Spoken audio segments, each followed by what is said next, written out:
resolved, now is the time to get started. I'm tax attorney Robert Goldstein, and my firm specializes in helping individuals and small businesses resolve their tax problems. We work to stop IRS and state seizures. We may be able to settle your tax debt for pennies on the dollar with an offer in compromise. We prepare your past due returns, even if you have no records, and represent you before the IRS and state in an audit. At the law offices of Robert Goldstein, the consultation is always free, and we have offices located throughout the Bay Area. To schedule your free consultation, call 1-888-TAX-EXIT. That's 888-TAXEXIT. 888-TAX-EXIT. And make us your last stop. This football season, adopt a new tradition that's sure to turn fans into family. The Jim Beam Highball. That's beam and soda over ice with a lemon slice. Share one at the stadium or make one at home. Kentucky Straight Bourbon Whiskey, 40% alcohol by volume. Copyright 2022, James B. Beam Distilling Company, Claremont, Kentucky. Drink smart. Visit Friedman's Appliance in Pleasant Hill September 23rd through September 25th for their fall clearance sale event and take advantage of one-of-a-kind opportunities. Visit Friedman's Appliance Fall Clearance Sale event for the best time to save on new appliances for your home. Meet Boost, the fizzing, amazing vitamin boosts that make you feel like... I like to boost it, boost it. My vitamins can boost it. I like to boost it, boost it. We like to boost it. Boost effervescent vitamins turn your H2O into H2O to give you a fizztastic feeling like... I like to boost it, boost it. My vitamins can boost it. I like to boost it, boost it. We like to boost it. Because it's not just vitamins, it's Boost, the fizzing, amazing vitamin boost. Boost it. The roar of our engines, the pump of our heartbeats, the pedal to our metal, the sparks that ignite us, the pistons that push us, the passions that drive us. From the feelings that move us to the places that pull us on the roads that unite us.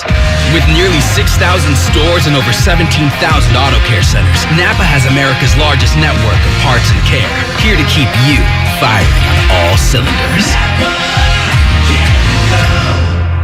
The gamer, the call maker, the experience chaser. What if you could be everything all at once? Galaxy Z Fold 4 is powered by the Snapdragon processor for world-class performance and lightning-fast speed to turbocharge your multitasking. How about an expansive edge-to-edge screen for immersive gaming, hands-free video calls with flex mode, and multi-window view to use up to 3 apps at the same time?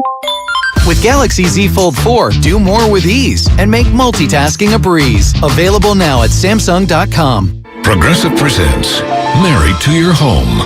I'm disgusting. Oh, House, don't say that. You could live someplace so much better than me. That's not true. Oh, yeah? Look at these uneven stairs. Gross. House, you know I don't care. Ugh, and the squeaky door hinge. Well, I think it's cute. No matter how much you already love your house, you'll love it more knowing you could save big bundling your home and auto with Progressive. Coverage from Progressive Casualty Insurance Company, affiliates, and third-party insurers. Bundle discount not available in all states or situations. In Hayward, we're looking for highs near 71, partly cloudy. Weather brought to you by Pfizer and BioNTech. Whether it's the news, the traffic, the weather, or your COVID-19 vaccinations, it's important to stay up to date. It's time to wake up with a nice cup of morning roast. Oh, yeah. Featuring Bonte Hill and Joe Shesky. Well, I'm about that action, boss. Take it out! This is the morning roast on 95.7 The Game. Oh, baby! It's good to be back in the Bay. It's good to be back in the studio here on a Tuesday morning, a couple days after the Niners lose their season opener to the Chicago Bears, 19-10. A lot of fun football last night between Denver Broncos and Seattle Seahawks. Thank you, Denver. Thank you, Denver. Thank you, Denver. You took the shine and the light away from the Niners. There is a God. Gino. Hey, you know what? Gino. I was rooting against Seattle when that game started. As the game went going on, I was rooting for Geno Smith. How about Geno Smith? They wrote me off. I ain't right back. So we've got to have that audio. That was a gangster line. When's the album come out? Gangster line. That T-shirt's going to be printed up there in Seattle. I saw their Twitter account. Let's ride, let's ride, let's ride. That game. Okay, there's so many things to get into. If you didn't watch the game last night, Monday Night Football, let's start here. The schedule. What are the chances that Russell Wilson is going to leave the Seattle Seahawks and in the very first year of him leaving. It just so happens the AFC West plays the NFC West. Like I texted you guys in the thread last night. The NFL has a WWE feel to their schedules because when Willard brought up Deshaun Watson coming back and that game is in Houston, I mean, come on, man. And what are the Baker odds? Mayfield playing in Carolina week game one is against Cleveland. Trey versus Justin Fields, week 1 in Chicago, Jimmy's hometown. Like, how do you make this stuff up? It happens all the time in the NFL. They wrote me off. I ain't right back, though. Oh, that's so good. I ain't right back. Let's go. Give it again. I talked over it. Wrote me off. I ain't right back, though. That's the problem. I ain't right back. Let's go. Good for him. That was great. Good for him. So if you're just tapping in right now, Seattle's hosting Russell Wilson. Right. Okay, if you didn't watch it was insane. And the 12s were going nuts. I hate the 12s. I hate the 12s. Let's just call it what it is. And they're fake, pumped-in sound noise. Are you surprised they booed Russell Wilson after everything he did up there?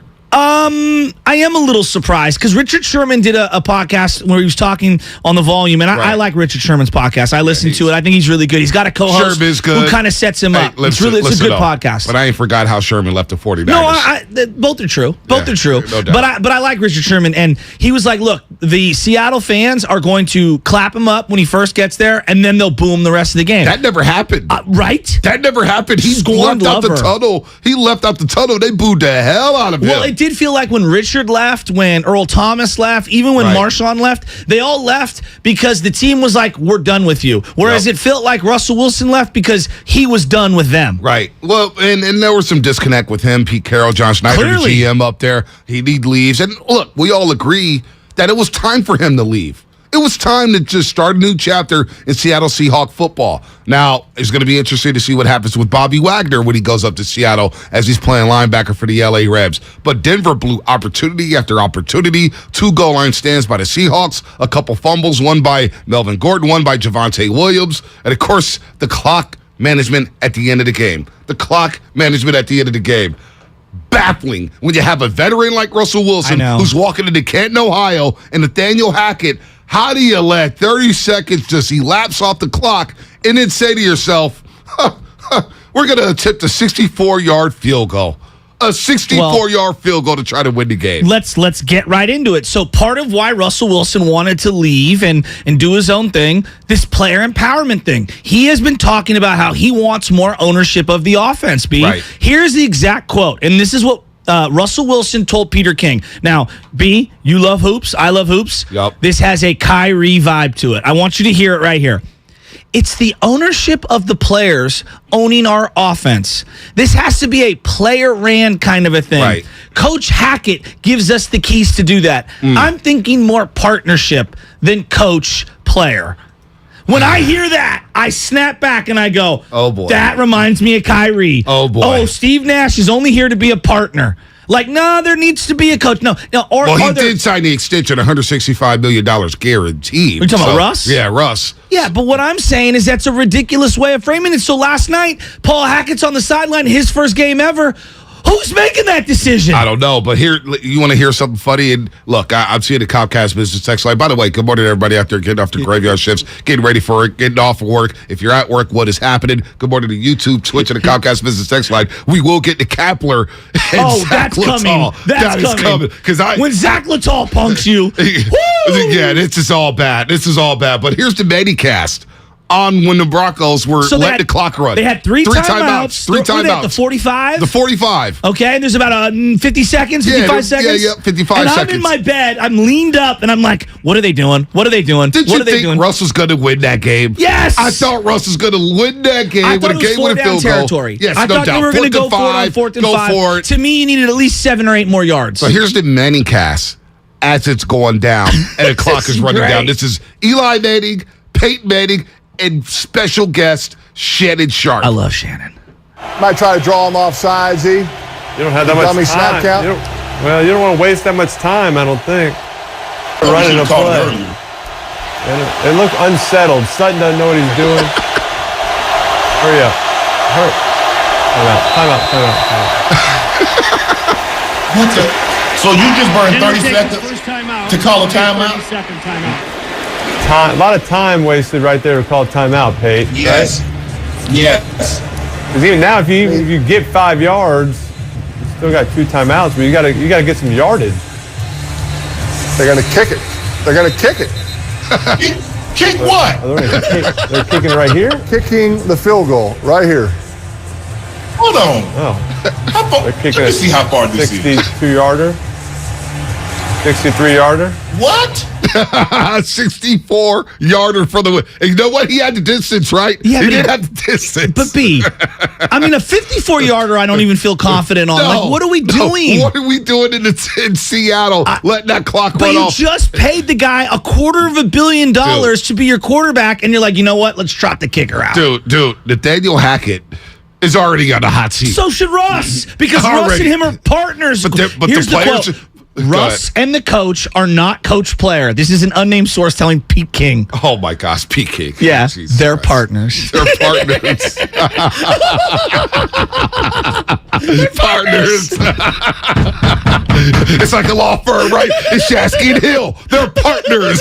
They're going to represent you. Hey, if Shanahan did a field goal attempt 64 after acquiring Russell Wilson and paying him $250 million, we would lose our minds. we would have Ned Starked him. Head on a spike. Fired that night. Right? That night. Could you imagine doing that for Eddie DeBartolo? Nathaniel Hackett's first ever game is Hackett. Now, where did he assist? Because we know about his dad, the legendary Paul Hackett, Yeah, but I who think got he's fired at from UC USC. Davis. They have UC Davis ties, if I'm not mistaken. Oh, gosh. I don't know if it's him or the dad. I forget. I was like, when the clock, the clock is running down, and I'm sitting there. I thought they were at least going to go for it. I thought I was tripping. Yeah. I was like, all right, I'm jet lagged. Something's up. But everybody knows clock management. If you play video games, even at the surface level, you understand clock management. If you, I don't know, watch the NFL and the greatest orchestra of all time, a.k.a. Peyton or Tom Brady or any of these guys, when it gets to 2-minute time, which now it's more like a minute marching down the field, we all can tell it takes about 7-8 seconds, give or take, for a passing play to go down the field. What were they doing? So Nathaniel Hackett was the OC in Green Bay the last 3 years. So he's been coaching with Aaron Rodgers, who's a master when it comes to clock management. A master. We saw what happened last year, week 3 at Levi Stadium with Aaron Rodgers. And what was it, 37 seconds? They go right down the field to kick a game-winning field goal. Devontae Adams, a couple big catches there. What? I just don't. Like, that's your first ever game as a head coach, and you go down like that. And by the way, the goal line plays. Gun runs at the inch line? Yeah. I can't get a quarterback sneak. I can't get somebody to go over the top. You run gun runs? Well, offensive coordinator Russell Wilson thought that was the right play. Oh, my gosh.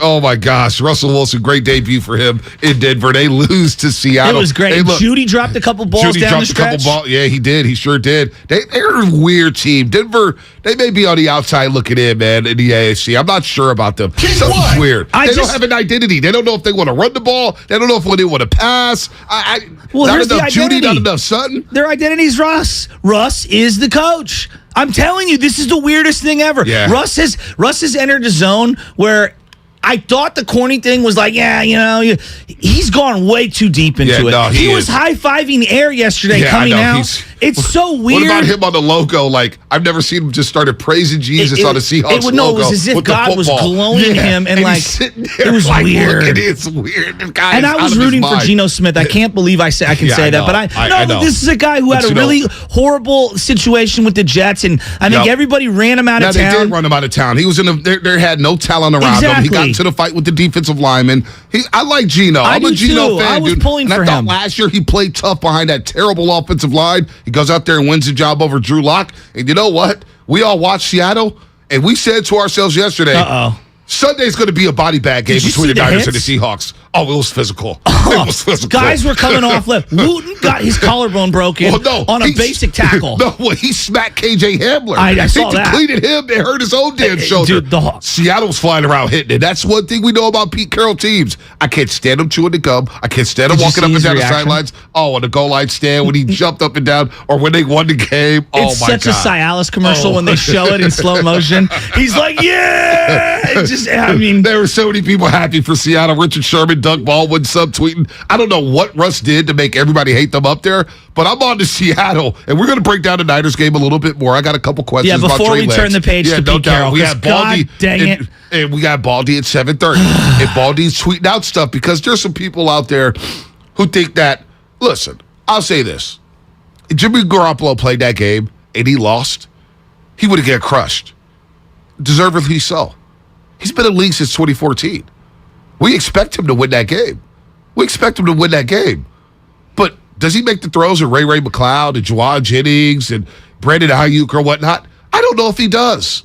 I don't know. So this whole thing that, Jimmy this and Jimmy that, we're going to break down with Baldy what he saw from Trey Lance. And Baldy's going to explain to everybody what he liked and what he didn't like from Trey Lance and what he needs to work on. That's going to be a lot of fun because I got a question to the audience and I got a question to you, Shasky. After watching that game yesterday or Sunday, do you have more faith in Trey Lance being the franchise quarterback of this football team? Or are you putting everything on pause for a second? Are you in wait-and-see mode with Trey? Because a lot of people are in wait-and-see mode with Trey Lance. I think we were kind of already in wait-and-see mode in the sense of, he's got to prove it. He's got to earn it. So if you're still in wait-and-see mode, I get that. Look, I think he's going to be good. I don't know when he's going to be really, really, really good for this team, but I think he's going to be good. There are things that happen that you can't foresee. He could get hurt. They could fire Shanahan. The weapons around him could depreciate. Things happen, right? There's no givens in sports. I like the skill set that he has as a prospect. I like the mental makeup that the kid has. And I think there's some flashes that I saw in that game that are transferable moving forward. But he's still got to put in the work and he's got to put in the tape. Now, your point on Jimmy Garoppolo is a good one. And I want to make sure that we pause here for a second. Trey was in his third game. Jimmy Garoppolo is in his 10th season. Yep. Okay, we expect more from someone in their 5th, 6th, 7th, 10th season than we do in their third game. And we expect something from a guy who's getting paid $137.5 million. Let's just be honest. No, $137.5 million. Patriot system, Niner system. He's been in the league for a long time. So, hell yeah, we would have crushed him if he lost that game. And not only that, I do believe, and this is why I do love the rookie wage scale that they've put in. When you're one of the highest paid players on the team, you're going to get more criticism. We never criticized Trent Williams. I thought he had a down game. Trent Williams is not good. When you're going to be paid one of the highest tackles in the league, I expect you to be absolute stout almost all year. You're maybe allowed a couple of bad games, but that one against the Bears, I need you to be the dude. In the kid's first game on the road in a monsoon. So there's a couple For example, I'm just using that as an example. No doubt. Trey's on a rookie wage scale. I'm not expecting him to carry the team.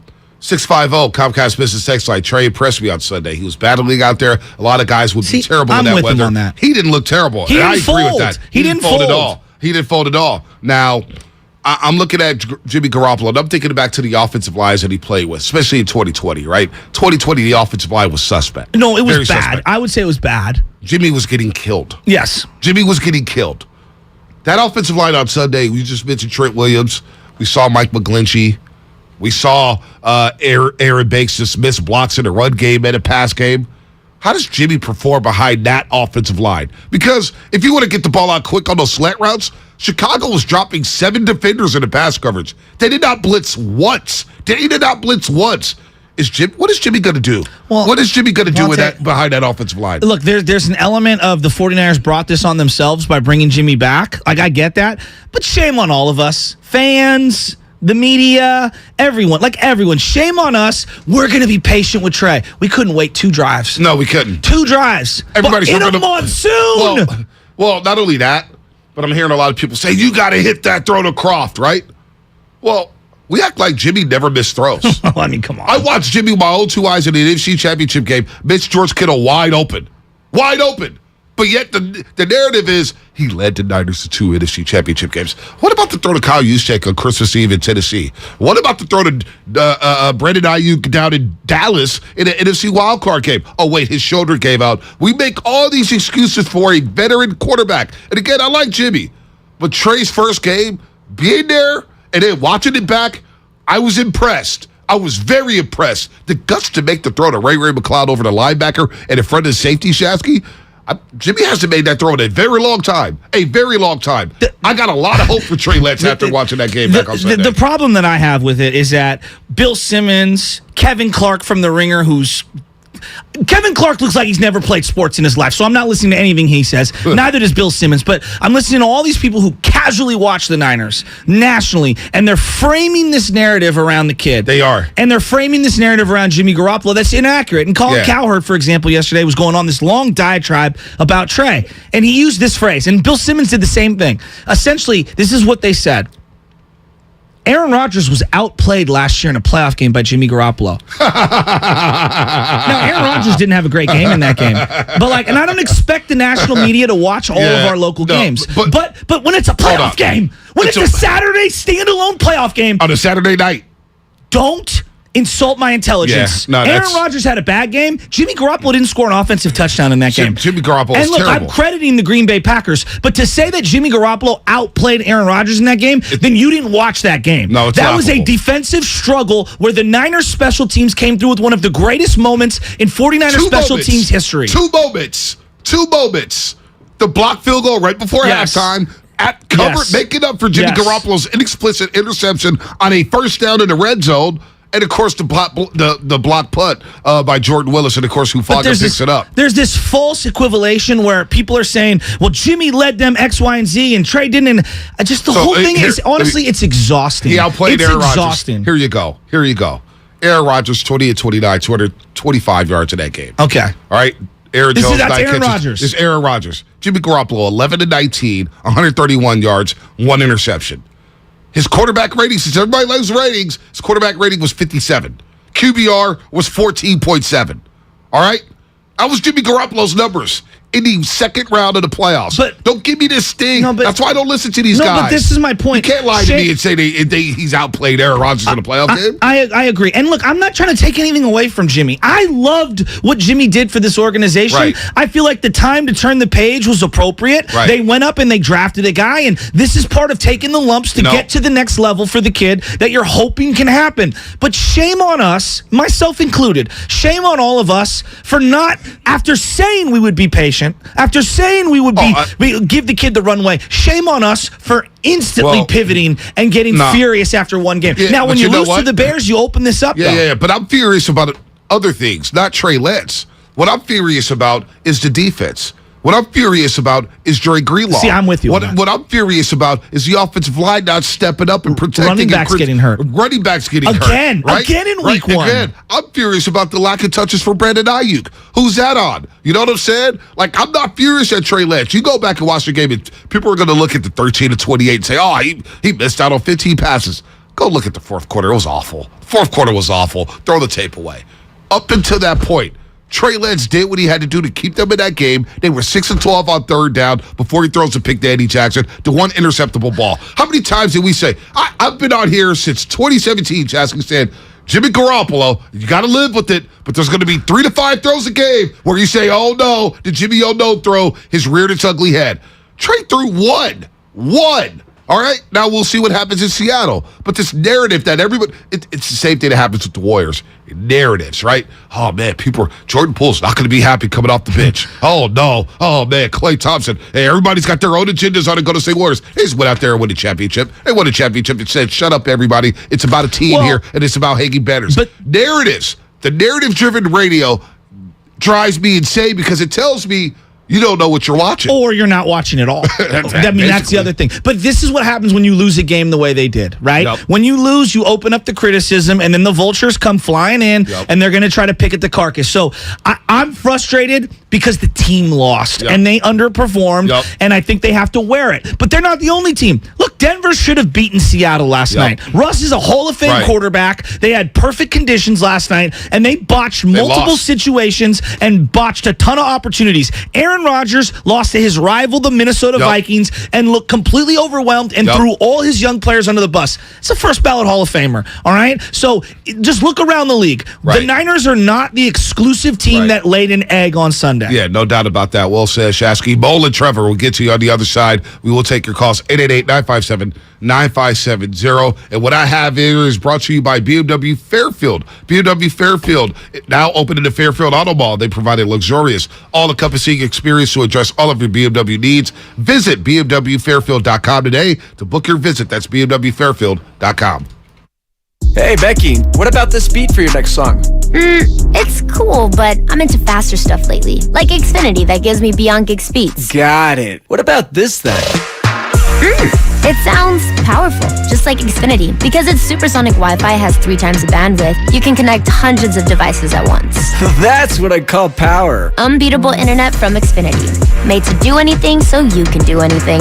Get the Xfinity Supersonic Bundle with unlimited gig speed internet, Wi-Fi equipment included, and a free 4K streaming box. All for $50 a month with a 2-year internet rate guarantee and no annual contract when you add Xfinity Mobile with unlimited data at regular rates. Go to Xfinity.com/gig, call 1-800-XFINITY, or visit a store today. Limited time offer. Restrictions apply. Requires paperless billing and autopay. New Gigabit Extra internet customers only. Taxes and fees extra and subject to change. Xfinity Mobile requires post-pay Xfinity internet. Reduced speeds after 20 gigabytes wireless usage. After 24 months, regular rates apply. Requires compatible Xfinity Gateway. Kirby is your driveway mechanic. They bring the shop to you with brake replacements, oil changes, washes, and so much more. Get $50 off your first oil change with code OIL50 at Kirby.com. That's CURBEE.com and use code OIL50. Gorgeous gaming, stunning streams, unbelievable bandwidth. It's another Lifestyles of Gagillionaires. Meet the AT&T Fiber customers winning at life with hyper gig speeds. Meet Gagillionaire Terry. While his love of streaming horror movies has him constantly on the edge of his seat, his internet bill won't give him a scare. Oh, don't go in there. I'm telling you. Because since Terry upgraded to AT&T Fiber with hyper gig speeds, he doesn't worry about data caps or equipment fees. Come on, man. The door's open for a reason. And best yet, he also doesn't stress about a price increase at 12 months, because with the amazing Gagillionaire lifestyle comes an exquisite sense of tranquility. Most of the time. Live like a Gagillionaire. Get straightforward pricing with AT&T Fiber. Internet that upgrades everything. No data caps, no equipment fees, and no price increase at 12 months. Limited availability in select areas. Visit att.com/hypergig for details. Okay, you know those amazing spots only the true San Francisco locals are in on? Like Square Plaza. That place with the square pizzas? Or Mama Hoo Hoo? The spot for sweet and sour chicken that's anything but so-so. Order up! You know, with the Granch dressing. And all the other spots the real SF locals know without us even saying them. Yeah, they're on DoorDash. San Francisco gets it. DoorDash has it. If you own a business, this has been a bumpy ride. From pandemic to inflation, I'm sure you could use a break. If your business has 5 or more employees and survived COVID, you may be eligible to receive a payroll tax refund of up to $26,000 per employee. The challenge is getting your hands on it. Hi, I'm Howard Mackler, and that's why I founded GetRefunds.com to cut through the red tape and get you the money. The team of tax attorneys we have put together are highly trained in this little-known payroll tax refund program. We do all the work, charge not a dime up front, and simply share a percentage of the cash that we get for you. Businesses of all types can qualify, including those that took PPP, nonprofits, and even those that had increases in sales. We have helped return over $1 billion to businesses, and we can help you too. Just go to GetRefunds.com, click on Qualify Me, and answer a few questions. This payroll tax refund is only available for a limited period of time. Don't lose out on up to $26,000 per employee. Go to GetRefunds.com. That's GetRefunds.com. Okay, so how crazy high are these gas prices right now, right? I mean, I filled up my car the other day and I thought for that price, I could buy a couple of pairs of Skechers and pretty much walk everywhere. I was kind of joking, you know, but I kind of wasn't joking. Because of how affordable Skechers are, you really could buy 2 pairs for about the same price as filling up a lot of vehicles. Get it? Plus, unlike gas, not only are they affordable, they also last a really long time. Skechers are extremely durable and many of them are machine washable. You can keep them looking newer, longer. And they're so comfortable, that's the most important thing. Once people put on a pair of Skechers, they never want to wear anything else. With comfort features like Skechers' famous air-cooled memory foam, Relax Fit, Wide Fit, Arch Fit, so many other fits and features, it's almost like they're luxury vehicles for your feet, without the luxury price tag. So if you're tired, really tired of paying outrageous prices at the pump, which everybody is, just get yourself a pair or 2 of Skechers. Your wallet will thank you. So find your perfect pair of Skechers at a Skechers store, Skechers.com, or wherever stylish footwear is sold. Have you considered walking through another door? I don't mean to pursue another opportunity, but upgrading a door in your home. Now, if you are in fact looking for another opportunity, Golden State Window and Door can provide you with plenty. You can create renewed function and design for use indoors and out. You'll find modern options like Marvin's Elevate In-Swing French Door, Barn Doors by Trustyle, or Anderson Big Doors that welcome in natural light. Golden State Window and Door features a variety of materials, sizes, and glass options. You can get inspired by the many possibilities when you visit GoldenStateLumber.com. Click on virtual tours and you'll discover beautifully planned displays of doors and windows of all kinds that will spark your imagination. Then, talk with our builder or designer to see what might be a good fit for your home. Serving the Bay Area for 3 generations. Golden State. When you succeed, we succeed. On the south side, we got 6 poly panels. And please, make sure they're flush. Kwame is converting everyone on the block to solar power. Please get a crew to wrap up 202 South Duane. He needs more certified installers before the sun sets on his business boom. Well, let's pick up the pace. We got a long day. Indeed can help him hire great people fast. I need Indeed. Indeed you do. We instantly connect you with quality candidates whose resumes on Indeed match your job description. Visit Indeed.com/credit and get $75 towards your first sponsored job. Terms and conditions apply. You're the one who protects the flock, and that requires an eye for detail. Because when safety and well-being are on the line, it's the details that can save lives. Even when no one else is watching, you see everything. Grainger gets you, and we're here for you, and all the ones who get it done with a wide range of safety products and solutions, plus board-certified safety consultants here to answer your questions. Call, click Grainger.com, or just stop by. Grainger, for the ones who get it done.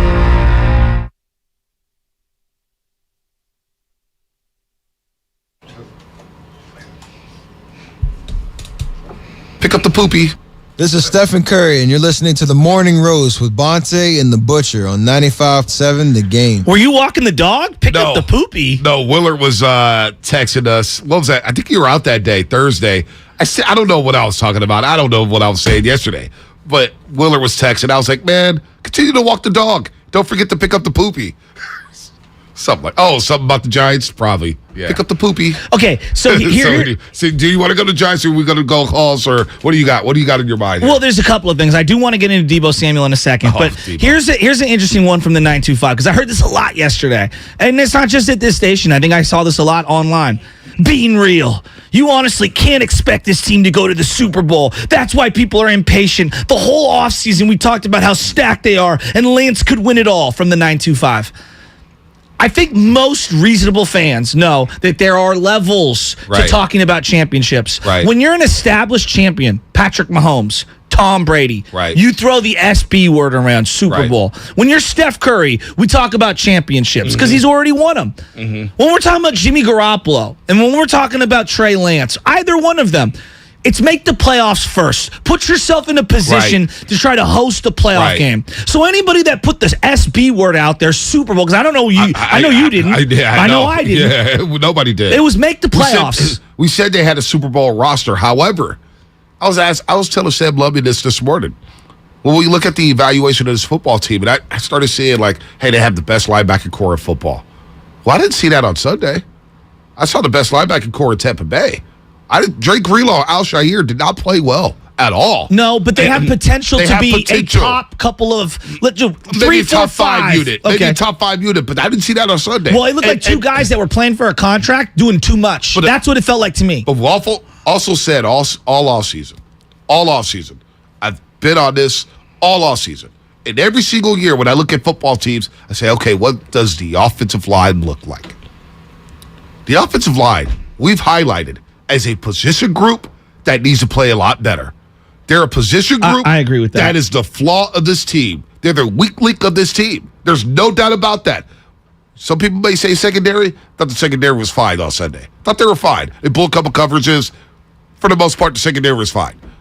Offensive line is going to be something we look at because they determine the run game. They dictate the run game, how well you run the ball. Now, Elijah Mitchell did run the ball well behind that offensive line. Jeff Wilson Jr. showed no juice. That's why we're probably going to see a lot more Jordan Mason this week. And you may have to call somebody and bring in the play running back as well. But the offensive line is not a Super Bowl caliber offensive line, which is what made us pump the brakes on calling this team a Super Bowl team. Well, Kansas City has had one of the best teams in football for 4 straight years. Yep. They've been as far as you can go, essentially, for 4 straight years. They've got the best quarterback in the game, and they've won 1 Super Bowl. 1 Super Bowl. All right? It's hard to win championships, and anyone that throws the Super Bowl word around, the finals word, the World Series word around flippantly, well, they're naive to how difficult it is to complete the task. The 49ers fielded one of the greatest rosters I've ever seen in 2011 and 2012. Yep. and they didn't win a Super Bowl. Didn't win a Super And then Bowl. in 2013, they rolled it back and had a great year, even though Willis missed a lot of time. 3 straight NFC championships. They were though. a great team. How difficult? The Bulls got to bounce in your favor, and you got to be a great team. How about Seattle only winning one Super Bowl with that great defense? It feels like they underachieved. Yeah, but exactly. To my point, outside of Belichick and Brady, so few teams have an opportunity to win it all. Now, we can say Super Bowl caliber roster, and what we mean by that is getting to the second round. Because once you get to the second round of the playoffs, everybody's got a Super Bowl caliber roster, because then you just got to win a couple of games. Right. But it's so difficult to get to that point. Think of last year. Arizona was the best team in football for 2 months. Yep. And it just imploded on them. I don't Injuries, think people everything. realize that, and a lot of people that just talk about the Super Bowl, you can't win a Super Bowl. It's so incredibly difficult, even when you have a Josh Allen, even when you have a Patrick Mahomes, to even win your division. Yep. So anybody that's saying the SB word, just because you have a caliber roster that can win and get the playoffs, last year, the Niners had to fight tooth and nail and have their wide back throw a pass in Week 18 to qualify for the playoffs. Right, exactly. Down 17-0. Down 17-0. To qualify for the playoffs. Yep. And then they had to go on the road, win in Dallas, go on the road, win in Green Bay. And then go on the road and lose in the fourth quarter to the LA Rams. So the point that I'm getting at is that you need to be more discerning as a listener if you're listening to people that are flippantly throwing around the SB word. And to that point, you could go back in the day to those great Charger Chiefs. Low deal will tell you, LaDainian Tomlinson, Phillip Rivers, whether or not they had Drew Brees, they had talent. Defensively, offensively. They got the one AFC championship game. Just one. They lost in the divisional round over and over and over again. You know what I'm saying? And they had Super Bowl talent. The Jets had one of the best defenses of the 2010 or the 2000s. 2 AFC championships. That's it. So this Super Bowl thing, the Bengals last year, did anybody think they were a Super Bowl caliber team going into the playoffs? No, they damn near lost to the Raiders in the wild card game. I mean, Derek Carr had the ball with a chance to win the freaking game. Bonte, what about the team that won it all, the LA Rams? You were talking about in the middle of the season, but you're not alone. Yeah, no. Everyone was like, they look horrible. They didn't win a game in November. A game. Nobody thought the Rams were going down to Tampa Bay to beat Tom Brady. They went down to Tampa Bay and beat Tom Brady. Nobody thought that was happening. Nobody. And if you just look at Shanahan's, his run with the Niners when they've had good teams, it's still a slow build-up. Even in 2019 when they went, quote-unquote, undefeated for 9 or 10 games or whatever it was, there were some barn burners. I mean, those were not clean games. So I'm okay with seeing this thing build itself up. I didn't like the loss. I'm not here to pretend. It was a horrible loss. They dominated the game for 2.5 quarters. But when you let a bad team hang around a football game, you let them hang around, those things happen. Look last night in Denver. They turned the ball over, 3 times?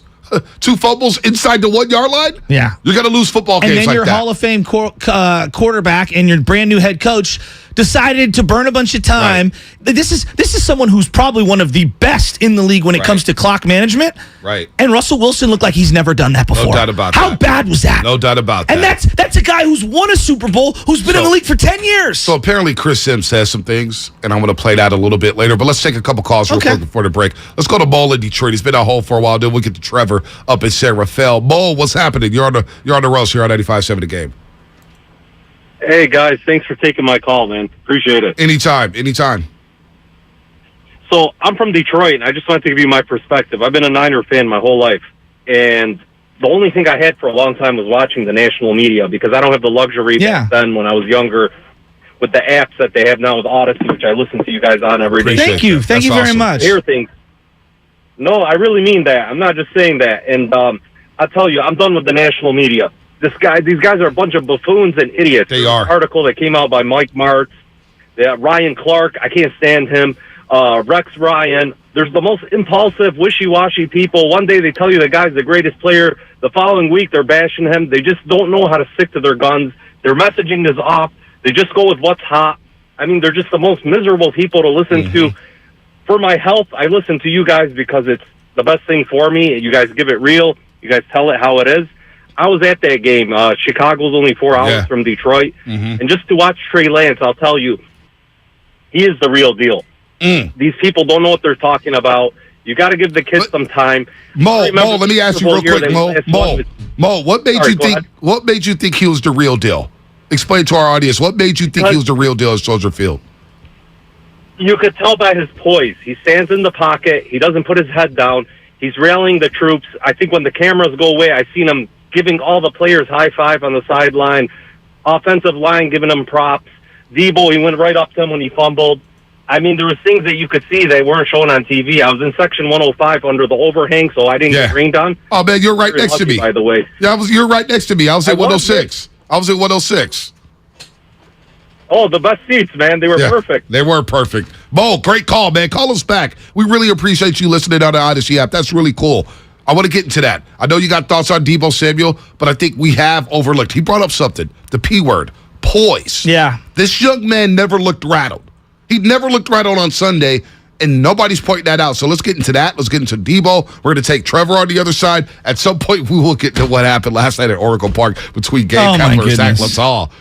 Who the hell does Zach Littall think he is? Honestly, Zach Littall, really? Really? Take your 5-point whatever ERA and take your ass out of town. Seriously. Zach Littall is going to pull that stunt? I got so many thoughts on that. Zach Littall. This segment was presented by Golden State Lumber and Building Materials for professional builders and contractors throughout Northern California. Visit GoldenStateLumber.com. 888-957-9570. We'll take your calls on the other side. Sponsored by Fremont Bank. Full service banking. No compromises. It's the bottom of the ninth, the game's on the line, and your small business needs a loan fast. What's your move? Go to OnDeck.com, America's largest online small business lender.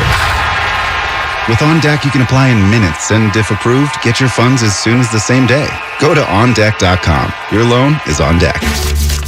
Depending on certain loan attributes, your business loan may be issued by OnDeck or Celtic Bank, a Utah-chartered industrial bank member FDIC. Limited eligibility for same-day funding. OnDeck does not lend in every state. All loans subject to lender approval.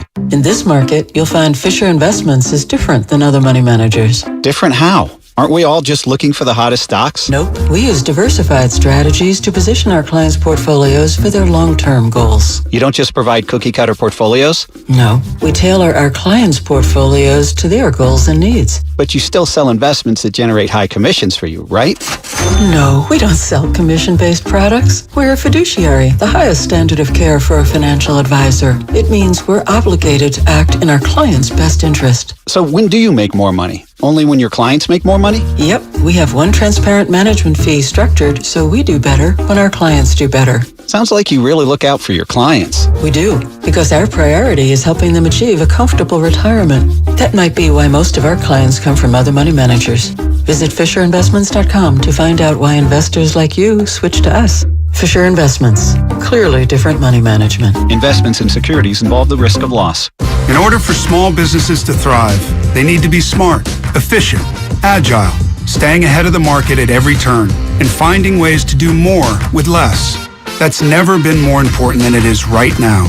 So for a limited time, Comcast Business is introducing Small Business Savings, a deal for companies across the country. When you call in now, you can get powerful internet for just $39 a month for 12 months.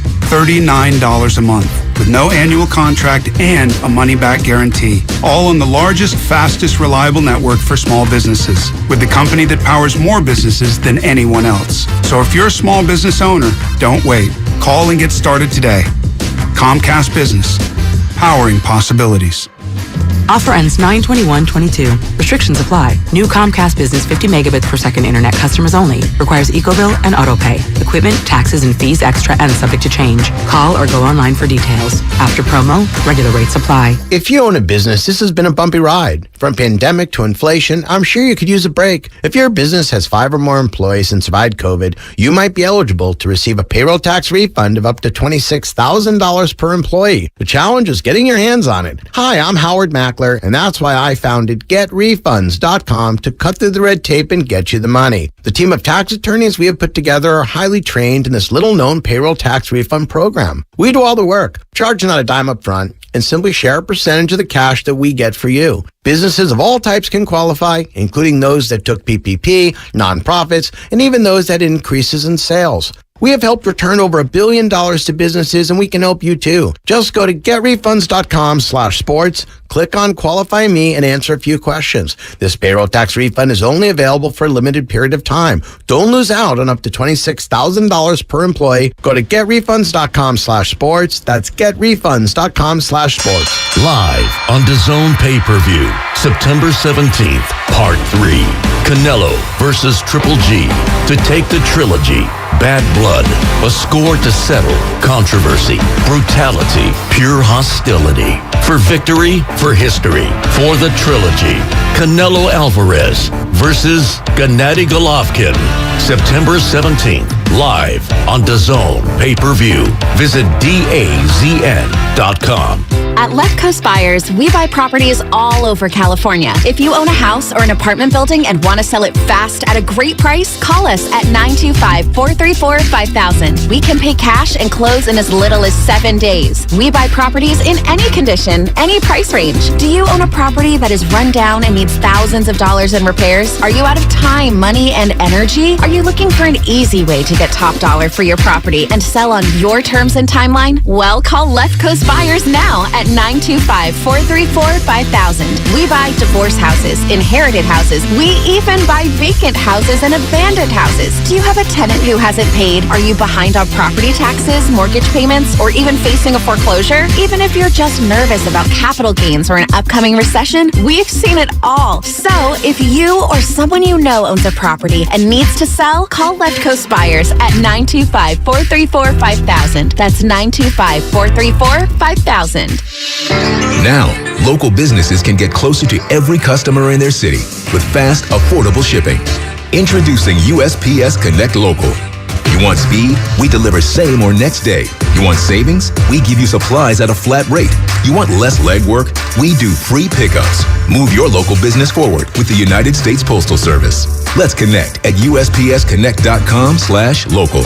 Specific markets, restrictions apply. Same day or next day delivery expected, but not guaranteed with entry close to final destination. A hot shower should be hot. A Navien tankless water heater makes sure your hot shower is hot or warm or mostly hot, but not quite hot, but warmer than warm. Whether you take it in the morning, after work, doesn't matter. Do you want a quick rinse or a full-on luxurious, I think I'm in heaven spa-length investment of time? Your choice whenever you want it. A Navien tankless water heater keeps your hot water hot. Backed up by Navien's powerful warranty. Get the hot water you need whenever you need it, period. At tanklessmadesimple.com. At Churches, we put it all on the table for less. Get 10-piece legs and thighs, 2 large size, 5 honey butter biscuits, and 5 jalapeno peppers starting at just $20. Churches Texas Chicken. Welcome to the great state of flavor. Offer valid at participating locations. Breaking news on 95.7 The Game is brought to you by Beat the Street. Tips to win a $5.6 million prize. Listen wherever you get your podcasts. Oh my God.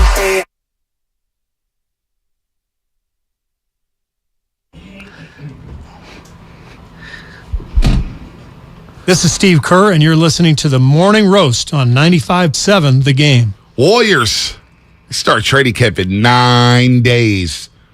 Oh, my God. Oh, my God. 9 days. The Chaps are back, baby. The Chaps are back. Remember all the people who doubted the Chaps? Remember that? Panic meter and stuff like that?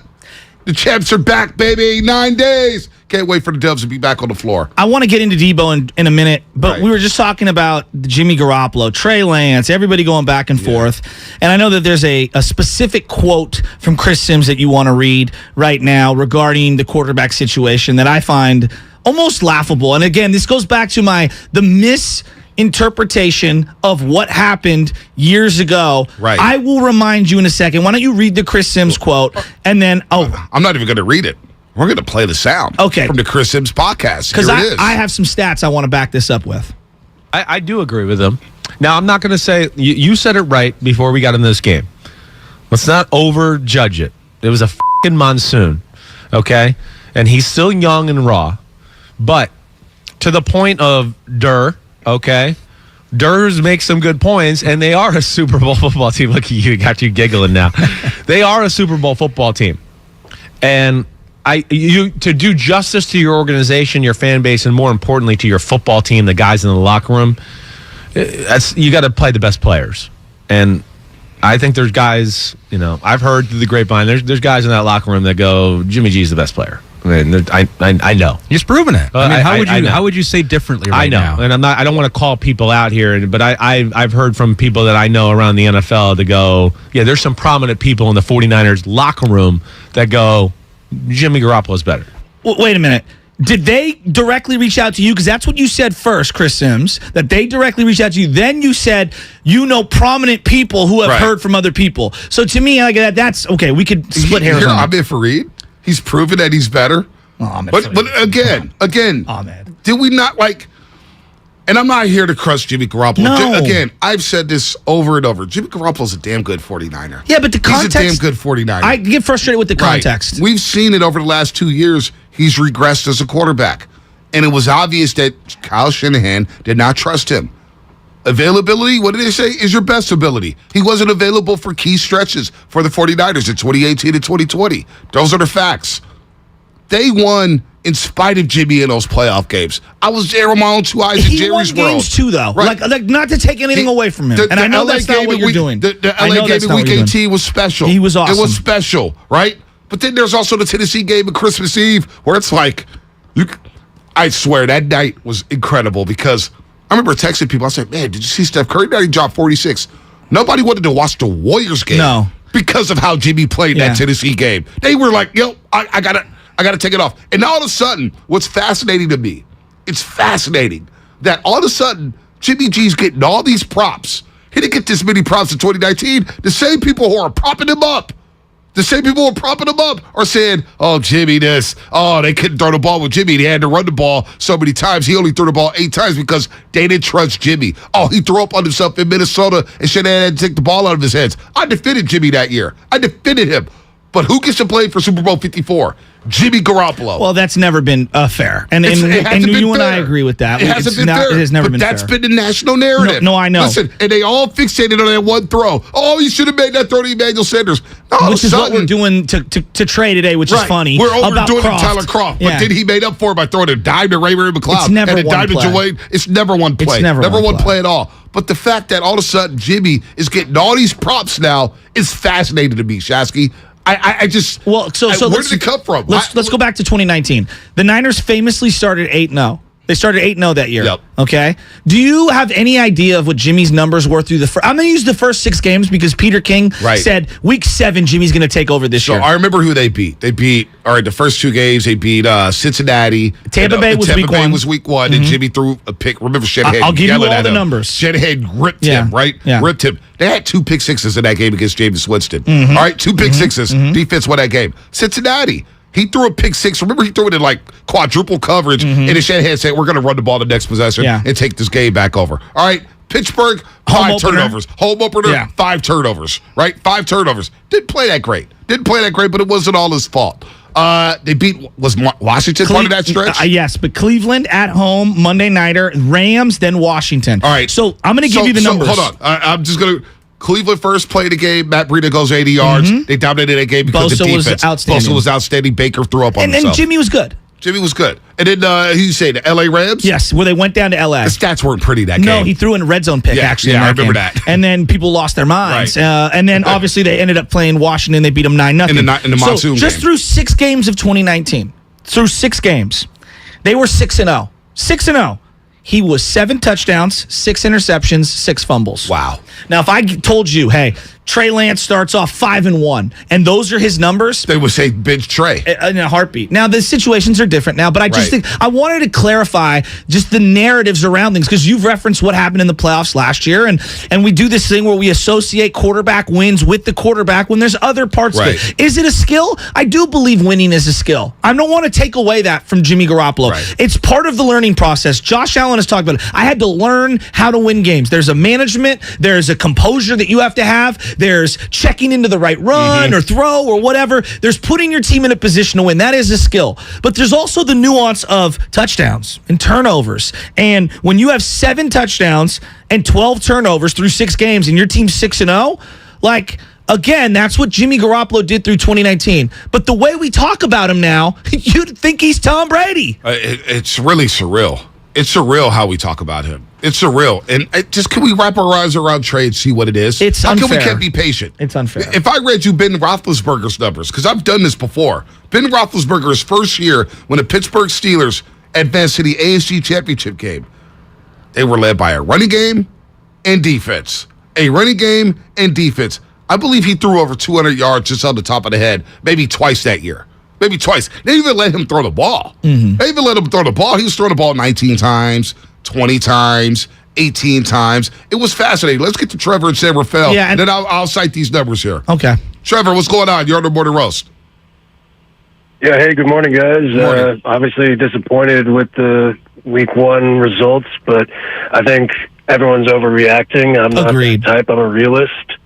I'm psyched for this week against Seattle. I'm going to the game with my buddy. Good.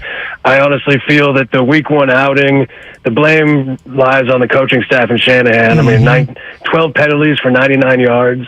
That's just unacceptable. That just shows that the team was unprepared for Week 1. They weren't ready. And I think the fact that we have Lance, who's obviously untested, and the rookie, I feel a lot of that pressure should have been alleviated by our good defense. 100%. Our good defense was giving up most of those penalties, allowing the Bears to stay on the field. 100%. Gave up 19 straight points, second half. And so, look, I'm glad you're bringing this up. And this to me is the biggest issue. And look, I think everyone needs to take a deep breath. Why were the Niners good last year? Just like if you were to a couple of bullet points. Deebo Samuel was unbelievable. Deebo was okay, now that's just one of the many guys. I paid Deebo Samuel after he held out this year and wanted to be traded $25 million in guarantees for this year. Okay? And he got less touches than Jeff Wilson Jr. in the second half of a must-win game. Like, as mad as I am with Deebo fumbling, that's on Kyle. Yeah. Kyle, find a way. I don't care if it's week 1, week 10, week 17. You get the ball to your best playmakers. And if I were to hierarchy rank who the best playmaker, Jeff Wilson Jr. is like 9th on my list. Well, Jeff Wilson Jr.'s ninth. Jawan Jennings got 6 targets. Now, Jawan Jennings had a fine game. But how does Brandon Ayuk walk off that football field with 2 official targets? We know about the offensive pass interference. 100% agree. If that phantom flag is picked up, that means 3 targets for Brandon Ayuk, 3 catches. That's not enough. That's not enough for Brandon Ayuk. Even though the conditions were wet and rainy, can I see a smoke screen for him? Not the first 2. Well, Trey did skip a couple smoke screens. The first play of the game, they gave a jet sweep to Brandon Ayuk, and he picks up 9. And he looks spry. I'm like, wow, this guy looks fast. I know. Looks quick. He made a really nice catch in the fourth or late third quarter, early fourth quarter on that little, like, it was a third down or a second down pass, and he got it right up into to a first down marker. So Ben Roethlisberger, he's walking into the Hall of Fame, right? Pittsburgh was in win-now mode under Bill Cowher. Mm-hmm. Win-now mode back in 2004. Pittsburgh Steelers are Super Bowl contenders basically for like a good 15-year stretch. Ben Roethlisberger threw for over 200 yards 4 times that season. He ended up being 13-0 with that team. Why? Strong defense, strong running game. He had a lot of games. 176 yards, 163 yards, 174 yards. And Pittsburgh's always on national TV, so we saw those games. He threw 17 touchdown passes and 11 picks. 17 touchdown passes and 11 picks. He threw the ball over the most attempts he had that year, Shasky. 24. 28. 28.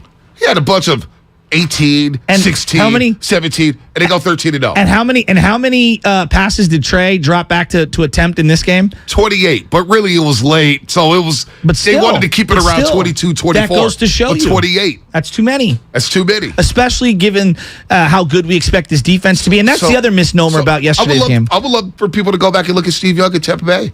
Go look at his game. He got pummeled. You know what I'm saying? But go back people and look think at Joe that this Montana. roster is better. That's the problem. Is they expect this right, and that's where I would say I thought the roster.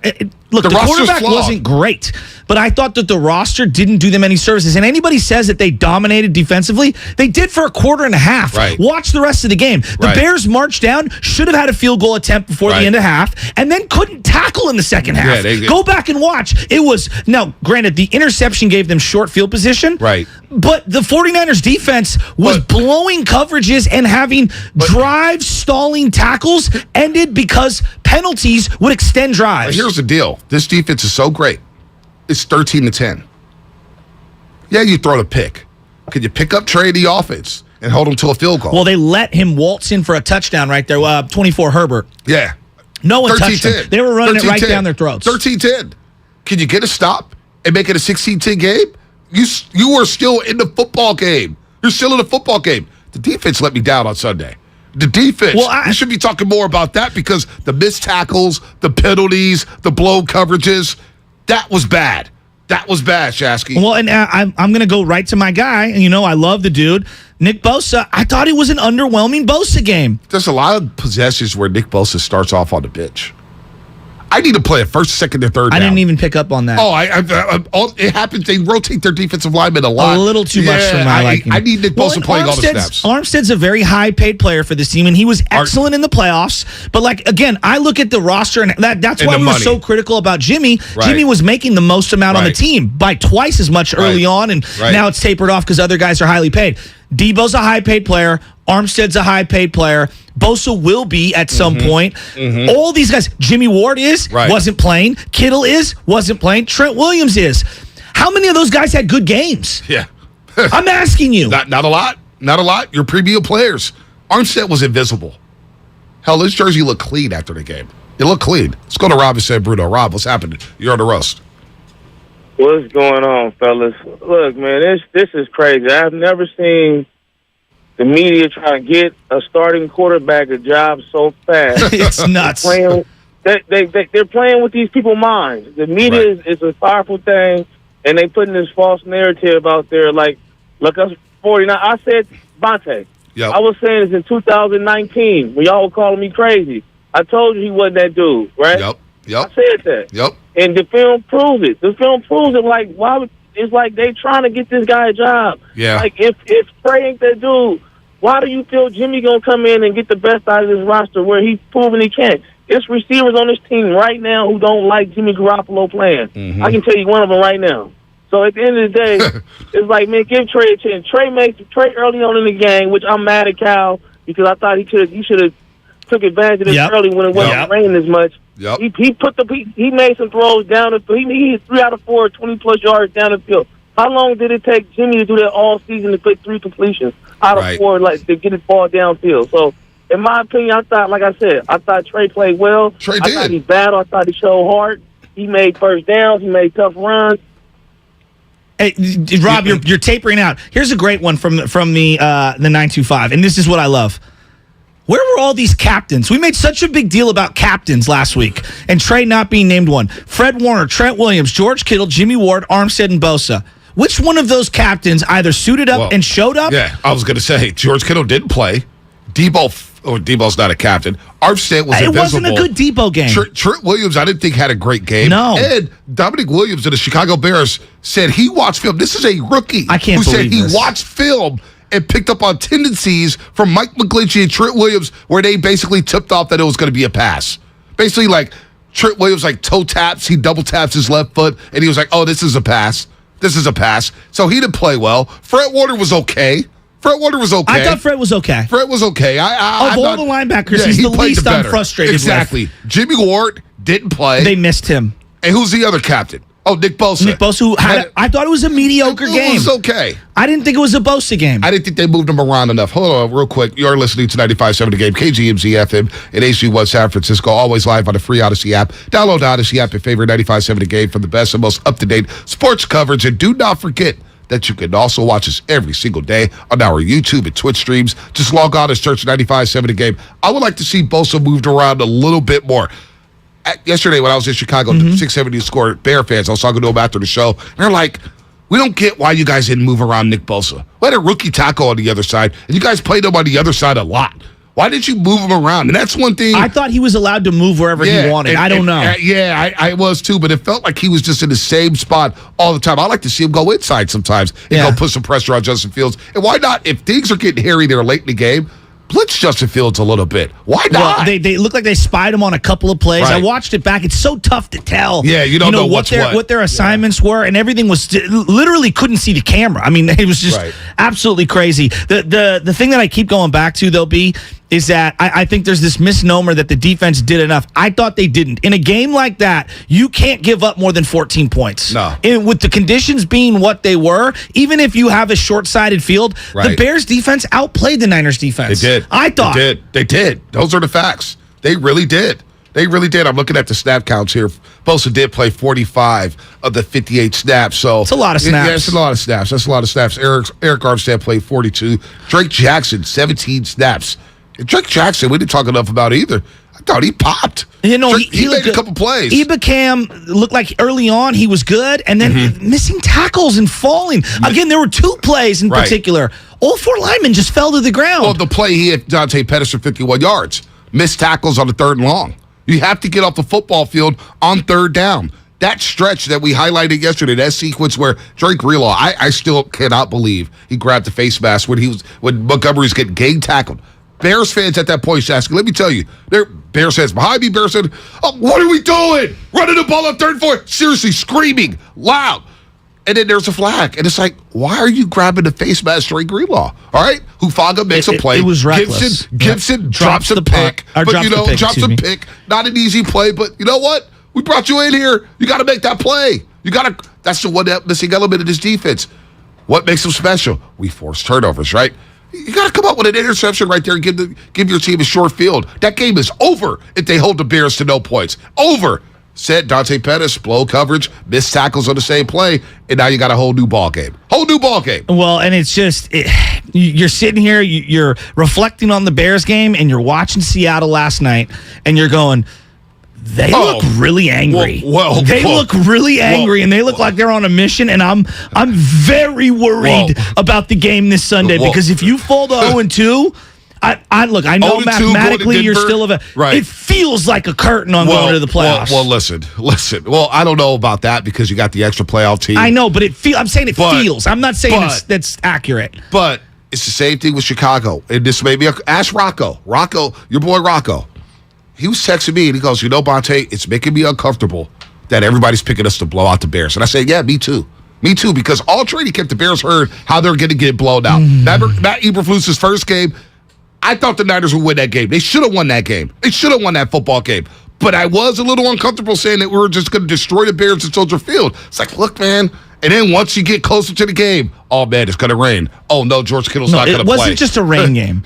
It was insane rain. It was insane. Like, I mean, come on, B. Like, that's the other thing. It just feels like the worst possible condition. I'm not making an excuse. I'm explaining that I cannot believe watching every other game this week. The weather wasn't involved in any other game. In Chicago, let me tell you.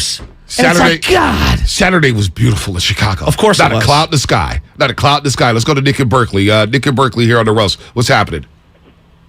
Hey, man, the sloppiness of our defense and the carelessness in the fourth quarter of seemingly every game, giving up 10 points. I mean, how many points we give up in the fourth quarter, but it's a lot more than the first and second combined. And I'm just like, man, secure the ball, man, and for the defense to get 5 3-and-outs in a row and we don't score, it happens all the time. It's like Shanahan goes to this little hole, and I don't know where he goes, like a little gopher. He disappears. He's under the dirt, crawling around. I'm like, dude, call some plays. When our defense is out there getting you the ball 5 times in a row, you got to get at least a couple first downs to give them a rest. Yeah, well, you know what? Execution in the red zone was a problem. Absolutely. And the second down play where Jeff Wilson Jr. got tackled for a 2-yard loss, Juwan Jennings just smoked the block. He smoked the block. He's supposed to set the edge. Oh, but he had an 88% block rate or whatever. Well, that play, go back and watch that play. No, I'm teasing. I get it. My bad. He smoked the play. No, I get it. He smoked that block. I heard somebody, I think it was JD brought this up, and I actually kind of feel him on this when I watched it back the second time. Didn't it feel like they were gassed in the second half? Maybe, but that's not an excuse to me. No, I'm not saying it's an excuse. I'm saying that's what I saw. It looked like a team that hadn't played a lot of football deep into the game. They got blitzed, and they got stung with a haymaker. They were dazed. That's probably more accurate. They were dazed. But I kind of feel JD on that one because I was watching them. They did look like the team that didn't have anything. Like, this is our first time playing a tough game in the second half. All right, Baldy coming up at 7:30. Larry in the city, he'll be on the show coming up after the break, and that'll be sponsored by Kirby. Tristy Frick with BetQL. The LA Chargers roll into Thursday Night Football against Pat Mahomes and the high-flying Chiefs as 3-point dogs on the road. Here's a trend to think about when betting this game. The Chargers are monsters against the spread when getting points on the road. 36, 16, and 4 in their last 56 games. That is a loss rate of just 29% when you bet the Chargers as road dogs. And with Justin Herbert and the Jack Boys getting 3 in Arrowhead, that is a trend that you should think about. I'm Tristy Crick, helping you be the best. You're the one who protects the flock, and that requires an eye for detail. Because when safety and well-being are on the line, it's the details that can save lives. Even when no one else is watching, you see everything. Grainger gets you, and we're here for you, and all the ones who get it done with a wide range of safety products and solutions, plus board-certified safety consultants here to answer your questions. Call, click Grainger.com, or just stop by. Grainger, for the ones who get it done. Kirby is your driveway mechanic. They bring the shop to you with brake replacements, oil changes, washes, and so much more. Get $50 off your first oil change with code OIL50 at Kirby.com. That's CURBEE.com and use code OIL50. Hey, Becky, what about this beat for your next song? It's cool, but I'm into faster stuff lately. Like Xfinity that gives me beyond gig speeds. Got it. What about this then? It sounds powerful, just like Xfinity. Because its supersonic Wi-Fi has 3 times the bandwidth, you can connect hundreds of devices at once. That's what I call power. Unbeatable internet from Xfinity. Made to do anything so you can do anything. Get the Xfinity Supersonic Bundle with unlimited gig speed internet, Wi-Fi equipment included, and a free 4K streaming box. All for $50 a month with a 2-year internet rate guarantee and no annual contract when you add Xfinity Mobile with unlimited data at regular rates. Go to Xfinity.com/gig, call 1-800-XFINITY, or visit a store today. Limited time offer. Restrictions apply. Requires paperless billing and autopay. New gigabit extra internet customers only. Taxes and fees extra and subject to change. Xfinity Mobile requires post-pay Xfinity internet. Reduced speeds after 20 gigabytes wireless usage. After 24 months, regular rates apply. Requires compatible Xfinity gateway. Everything, our farm, our stand, our pop-up shop, it really all started when we discovered the benefits of local, raw honey for our family. And then we decided to turn it into a business. We were looking for something to help us get up and running. So we got the Chase Business Complete Banking Account. It's more than a bank account. It comes with Quick Accept, which lets us take card payments anytime, anywhere in the U.S. using the Chase mobile app. Plus, we get same-day deposits at no extra cost. For us, it's more than honey. It's about sharing a little sweetness with the world. Get the Chase Business Complete Banking Account with the essentials you need to help get your business going. Learn more at chase.com/business-complete-banking. Chase for business. Make more of what's yours. Quick Accept is not available in U.S. territories. Enrollment required. Usage subject to approval. Same-day deposits available for payments before 8 p.m. Eastern Time, Sunday to Friday. Fees and rates apply for checking and processing. Limitations and restrictions apply. Participants compensated. Merchant services provided by Payment Tech LLC and WePay Inc. Subsidiaries of J.P. Morgan Chase Bank and a member FDIC. Kansas City Steak Company, another AmericanEagle.com success story. Started in 1932 as a family-owned butcher shop, today they're a leading distributor of superior all-American steaks delivered right to your door, ready for the grill and your taste buds. When it came to their website, an average site wouldn't do. They chose AmericanEagle.com to take their website to the next level. With a dramatic increase in competition and a softening market demand, they had 2 challenges: improve their brand presence and message, and produce a positive return. AmericanEagle.com got to work and executed usability studies and detailed audits of site experience, digital assets, and marketing. The result? An integrated digital marketing and customer experience plan, organic traffic increase of 20%, and a long-term roadmap for success. If you love great steaks, go to kansascitysteaks.com for website design, development, and online solutions that bring efficiency and results. Visit AmericanEagle.com. If you need a results-driven website, call the team at AmericanEagle.com at 877-WebNow1. That's 877-WebNow1. Okay, you know those amazing spots only the true San Francisco locals are in on? Like Square Pizzas. That place with the square pizzas? Or Mama Hoo-Hoo? The spot for sweet and sour chicken that's anything but so-so. Or you know, with the Granch dressing. And all the other spots the real SF locals know without us even saying them. Yeah, they're on DoorDash. San Francisco gets it. DoorDash has it. Are you looking for a rewarding new career? Join the United States Postal Service and apply for roles nationwide. Serve your community with pride and receive benefits including competitive pay and opportunities for advancement. Whether you are looking for full-time, part-time, or seasonal positions, we have options that may be perfect for you. The United States Postal Service is an equal opportunity employer. Apply now at USPS.com/careers. As you know, sports teams plan well ahead of the next season. If you're thinking of remodeling your home, consider the same strategy. Talk with your designer or builder now about your next project. Golden State Window and Door has new inventory coming online. Milgard, Anderson, and Marvin. See Golden State Window and Door's wide variety of accessories at convenient showrooms across the Bay Area or goldenstatelumber.com. Since 1954. Golden State. When you succeed, we succeed. Are you ready for your palm reading, my dear? Yeah, let's do this. I sense that you crave something. More reliable. Right. You know you deserve better and want out of a relationship. Yes, with my big name wireless carrier. You're who now? My big name wireless carrier. That's why I switched to Xfinity Mobile. Now I get unlimited with 5G for $30 per month on the most reliable 5G network. Let's talk about your aura. It's so... And get this. They can even save you hundreds a year on your wireless bill over T-Mobile, AT&T, and Verizon. Wow, that's actually really impressive. Yep, but you already knew that, didn't you? Oh yeah, I definitely saw this coming. Start seeing savings today. Switch to the fastest mobile service, Xfinity Mobile. Now with the best price on 2 lines of unlimited, just $30 a line per month. Switch today. Xfinity Internet required. Price comparison for 2 unlimited lines under available 5G pricing plans of top 3 carriers. Taxes and fees extra. Reduced speeds up to 20 gigabytes of usage per line. Most reliable based on root metrics. US report. Comcast analysis of mobile Wi-Fi and cellular data from Ookla Speed Test Intelligence Q2 2022.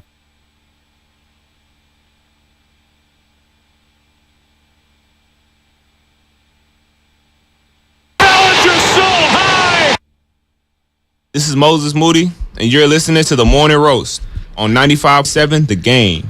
Hey, Moses. Everybody's getting everybody. We're going to see you in 9 days, Moses. 9 days. Warriors opening up trading camp. MAC, y'all. Young MAC Mall. Trading camp. Warriors. Steph Curry. Hey. Some thoughts on Kevin Durant real quick, because Baldy's going to join us in about 12 minutes. Brian Baldinger, of course, at Baldy NFL, breaks out a game better than anybody. And he has some thoughts on Trey Lance and the 49ers and their loss to Chicago. Quick thoughts on Steph Curry and the Kevin Durant comments. I mean, file this under duh. You know what I mean? DUH. Like, Kevin Durant's available, like you and I both said in real time. Of course you think about it. Yeah. You know, because of the trade rules, though, like it made it very difficult because you're limited on who you could trade because they have these weird algorithms where you can't trade a guy who's on his original contract extension. And so it made things very difficult for the Warriors. But, of course, you look into it. Yeah, no It's doubt. obvious. The cooler thing Kevin to me Durant. is that he's the first athlete on the Rolling Stones cover for 6 years. Yeah, in the last 6 years, he's And he's in Ireland right now. He's in Dublin. Yeah, Did you see that? Yeah, he's been on a world tour, man. So, Steph Curry, get back, man. Trading camp's coming back in 9 days, man. I bet you World he's been tour's over. golfing in Ireland, too. Yeah, no K doubt. Club and Probably. Ballybunion. St. Andrews? No, St. Andrews Oh, no, is St. Scotland. Andrews, Scotland. My bad. That's okay. Different But island. Can he go to, he could probably take a private jet from Ireland to Scotland? Yeah, I mean, you think he's PJ in it? Maybe. I don't know. Steph I don't Curry, know. PJ? Yeah, he's not getting. It's a level of wealth I couldn't comprehend. Dude, you think he's flying business on United? Come on, it's Steph Curry. I can't wait for the Warriors to come back. Dude, they're coming back. And then the Kevin Durant thing, everybody's kind of freaking out about that. By the way, Bob Myers, too. I love how he just stuffed it to the analytic geeks. Where's that, the MIT convention? Where he's saying there, like, everybody looks at the regular season, you got, he's shooting 42% from 3, but you get to the playoffs, we're going to take away everything you do well. Yeah. Shane Battier said it best, and then we're going to get right back into football, but he was talking about when he's going up against Kobe, everyone's like, you can't let him, shoot X, Y, and Z from the field. He's like, I'm just trying to make him miss a shot every now and then. A shot. So if I can make him slightly less good, I did my job. Exactly. Like, so that's what we're talking about. The numbers and the geeks and the dweebs, they're ruining sports. They're honestly, they're ruining sports for me. They are. Well, how about this? That Mayoko NBC Sports Bay Area just tweeted this. Got a lot of statements ripping the 49ers offensive line to stretch. That kind of surprised me after watching week 1. Surprised him. So he went back and he looked up the PFF, Pro Football Focus grades from the weekend. The 49ers pass blocking had the best grade in the NFL. And its run blocking was number 5. Still, a loss is a loss. If I told you that PFF had the Niners rated as the best pass blocking unit in the NFL in week 1, what would you say to that, Shasky? Cocaine is a hell of a drug. Thank you. Thank you. Can I ask you a question? I mean, come Can I on. ask you a question? I watched the game. Can I ask you a question? Yeah, go ahead. Why do we do this? PFF? Not just the writers. I've been told you, PFF sucks. Can I, like some of the writers out there, when is it your turn to give me your thoughts? I'm asking out loud. Like, Mayoko's been following this team forever. You really thought the offensive line played well in that game? fine, whatever. Like, I disagree. It's just ridiculous. Let's go. PFF, a bunch of nerds who ain't never laced it up, Dude, grading individual plays, not knowing the assignments, not knowing what they're supposed to do, and then the context of that particular game. I mean, what was the PFF rating on Mike McGlinchey giving up that third down sack that drove the Niners out of field goal range, forced them to punt, and then him not helping up his quarterback? Right, Dominic Robinson. What was the PFF rating on that? Yeah, Dominic Robinson, 0.5 seconds in the backfield. But yet, PFF, Pro Football Focus, says the Niners had the best pass blocking unit in the NFL. Yeah. And there's going to be some nerd on the internet today who comes at us saying, oh, PFF said they're the best, so this is on Trey. Shut up. PFF tells me Lawrence Taylor's not the greatest pass rusher of all time. PFF. Could you imagine that? That's what they do. They'd be like, you know what? Actually, the greatest New York Giant because of win percentage rate is O.C. Omenora. I'd laugh in their face. They say Jim Burt. He had the best pass. He had the best pass rushing grade during those 80s Giants teams. Come on, but here's what's funny to me. Come on, watch the game. It's a tool, right? But at some point, the game I'm watching has to matter with my eyeballs. Honestly, it just drives me nuts. If you want to use numbers for baseball, it drives me crazy, whatever. You want to use numbers for basketball, whatever. It drives me crazy still. But I listen to the Hall of Famers. Chris Mullin, for example. I was just going to say. I can't wait to see Chris Mullin. Yeah. Because Chris Mullin, for 2 years now, and I can't wait to get back on set with him. Bonte, ain't no player talking about plus minus. Darrell Wright. We ain't in the club bragging about plus minus. Hey, my plus minus was a plus 28 tonight. Did you see that? Can I see the stat sheet? Let me look at my plus minus. Let me look at my plus minus. No, they're looking up at how many points they scored. Exactly. How many rebounds and assists they got. Dude, Mullen laughs at analytics. Really? Analytics going to tell me how to run the pick and roll? Analytics going to tell me who's a great player? Stop it with these numbers. Pro Football Focus. I've never cited Pro Football Focus, and I've never used them as an argument. I use it as a tool. I don't use it at all. I use it as a tool. Some dudes in the lab breaking down plays on a computer. You know what the assignments are. You know what the plays are. Come on, man. That's a joke. And in PFF, Hufanga was the highest rated player in the Bears game. A blind squirrel looking for a nut can see that Hufanga was the best player on defense on Sunday. Come on, man. Ray Charles and Stevie Wonder can see that number 29 was flashing all over the field. Turn on the game. God. It's called turn on the game and watch it. Christ. I mean, it's just insane. Odyssey Sports. I bet that they thought that Jeff Wilson hit every dude, he was actually a 91% running back in this game. He was supposed to run the A-gap. He ran the A-gap, so we're going to give him an A. All right, whatever. Odyssey Sports First to Pod, new national NFL podcast hosted by Danny Parkins from The Score in Chicago and Andrew Filipponi from The Fan in Pittsburgh. Take a pair of best friends separated by 500 miles but united by their love of football. Give them a podcast and you get a First and Pod. Danny and Andrew will get you ready for week 2 with in-depth previews on every single game. Give them 40 minutes and they'll give you the league. New episodes every Monday and Thursday. Follow First and Pod on the free Odyssey app or wherever you get your podcast. Brian Baldinger in 6 minutes here on the roast. Let's go to Larry in the city. Larry, what's happening? You're on the roast. Okay, guys, I had a bad Sunday, man. I'm going to tell you, man, I was ready to fire Trey Lance and everything, and kick Shanahan out of the building. But then I thought about it, man. Our guys ain't really played anything. First of all, Trey Lance is not ready for the NFL. That dude, I don't know what you guys see in that dude. Man, that guy cannot – dude, that screen pass he could have hit. Man, that guy just cannot throw the ball. I mean, he throws 2 good throws a game, and then we lose. That's what it is. I'm looking at it like this. I'm gonna give Trey Lance 5 games before I call him a bust. All right, Larry and SF. Guess what? Guess what, Larry? Hey, Larry, guess what? You're going on my cue card. Yeah. And I'm going to need another cue card because we've run out of room on a cue card. There's more names coming up. Bill Simmons, Coward. Coward's already on there. I think we put Coles on there twice. Coles started texting us. He stopped texting us. But here, how about this? We just got a tweet. I'm sorry, sir. And listen, Coles gets his own cue card at this point. Yeah, he does. And Larry, thanks for the call. You're out of your mind right now. You're out of your mind right now. It's good to hear from Lovett.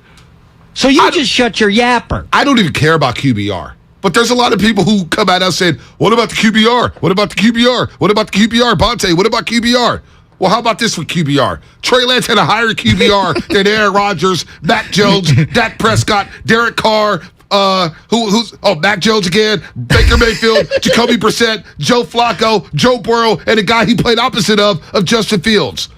So that, okay, we're right there. Let's just stop. Let me stop you right there. But I don't even care about QBR. No, I don't either. But that tells me, like, I thought Fields outplayed him in the second half. He did. So, like, that's, again, this is going where I'm not trying to cherry pick data and use it. In that particular case, I think that's wrong. I think that Justin Fields, now maybe the first half was so bad, that's how the ratings go. I thought Fields clearly outplayed Trey Lance in the second half. In winning time. That's the way I would look at it. And I'm just being fair. No doubt. And then, like, come on. Anybody who doesn't think that Aaron Rodgers is better, even on his worst day, than Trey is right now at any day. Any day. I don't care if Trey's having his best day. Like, we're crazy. Aaron's one of the greatest quarterbacks ever. But it shows that he needs help. He needs playmakers. Well, so does Aaron Rodgers, clearly. Yeah. But that's what I was saying. Aaron Rodgers needs playmakers.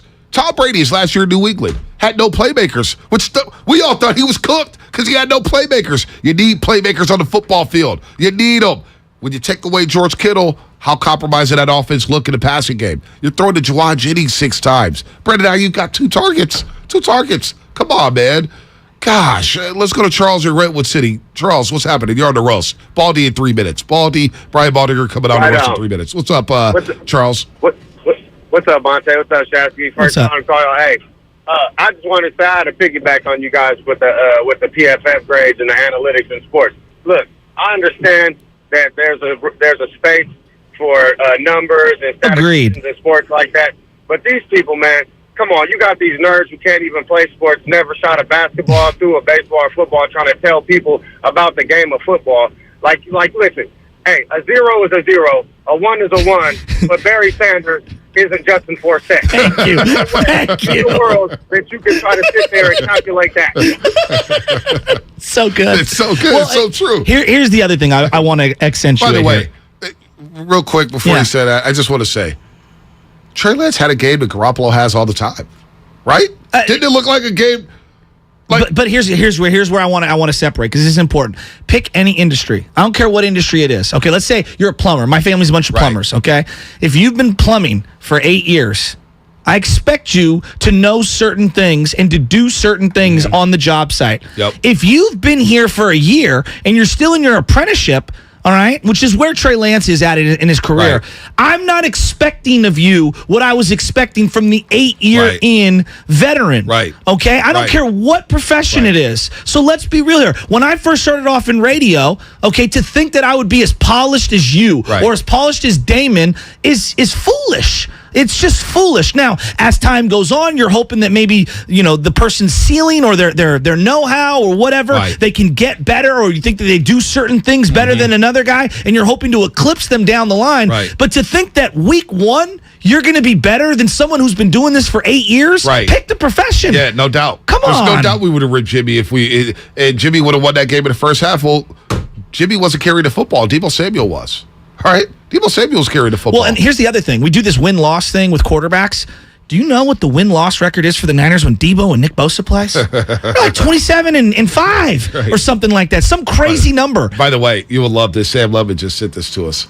Robert Saleh takes all receipts, too. He has his own cue card. Oh, he does? We're all taking receipts on all the people who continue to mock and say we ain't going to do anything. I'm taking receipts, and I'm going to be more than happy to share them with all of y'all when it's all said and done. That's Robert Saleh, but that's tough slat in New York City. Robert, I love you, but when D'Amico leaves, you might be coming back. What? I have a feeling we're taking that whole staff back. By the way, before we get to Baldy, don't forget to download the Odyssey app. 95.7 The Game, thousands of other stations, and millions of podcasts are free on the Odyssey app. And don't forget to subscribe to us on YouTube at 95.7 The Game, on Twitch, and of course the Comcast Business Text line. We love all you guys again. Now it's time. We've been waiting for 7:30 since the game was over in Chicago on Sunday. It's time for a little Brian Baldinger. He breaks down plays better than anyone. I mean, this is like Shark Week now. And you know what Baker Mayfield is? He's chum. Look at these sharks. You think you're getting away from those 4 angry sharks? It's Shark Week. It's time to eat. Make the read urgency. That's the name of the game right here. Urgency. Now, on it. He's on it. Touchdown. Beautiful throw. He's our 95.7 The Game NFL insider. Brian Baldinger. And he's looking as dapper as ever. The clean white button up. He with looks the like James blazer Bond. On. Yeah, what is going on? You got to get to YouTube right now, search 95.7 The Game, and you can look at Baldy. Who are you about to snipe out, Baldy? Jeez. It's just that kind of day, guys. You know, I mean, people got a couple of commitments television-wise. You just got to be ready to roll here. No, so, we love it. We love it. By the way, I want you to break down the waddle I'd dance. much rather be in a. I'd much rather be in a Shasky sweatshirt. I need Baldy to break down the waddle dance. You see the Dolphin fans doing the Jalen Waddle dance. Oh, absolutely. I love that. I love that. I posted it today, Bonte. Oh, I got to check it out. The waddle out. dance is like. Oh, yeah. I mean, I hope that guy scores 20 touchdowns. I got to see more. Brian Baldinger here on the Morning Roast 95.7 The Game. Yes, it's too already. He's going to be with us every single Tuesday at 7:30. All right, the first question of the day has to be about Trey Lance. Overall, general thoughts on number 5 in the season debut for the 49ers and their loss to the Bears. Well, he didn't lose the game for him. You know, he didn't lose it. You know, you like to see in the fourth quarter him be able to see Eddie Jackson, you know, making that throw, but I mean, there's a lot of guys that make that throw and don't see him. You know, he made a great play. He's a really good free safety. But other than that, I mean, you know, in those kind of conditions, I mean, yeah, he missed a throw to Tyler Kroft. I mean, it's old Shanahan play. They've been running that thing for 30 years now. If he runs it 8 more times, he probably, you know, strikes, you know, gold on 7 of the 8. I mean, it's just, he just overthrew him. But, you know, he didn't lose the game. I mean, they didn't block well up front. They didn't run the ball well. Nobody could tell you the name of those defensive linemen for the Chicago Bears. Nothing against Justin Jones or Angelo Blackson or any of those other guys up there, but I mean, you know, this isn't a top 5 defense, and you know there was a lot of 1 and 2 yard runs from that offense on Sunday. Yeah, I'm with you on that. What are a couple things that you really liked that were flashes that show promise, and what were a couple things that maybe you're a little worried about that he has to clean up? Well, I mean, I think when he gets a clean pocket, you know, like a lot of quarterbacks, they can make great throws like the one to Ray McLeod or, you know, the one over the top to, you know. Jawan Jennings. To Jawan, and then he hit to one to Ayuk, you know. I mean, you know, those throws are pretty clean. But, you know, when he gets a dirty pocket and, you know, he misses throws, that's when you want him to just be able to calm down in the eye of the storm and just be able to sit there and make the throw. Or, look, if he's got to do something athletic in that pocket to avoid a hit, you know, to throw over some obstruction, you like to see him still be able to drive the ball and hit the throw accurately. And I think that's something that he still struggles with, like a lot of guys do. Brian Baldinger here on 95.7 The Game on the Morning Roast. He'll be with us every single Tuesday at 7:30 in the morning, breaking down every 49ers football game with us. As for the offensive line, I just saw Pro Football Focus. I don't really, I stay away from the grades and the analytics, all that. Football's football, man. Look, watch the game with your own 2 eyes and you can see what's what. They had the 49ers graded with the best pass protection this week. Now, I was in Soldier Field in that monsoon, Baldy. I didn't see the best pass blocking unit this week in the NFL. What was your assessment of this offensive line, both in the run and pass game? Well, I don't know how they grade, you know, Mike McGlinchey if Dominique Robinson, a 5th-round pick out of Miami of Ohio, beats him clean to the inside, you know, and then slams Trey Lance to the ground with one. He must have a strong paw. Yeah. But he slammed him to the ground with one hand. You know, they can. I don't know about the grades. I don't pay any attention. But, you know, I mean, they have to play better. They have to play. They just have to play better. I mean, because you have to give your quarterback every opportunity, and they've drafted these guys high. Aaron Banks is a 2nd-round pick. I mean, they drafted these guys high, you know, to be elite pass protectors in an elite offensive line. And so I know Aaron Banks, it's his first start, all that kind of stuff. But you know, you want to see guys up front play better than they did. Period. I mean, that's just the way it has to be. You know, Baldy, we were kicking this back and forth, and Bonte doesn't think it's an excuse or anything. I'm not saying it's an excuse, but it's an element, and I felt like the conditions were out of control. How much can you really take away? I'm asking you, someone who used to play, and you study this every single week when it comes to the film. How much can you really pull away from one of these kind of games in that kind of rain? Well, it's hard. I mean, but you know, the good thing for both teams was ball security was really good. I mean, Debo got the ball knocked out. I don't care. You could play that, you know, that play in the desert. You know, Jalen Johnson, you know, punches that ball out. It happens. Jawan Brisker gets on it. But, I mean, overall, just handling the ball handling, it was really good in those conditions, which is usually the first thing you worry about. Even the footing was pretty good. Guys weren't slipping all over the field. I thought the guys kept their feet underneath them for the most part. But, you can't practice in that. Nobody goes out in those conditions to practice. I remember one day, just old story. I remember one time I was in Green Bay during training camp, and Brett Favre had an intern, and his job during this one drill was to take a ball, dump it in a pail of water, and give it to Brett Favre to throw, like just throwing wet balls. And so, I think Trey Lance had a couple slip out of his hands on Sunday, throwing it, just kind of some hitch screens and ball got away from him.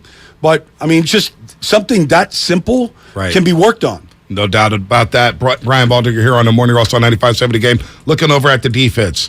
I thought the broken play, Drake Greenlaw grabs a face mask on third down. Bears get a first down. Hufanga makes a great play, but right before that, Johnson interception. It didn't a broken play, which woke up the Bears, and it woke up Soldier Field. And from then on, they scored 19 straight to win that football game. What did you see on that broken play, other than the missed tackles on Justin Fields from Ebu Cobb and Eric Armstead? Well, Justin made a great play. He spun out. A lot of these guys, that's what they do when they feel pressure from the backside. And Armstead was looping around, and he felt it, and he spun. He got to an open field, and he got away from, all of the defensive line. And I don't know how he really located, his receiver on the play, Dante Pettis. I really don't know how he saw him, but he did. And, the 49ers just lost track of him. And then they didn't tackle well at the end of that play to keep him out of the end zone. And so you got to give him credit. On Hufanga, was really frozen on the touchdown to Equinemius St. Brown because he had to be. He had two other receivers in the middle of the field. He's the free safety. But I give Justin Fields credit. I mean, he looked him off. He kind of held him. And then when he threw the ball over the top, there was a little bit of a breakdown there. But overall, I'm just watching this defense going, they are so freaking good. Hufanga was unreal. The plays that guy makes, he kind of reminds you a little bit. I don't make any comparisons to Hall of Famers, but he reminds you of Troy Polamalu, the way he plays. He's in the backfield. He's aggressive. He gets underneath the offensive lineman. He sticks his head in everywhere. He's going to be a really good player. Yeah, he was everywhere. Look, they had 12 penalties, and most of them were on defense. This sliding thing with these quarterbacks. It's ridiculous. It's got to be coached up. I'm not saying Aziz Shahir, Shahir and all these guys that got, Dre Greenlaw. You got to know that the flag's coming out if you do anything. And so, they have to coach that up better. They got so many first downs on defense. That really, really sparked Chicago and allowed them to keep the ball. So how do you coach that up? Because that particular play, me and Bonte have been talking about this, and I remember there was a kid in college who did, he pretended like he was going to slide. Oh, yeah. And then Kenny Pickett. And then he didn't slide, and then he got cracked, and they were like, oh, personal foul. It just feels like, to me, it's now become almost like basketball where you do the pump fake and the lean in. It feels like an offensive weapon that is almost impossible to defend because these guys can slide in very late. It's just difficult. And then you get a free 15 yards. How do you coach that up, Baldy? So, you just mentioned something, Shasky, that was really good, Joe. I mean, they're sliding really late. Yeah. It's okay. So now you're coming full speed. You're Dre Greenlaw. You're one of the fastest linebackers in the league. You can't just put the Jake brake on. Exactly. But I think your aiming point when they do begin to slide, you first of all, I think you have to sort of anticipate it. It's not a running back. Running backs aren't sliding. Yeah. All right, but quarterbacks are. So you have to identify who the ball carrier is. Okay, if it's a quarterback, you almost know Jalen Hurts, Justin, all these guys. So you got to anticipate the slide, number one. And then number two, I think the aiming point is, I think you got to really aim for the body. So that means changing your eyes and changing your aiming point. I think if they hit the body and the head, and you stay as far away from the head as possible, you still make sure that they get down. Yeah. You still kind of let them feel your punch.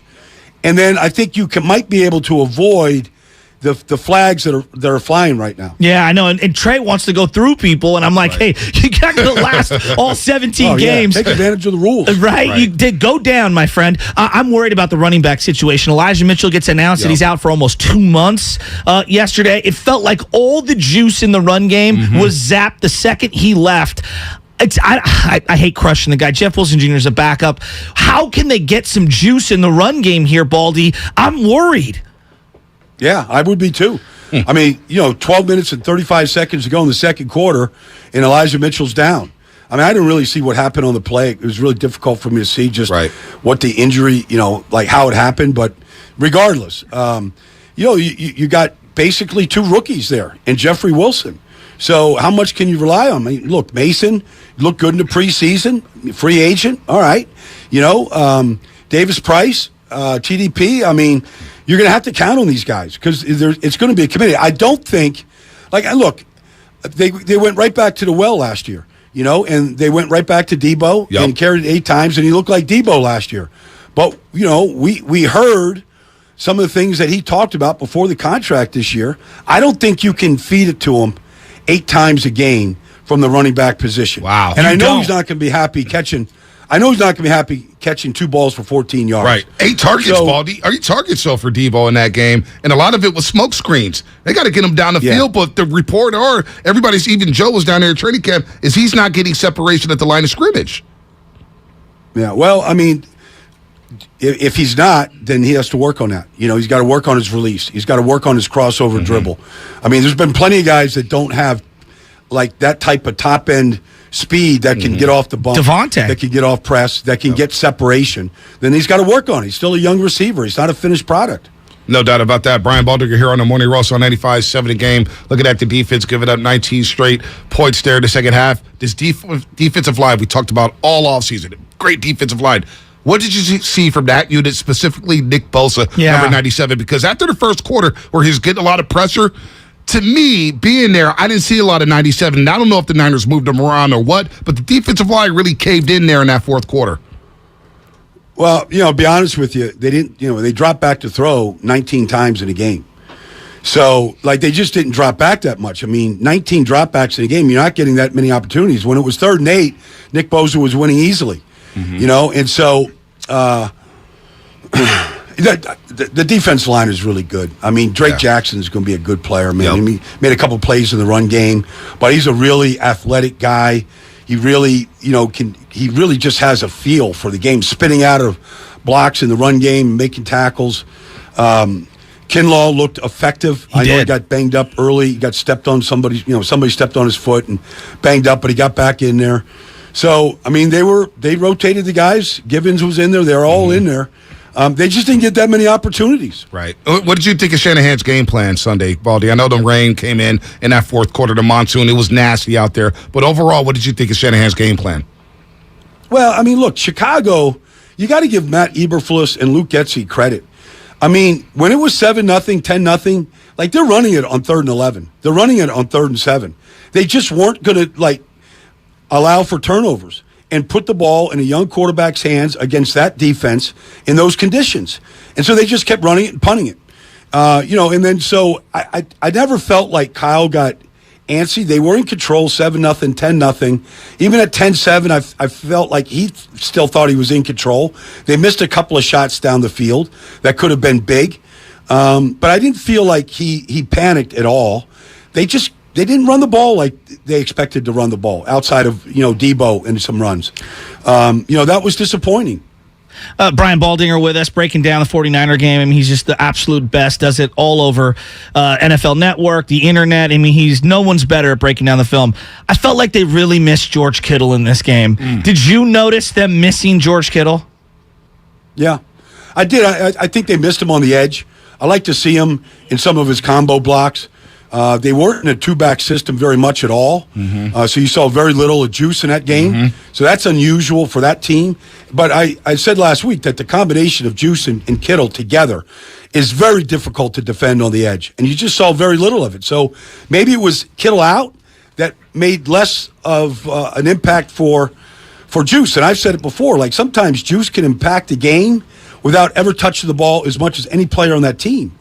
And so you didn't see that. And so was that because Kittle wasn't available and they just weren't going to do that with Dwelly and Charlie and some of the other guys? I think so. Right. And then you just don't know, like, anytime Kittle touches the ball in the passing game, his yards after catch are as good as anybody in this league at that position. And so short passes can turn into long gains when Kittle has the ball in his hands. So, you know, an elite player like that, I think they missed him terribly. Baldy, we started this interview talking about Trey Lance and the quarterback, and so I'm going to end this interview talking about the quarterback spot. A lot of people, obviously, the quarterback room with Jimmy Garoppolo, Trey Lance is getting talked about a lot out here in the Bay Area, and a lot of people believe Jimmy Garoppolo wins that game. I think the game plan looks different. That's just my opinion. You played the game. Does Jimmy win that game for the 49ers? I can't make that prediction. I don't know. I don't know, Bonte. I mean, it's not fair. It's a hypothetical. I know. It is hypothetical, and I understand. I understand the question. I don't know. You know, he hasn't played at all. No preseason, no offseason. I haven't seen him throw a football yet. I'm sure he's, full speed, but I haven't seen him throw it. Mm-hmm. I don't know if he can drive the ball the way he needs to, and all those kind of things. They just have to. I'm sure Kyle has talked to the team, talked to the leaders on the team. I know he has about, look, the noise might get loud. We got to make sure that Trey knows that we got his back. You just can't change horses right now. You just can't. Yeah. Right. Like you have to allow him to struggle. And whatever that means, like under 50% completion in the rain, you just have to allow him to struggle. And even if you lose a game here or you lose a game there, that maybe Jimmy, to your point, Bonte wins, maybe. But long term, you have to allow him. We have to see more. Right. And the only way he's going to get better is by playing through this. Yeah. I'm with you. Go ahead, Shaq. No, we've got Seattle this week, so obviously the Seahawks have been a big rival of the Niners. Pete Carroll. I'm watching that game last night, and I initially wanted the Broncos to win, but God, I just can't stand Russ so much that I'm like, you know what? Good for Geno Smith, but that's not what I want to ask you about. And I don't want to ask you about Seattle's roster. The situation, them not taking the timeout, them kicking a field goal, 64-yarder. What did you think of the entire sequence? I thought it was absolutely insane. Me too. I said the same thing. I tweeted out, like, why are you ticking the clock down, first of all? Like, why are you wasting time? Put the ball in Russell's hands. That's why he's there. You gave up the entire franchise to get him. 4th and 5 for crying out loud. I see, Mike McDaniel in Miami on 4th and 7. Going for it. Throw a touchdown that stuck the fork right in the Patriots, right before half. Like, put it in his hands. Like, he's not. He's your basic playmaking quarterback. Yeah. He did it for a decade. How do you take the ball out of his hands and put it in the kicker's hands? Like, it made no sense to me. The whole thing made no sense to me. And then Nathaniel Hackett called it 2 timeouts when Seattle's in victory formation. He embarrassed himself in that. I was like, what are you doing? Rookie head coach. I mean, until you are in that situation and the whistle's around your neck and the game plan's in your hands, you don't know how anybody's going to respond. It's a little easier when Aaron Rodgers is there and you're not the guy. No, by the way, Seattle does lay the wood. They are a hard-hitting team. And next Sunday at Levi's Stadium, to me, Baldy, it screams body bag game. You saw the goal line plays last night. You saw those plays in the goal line.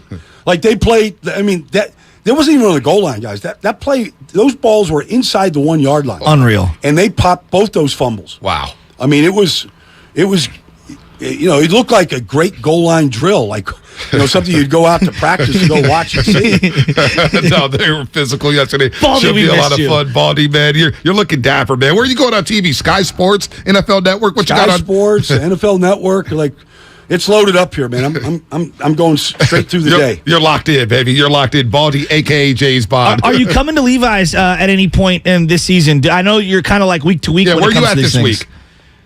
I'm in Baltimore, Miami, Baltimore. So you've I'm heading down to Green Bay. You've had Chiefs, Green Bay, Cardinals. Tampa. Wow. So you had Chiefs, Cardinals, week 1. So you saw Mahomes light up the world in Glendale, Arizona. Arizona just got smoked. Then you go to He's the best player in the league. Yeah. Wow. He's the best player in the league. Wow. And look, Joe Montana, Steve Young, Hall of Fame players. They couldn't play the way Mahomes played. Wow. The way he plays the game, they can't play that way. What is it? What is it about him, Baldy? Like, what is it when you're watching it? What's really the separator? The arm talent is so obvious, but it's like the feel for everything within the pocket, throwing guys open. Like, what are the specifics? So you just mentioned, Joe, like the feel for the pot. I mean, the arm is the arm, okay? I mean, you can play third base on any Major League Baseball team and throw guys out at first easily. But the thing that amazes him, and if I was Trey Lance, I would study Patrick Mahomes. Like his ability when the pocket begins to collapse to always find the escape route. Like last week, Trey Lance stepped right into a sack. Like, Trent's got his guy in good shape, Dominic Robinson, and he ends up falling off because Trey kind of just got antsy in the pocket. Like, I would study this guy's movement in the pocket.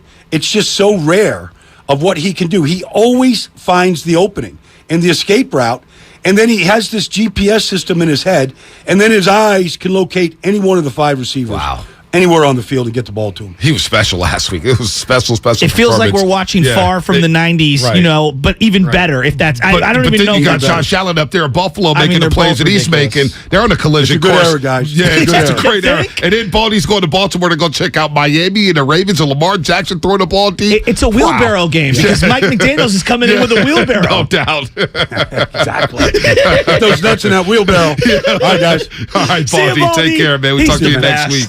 7:30 Tuesday, Baldy. Going to Baltimore, man. And a lot there to break down. We got Dave Fleming coming up in 9 minutes to talk about what the hell happened to the Giants last night, specifically with Kapler, the reliever. Was Zach Littell? Is it Littell? What the hell? I don't even know. DFA his ass. I'm tired of it. I don't even want to say his name anymore. But real quick, to recap Baldy and what he had to say about Trey Lance getting empty in the pocket. I mean, I think that's expected when you have this few reps, just in general. I think that's expected. I think this is part of why this is why I wanted to see him play a little more last year, a lot more last year, because, you've got to get better by actually playing. You don't get better on the sidelines. This narrative that so-and-so's not ready, so we're going to put him on ice, and then we're going to prolong the readiness. Like, you need to go out there and play. Let's get to Jacob in just a second here, Santa Rosa, but he needs to play. There's no doubt about that. And but I'm seeing a lot of YouTube comments, and we talked about this a lot. When he was in the up-tempo, they used the up-tempo for a little sliver of that game. So much more rhythmic. We saw it in the preseason game last year against against the LA Chargers at SoFi Stadium. We saw a little bit when they got rolling there. It scored that touchdown in the first half. Little no huddle. Well, I think the number one job of any manager is to make sure that your employees are comfortable and they're in their best position to succeed. He looks comfortable. That's kind of where I'm going with this. Is if that's where he does feel the most comfort, then you need to go to more of that. I can't believe they lost to the Bears, man. I cannot believe that. Let's go to Jacob in Santa Rosa. Jacob, real quick before we get to Flem. What's up, Jacob? Just real quick, I need to know, going back to what Shasky said about what he saw, how Justin Fields outplayed Trey Lance in the second half. Because what I saw was a prayer to Dante Pettis. He was wide open. Almost dropped it. Wide open. He's wide open. Coverage. That's not on Trey Lance. No, I'm saying that Justin Fields made plays. I mean, I don't think that that's a terrible thing or an indictment on Trey Lance. When Trey Lance had the ball down 9 points, it was pouring. And I don't even think the Chiefs, for as great as Mahomes is, I don't even know if they score a touchdown in that rain. You know what, though? The rain really didn't kick in into that fourth quarter. No, but that's what I'm talking about is just that fourth quarter. But that Dante Pettis play. Go ahead, Jacob. Continue, because there was nobody within 16 yards of Dante Pettis. But go ahead, Jacob.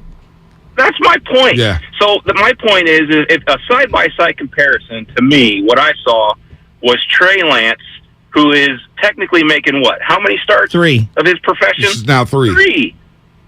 Justin Fields, how many? This was his last year. 13th. He was 2-8 last year. Excuse me, 11. 2-8 last year. So point.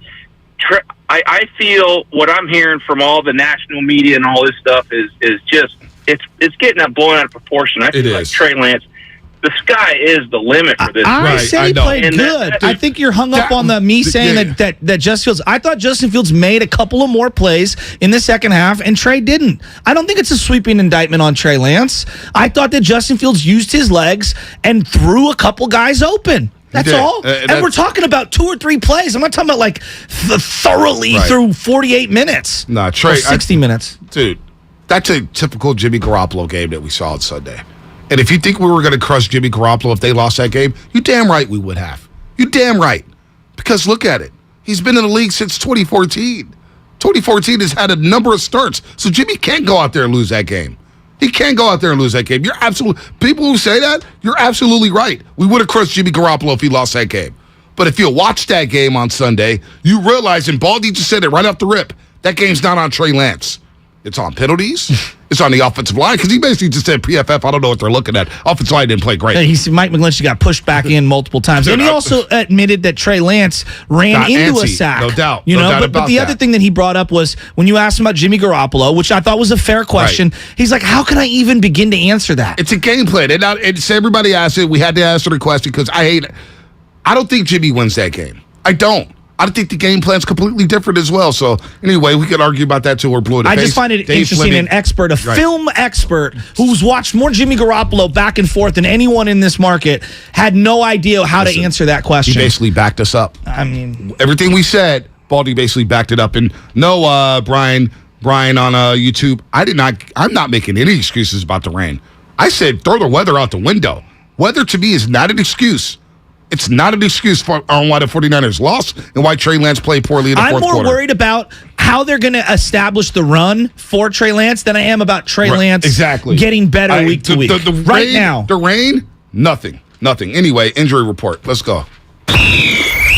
It's time for the injury report. That really hurt. Brought to you by Boxer & Gerson, Northern California's premier workers' compensation law firm, helping injured workers get their lives back for over 40 years. All right, we know the deal with Elijah Mitchell. He's going to miss the next 2 months, at least the next 2 months, with a sprained MCL he suffered in the first half of Sunday's loss to the Chicago Bears. And Niners head coach Kyle Shanahan said yesterday that he is unsure whether or not tight end George Kittle will be able to play this week against Seattle. And also Javon Kinlaw, he injured his ankle, although it's not believed to be severe enough to put his status for Sunday's game against Seattle at home at Levi Stadium for the home opener in doubt. Javon Kinlaw should be able to go with that ankle sprain. The injury report brought to you by Boxer & Gerson, Northern California's premier workers' compensation law firm, helping injured workers get their lives back for over 40 years. What is coming up on the game? Sponsored by Fremont Bake, full-service baking, no compromises. The one and only Dave Fleming to talk about what the hell went wrong yesterday at Oracle Park in the Giants' win over the Atlanta Braves. Some fans gear up for game day, but some fans follow their team every day. That's why the Locked On Podcast Network has a daily podcast for your favorite NFL team. Every trade, every overtime win, every game. Our local experts cover the biggest stories around your team every day. Search Locked On plus your favorite NFL team on the Odyssey app or wherever you get podcasts. The Locked On Podcast Network, your team every day. Kirby, it's your driveway mechanic, and they bring the shop right to you. Brakes, tire replacements, oil changes, and more. Just yesterday, I had somebody hit me up in my DMs and said, what's the code? I said, Oil 50. And that's right. They're adding an eco-friendly wash. Barely uses any water and makes your car look brand spanking new. I'm going to use it this week. The ultimate convenience, easy booking, transparent pricing, on-time arrival, but service in my driveway. No waiting rooms, coordinating rides, just direct access to the mechanic. Friendly, reliable service, no middlemen, no upsells. Get $50 off your first oil change with the code. Here it is, Oil50. That's Oil50. Check out Kirby.com. That's CURBEE.com. In order for small businesses to thrive, they need to be smart, efficient, agile, staying ahead of the market at every turn, and finding ways to do more with less. That's never been more important than it is right now. So for a limited time, Comcast Business is introducing Small Business Savings, a deal for companies across the country. When you call in now, you can get powerful internet for just $39 a month for 12 months. $39 a month, with no annual contract and a money-back guarantee. All on the largest, fastest, reliable network for small businesses, with the company that powers more businesses than anyone else. So if you're a small business owner, don't wait. Call and get started today. Comcast Business, powering possibilities. Offer ends 9/21/22. Restrictions apply. New Comcast Business 50 megabits per second internet customers only. Requires EcoBill and AutoPay. Equipment, taxes, and fees extra and subject to change. Call or go online for details. After promo, regular rates apply.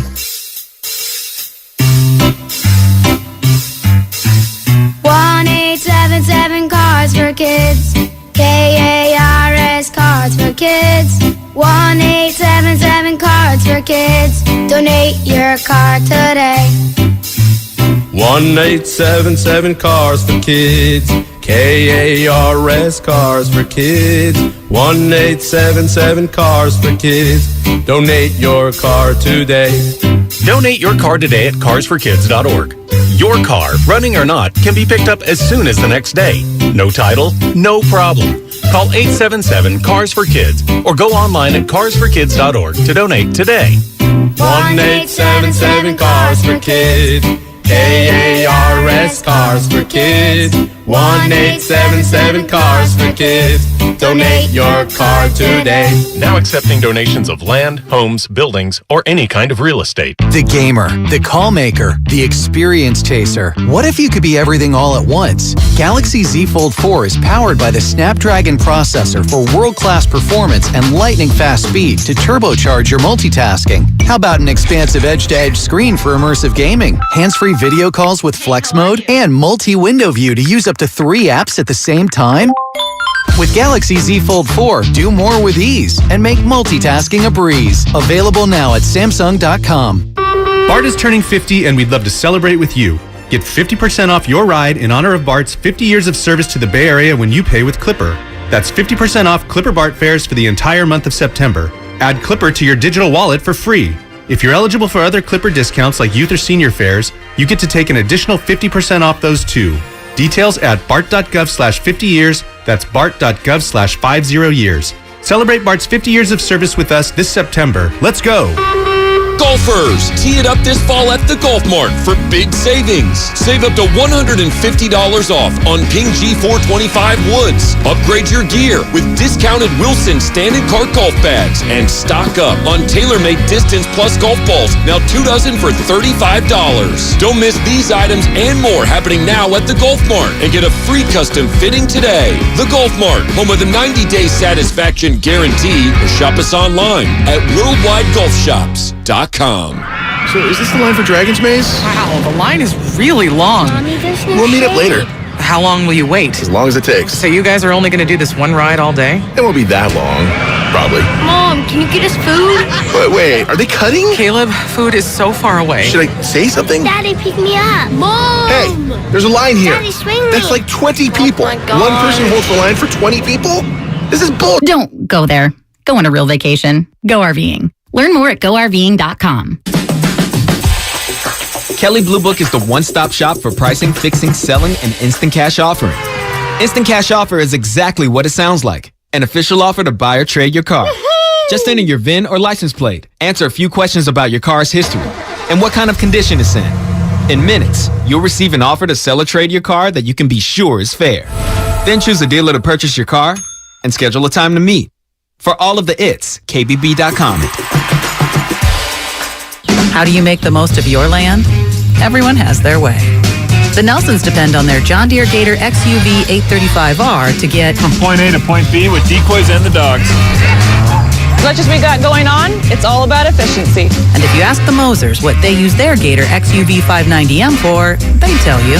The most fun we have on the Gator is just ripping around the property. There are millions of ways to make the most of your land. Learn how to make the most of yours at Deere.com. Nothing runs like a Deere. You're listening to 95.7 The Game, KGMC FM at HD1 San Francisco. Always live on the free Odyssey app. It's time to wake up with a nice cup of morning roast. Oh, yeah. Featuring Bonte Hill and Joe Shasky. Hey, well, I'm about that action, boss. Take him out! This is the morning roast on 95.7 The Game. So this is when the manager went to get him, and something was said by Littell, and then when Gabe came back into the dugout, he said, "All right, young man, we got to have a chat."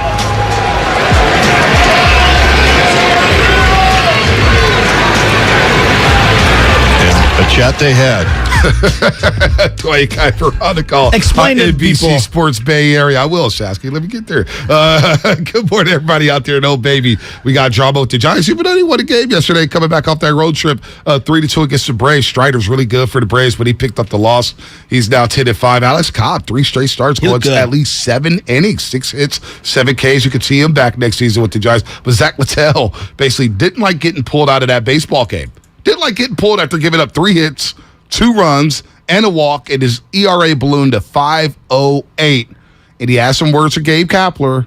And as soon as Gabe Kapler got back to the dugout, he had some words for Littell, and they walked back to the clubhouse. Well, no. See, this is the part I want to explain. It was a strut. Kapler walked like he was the dad ready to put a whooping on the kid from back in the day. Unbelievable. I have no idea what ended up happening, but they went into the dugout or whatever, the tunnel, I guess, area. The tunnel right between the dugout and the clubhouse. Kapler looked ready. He looked ready to hit the weights. Zach Littell, after giving up 3 hits and 2 runs and a walk, to do that, I mean, he had to be checked. He was the only person on the planet who thought he should have faced Matt Olson in that situation. And it's like, dog, read the room. Oh, man. Giants, they're 9 games behind the Padres for that final wild card spot. 5 games under 500. But we have to talk to our main man, Dave Fleming, of course, presented by the County of Santa Clara. Book a COVID-19 booster shot now at sccfreevax.org or call 211-GIANTS. They've won 3 in a row. Win 2 or 3 against the Cubbies over the weekend at Wrigley Field. That was a fun time in Chicago. Shasky, you got to go to Wrigley one day, man. It was surreal. But Flip, what's happening, man? Good morning. What a scene last night at Oracle Park. Well, you know, this team is not boring. They don't just win a game, lose a game. It's winning streaks, it's losing streaks. It's been such a strange season, but it was a really good game, and that was a very, considering all the circumstances, how late they got in and how good the Braves are and how important that game is for Atlanta, that was a good win for the Giants. That was a good win, but everybody's talking about what happened there with Zach Littell and, of course, Gabe Kapler late in the game. Littell gives up the 2 runs, the 3 hits, and a walk, and didn't seem like he was pleased with getting yanked. But he showed up the manager, and then you see Kapler just strutting there in the dugout and follows Littell back into the tunnel, and they had a nice little chat. Break down the scene there for us, Flynn. What did you think of Littell kind of talking smack back to his manager there after getting yanked? Well, I mean, it was just so unusual. Number one, because Zach Littell is he is like the world's nicest guy. Zach is very mild-mannered off the field. I mean, he's a competitor. You have to be when you're out there. And also, I mean, it's undeniable. He was getting knocked around. There was no nuance or subtlety. There was no question about making the move. So I was just surprised that the move was made and that he reacted to the move that seemed so obvious. So anyway, I mean, look, I'm always willing to give a guy a pass and chalk up something to just, the competitive juices were flowing. It was a weird scene. Zach would not be the guy, and we've never seen, I don't think we've ever seen Gabe Kapler do that before. I don't think, in his 3 years, I think that's the first time I've ever seen him react like that. Is it fair to question if this is more like discontent from the remaining guys on the team or just an isolated incident? I'm not even sure what I should chalk this up to, because even Bruce Bochy had an incident with Santiago Casilla in 2016, and then immediately Santiago Casilla kind of hey, you know what, I was wrong. I forget exactly what the specifics of that one were, but I remember him basically backing him, and Bochy had the 3 World Series championships as equity as well as just being an all-time good guy. So is this an isolated incident, you think, Flem? I think it is. I do. Look, I think the bullpen is the place where you're most likely to have tension between a manager and parts of the roster. The bullpen is the spot where it's most easy for those players to be unhappy with how they're being used or being used too much. There are just so many different directions for those guys to be a little cranky. I'm being used too much. I'm not being used enough. I'm not facing the right kind of hitters, the right spots in the lineup. You're not using me in the right role. I mean, that's, and so it's kind of natural that there might be some, but I just haven't, I'm around these guys all the time, and I just haven't noticed any of that on a scale of, on any scale. I mean, I just haven't noticed players complaining. So I think it was truly an isolated incident. Maybe I'm wrong. I didn't see Zach after the game. I didn't see Gabe after the game. Maybe I'm wrong about that, but I don't think I am. I think it was just a one-time deal, and I don't know why. I don't know what. I mean, really, truly, Zach's not clueless. Like I'm sure he realizes, thinking back on it, the outing was set up for Alexander to come in, and he wasn't pitching well, and so I bet he immediately regretted what he did. We're talking to Dave Fleming, the voice of the Giants. Of course, you catch him on NBC Sports Bay Area, also college football, golf, college hoops, you name it. Flem is everywhere. Talking a little Giants baseball as they won 3 in a row, beat the Cubs 2 out of 3. And of course, the Braves last night in a very tough pitcher Strider because Alex Cobb dealt last night. 7 innings, 6 hits, didn't give up a run, 7 Ks in 2 of his last 3 starts. He's been really, really good. He had to hiccup against the Dodgers back on September the 7th, but against the Phillies, pitched really well. This is a guy where I think you've talked about all season long, Flynn, where the Giants feel like they could find guys like this and add them to the rotation. It looks like Cobb could be a candidate to be back in the rotation next season. Oh, he's definitely going to be back in it. He definitely is. Alex is, he has had a really, really good year. To me, he's a big bright spot. Early in the year when we were talking about him, we were saying, the numbers don't match the performance, and that's too bad because he's pitched a lot better than the numbers would indicate. But I would say now the numbers pretty much match. I mean, the numbers look pretty darn good, other than the fact that he doesn't have a lot of wins personally. He's had a terrific year, and somehow we were also always saying, except for the Dodgers. I mean, that's true for like every Giants pitcher. Except for the Dodgers, he's pitched really well. They do have to figure that out. They got to solve that problem, but so does everybody else. So anyway, Alex, that was one of his best outings of the year. The Braves are legit good. And I'm happy for him because I think it was grinding on him early in the year. The Giants just didn't play good defense behind him, and it kind of ruined his performance. And now they're playing good defense, and he's pitching great. Yeah, he's looked really, really good the last few outings, and I'm really excited for him. We all want to see Rodon come back, but they did give a 2-year extension to Wilmer Flores. I feel like he's been this year's everyday lineup MVP, and I don't think moving forward they want him to be an everyday player. Most Giants fans like myself, we're looking for any code or anything that could signify what the offseason might bring about. Do you think the Wilmer Flores signing has anything to do with their future intentions on Longoria or Crawford moving positions or anything like it, or is this just, hey, we want to bring back Wilmer at a good price? I think it's probably the latter.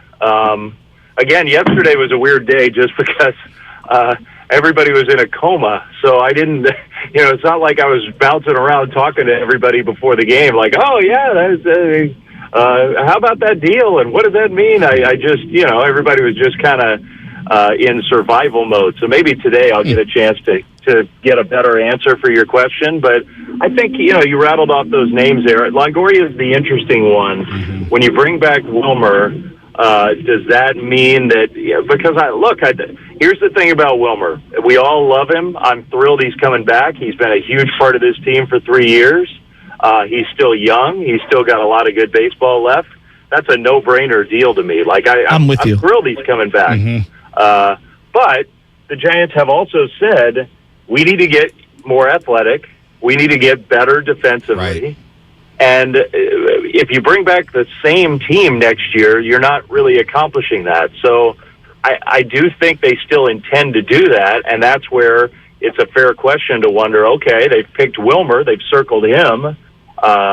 They've made their intentions clear about Jock. Whether that happens or not, we'll see. Right. But they've been clear about that. I think it's a looming question about, okay, how many more of those kind of players can you fit on this team for next year? So Brinson, more athletic. Let's see what he can do. He didn't play yesterday. Basically had to one at-bat, pinch hit, play center field. We saw Calhoun, a longtime prospect with the Dodgers, got traded to Texas, made his debut yesterday. And then Joey Bart, who, had the big home run Saturday afternoon at Wrigley Field. It was really cool to see. Let's see some of the young guys play, because what you're talking about, Flem, that looks like Brinson is an athletic guy. Calhoun we'll see about. Bart we'll see about. maybe they'll get more at-bats and we can see more of them and maybe drop down Wade and Yastrzemski in the lineup here because, Flem, you're talking about it. You got to get more athletic. There's no doubt about that. Yeah, and the guys, Wade and Yaz, it's just reality. They just have not performed. They just haven't. And they're not the only ones. So, there's a combination of needing to get younger and more athletic and also just needing to get better performance and trying to evaluate or judge whether, okay, has this been a fluke thing these last few months, or do we need to make some longer-term judgments about some of these players? David VR, put him on the list. I mean, he's been a real bright spot the last few weeks. You give him some at-bats down the stretch, see what he can do. And Bart is for sure in that mix. I mean, right. Joey has. I think Joey's made the strong case that he's a big part of this team going forward. Calhoun, Brinson, those guys are getting a chance. Right. Let's see it, right, Flem? What's there to lose? That's it. See it, and if they play great, they come to camp with a chance to win a job, great. If they don't, then you didn't lose anything. So I think you're right about that part of these last few weeks of the year. Where you at this weekend, Flem? College football. We didn't ask you where you were at last weekend. Where'd you go, and then where you at this weekend? Well, I was in Stillwater, Oklahoma. I had Arizona State, Oklahoma State last weekend. And ASU hung in there for a while, but just not quite good enough this year, I don't think. So this week I'm going to Utah. And on paper before the year, we thought it was going to be a good game, San Diego State, Utah. San Diego State beat them last year, but San Diego State has not started the year very well, and I think Utah will probably win handily. But Utah's a good team, so we'll see the Utes for the first time this year. It's a quick flight. It's a little easier than Fayetteville, Arkansas, and Stillwater, Oklahoma. San Diego State got thrashed by Arizona that first game in their new stadium down there in San Diego. Flem, you are the best as always, man. Giants 3 in a row. What do you know? 3 in a row. They'll take on the Braves again tonight at Oracle Park. Flem, we'll talk to you next Tuesday. I mean, it was such the Niners game was a bit of a downer. So, it's nice that the Giants are winning a few games. Flem, I was out there in Chicago, man. The Giants were the bright spot Saturday afternoon at Wrigley Field. And let me tell you, first time at Wrigley Field, what a cool spot. Little yard, walking down Sheffield Avenue, Waveland Avenue. Try to get Shasky out there. Maybe we'll get him out there to Chicago next year. But a really cool experience. And in Soldier Field, of course, the weather just flipped. And it was a monsoon. So watching the Niners lose in person and walking in that monsoon for 45 minutes, not a fun Sunday for your boy. Joe, you've never been to Wrigley? No, I've been to Fenway. I've never been to Wrigley. We just couldn't afford it this summer. Well, I'm not blaming you for that. We got to get you there. Yes, I know. I'm going to the game Friday night, though. Big crowd going with us Friday night. I'll be at the Dodger-Giants game Friday night. Oh, I'm sure you'll be on your best behavior. Absolutely. Not committing to that one, Flem. Not committing to that one. I'll see you there. I'll say hi. All right, see you guys. All right, Flem. Dave Fleming, the one and only Dave Fleming, presented by the County of Santa Clara. Booking COVID-19 booster shot now at scfreevax.org or call 211. Real quick, I want to hear from Kapler on the incident with Littell, and then I want to hear from Littell. Here's Kapler on the incident. Okay. I think Zach, wanted to stay in that. Wanted to stay in that game. Obviously, he's a competitor and wanted to finish that inning, and I think it was just his, wanting me to know that he wanted to finish that inning. There's obviously a way to do that. Zach knows that. We discussed it, and he knows that when I come out to get the ball, he just needs to put the ball in my hand, and we'll talk about anything later. We open the door for conversations around, when players enter and exit games, and I'm happy to discuss those things with players, and there's a way to do that. I think Zach understands that. Hold on, did they handle it? Yeah, we handled it. It's taken care of, and I'm not going to get into the details of that conversation, but he understands the situation. What about Littell? What did he say on the incident with Kapler? Surely out of self-frustration in my performance and came out in a disrespectful way towards him. Obviously, that was not my intention at all. So that's on me, and we talked about it. I've already gone into his office, and that's that. I don't want it to take away from what happened tonight. Won a game against a really good team, and it sucks that this had to be a part of it. And I can assure you on my side it won't happen again. I didn't know what he sounded like till then. I never heard him talk. Well, because he shouldn't talk. He's got a 5 ERA, and the guy's given up like 25 runs in his last 30 appearances. That's the first time I ever heard of it. Does he want to address the situation? Imagine thinking you're the manager of the Giants. I know. And 5.08 ERA, Zach Littell is giving you the business. And my favorite was put the ball in my hand. I expect you to put the ball in my hand, and we can have that conversation after the game. Hey, look. A couple cuts. Yeah, keep going. Obviously, on the field, we had a little bit, and then we spoke a little bit in the tunnel. That's something that we don't really want to address during the game, obviously. And we both knew that. Like we had a job to do and finish the game and get through that last inning, and that was the priority. And after the game, I went in, apologized for my part in it, and move forward. What did you say to Kapler? Zach? I just said that I wanted Olsen. Not that I pitched well enough and deserve that at all, but I think any guy out there is going to want to finish an inning that they started, and that's all it was. Is frustration that I didn't get through that, and not by any means frustration towards him, just frustrating myself. Did you give the ball to Kapler? Did you give it to him, Zach? Did you give him the ball a little harder than usual? Absolutely, I did. Yeah. It definitely was not handled the way that I should have handled it or wanted to handle it, and I think stuff like that kind of gets caught up in the heat of competition sometimes. I obviously don't view myself as that guy or that would lose control like that, but it's a learning experience, and going forward, it's something that I won't let happen again. I mean, you got punked by some like no-name reliever, basically. So do you think it's an indictment on the clubhouse? I mean, I've told you, I'm ready to move off of Farhan and Kapler. I would blow the whole thing out. When Zach Littell is dogging your manager, you've lost it. Here's the thing. The Bruce Bochy one that everyone's going to go to, Santiago Casilla, Bruce Bochy had the equity of 3 World Series rings, and clearly Santiago Casilla had won a ring for this team as the closer. He was really good. He was. Really good. And immediately apologized. Bochy tapped him on the shoulder. He came back, gave him the ball. But I wasn't what I was thinking of. I was thinking of Felipe Alou and Armando Benitez. Oh, yes. Because that's when I knew that obviously Armando stunk. Right. But Felipe Alou had completely lost touch with the clubhouse. Yep. So I just went down the rabbit hole, Bonte, and I want to laugh a little here because that's what I was thinking about. All right. Because last night, because I do think, and look, you said blowing out Farhan and Kapler. I've told you. I'm open to it. I wouldn't lose sleep if they got fired. That's what I'm saying. I would wake up the next day, okay, I don't know who you're going to go to. I don't know who you go to, but they're going to have a pocket full of cash. You just can't operate like this anymore. To me, I felt like, boy, did Kapler really lose the clubhouse? And from insiders and from people around the organization, I continue to hear that, Kapler, they think his act is phony.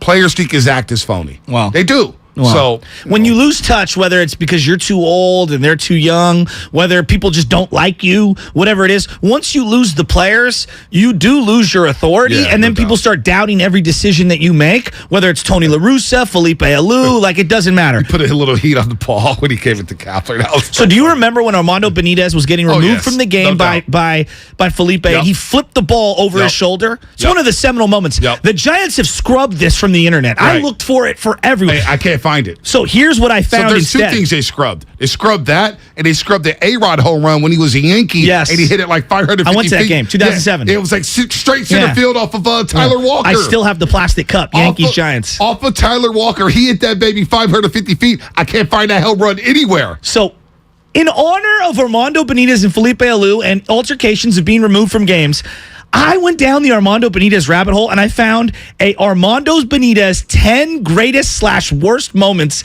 in Giants history, and I'm just going to read a couple of them. Okay. The end. This was the end. The final blown save. He walks, then balks Jose Reyes in to tie the game. Oh, that was in New York City. Yeah. And then gives up a home run to his former team, and Carlos Delgado hits a walk-off. Shea Stadium. 14th blown save for that season alone. Oh, my gosh. And his final appearance in a Giants uniform. What was the date? What was the date of that game? May 29th, 2007.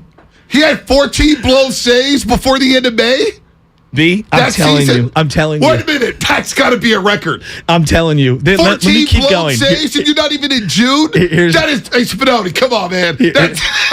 That's great. That's Jim Johnson asked. Okay. Oh, my God. Okay. July 23rd, 2006. Giants 5-game winning streak. They're about to sweep the Padres and take over first place. Benitez enters, comes strutting in. It's a 5-4 game.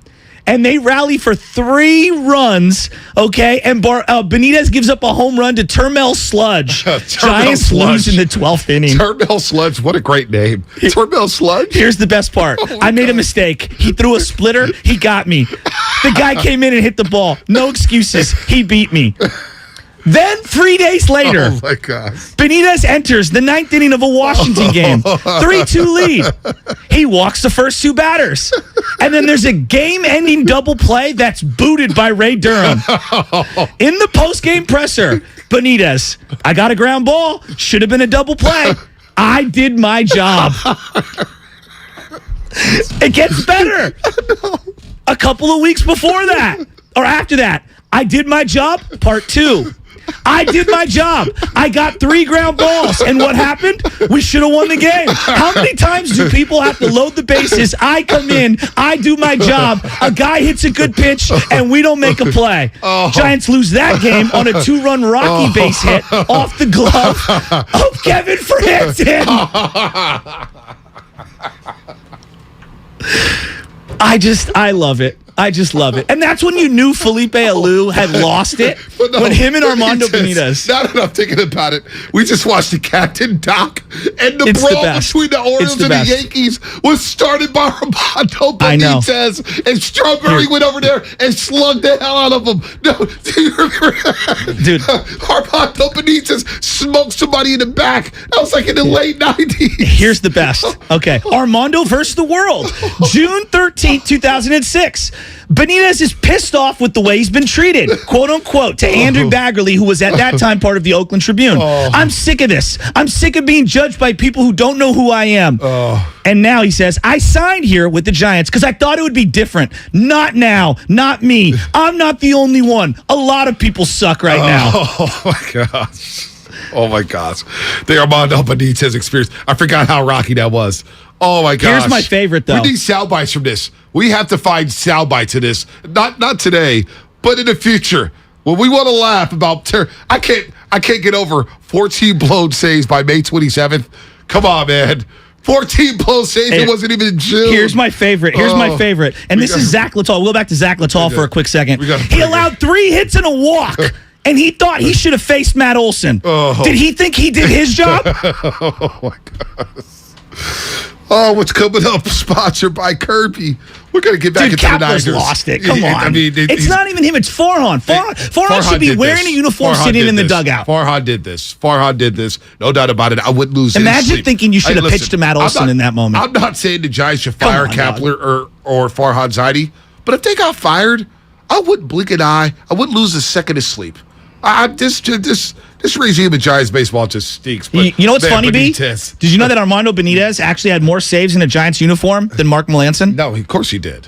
Mark Melancon did nothing with the Giants. All right, coming up, sponsored by Kirby. More of your phone calls, 888-957-9570. We'll get back into the 49ers and maybe take a little peek at the Seattle Seahawks as they come to town next Sunday at Levi Stadium for the home opener. We'll be right back. Kirby is your driveway mechanic. They bring the shop to you with brake replacements, oil changes, washes, and so much more. Get $50 off your first oil change with code OIL50 at Kirby.com. That's CURBEE.com and use code OIL50. Everything, our farm, our stand, our pop-up shop, it really all started when we discovered the benefits of local, raw honey for our family. And then we decided to turn it into a business. We were looking for something to help us get up and running. So we got the Chase Business Complete Banking Account. It's more than a bank account. It comes with Quick Accept, which lets us take card payments anytime, anywhere in the U.S. using the Chase mobile app. Plus, we get same-day deposits at no extra cost. For us, it's more than honey. It's about sharing a little sweetness with the world. Get the Chase Business Complete Banking Account with the essentials you need to help get your business going. Learn more at chase.com/business-complete-banking. Chase for business. Make more of what's yours. Quick Accept is not available in U.S. territories. Enrollment required. Usage subject to approval. Same-day deposits available for payments before 8 p.m. Eastern Time, Sunday to Friday. Fees and rates apply for checking and processing. Limitations and restrictions apply. Participants compensated. Merchant services provided by Payment Tech LLC and WePay Inc. Subsidiaries of J.P. Morgan Chase Bank and a member FDIC. Hey, Becky, what about this beat for your next song? It's cool, but I'm into faster stuff lately. Like Xfinity that gives me beyond gig speeds. Got it. What about this then? It sounds powerful, just like Xfinity. Because its supersonic Wi-Fi has 3 times the bandwidth, you can connect hundreds of devices at once. That's what I call power. Unbeatable internet from Xfinity. Made to do anything so you can do anything. Get the Xfinity Supersonic Bundle with unlimited gig speed internet, Wi-Fi equipment included, and a free 4K streaming box. All for $50 a month with a 2-year internet rate guarantee and no annual contract when you add Xfinity Mobile with unlimited data at regular rates. Go to Xfinity.com/gig, call 1-800-XFINITY, or visit a store today. Limited time offer. Restrictions apply. Requires paperless billing and autopay. New Gigabit Extra internet customers only. Taxes and fees extra and subject to change. Xfinity Mobile requires post-pay Xfinity internet. Reduced speeds after 20 gigabytes wireless usage. After 24 months, regular rates apply. Requires compatible Xfinity gateway. Okay, you know those amazing spots only the true San Francisco locals are in on? Like Square Pizza. That place with the square pizzas? Or Mama Hoo-Hoo. The spot for sweet and sour chicken that's anything but so-so. Oh, Order up! You know, with the Granch dressing. And all the other spots the real SF locals know without us even saying them. Yeah, they're on DoorDash. San Francisco gets it. DoorDash has it. If you're a professional builder or designer, here's some good news from Golden State Lumber. Their relationships with Capital Lumber, Cal Cascade, Humboldt Sawmill, and others have led to an increase in lumber inventory. Golden State strives to deliver most materials the next day, if not the same day. Be sure to download the Golden State app, which provides access to hundreds of resources. Find it at goldenstatelumber.com. For 3 generations, Golden State. When you succeed, we succeed. Visit Friedman's Appliance in Pleasant Hill September 23rd through September 25th for their fall clearance sale event and take advantage of one-of-a-kind opportunities. Visit Friedman's Appliance Fall Clearance Sale event for the best time to save on new appliances for your home. Traveling, volunteering, spending time with family. What's your retirement look like? With income planning from Fidelity Wealth Management, a dedicated advisor can help you grow and protect your wealth. They'll look at your full financial picture and help you create a flexible strategy that considers things like market conditions and healthcare expenses, so you can stop worrying about the future and enjoy whatever comes next. Visit fidelity.com/income planning. Investment minimums apply. Fidelity Brokerage Services member NYSE SIPC. Here's football legend Howie Long for Skechers hands-free slip-in footwear. The world has gone hands-free. Using the phone, turning on your lights, heck, even driving. However, if you want to put on a pair of sneakers, you still need to bend down and help your feet in. Until now. Introducing Skechers hands-free slip-in footwear. Let me tell you, these things are amazing. You don't need to lace up, and they're even better than your standard slip-on sneakers. This is next-level slip-in technology, where you don't need to reach down and help your heel in. You just step in, and off you go. It's that easy. So what's the secret? There's a special smooth comfort pillow in the heel that helps your foot slide into place and also keeps your feet secure in heavenly comfort, which means they stay on just like a pair of laced-up sneakers. And you can even slip into them while you're sitting down. Make your life easier and go hands-free with Skechers' new hands-free slip-in footwear. You'll never have to struggle putting on your shoes again. Get hands-free slip-ins for the whole family at a Skechers store, Skechers.com, or wherever stylish footwear is sold. In Hayward, we're looking for highs near 71, partly cloudy. Weather brought to you by Pfizer and BioNTech.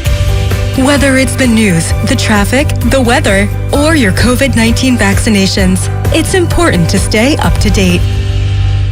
Score big with Xfinity Internet. It's made to do anything, so you can do anything. Supercharge your home with the game-changing speed of supersonic Wi-Fi. With 3 times more bandwidth, it covers the field and then some. And blocks billions of threats with advanced security that helps keep you protected at home and on the go. If you're keeping score, that's internet that does it all. That's unbeatable internet from Xfinity. Learn more at Xfinity.com. Restrictions apply. Not available in all areas. The Doobie Brothers 50th Anniversary Tour is coming to Shoreline Amphitheater September 27th, and 95.7 The Game has your tickets. For your chance to win, head to our contest page at 957thegame.com.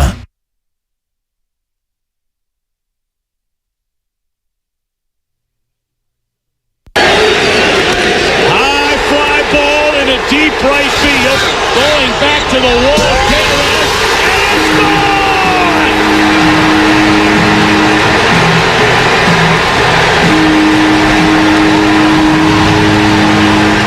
Now, back to the morning roast with Bonte and Shasky. We're never going to hear from Tom Brenneman ever again, but that was him from Fox Sports.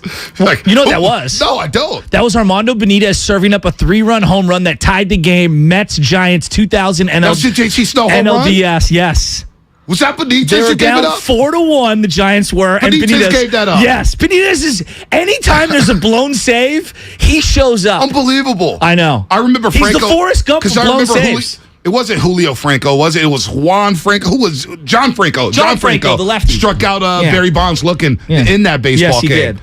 That was Benitez who gave up the home and run. And the Giants were like, hey, I know he's a Florida Marlin. After that, we got to get him.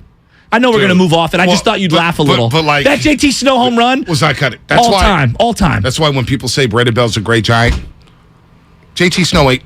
Brandon Bell ain't better than JT Snow. Sorry. I'm taking JT Snow every day of the week and twice on Sunday over Brandon Bell. I'm sorry. I'm not even hating. No, he was clutch. JT, people forget how good and he batted over 400 in the World Series. Dude, defensively, one of the best gloves we've ever seen at first base. Absolutely. And the best arm. And the best arm. And then when you talk about the plate, the RBIs I think he had 3 or 4 100 RBI seasons with the Giants. Do you remember the 14 strikeout game for Jason Schmidt in Wrigley where he dove over the shoulder, over the mound where the bullpen area was to make that catch Jim Edmonds? There was one regular season game in Wrigley Field where JT Snow was putting on a clinic at first base. He's putting on favorite. a clinic. Yeah. I mean, I'm taking him over that's a first baseman, folks. That's a great Giants first baseman. Brandon Bell ain't a great Giants first baseman. I don't want to. I want to get back into the Niners, but before we move off the Giants for just a second, I can't unsee, and it's all over MLB Network right now, the Kapler-Littell thing. It looks bad. It does. It looks bad. And the way he stormed into the tunnel like that, it just, the whole thing just... Kapler looking back at him. Austin Wynn's looking back at him. It looks like they've given up on Gabe Kapler. And...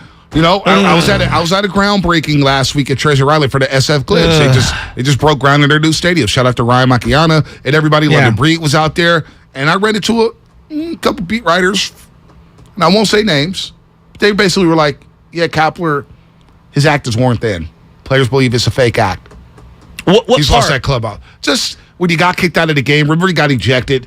And players thought that was phony. That wasn't him.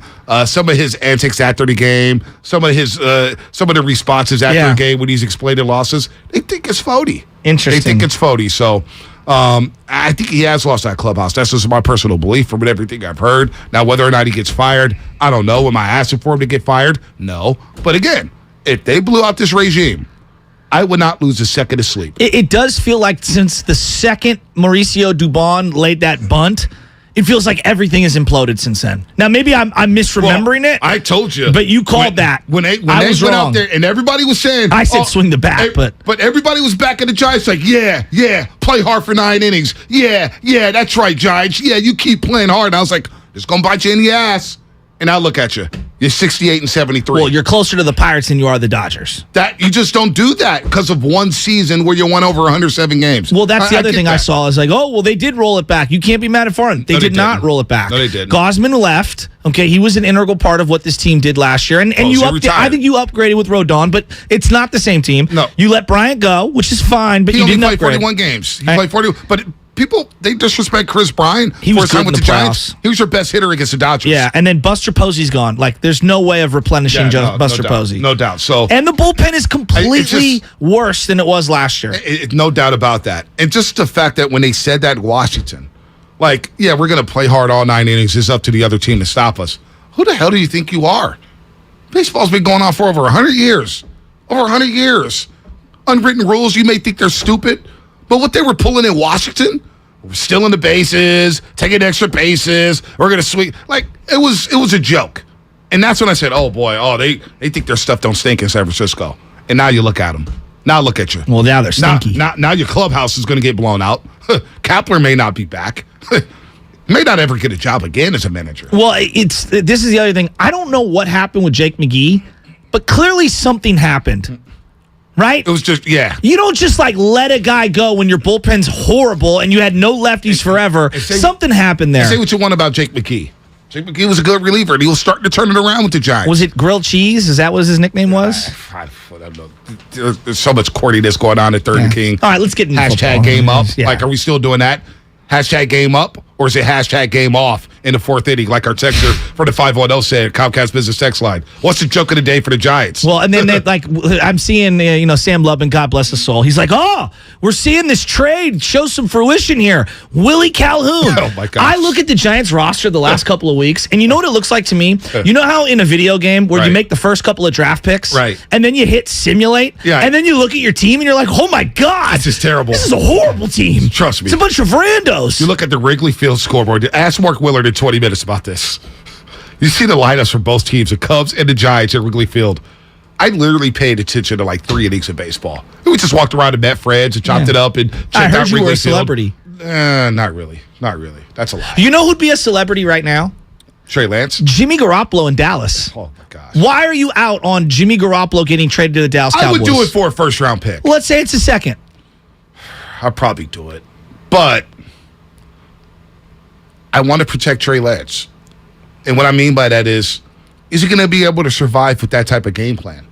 If he's going to run the ball 13 times a game and he's not going to slide, he's going to take punishment like that. Well, that I agree with. He does that against Seattle. He make it put out the game. Yeah, Seattle's a hard-hitting team. Yeah, they look like they've been sniffing those salts. Yeah. I mean, they were jacked up yesterday. Who's this number 57 guy running around? Never heard of him. Never heard of him. Number 10. Who the hell was that? It was a guy who was on the Rams. I don't even remember him on the Rams. I don't remember him at all. So that's why I would keep. But at the same time, I'm looking at Jimmy, and I told you this yesterday. I couldn't help myself but look at Jimmy every dead ball. Every time they went to a TV timeout, I kept looking at Jimmy Garoppolo. I'm like, I can't believe he's on this team. I can't believe he's wearing a sideline hat on this football team. And that cloud, because think about what the nation is talking about. They should have moved off of Jimmy. They should have found a way to move off of Jimmy Garoppolo. Well, it's created a lot of noise. That is undeniable. Like, whether you like to hear about it or not, because I don't like hearing about it, but the reality is it has created noise. Yep. Him just being there on the sidelines. And I'll raise my hand and I'll admit it. I was like, look, I think it's a good thing to have Jimmy Garoppolo as a backup, because if Trey does go down because of the way he's running right now, it's a little reckless, then yeah, you have a nice backup. I think I underestimated the entire hoopla, because now we're here. They've lost a game that everyone felt they should have won, and boom, drama's everywhere. Drama's everywhere. It's everywhere. It's impossible to ignore. By the way, Cody Barton is number 57 for the Seattle Seahawks. Cody Barton, and this number 10 guy is a linebacker. I'm not even going to try to. Nwusu play for the Chargers. Seattle's going to come in here hitting. I'm already seeing a 40% chance of rain in San Jose on Sunday. Oh, no, you're kidding me. I swear to God. It's on my weather app right now. You're kidding me. I swear. Seahawks had guys named Kobe Bryant and Michael Jackson, by the way. Were you listening to the game last night? Swear to God. They kept saying Kobe Bryant, Michael Jackson. Well, the Cleveland Browns, the Cleveland Browns back in the day had a receiver named Michael Jackson. Yeah, he was a tight end. No, I thought he was wide receiver. Was he number 88? I thought he was a tight end. Am I wrong? Receiver. Man, that guy was a smooth criminal, though. Yeah. He was. Here's Shanahan explaining Dre Greenlaw's penalties. It was an unfortunate one. I couldn't tell on the films. You had to go to the TV copy. We didn't have it on the film from our angle, so I saw it on the TV copy this morning. And he has his back to him. He's reaching around trying to grab for the ball. He can't see where, because the guy has his back turned to Greenlaw, and he reaches and grabs, and it happens to be his face mask, and then he lets go of it. But they're going to call that because he did grab his face mask. But there's not much Dre could have done different about it. It was unfortunate, and what we got to do is overcome after that. And we had our opportunities to overcome that after it. I think we dropped the pick. I think Huff had a TFL after that. Then they ended up converting the third down, so it ended up hurting us in the long run. Stuff like that happens, and it's no excuse to give up the whole drive. What I would counter to that would be, on that particular play, it did feel like they already had him wrapped up. And I remember Deshaun Goldson was a very bad offender of this. He would come flying in when a guy was wrapped up and get the crazy personal foul by trying to light somebody up when a dude's momentum's clearly stopped and they got him stymied. In that situation, I get it. You want to make a play, but he was already completely stopped by three other guys. It's just, and if it was an isolated incident, I'd say, Dre, accidents happen. It feels like he's an offender of this way too often. No doubt about it. What about Elijah Mitchell and his emotions after suffering a knee injury? He was pretty down for obvious reasons. We're down for him. Elijah went through a lot last year. It's well documented the injuries he had. He had really worked hard this offseason. He was feeling really good going into that game, and man, I thought he looked really good before he got hurt. And the unfortunate hit that he had, trying to tell him to keep his head up. Anybody who would have got caught in that situation would have gotten hurt. I mean, with the way his foot planted in the ground and the guy hit his knee, I think we were just real fortunate it wasn't worse. And what about the faith in other running backs Shanahan has? I mean, we're always been comfortable with Jeff just because of his experience and what he's done here, and we know what we're going to get. The other two guys, I mean, they made our team for a reason. They're two talented players who we think can help us a lot running the ball, but they got to grow up fast. You know, they're trying to compete and learn how to play better without the ball in their hand. You know, with injuries and stuff, they're going to have more opportunities to get some carries and things like that, obviously, but they got to grow up and get this experience while on the run. So a lot more pressure will be on those guys, and we're going to have to pick it up as a group to help them out. Tough sledding there at the running back spot. Big picture, as we zoom out, we know what they've got for this week because Elijah's out. It's going to be Jeff Wilson Jr., TDP, who is the draft pick out of LSU, and obviously Jordan Mason, and who knows what else they're going to do here. But it does feel like big picture. I'm now coming around to where you've been for a while, and I know people will say, well, this could happen to anyone. And I'm watching Saquon Barkley. Now, he was like highly overdrafted. I wouldn't take a guy in the top 10. Right. But all the best running backs, if you look around the league, the consistent bell cows are second round at minimum picks. All right, Nick Chubb's an example. All right, Joe Mixon. They need to invest heavily, in my opinion, if the game is going to be dictated by the running back situation, obviously in the offensive line. That kid from Texas running this weekend. Oh, my gosh. Running back, Robinson? I would love to have him. How do you pronounce his first name? Jihan? I forget. I know it's Robinson, number 2. I think it's Jihad or something like that. But then he's a baller. I think he's number 5. Dude, you got two dudes at Ohio State. Yeah, monsters. Who can run the rock. Well, I'm a little shy of those Ohio State running backs after Carlos Hyde and Trey Sermon. Yeah, I hear you. Back to back. But that's not fair. That's more of an Oklahoma guy. He's more of an Oklahoma guy. But Texas, and it's not just having a bell cow. It's having a guy who could do multiple things. And has juice to run away from everyone. That's the element I feel like they are missing. Raheem Mostert, for as injured as he was, he's a home run hitter. Look at Dalvin Cook. Absolutely. He switched numbers. He switched it up. He looks sick at that 4. I know. I didn't recognize him. That's a Florida State number. Oh, okay. I didn't know. Yeah, well, I was expecting 33, and I saw him in the game, and he was 4. But here's the deal. I've been asking for this, and I think they tried this with McKinnon, Jerick McKinnon, and he got hurt right before week 1 of the 2018 season. Can I get a running back who could also be a threat in the passing game? Like, I don't get, give me a running back who could do multiple things, a diverse running. Think about Saquon Barkley. He catches the ball out of the backfield. Mm-hmm. Joe Mixon, go look at his catches week 1 against Pittsburgh. He catches the ball out of the backfield. Najee Harris catches the ball out of the backfield. Yeah. Dalvin Cook. Jonathan Taylor. Jonathan Taylor. I could go on and on about these running backs, dual threat running backs. The Niners haven't had that yet. So when you run a screen pass, how bad do our halfback screens look on Sundays? It feels like they run screen passes to Debo.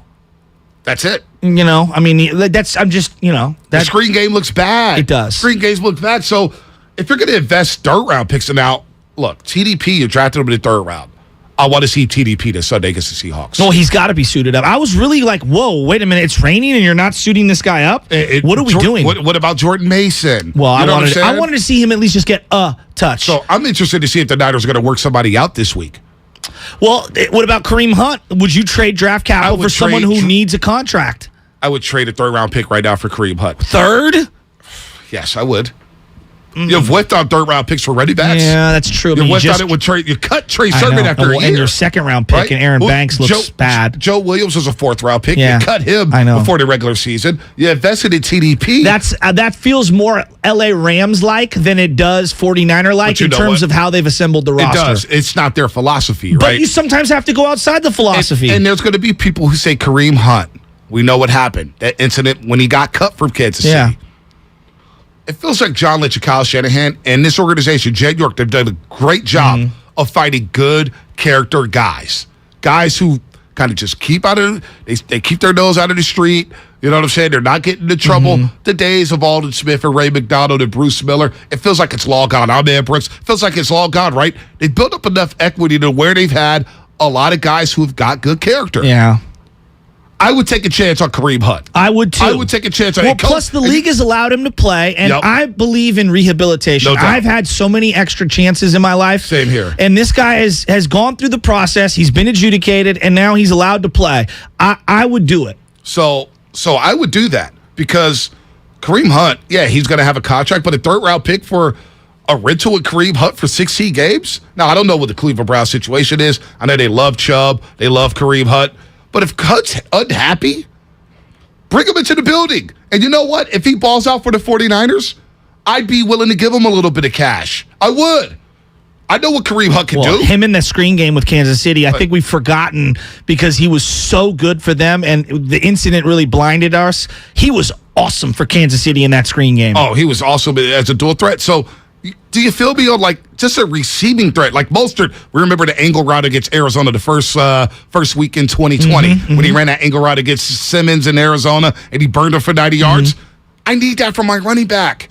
Jeff Wilson Jr., no juice. Well, he's a situational guy for me. He's a guy that like 4 or 5 touches. And what about Jordan Mason? Can he catch the ball? Can Jordan Mason catch the ball out of the backfield? I don't know. I mean, when you watch Georgia Tech, that's where he came from. They were like a triple option team. Yeah, they were a triple option team. They were running the option all day long. I don't know. Kareem Hunt, that first year with Kansas City, his rookie year. Yeah, give it to me. 272 carries. Out of Toledo? Out of Toledo. 1,327 rushing yards. Another 455 catching. He had 53 receptions. 53 receptions, all right? 3 touchdowns in the pass game, 8 touchdowns rushing, a long of 69. In the pass game, had a long of 78. This guy's a home run hitter. And then you see what he did against Carolina in week 1. I'm like, damn, this guy's good. So I'm just saying I need a back. Well, and I'm not saying a bell cow, but you look at all these backs in the Super Bowl, man. You're not going to win Super Bowls and get it with a bell cow back. But look at the Seahawks when they had Marshawn Lynch. You telling me that didn't help them? What about the Patriots when they had their backs in Antoine Smith and then Corey Dillon? Go more recently. I mean, they had 3 different running backs, LeGarrette Blount, and then they had obviously Sonny Michel that one year, and they still had the guy that they were throwing to, who was a little small guy. Oh, James White, Deion Lewis, James White. Yep. But they had different backs for different opportunities out there, and it always felt like they could just find those guys. So, I'm a believer that the Niners need to find some dude. TDP is interesting to me because when you see him up close and personal, it looks physically like he went to a big-time program. Right. He just seemed a little reluctant running the ball this year. He was a little reluctant. Mason felt more decisive. And here's the deal, too. You know, some people may say, well, the Niners have had 5 leading rushers over the last under Kyle Shanahan. But to me, it's not about that. It's who was rushing the ball. Now, you look at 2019. They had all type of different backs, what do you mean? right? Yeah. You know, we're going to break this down. Mostert came on late, right? But he had juice. Yes, he did. Matt Breida, before he got hurt, had juice. The 80-yarder or 90-yarder, whatever it was, against Cleveland on Monday Night Football. Had juice. They started off with Tevin Coleman. Early on, Tevin Coleman had a lot of juice. Ran hard. And then in that playoff game against Minnesota, we forget they ran the ball 12 straight times. And George Kittle's looking at the side and saying, let's keep running the ball. And Tevin Coleman had over 100 yards. You had dudes, right? You had dudes. Part of the reason why they've had so many different leading rushers, because everybody gets hurt. Because you got a lot of fringe guys. Mostert was undrafted. All right? Tevin Coleman, we didn't know. He was a part-time back in Atlanta. Matt Breida was undrafted. Can you count on those guys to play 17 games a season? No. They're 6th-round draft picks for a reason. They're undrafted for a reason. You know what I'm saying? No, I do, but I don't know how many backs in today's day and age are going to play 17 games. Like Derrick Henry is an outlier. Joe Mixon, always available. Yeah, I mean, even Chubb's missed a couple of games here and there. Chubb's missed a couple games. I believe one of them was COVID-related, but he's had a couple high ankle sprains because I've had him in fantasy. And Kareem Hunt has been hurt, too. He's been hurt. There's backs no doubt get about hurt. That. Backs do get hurt. But give me a dude. And then give me a solid backup. Instead of having, like, bragging to everybody saying, hey, we got 4 or 5 running backs, man. We could go a lot of different options. These running backs are okay. Well, it felt like they didn't have any running backs in the second half. Right. Because, you know, like we highlighted, once Elijah went down, they lost the 10-yard run game. For example, you look at Seattle since Marshawn Lynch. How's their running back room been? It's been really ugly. A lot of fringe guys, right? Did you know that the Niners were the #1 team in football last year for 10-plus yards, or at least Elijah was the #1 player in football last year with 25-plus 10-yard runs? Yeah. I didn't know that. I didn't know that either. When they showed that graphic in the game, I said, whoa, and then he ran an 11-yard run. Right. But Elijah was good. He averaged 4.7 yards a carry. But you said it after the Philadelphia game last year. He's little. That Philadelphia game was physical. It was a body bag game. Me in the first quarter, I don't know if he could withstand the punishment. I don't know if he could withstand the punishment for 16 games or 17 games. And he's gotten hurt twice in this year alone. Yeah. Somebody's asking on the Comcast Business Text line and YouTube, by the way, on our YouTube page. Subscribe to us on YouTube at 95.7 The Game. Thanks for everybody listening or watching on Twitch and, of course, the Comcast Business Text line. Would you take a flyer on Marlon Mack? I mean, didn't he have the Achilles injury? Like, where is he at in terms of his juice? I would rather take a flyer on Kareem Hunt and flyer. I would rather trade draft capital for Kareem Hunt. How about this for the 510? He looked good last year. 510 here at Comcast Business Text Line. Dearness Johnson. Who's the third or fourth string for the Cleveland Browns. I did like him. He looked good. I picked him up, and then he didn't get any touches after. He had that one game. I know. He had that one game, and I took the wrong Was that Cleveland the Nick back. Mullins game on Monday night? Was that against your Raiders, Spadoni? Oh, no. Ernest? No. That was, the Monday night in Cleveland game. Yeah. The ugly game. Yeah. When Money it was Mullins. windy. Yeah, Money Mullins. It's actually Tuesday Night Football because of COVID. That's It was right. supposed to be Tuesday Night Saturday. Football. They pushed Look it at 3 us. days later. By the way, the NFL. Daniel Carlson. Winner. They're so gangster. The NFL showed that graphic of a doubleheader next Monday. What in is week it? 2. It's Buffalo, Tennessee. Wow. And it is Eagles-Vikings in Philadelphia. Ooh. And they had the music blaring with it, and I was hooked. I was like, dude, Didn't Joe Buck and Troy Aikman feel big time last night? Oh my gosh. It felt like Monday Night Football was back. It's back. Yeah. Buck and Aikman are Aikman's so good. I didn't flip on the Manning cast once. Not one time. I didn't even think about it. I almost always went to it last year. I didn't even think about it. Let's go to Matt and San Rafael before we end the show. Hey, Matt, what's happening? You're on the roast. Hey guys, no, you literally read my mind talking about these backs. Right when I saw the final roster posted and that we weren't going to keep Hasty, I was like, there it is. I love Elijah Mitchell, but the guy just can't stay healthy. And I really liked Hasty. I thought he was a good downhill, kind of gave us that thunder and lightning look we had with Mostert and Breida. And then, sure enough, game 1, week 1, you lose Mitchell, and now you're looking at a really shallow depth chart at running back, and it's super concerning with Trey there. So I don't know what they're going to do. I don't know who's out there that you can pick up, but I did not like losing Hasty right off the bat after the preseason he had, and now Sermon was unproven, but again, like the Trey and Jimmy thing, I look at it and I go, yeah, you don't know what Sermon's going to be. Maybe he's not as good as Mitchell, but you know what Mitchell is the way you knew what Jimmy was. Yeah. Get a young guy who maybe has some upside. But, yeah, it's hard to watch. I love Mitchell, but he just can't stay on the field. No, he can't. Good call, Matt. And that's why, this whole thing about running backs where you could just plug and play any running back, I'm not asking for like a Derrick Henry. Mm-hmm. But can I get a serviceable guy who's a threat? I mean, I would in love both to have the run Derrick and Henry. pass game. I'm You know what I'm saying? Like, give me a threat in the run and pass game. So I'm looking over here at Trey Sermon, who was part of the Eagles this week. I see 0 touches. Yeah, he didn't get a touch. Did he even suit up? Well, they have Gainwell and they have Miles Sanders. I know that, but I'm asking, did he even suit up? I don't even know. I don't even know if he was up on the 53-man. I'll look that up while we flex. Somebody said Jimmy Garoppolo for Tony Pollard. I think Ray Rattle said that yesterday on 95.7. Yeah, would Dallas do that? Yeah, I'll take Tony Pollard in a heartbeat. Would you take Zeke? No, I'm good off Zeke. I'm good off Zeke, dog. I know the money. Yeah, I'm good off Zeke. I'm good. I'm good. All right, let's flex, Spadoni. I'm not trying to take anything away from Jimmy. I loved what Jimmy did for this organization. Right. I feel like the time to turn the page was appropriate. Right. They went up and they drafted a guy, and this is part of taking the lumps to get to the next level for the kid that you're hoping can happen. But shame on us, myself included, shame on all of us for not, after saying we would be patient, after saying we would give the kid the runway, shame on us for instantly pivoting and getting furious after one game. Yeah, now, when but you you know lose to what? the Bears, you open this up. Yeah. The Flex of the Show, presented by Xfinity Flex, the 4K streaming TV box with voice remote and Peacock Premium, free with Xfinity Internet. 415 Comcast Business Text Line. Trying to save you some time, Shasky. Sermon was inactive on Sunday. Was he? Inactive. Was he? Yeah. Okay, I was looking up inactive, so thank you for looking that up. Alexander Madison, Vikings. He was a good backup for Cook last year when Cook was out. Show some juice. I mean, if you're going to move any draft capital at this point, you need a big-time player. I mean, just a player that's got a little more something left in him. And clearly, Kareem Hunt wants to get paid at the end of the year. I don't know if you're going to do it, but I'd do it for him. I'd do it, too. Josh Jacobs? I don't know. Josh Jacobs? He's so little.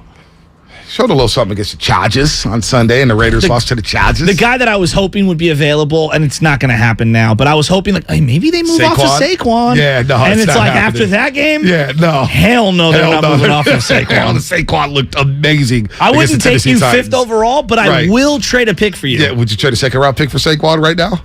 Probably. Yeah.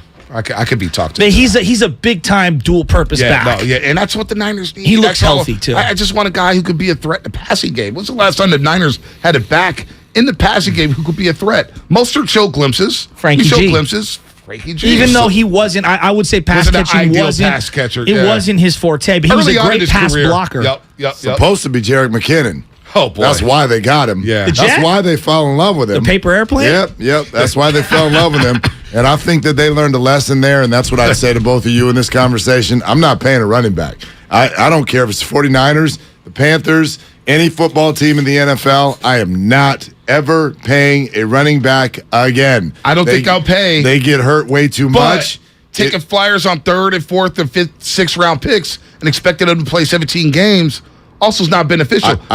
I don't think Joe they are Mixon, expecting second-round pick. Like he said yesterday, we are openly not expecting running back to play 17 games. We want 4 or 5 guys. And I said this before the year started. I know. You're going to get 3 or 4 starts out of probably all of those guys. I don't like that. Well, what was the Kareem Hunt conversation? Because I'm a Kareem Hunt. Me too. My thing was just this: like he needs a contract. Michael Bolton fan. He needs to get a contract at the end of the year. Right. It doesn't feel like Cleveland is in love with him in terms of, they're not married to keeping him. They have Ernest Johnson as well. 2 TDs against Carolina, and you see the burst And for he's that a baller. second TD. I would trade a mid-round pick because of the way they've used their mid-round picks lately. I would trade it for 1 year of Kareem Hunt. Is Cleveland doing that? I don't know. I don't know if Cleveland's looking to dump Probably him. not. But you think about what the Niners I would have not fly here, though. I mean, we all love him as a player. Cue up the Ann Killian article right now. I don't care about that. I don't care about that.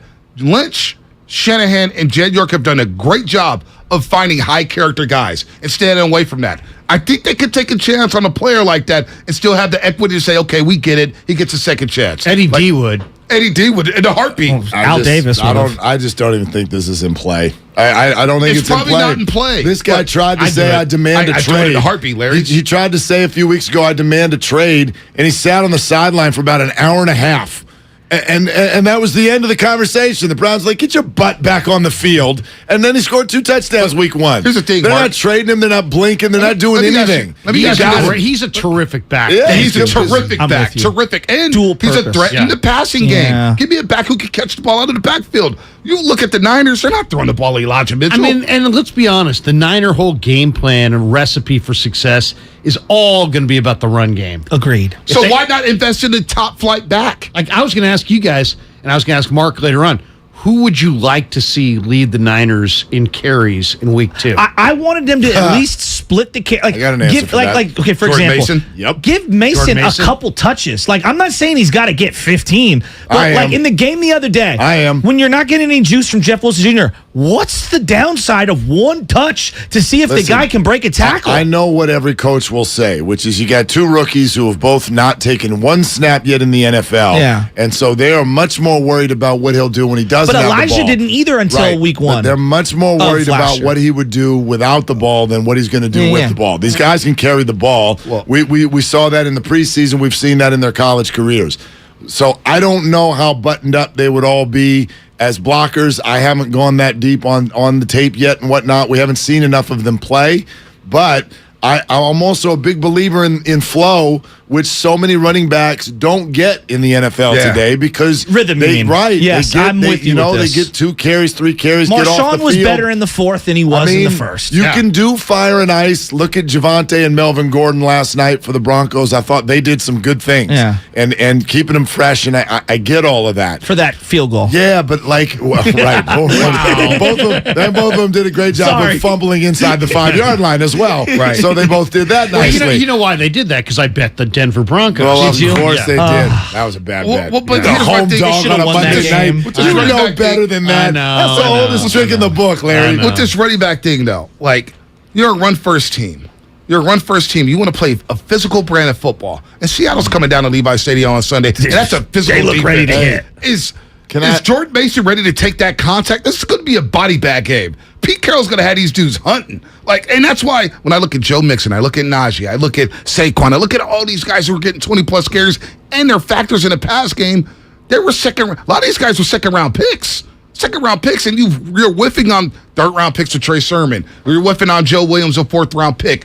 TDP's not even active. Why not just go up another round where you take Aaron Banks in the second round? He doesn't look like an NFL player. Looks like Tyler Rashaw. Why not just invest in the top two, a second-round pick or a late first-round pick and a running back? I don't get it. And all when the you're best gonna run the guys. football. When All you the talk best about guys flow, are in the second think round about now, running at backs. least. How tough it is to tackle Saquon Barkley in the fourth quarter or Derrick John Henry or Taylor. Joe Mixon. They get better as the game goes along. Yeah, but also, I mean, first off, look at the running backs around the NFL, and you know, are they all like first-round picks? I mean, there's That's what I'm saying. They're second-round picks. A lot of second-round picks. 49ers have been using capital in the third round on running backs. And they're whiffing. And they've been whiffing, and people are ripping them for even trying. Let me back the question up a little bit further. Why are we buying into this whole the 49ers must be a run-first team? Is it because Trey is young, or is it because Shanahan has a history as a run game guy, and so we're going to go with that because this was also the offensive coordinator for Matt Ryan and Julio Jones. Yeah, but they ran the ball with both those guys, Yeah, with the two running backs, Foreman and Coleman. Matt Ryan won the MVP.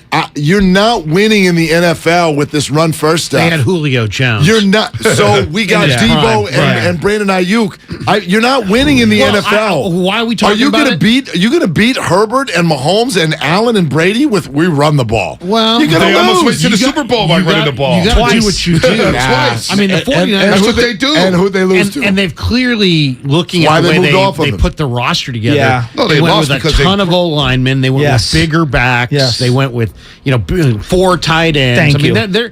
they're saying to everybody on the outside, Fullback. we're running it. Yeah. We're running the ball.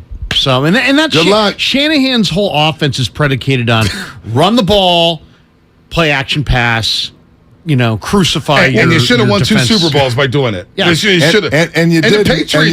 And you lost to teams that sling it. Think about Well, the I'm Patriots. sure, No, I'm no, sure no. if the Think about quarterback was Patriots. better, they would adjust their thinking. But I do believe, just conceptually, my particular football fundamentals, if you play the way Arizona plays, your team is infinitely less physical come Yup. December and January Yup. because of the way Right. they Yup. structure their But offense. that's a bad That's defense. the way I view. But that's a bad No, defense. but you're Their shotgun offense looks all predictable. game. That's what I'm saying. Their offense Like, is very predictable come December Joe and Mixon November. ran And they don't win hard in games. the playoffs Even the last Niners year. beat them in 2020 with that style of offense. They beat them down in Glendale. I'm not comparing him to the style of play. I'm comparing him to, and I thought this is why you went to get Trey, and Yeah. it's way too early to write him off. That's Yeah. not what I'm Eventually you'll be doing. right. Yeah, Yes, exactly. That's what I'm saying. Well, right now- you bet. So that's why But I'm right asking now, the I think question. Jimmy and Trey's better on a pitch count. Let me ask you this, And Mark. their 3 Let me best ask- plays were all play action. Yep. Let me That's ask the you- other thing. All their 3 best throws were play action. Let me ask you I'm this, not- Mark. I'm not saying don't run the ball. Let me ask you this. The Patriots last Super Bowl win against the Rams. How did they win that football game? 7-3 running. 13-3, Sonny Michel. Whatever it was, They 13-3. went to a fullback Yeah. I formation Yeah. and pounded them. You're spot- CJ pounded Anderson them. carried the Right. Rams And even that the one year. Falcons to the Vontae, Patriots. I know you- Matt Ryan won MVP, but they Yeah. were running the ball against the Patriots. You're Freeman and spotlighting- Coleman were killing the You're Patriots.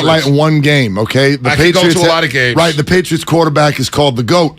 Okay, this is how you win in the NFL. They won And by I'm running under the football. I'm under the impression. I'm not saying don't run the football, but this whole that's what we do and throw for 150 yards and that's fine. You're gonna lose almost all the time. He doesn't need to be that yet, but we need to have our eyes on. That's why you made this pick. If you just wanted to run the ball and get somebody to throw the ball over the middle, I got a guy. His name's Jimmy. So it's only 5 games that we've seen Trey Lance play now. 4 games, whatever. It's 3. It's way too early. Played a half in the Seattle Okay, game. 3 games last year, 1 this year.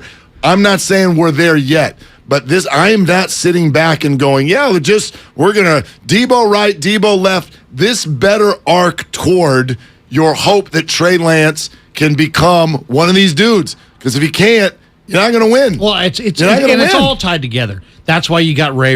Yes. That's why you got Danny Gray. Maybe you don't believe in your offensive line right away as pass blocking O-line. That was hard to believe when you guys had Baldy on and he's talking. You guys are talking about the run, the PFF run grade. Did you believe that? I mean, I Come love on. Jeff Deeney and I love the PFF people, but it's kind of like plus minus in a singular Thank NBA you. game. I can't stand plus minus. Well, I oh don't, my god! I don't mind it. Like, like if you tell me Andre Iguodala is the Right. best plus minus player in the league 'cause over he's the smart, course yeah. of the whole season, for the season, I like it. For a Right. game, it means jack. Right. No, you're Who you're else spot is out on the court with them for that one? But in the Right, PFF right. running thing, Like- it's just my eyes are telling me something different. I don't know. They said they had the best pass blocking grade this Sunday. against the Bears. Yeah, they're PFF the said best that. in the league. Best in the league. Yeah, that's hard to believe. That's hard to believe. Such a right I mean, there was only PFF said that about the 49ers? Yes. They said that, but except for we did their individual pass block ranks by offensive linemen, and there was only one who was in the top half of the entire NFL. I agree with you. That doesn't make any sense. It doesn't make any sense. By the way, we got breaking news here. Yeah, I in the saw you NBA. talking about the Suns. Baxter Holmes, Phoenix Suns majority owner Robert Sarver, has been suspended for 1 year from the Suns and the Mercury and fined $10 million and must complete a training program focused on respect and appropriate conduct in the workplace.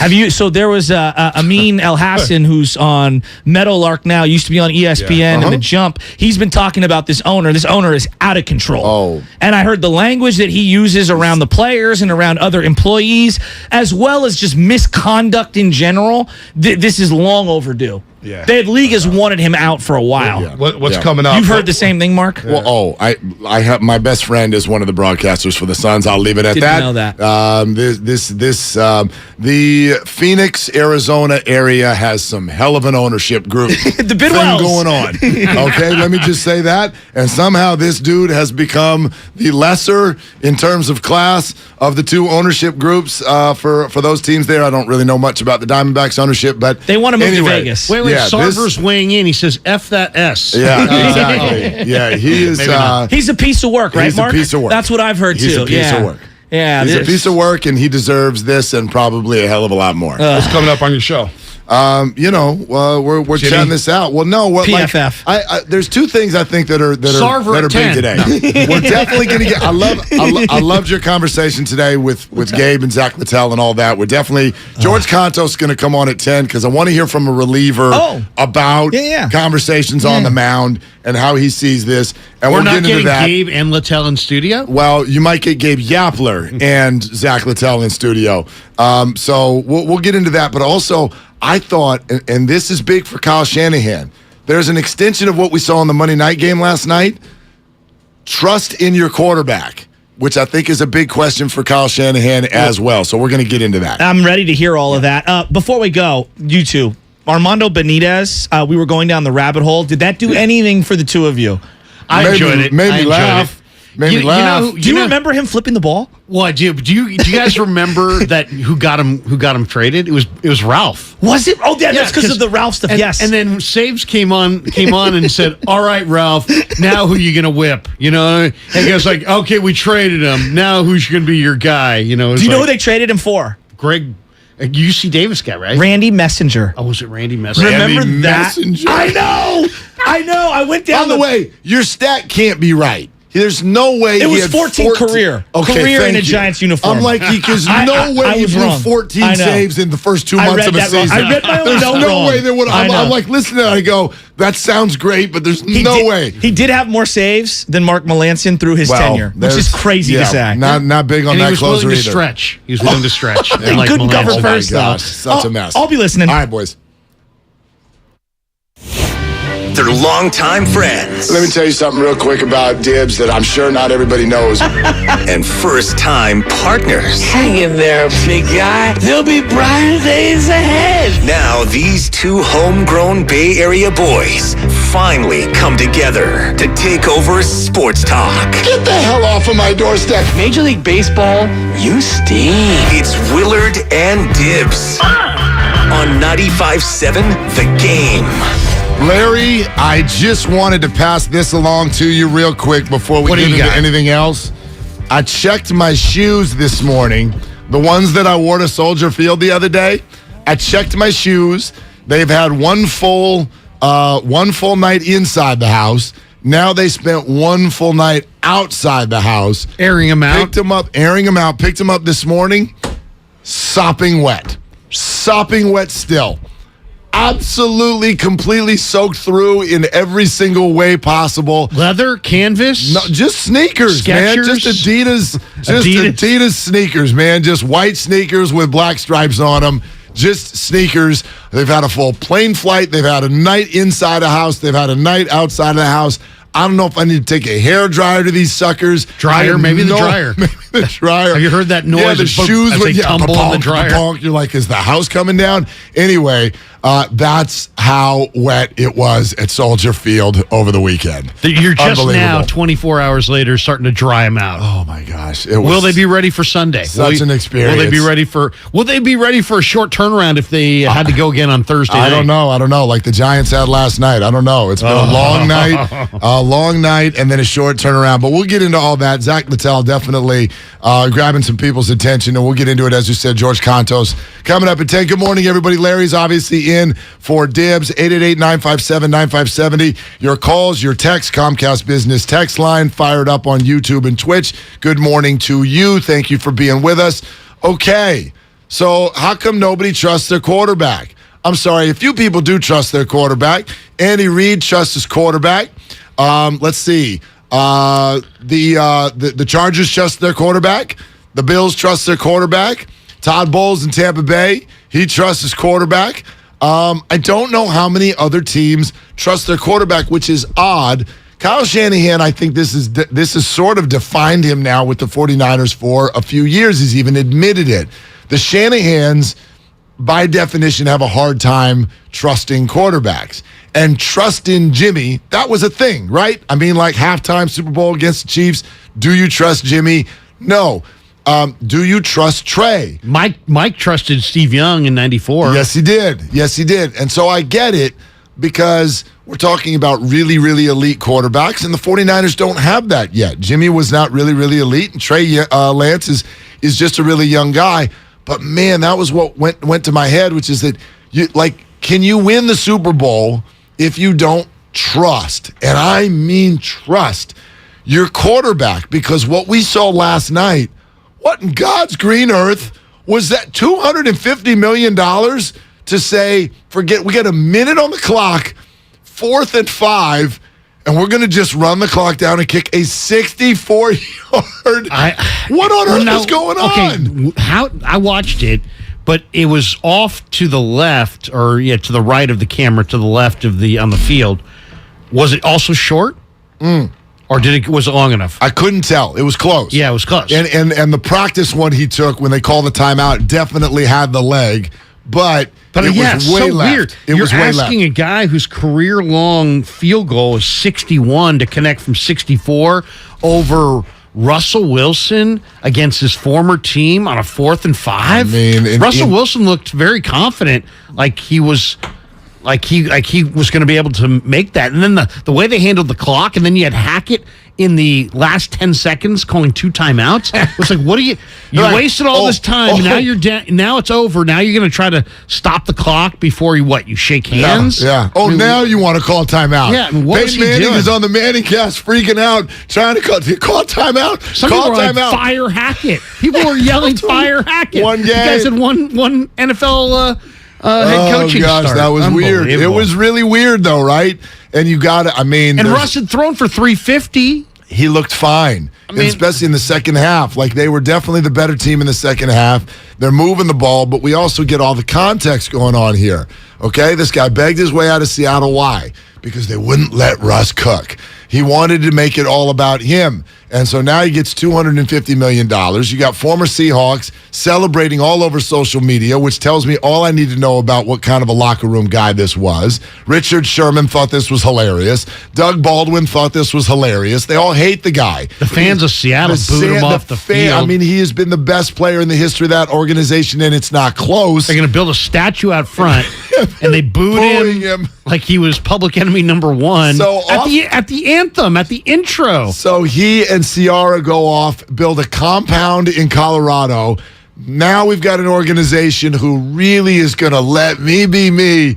And in your first game, here comes the field goal kicker. 64-yard field goal rather than letting you snap one more ball. It's just Russ, mind-boggling. No, seriously, Hackett's got... I don't know if Hackett can hack it. You know what I mean? No joke. Russ did not look happy in the presser either. Oh, my goodness. I mean, but how do you do that? And to me, the other big takeaway is, man, Geno Smith looked good last night. He did. He looked under control. He did not do much in the second half. And I know that, they didn't 23 score. of 28. No, he completed 13 in a row to start the game. He looked comfortable. He looked calm. I liked the decisions he was making. He came out hot. They did make some adjustments, obviously. They put up a 0 in the second half. And it's not like he threw for 350. Whatnot. He didn't have to. They had a lead, and they tried to sit on it a little bit. But, serviceable, at least, Geno Smith looked last night. And that's supposedly, again, I never know in week 1, but that's supposed to be a good defense that they played. The Denver Broncos, it's a good defense. Surtain, they added DJ Jones up front. Yep. Yeah, so, that weird game, but I'll say this.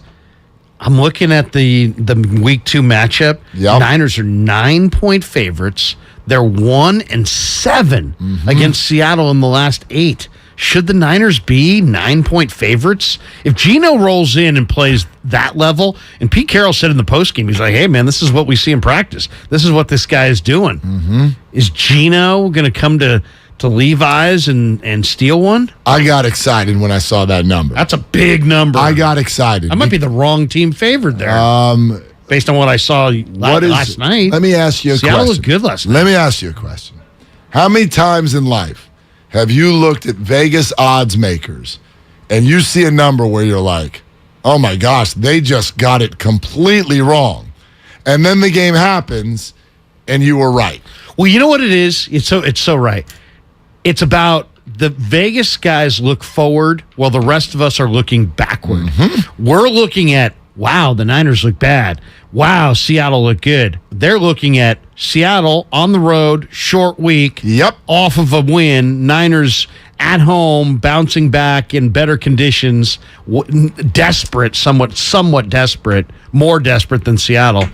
That's what they're looking at. But still, I'm going to, right now, you like are you the ready? Niners? I am willing to be the idiot next Monday.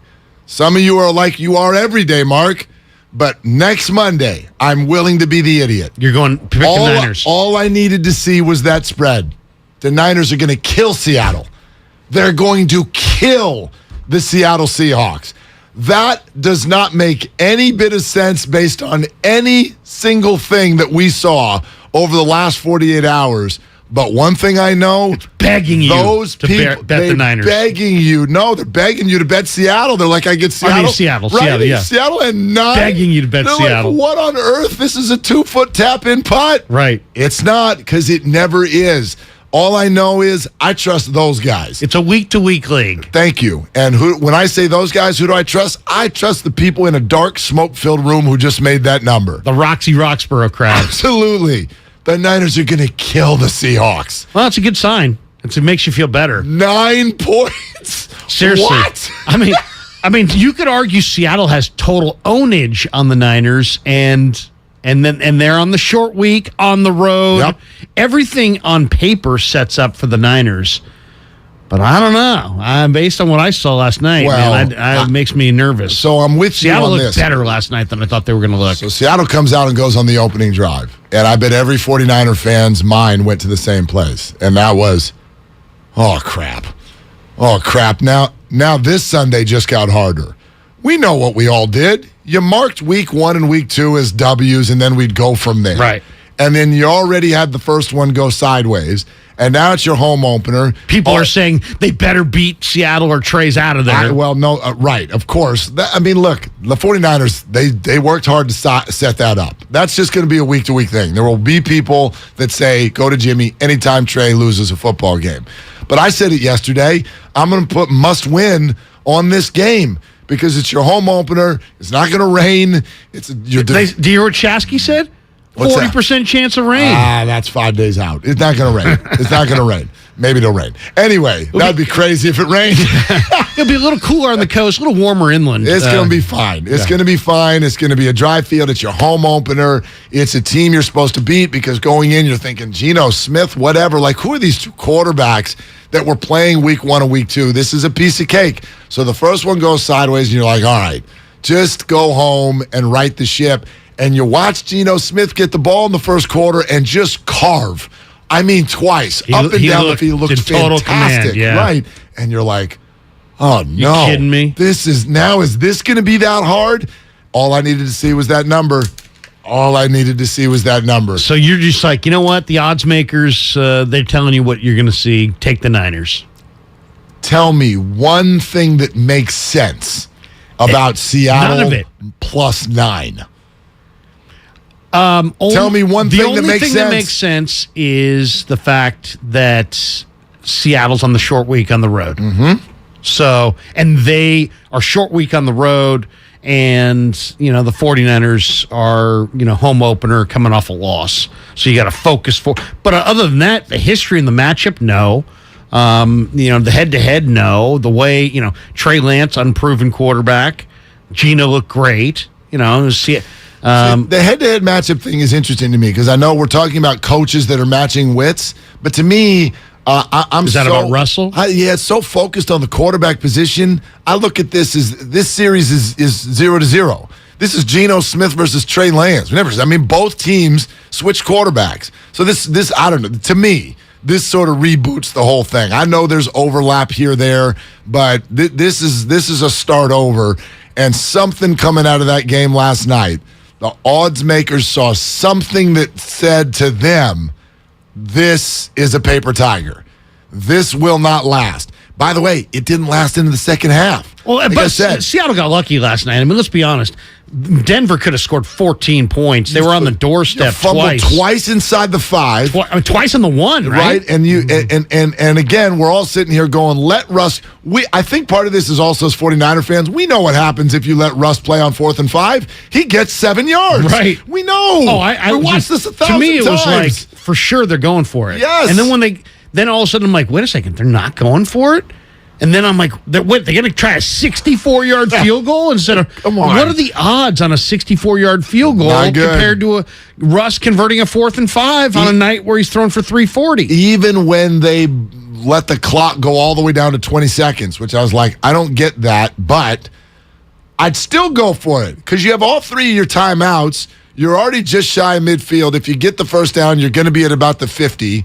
Or actually, they might have already been on the other side of the 50. Where were they? Let's see. A 64-yarder would mean that you're on the opponent's 47. Yeah, I was going to say 48, 49. You get that first down, you're at the opponent 40. You're already in the conversation for a field goal. You need 5 more yards, and McManus, who's really good, has probably got it.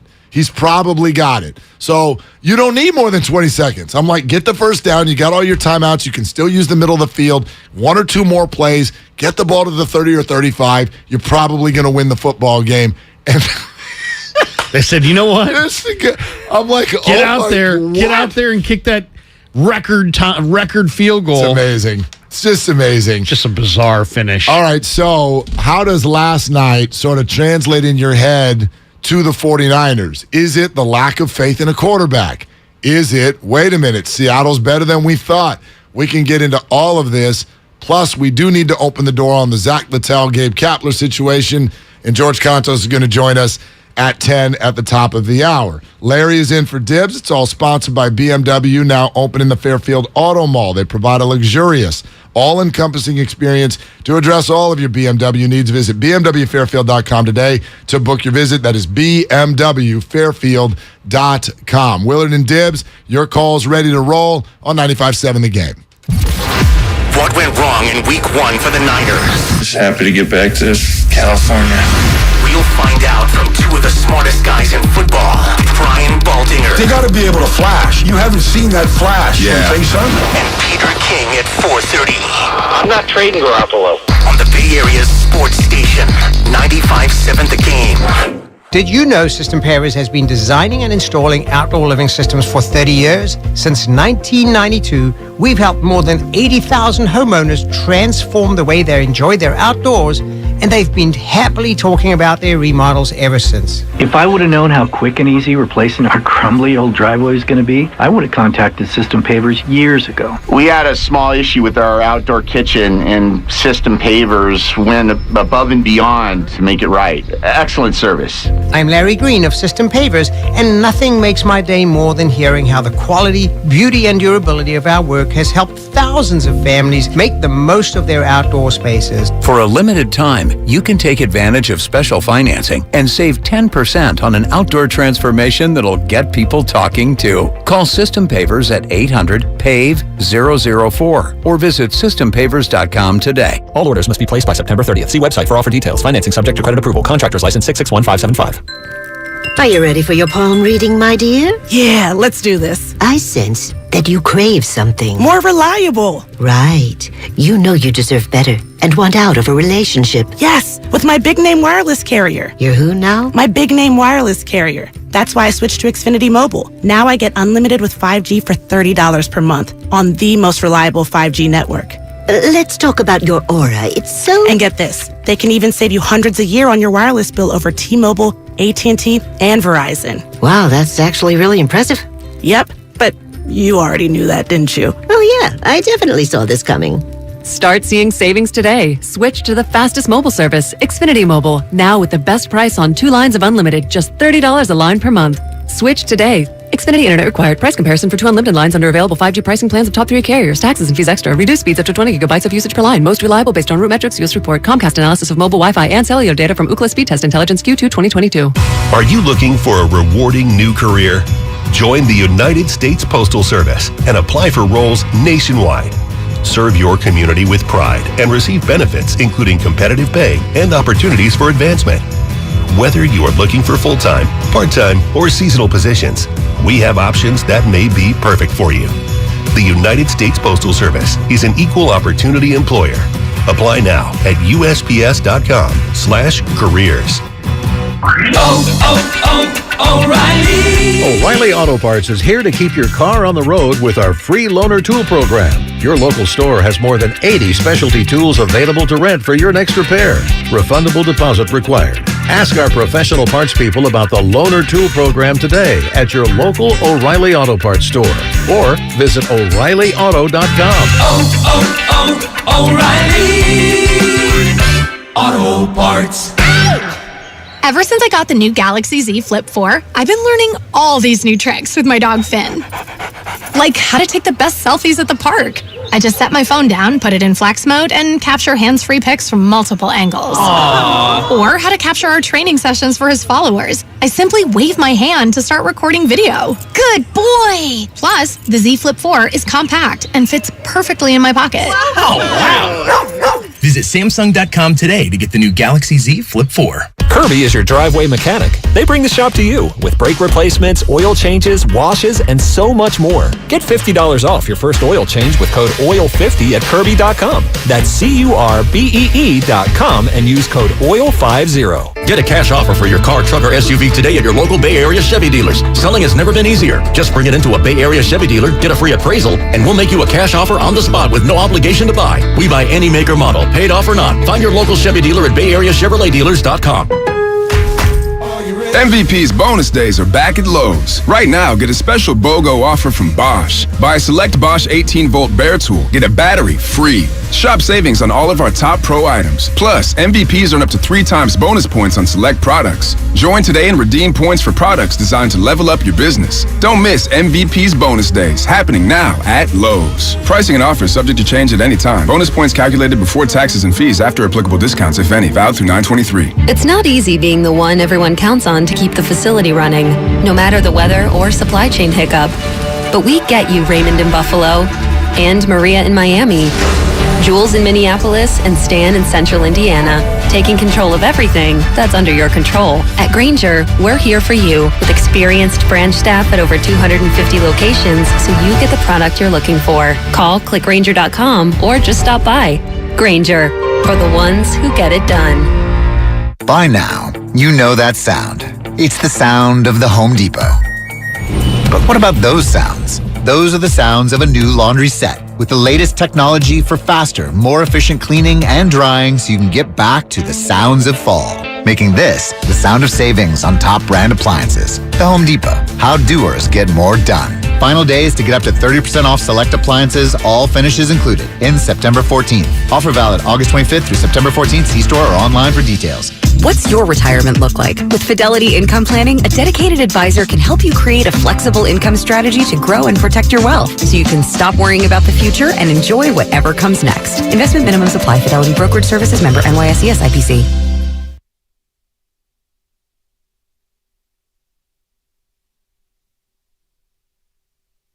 From 64, McManus missed it. And the Seahawks are going to win this game. Now, back to Willard and Dibs on 95.7 The Game. Did Russ sleep last night? Seriously, like, if you're into visualization at all, that had to be the way that played out. You're Russell Wilson, okay? You've been through everything you've been through in Seattle.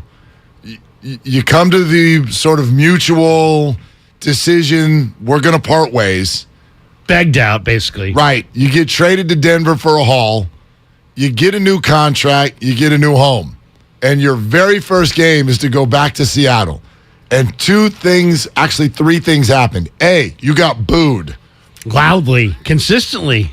B, but that's to be expected. He B, begged out. I know, right? And he became a diva at the end, and he kind of he made himself very unlikable. Or was he a diva all along? Well, I mean publicly he kind of put that forward, I think, at the end. Yeah. But he did win a title there, and he's their greatest quarterback. Right. He went to 2. He won 1. Okay, but you get booed. Then your new coach takes the ball out of your hands. Pulls you off the field for a 64-yard field goal. And then part 3, you lose. You lost that game. Like, that is a nightmare beginning to this reign. Oh, absolutely. Absolutely. Oh, and not only that, you gagged twice. I mean, not you personally, but your offense gagged twice on the one. My God. You know, Russ called Marshawn Lynch last night. That's why you don't run the ball on the 1 yard line. That's why we threw. Oh, my gosh. What a total mess. Hey, this is off the subject, but I wanted to pass it along. We was remembering the changeover. And Larry's in for Dibs, everybody. Welcome in this morning. YouTube, Twitch, hello. Glad you're with us. Phone lines coming up here in just a second at 888-957-9570. George Contos in 25 minutes. So in the changeover, Bonte passed along the breaking news about Robert Sarver. Right. The owner of the Suns has been suspended for 1 year. This is the Suns and the Phoenix Mercury organization. Fined $10 million and must complete a training program focused on respect and appropriate workplace conduct, which tells you everything you need to know about why he's being suspended. But here are further findings by the NBA, if you'd like a little detail as to what it was they found with Robert Sarver, the owner of the Suns. Who cannot be present, by the way, at any NBA or WNBA team facility, any office, any arena, any practice facility. He can't attend or participate in any event, WNBA, NBA activity related in any way, games, practices, business partner activities, nothing. Nothing. No, he cannot be involved in transactions. He cannot be involved in NBA ops. I don't know how you keep someone out of that. Like, as the owner? Yeah, the owner's like, you better come over to my house and ask me.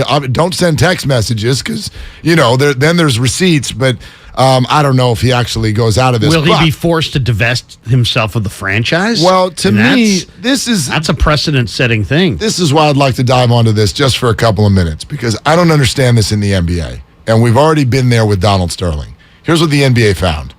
Sarver at least 5 times used the N-word, okay? Made sex-related, inappropriate comments about the physical appearance of females, inappropriate physical conduct toward men, and engaged in harsh treatment.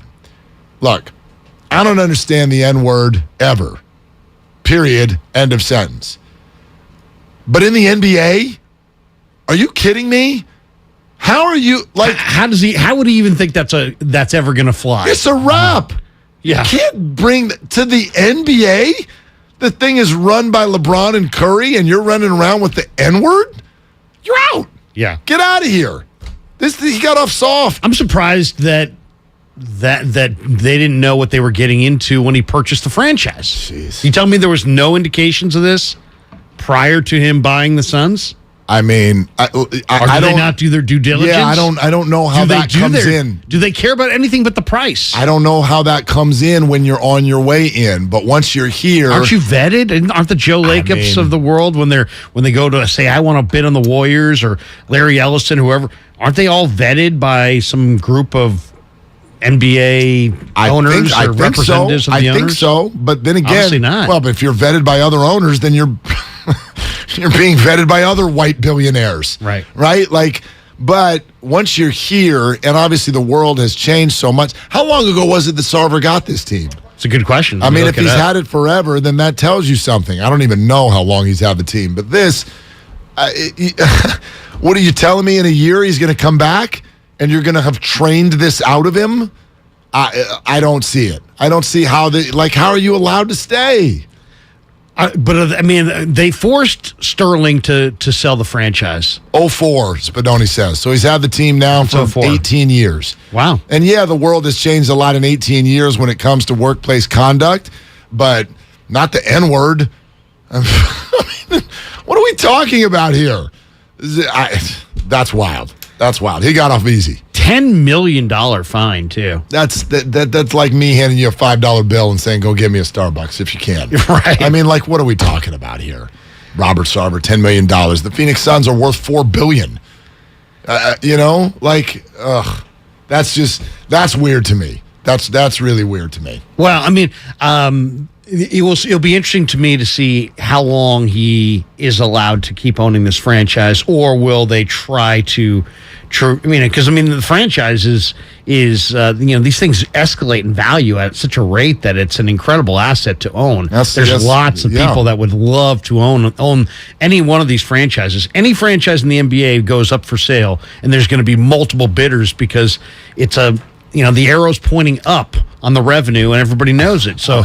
It's a very safe investment overall. No doubt. And I mean, I just wonder also, I know we all have our feelings about Chris Paul, but just take him as an example. Chris Paul, Devin Booker, how do you feel? What's going on inside when you're at a podium talking about basketball and you're surrounded by Suns logos, all of the corporate sponsors that are involved with that, and the guy that's raking in the cash because of it is running around using the N-word? How would that make you feel? That's demoralizing. Well, it would make you feel like you want to go on strike. Like you're like, hey, I'm not playing one more minute for this guy. But ultimately, maybe they compartmentalize and say, well, I mean, I'm playing for him. I'm playing for my family. I'm playing for my respect. I'm playing for my money. I'm playing for all the things that I care about, not the owner. Yeah, I mean, it would be hard to separate. That's what the Clippers did for years. It's crazy that Chris Paul's been a part of both of these now, by the way. Chris Paul was on the Clippers when this happened to Donald Sterling, and now here he is on the Suns with Robert Sarver. So he knows this very, very well. And you're right. I mean, what do you do? And you're being paid $40 or $50 million to go out there yourself. So these guys have become very, very rich men, and maybe they're, going to say, hey, let me take some of that money and do some good with it. Maybe that's the way they sort of rationalize it. But I really feel for them, despite their salaries, to have to work for somebody like that. That's brutal. That's brutal. I'm surprised it took as long as it did. I mean, the original allegations came out in a story on ESPN last November. It took them that long to do this investigation. And they've known for how many years before that? Yeah. Believe me. Yeah. Believe me. The Suns organization has been known. All right. Larry is in for Dibs. Glad you're with us. We got the YouTube chat going, Twitch as well. Thanks for watching. So everybody get on over there. Again, Larry is a very handsome man, and today is wearing a shirt that is not advertising himself, so that's good too. That's right. We're just going with the Callaway golf shirt today. Just the regular old, collared polo, just standard. Top of the drawer, I assume. It was laundry day over the weekend, so I noticed that it was freshly pressed right there at the, it was like a 1-1. It was like a first round draft choice who was sitting right there. Do you iron your polos? Do you really? No, I don't iron them. Okay. My wife will hang them so they don't get, so I don't get the static cling. There you go. I don't like that static cling. It's good to have a team of people working over there for you. All right. 888-957-9570. The phone line and the Comcast business text line. And let's go there now. Jonathan in San Francisco on with Willard and Kruger. Hey, Jonathan, what are you doing? Hey, hypothetically, I'm about to take flight like an eagle. I got 2 points for you guys. First point, out in the streets, that 49er line is what they call sucker line.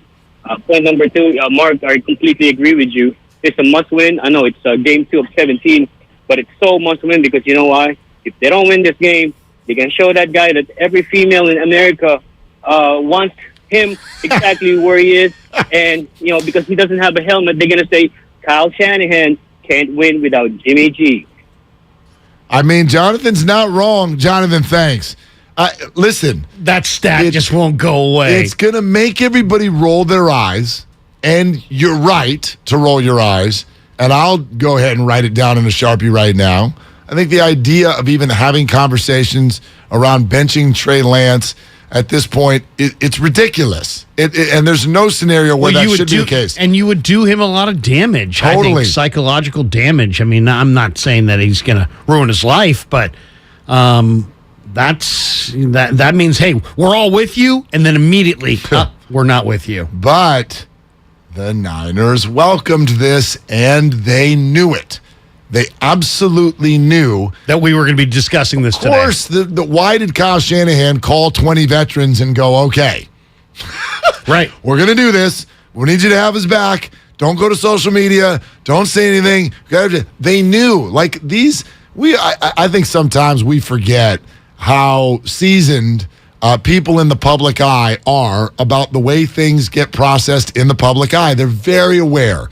Like, I love it. I can't believe you guys are talking about this. You knew that we were going to talk about this. And so you knew that if you went out there and you went 0-2, you don't think the world's going to talk about Jimmy Garoppolo? You welcomed this. Yeah. And so if you lose this game, you made your bed. Well, they're just saying, you know what? We got this. We can handle this. Okay. I hope so. We're not worried about the Bay Area media. We're not worried about the hue and cry of the fans.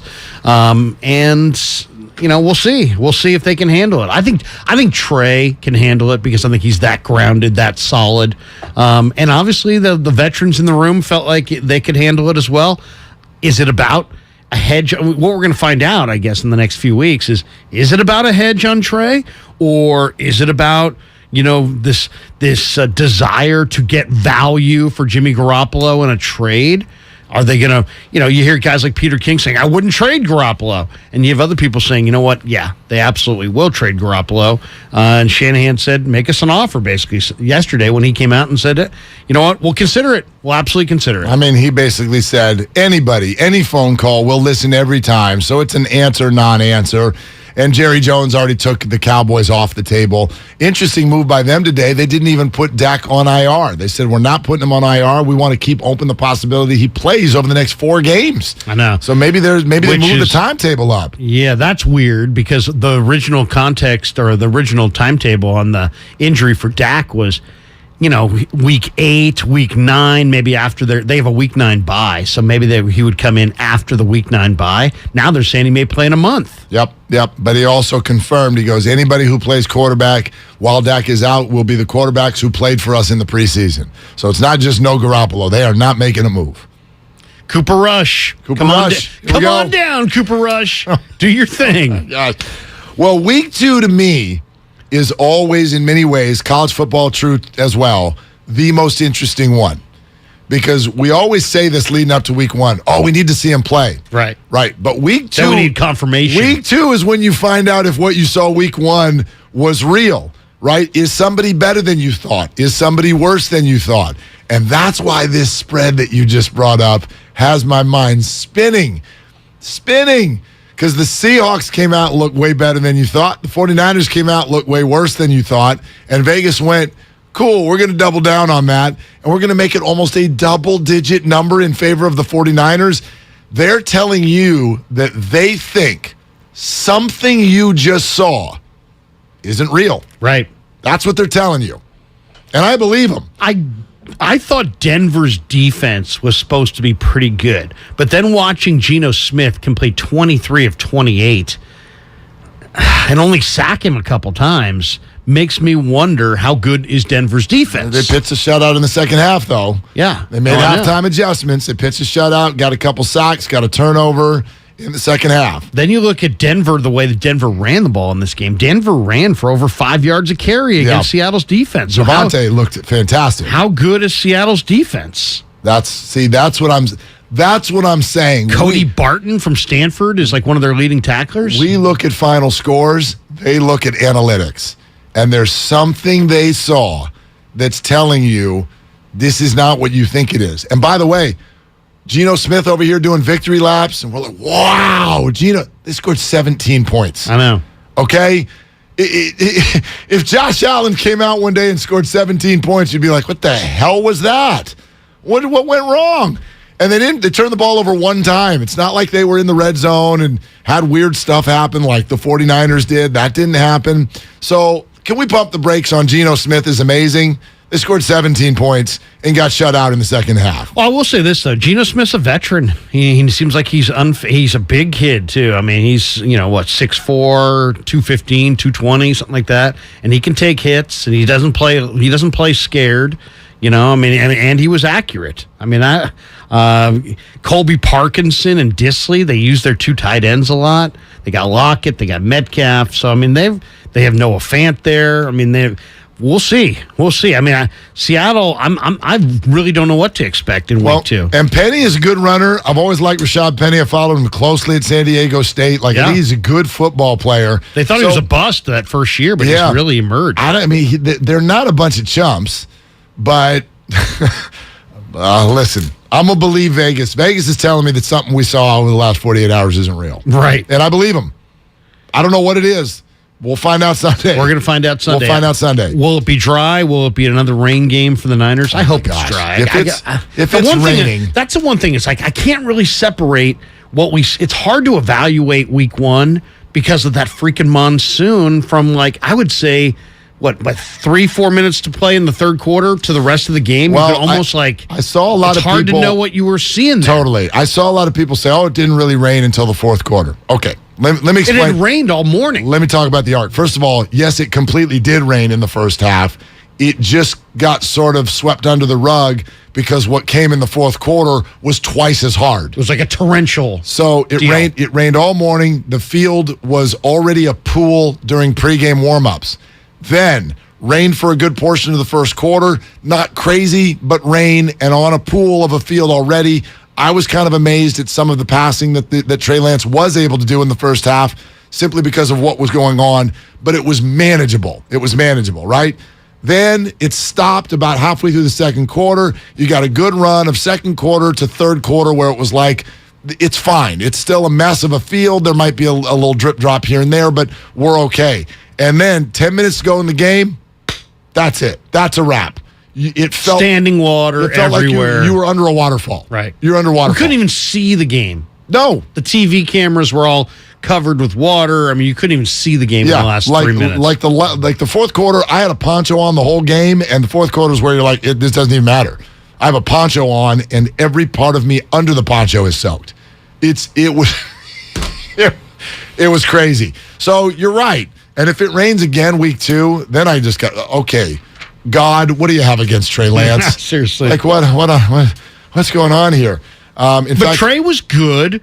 He was good. He missed a few passes, obviously, but 8 of 14 through 3 quarters with almost an 86 passer rating. He had good numbers going into the fourth, but then in the fourth, everything kind of came apart. He had the turnover, and if you want to look at it just very, bottom line oriented, they scored 10 points. Yep. So that's it's like if you told me your bottom line is, hey, you know what? They scored 10 points and they lost to the lowly Bears. That's my bottom line. I get it. But then if your bottom line is, you know what? You got to look closer at it than that. There's more that goes into it than just that's not all on Trey. And in reality, on a messy day in his third NFL start, he's 8 of 14 with an 86 passer rating going to the fourth quarter in a game where they had a 10-point lead. Those are fair points too. Context always matters in my book. It always does. If it rains this Sunday, I might just look straight at God and say, God, what are you doing? Willard and Dibs have a lot to say. My only weapon was my mouth. But they just have one big question. What are you doing right now? What are you doing right now? What are you doing right now? What are you doing? What are you doing? What are you doing? George Contos joins us in less than 10 minutes. And my what are you doing goes directly to the red-bearded Zach Littell. Dude. Who's not been going good and wasn't going good last night, and then suddenly Suddenly he became, in the. I'm watching it as Cap's walking to the mound. I'm watching that inning, even though I told you guys yesterday, why are you watching the Giants? Because nothing else was on. Well, actually, I was waited watching till the Monday nighter football. was over. Yes, seriously, I'm sitting there watching SVP, and I said to my kid, "Are the Giants on right now?"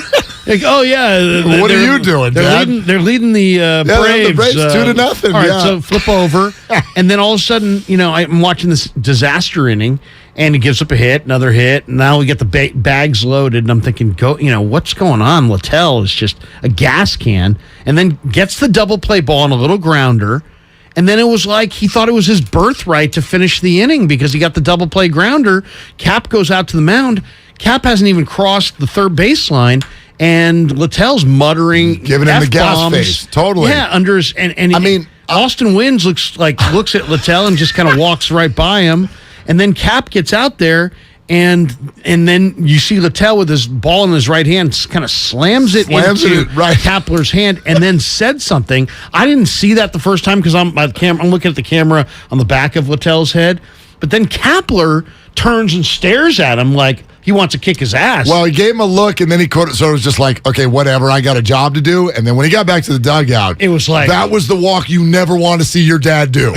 Kid, get your butt in your room right now. We're going to talk. Right. Go sit down. Don't say a word. Go sit down. That's what it looked like. How fast Kapler was walking there almost looked like he was going to beat the crap out of Littell in the tunnel. And Littell's a big boy. Littell's like 6'5", 230 pounds. He's a big kid. Zach, what are you doing? What are you doing? But see, here's the thing. You can go with the what are you doing, but I look at it as forget him. I mean, Littell's a whatever. I'm not going to rip Littell. He's a journeyman pitcher. His ERA's over 5, and he had given up 3 out of 4 base runners in the 4 batters he faced. Right. Forget the actual scenario. Yeah, it's not your birthright to finish the inning, so on and so forth. But isn't that an indication that he doesn't respect his manager? Because he showed up his manager, and to me, that is kind of synonymous or consistent, I should say, with what I'm hearing from the people who are down there a lot. Okay. There are other guys that also don't respect Kapler. So I kind of was like, you know what, good. If the players don't respect Kapler, let's get this out in the open right here and now, and let's move on. That's the fair question, and that's the answer we want to try to get to. George Contos, who, of course, covers the team, NBC Sports Bay Area, and a former reliever himself. We're going to get into all of that. Has Cap lost the clubhouse? We'll ask George Contos that next on 95.7 The Game.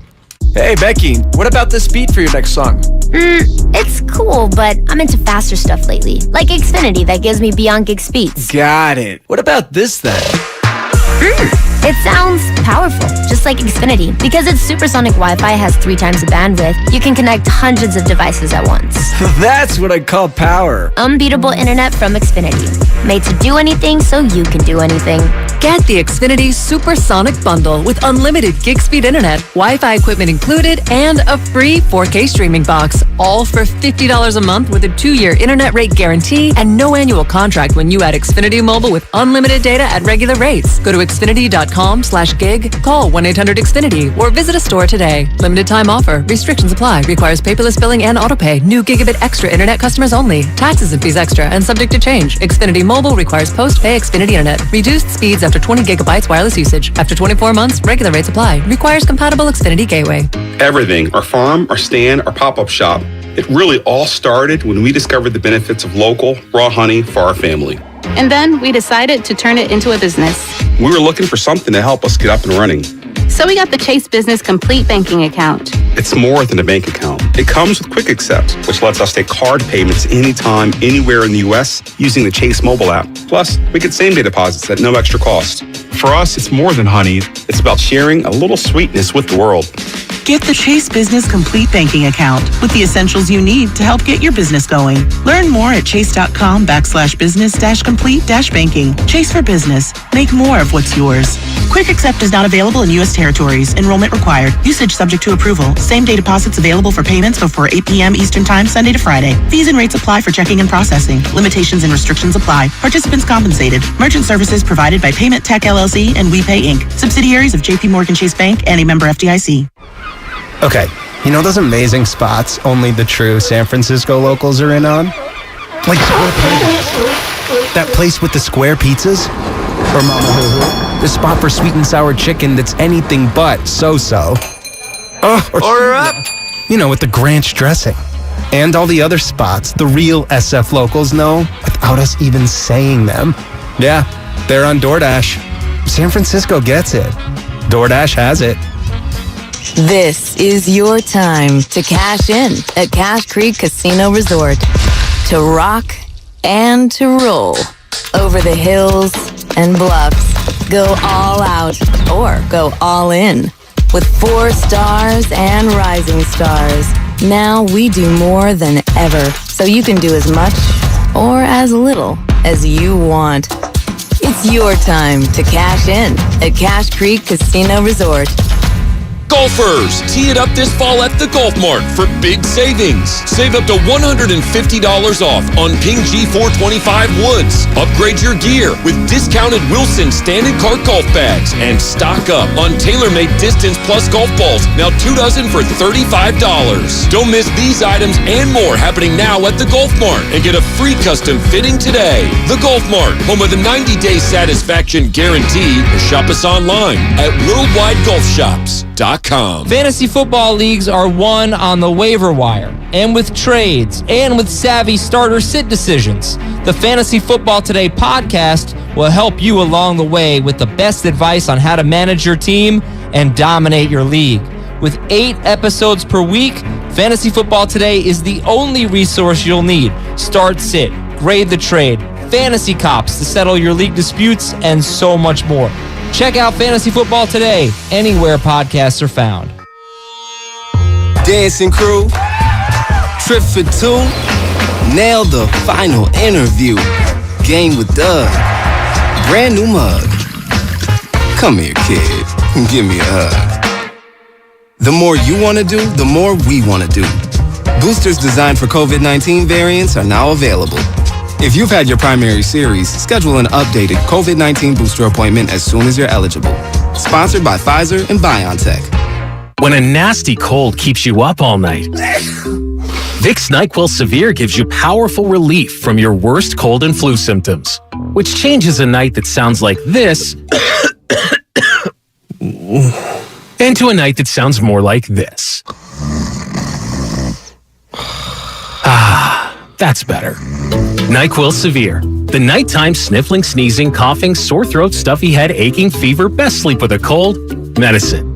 Use as directed. Don't waste your time trying to sell your old car. Donate it to Cars for Kids. It's the easiest and fastest way to donate your car and get a tax deduction. Donate online at carsforkids.org. That's cars with a K. 1-877 Cards for Kids. Donate your car today. The following is an attorney advertisement. If you get sidelined by a workplace injury, the workers' compensation attorneys at Boxer & Gerson can help get you back in the game. Our team of skilled attorneys will fight by your side for the treatment and compensation you deserve. We care about justice for injured workers. That's what makes us Northern California's premier workers' comp law firm.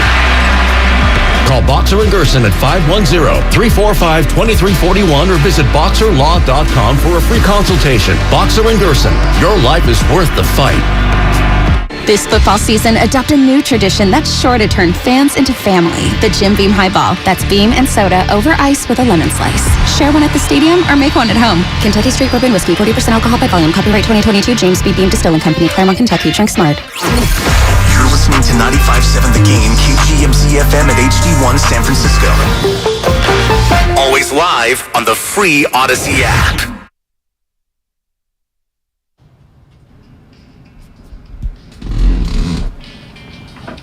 Now, back to Will and Dibby on 95.7 The Game. Yep, it is Will and Dibby, except for there's no Dibby because Larry is here in for Dibby. It's all sponsored by Fremont Bank. Full service banking, no compromises. George Contos standing by. We'll go to him in just a sec. I want to remind everybody, or let you know maybe for the first time, single game tickets for the Golden State Warriors. TikTok, that's coming soon. Wow. Here we go. 2022-23 season are on sale today, Tuesday, September 13th. Exclusive pre-sale events before becoming available to the general public on Thursday of this week.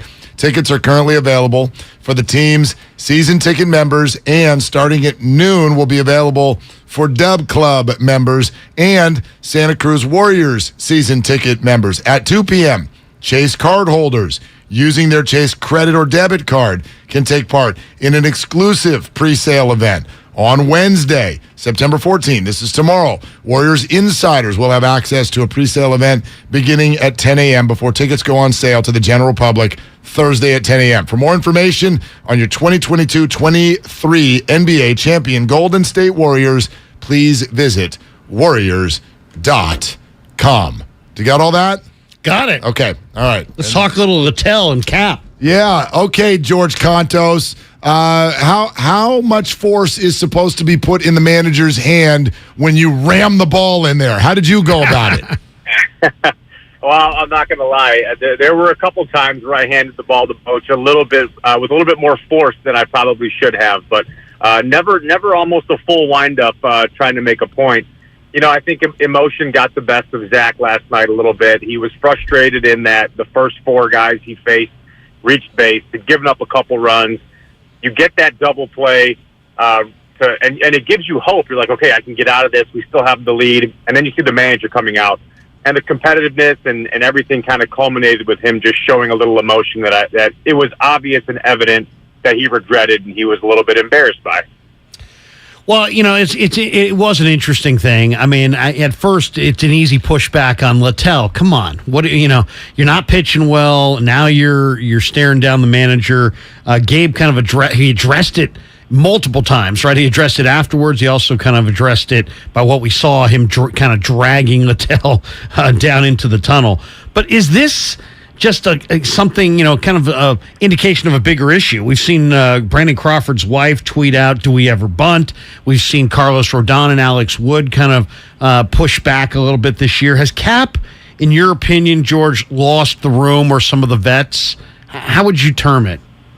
I don't think so. I wouldn't say that. I think in today's day and age where we have social media, where everyone's opinion can be immediately blasted out there and retweeted, and this is what we get to do, right? We get to sit around and talk about it and dissect every little thing. I thought Cap handled it really well last night. Well, what are you supposed to do in that moment?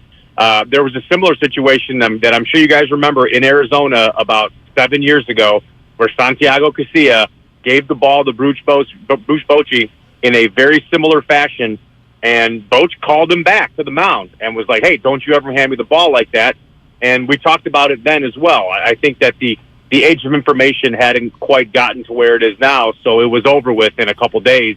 But I really think that Cap handled it well. They went down underneath the tunnel there and hashed it out, got on the same page, and I expect that's the last that we'll ever hear about Zach Littell having an issue like that. But I don't think he's lost the room. I think that when a team is playing kind of under expectations for themselves, for the fans, for where everyone expected them to be, these things just start kind of popping up like thorns in your side, and you give them a little bit more attention than they deserve. George Kontos with us. George, does this stuff just go away? Because I'm not lying now. There was a lot of discussion on Twitter as this is happening last night. They're like, they're gonna DFA Zach tomorrow, which I don't think that's going to happen. But your ERA is over 5. Now you add this into it. Do you think Zach Littell might have affected his next year future with this team? I don't think so. I think everyone gets a little bit of leeway. Zach Littell, obviously this season has not gone quite the way he would have liked to. His ERA is over 5, but he's proven that he can do it at the major league level. He's still an affordable guy. He's 25 years old. We know he has the stuff. We know he can pitch in a bunch of different roles. I don't think that this necessarily affects his status on the team, like being DFA'd. This is not some recurring behavior that we've seen. And they're at a point where he's a proven guy who is struggling a little bit, but he's done it at a high level. So I think that barring this doesn't happen again, I would say his roster spot is for sure safe. It's interesting. I put a poll question up. I'm like, how did the Giants fans feel about the current regime? Obviously, it's been a rough year. And I gave them the options. You want to fire the manager? You want to fire the GM? You want to fire both? You want to stay the course? 49% of over 800 people who have voted, the most so far, saying stay the course. What's your sense of being, you're at the ballpark, you're around the club, and maybe even around the owners. Do you get the sense that they're running impatient, or with Cap or with Farhan, or do you think they're solid with this regime going into 2023? Well, I think the regime is going to stay where it is. You're coming off of a 107-win season last year, and we've underperformed. You caught lightning in a bottle with the pitching staff, with Buster coming back and having a rejuvenated year. Craw and Belt both have career years. Everyone did well, and you've now set expectations that was what we were capable of doing. The one thing that I do think, though, with Buster gone, and that this team has had for a very long time, is a superstar. This team needs to get around, the fan base needs to get around somebody to root for and come to the ballpark and be in that ballpark every single night, because I did it for 6 years playing in front of a packed crowd. There is a different atmosphere at Oracle Park when there are people in the stands. There's a different electricity. There's a different energy in the ballpark. And I think that this city, this team, this organization, and the fans, everyone needs a superstar to root for. So I would expect, like we've heard Larry and Farhan say, they will be active in free agency this year, and I would expect them to make some moves that are maybe a little bit different than what we've come to see Farhan do so far.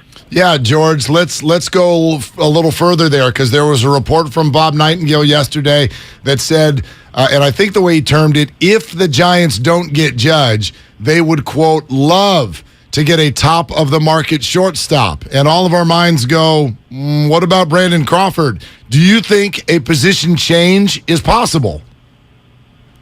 I think anything is possible, obviously, but I'm a really hard person to ask about this question because, I had that guy behind me for so long, and I know what he is capable of doing and still doing at a very high level. Brandon Crawford, I think, is the shortstop. I would not advocate for a move for him, but that's my emotion talking as well. But again, after next year, I think there's going to be some new blood there at shortstop. So I mean, when you look at kind of who's available, who's on the market, you look at guys like Trey Turner and Correa up in Minnesota. There are some options I think that you have that are very intriguing. But for me, and again, I'm speaking very biasedly, you don't move Brandon Crawford from shortstop in the last year of his deal, being the guy who's done what he's done for the organization for that long. I'm sure some people would probably disagree with that, but that's kind of where I stand on that one. No, and that's what I love about you. I mean, you're a loyal guy, and you're going to be loyal to the guys who played behind you. If it was Correa or Trey Turner, and Farhan just saw you in the elevator at the ballpark and said, George, what do you think? Which of those guys would you prefer? Who would you prefer between Trey Turner and Carlos Correa? I really like Trey Turner. I think Trey Turner is a fun guy to watch. He's very exciting. He can make things happen all over, on the base paths, in the field, with the bat. He's just a fun guy to watch and be around. And I'll tell you what, I faced him a lot of times. He is a very difficult at bat in that he's a very complete hitter. He'll hit the ball the other way. He'll pull it. He can pull it with power. And not to say that Correa can't do the same things, but Correa is a power hitter. He can leave the ballpark at any yard, or he can leave the yard at any time. I think as far as the overall full package of what a guy can bring on both sides of the ball, defense, clubhouse, everything, Trey Turner would be a hard guy to surpass for me. George, great stuff. We really appreciate you jumping in and talking that situation out. Thanks so much, man.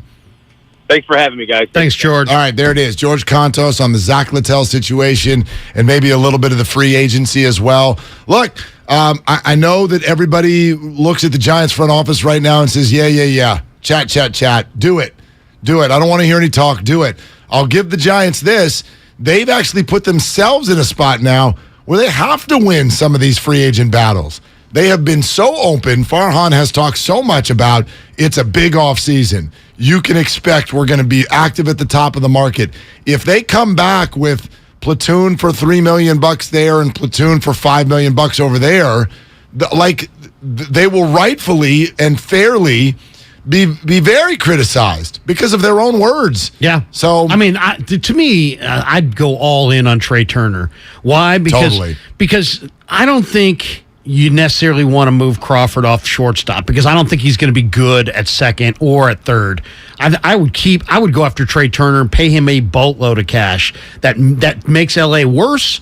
You play Turner for 1 year at second base, and you let Crawford finish up in 2023 at shortstop. That's your double play combination for the year, and now Turner becomes your backup to Crawford at short for next year, and then Crawford, he finishes up in 2023, and you slide Turner over going forward. To me, that's a better move than Judge or Correa, because you're taking a key cog away from the Dodgers. And if you look at Turner's numbers, 350 on base. This guy's got 20 home runs. He's got 24 steals.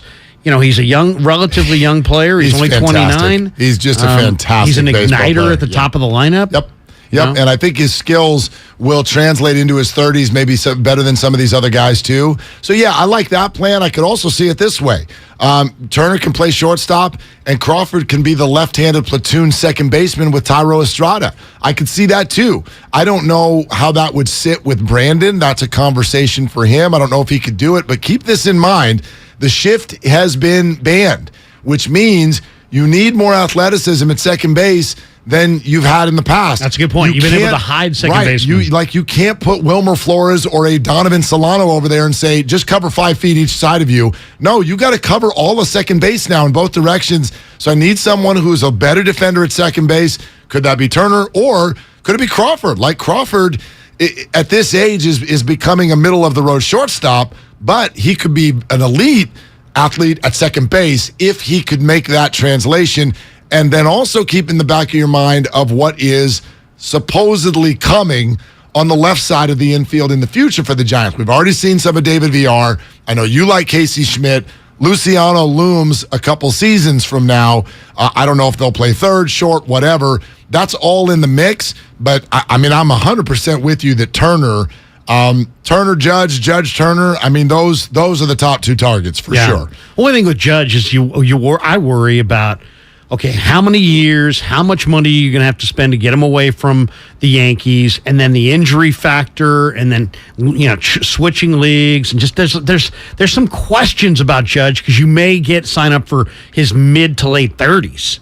You may have to sign him to a 7 or 8 year deal. There's no maybe. That definitely. Or unless you were going to just pay astronomical for 5 or something like that. I just think the Yankees are going to be there with an 8 year deal. Yeah. They're going to be there with an 8 year deal. I think Trey Turner is a safer bet to kind of maintain his level of play for the next 3 to 5 years than Judge. And I love Judge. I agree with you. And for everybody who's saying, enough money, get Turner and Judge. Give me Turner and then Ohtani the next year. That's the parlay I want. Well, and you're not trading any prospects in that combo. You're not trading anyone. Right. No one. Right? Now you're not trading anyone for Judge either. Or what about, I like that idea, Mark. I love that idea. But what do you think of maybe trying to do it all this offseason, in that you sign Trey Turner and then you put together a 1 year package of prospects to try to get Ohtani with 1 year. I don't hate that. So you can acquire him and give him a year to taste the market and kind of get a feel for the team, and then like run the All-Star break when he's crushing for you and you're in 2 games out of first place. You announce a nice big long-term extension that you can negotiate with him while he's wearing your colors. Sounds great if he's open to that. Like, that's the thing about acquiring Ohtani, is that you still got to go get him again the next year as a free agent. If I'm Shohei Ohtani, with what I've put out there on the table, I'm waiting for free agency. Well, what if the Giants said, you know what? Hey, we don't want to make this trade unless we know the parameters. What are your parameters? All right, go talk to his agent. You talk to his agent. You find out the parameters. You say, you know what? We're good with that. All right, do you want to be here? And if you want to be here and we're good with your parameters, we'll work it out. That's a tough conversation to have while he's an Angel. Yeah. You know what I mean? No, like you like the Angels have got to be a player in this whole thing. So, look, whatever gets him on the team. They need to do something dramatic. Yes. Whatever gets him on this team. Everybody is so focused on Aaron Judge right now, and I don't hate that. I know he's from not the Bay Area, but he's from Northern California. I know he grew up a Giants fan. I know he's about to go into the 60s in home runs, and I know he's right-handed and all the things that would work at Oracle Park. He might be the most coveted Yankee free agent Seriously. ever. And I know he's 7'5". I know all of the things that make this attractive, but Turner and Ohtani. And maybe it's Judge and Ohtani. I don't know. But Turner and Ohtani, to me, that's position A. you want to talk about a team that's been called boring? If you end up with Ohtani on this roster and Trey Turner, who I think is he's not just good, he's such a winning baseball player. Look at what the teams that he's been on have done and have achieved, right? Look what happened when he was in Washington. Then he moves to L.A. I know there are a lot of pieces in L.A., but he's such a winning baseball player and would fit so nicely with what the Giants are doing. That would be more than acceptable, and the boring label would be gone in a heartbeat. So, yeah, you're right. They got to do something dramatic. And they must feel confident that they're going to be able to get it done because they're out in the media right now squawking about it. Like, they have not hidden from this at all. I mean, the Giants' 2 top hitters in their lineup for the last month, because Cap just keeps running out the same guys every day without any change, is Wade and Yaz. Wade's hitting 194. He's your leadoff hitter. Yaz is hitting 211. He's your 2-hole hitter. Do you need Trey Turner? Hell to the yes. Yeah, you do. Know what I mean? Yeah, you My do. God. Yep. Why do they keep leading off Wade? Why do they keep putting Wade and Yaz at the top of their lineup? I mean, not that anybody who do you cares. who do you want to put out? Yeah, like who cares about the I don't final know. score of these games? Me, Dibs. You I don't know. Somebody. Not Dibs. He wears a knee brace. Yeah, he wears a knee brace. Dibs is more of a bottom of the line. and then the baby would have to, baby's not ready to go to the ballpark yet. She's only 2 weeks old. Right. All that stuff's going on. You always got to think about all the factors. No, I mean, look, Turner, Ohtani, Judge. I almost Atlanta's 1-2-3 last night was Acuna, Swanson, and Riley, and the Giants was Wade, Yaz, and Wilmer. If Thanks Judge and $60 to park. If Judge, Turner, or Ohtani, and unfortunately Ohtani's not a free agent until next year, but when we get to Christmas 2023, if one of those 3 is not on the roster, is that considered a total disappointment? Yes. Or does it matter if they went and got Correa and they, win the division in between or something like that? The one thing about Correa that's more attractive than Turner is he's even younger. Yep. He's only 27. Yep, and they love that. That's going to matter. That's in this. And Bogarts too. Bogarts is also younger. Bogarts is interesting. Wow. To me, Carlos Correa might be one of the 5 or 6 best players in the game. I mean, I don't know. He'd be a nice consolation prize. Let's just say that. But the thing is, I want to see LA get worse. So if you get Trey Turner, now they're getting noticeably worse. Now you're speeding up. It's like two moves. You're taking him away and you're adding a guy. So I kind of like that one. Here's the thing about Turner. I hear this from so many people. Why would Judge leave New York? Well, he's ticked off, and he didn't re-sign with them already, and maybe that was just dollars. They took him all the way to arbitration day in the middle of the season this year. Some people think he's done and not going to consider New York. Like they might be the only team he doesn't consider, and my belief, highest bidder wins. But let's talk about Turner for a second.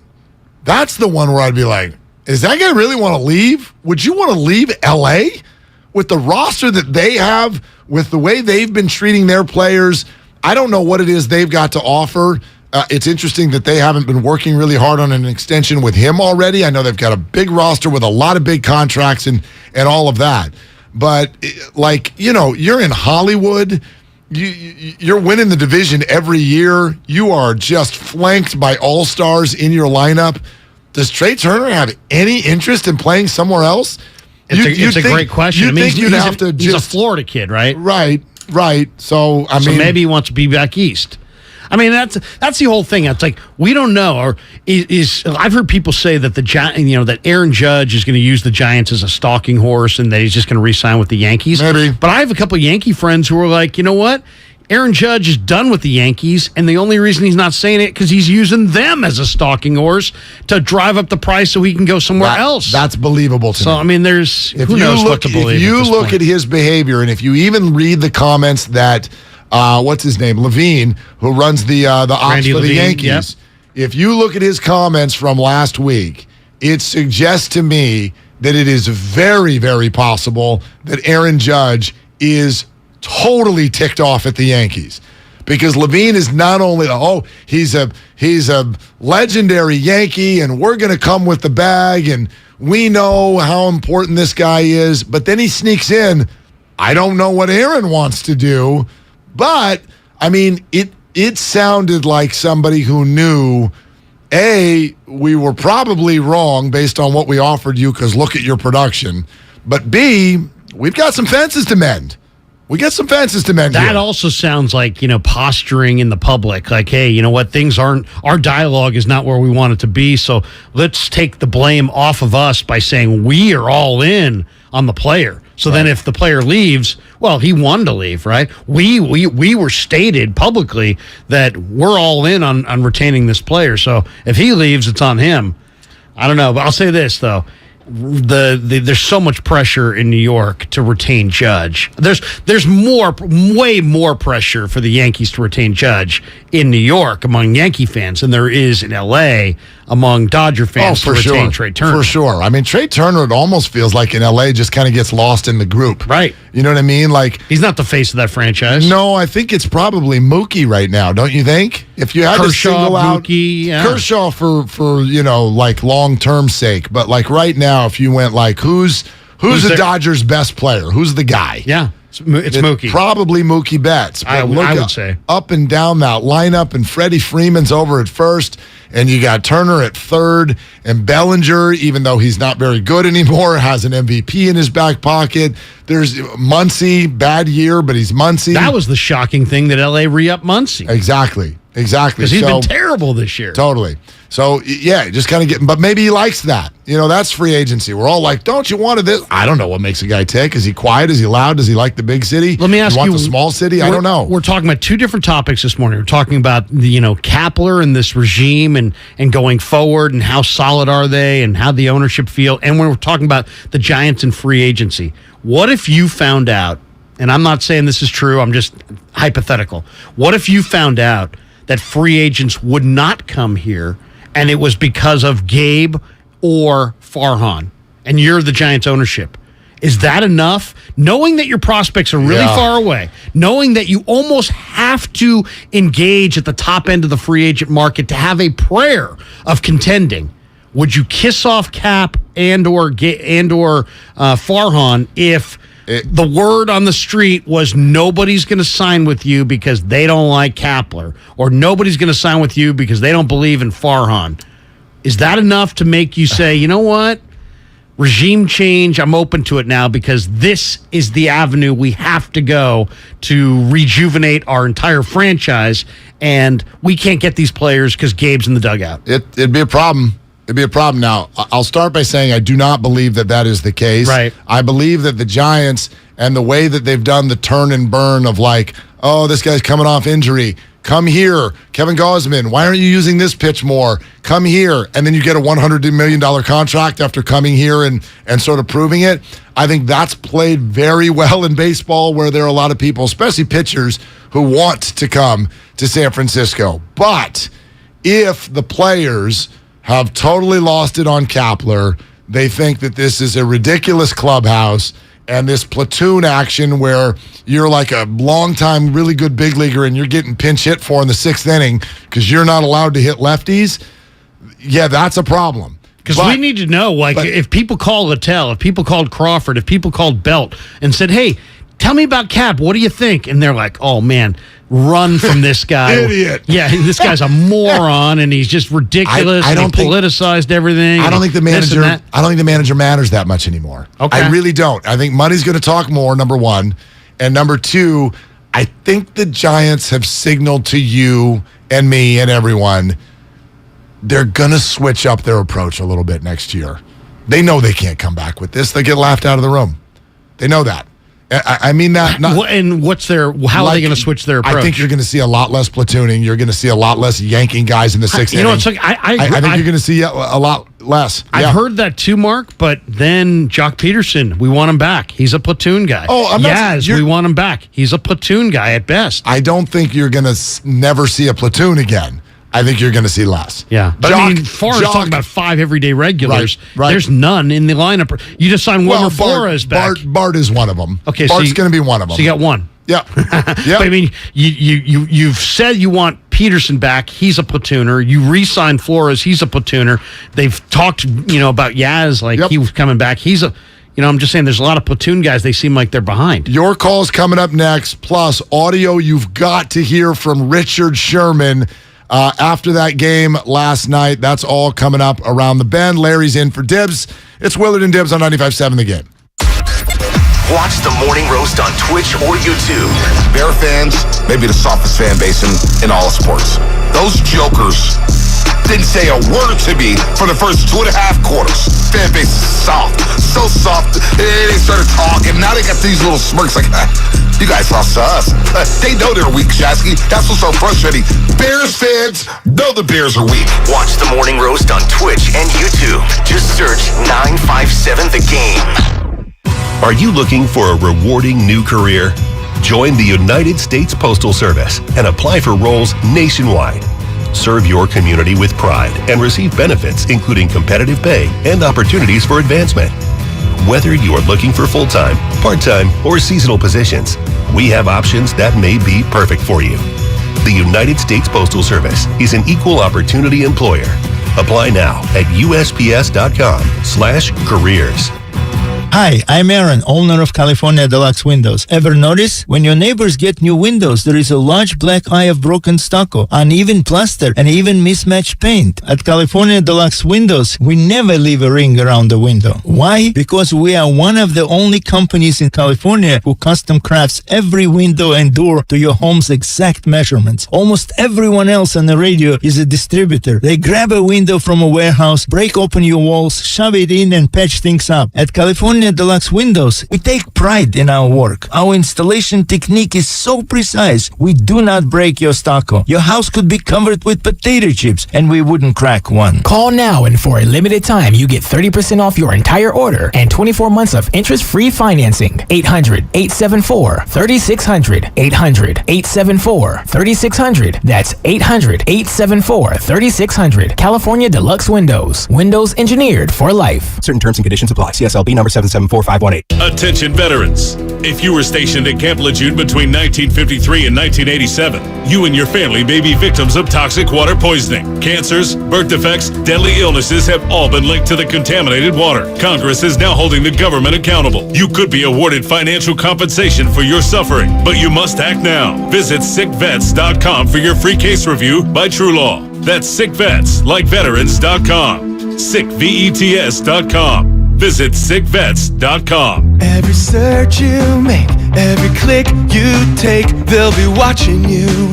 Tired of companies like Google and Facebook watching everything you do online? There's actually a simple solution. DuckDuckGo.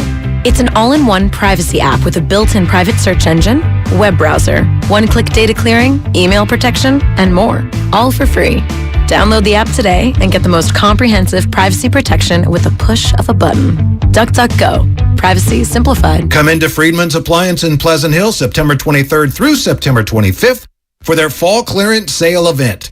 Take advantage of factory direct prices, one-of-a-kind opportunities, special pricing on floor models, and convenient financing. And save on new appliances from trusted brands like Miele, Bosch, Electrolux, LG, and Maytag. Visit Friedman's Appliance in Pleasant Hill for their fall clearance sale event, September 23rd through September 25th, for the best time to save on new appliances for your home. Fremont Bank. If there's one thing we understand more than anybody, it's that it takes a local bank to really get the needs of local businesses. And more than anything, local businesses need access. Access to a knowledgeable banker and access to a full suite of business services. Can't come to the bank? We'll come to you. Our devotion to our clients ensures your business never misses a beat.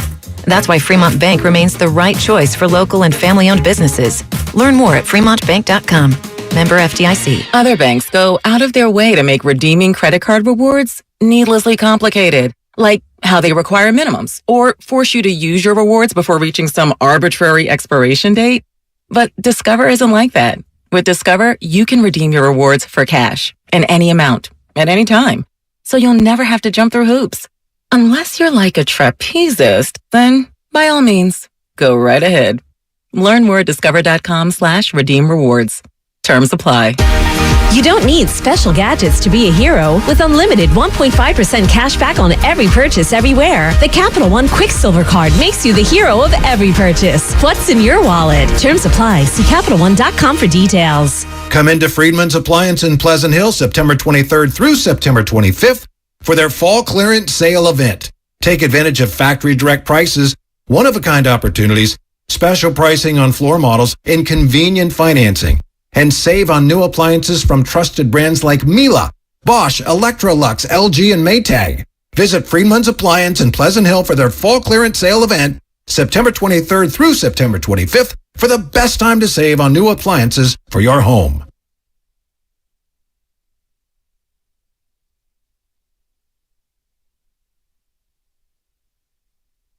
Now, back to Willard and Dibs on 95.7 The Game.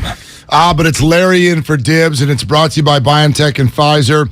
Charging a cell phone can be like getting a booster shot. A booster is given to enhance or restore protection after a primary series vaccination, which wanes over time. Schedule an appointment when you are eligible. So we'll let you hear from Richard Sherman, what he said right before last night's game, and then it's relevant because of how the game played out. Let you hear that in a second. Plus, the whole way that game ended suddenly made me think of Kyle Shanahan. So, if you didn't watch the Monday Night Football game, just the sort of quick recap, which is the Seahawks came out on fire. The Broncos then have a good second half. They're working their way back. We're triggered in the Bay Area because we know what happens when Russell Wilson has the ball and your team has a little lead in the fourth quarter. It doesn't go well. And so Russ has got the ball, and they're kind of moving down the field, and they're around midfield, and there's a minute to go, and they've got all their timeouts, and it's 4th down and 5. And all of a sudden, Nathaniel Hackett, the head coach of the Broncos, doesn't call timeout. Clock's ticking. And then he doesn't call timeout. And then he seconds. doesn't call timeout. And the announcers are going, what's going on? Manning cast is like, Peyton is sitting there throwing his hands together like, come on, timeout. And he doesn't call timeout. He goes all the way down to 20 seconds. And even in that moment, I'm like, well, you're still fine. You only need about 10 yards. Like, convert this first down, run the ball a couple times. You got all your timeouts. Get to the 32 or something like that, and bring Brandon McManus out and win the game. No, he brings Brandon McManus out right then for a 64-yard field goal attempt, which would have been his personal record by 3 yards. Exactly. So it does not go in, and the Broncos lose. And I immediately thought to myself, and this was the number one thing everyone said on social media, wow, how do you give Russell Wilson $250 million and then not trust him? And so 2 things happened last night. One, 49er fans got scared about this weekend's opponent because all of a sudden they looked better than everyone thought they were going to look. Geno Smith was nice. And 2, I thought, wow, let's think about trust in your quarterback. Kyle Shanahan for years has even admitted, like, I have a hard time trusting the quarterback. We've watched it. We know the key moments with Jimmy Garoppolo when he didn't trust him. He did trust Matt Ryan in Atlanta. He trusted Matt Ryan. They averaged like almost 9 yards on first down, which was like a record. And got burned. Because if you get the field goal in the Super Bowl, the whole thing's over. And he trusted Matt Ryan to not get sacked. Matt got sacked. And I don't know if he's trusted a quarterback since, right? Has he had a quarterback that he's wanted since? Who knows? Great question. Although I will never believe that someone twisted Kyle's arm about a quarterback. I can't believe that's the decision maker. He's the guy. If someone's twisting Kyle's arm and you have a quarterback that he doesn't want, honestly, that's Kyle's fault. Like, he has he's the king banana. If he slams his hand in the ground and goes, we're not doing this, then they're not doing it. So if he's got quarterbacks he doesn't want, then he's being wishy-washy. He also had quarterbacks who weren't any good that he did want. C.J. Beathard, Ryan Hoyer. But did he ever want them as, like, that's my guy, that's my starter? He wanted Kirk Cousins. Yeah. It's funny, where are we with Kirk Cousins? It's like, I love him. Oh, then playoff time, wait a second, he hasn't won any playoff games. I got Justin Jefferson on my fantasy team, so I love Kirk Cousins right now. They're slinging it all over the yard last week. Right. So he's not bad. Kirk Cousins has never been bad. He just doesn't win in the playoffs. You could call him overrated, but he's not terrible. He's very Jimmy, except for without the winning in the playoffs. And clearly Kyle didn't trust Jimmy because this whole, the funniest, most erroneous line of all time is Jimmy led them to the Super Bowl. As he threw 8 times or 9 times. I know, but I always have a hard time with this. He led him to the Super Bowl. Well, so what word would you like to use? Like, he was the quarterback when they went to the Super Bowl. That feels like we went too far in the other direction. Like, you're not giving him enough credit. You're making it sound like somebody just gave him a jersey Did Trent Dilfer lead the 2002 Bucks or 2002 2000 Ravens to the Super I'm Bowl? going to ask you, like, if you want to use a different word than led, go ahead. But let's stop short of, well, he was on the team. Right. I mean, like, if this is the NFL and we watched what happened last week, you can't just be the quarterback and you're like, we got every other position taken care of, so it works. It usually doesn't. Are there exceptions? Sure. Brad Johnson. But Jimmy didn't go once. Jimmy went to near the end of the rainbow twice. So, in fact, how about this? Can we step off on this for a second? This got Shasky going on Twitter yesterday. Colin Cowherd was making a point that was a little bit, by the way, anti-Trey Lance. He's like, look, you got to be able to land the plane even in the rain. It's year 2. Like, we got to stop with the excuses. I think that's a little bit over the top at this point in Trey's career. It's year 2? It is year 2. I mean, it's his third start. It's year 2. Okay, like his point was in a rookie contract, your window for when that actually helps you is year 2 and 3. And then you got to pay a guy. So you're like the whole fun in having someone on the rookie deal matters in year 2 and 3, and here we are. So that was his point. But he made a side comment in his point that got Shasky all triggered out of mess. Okay?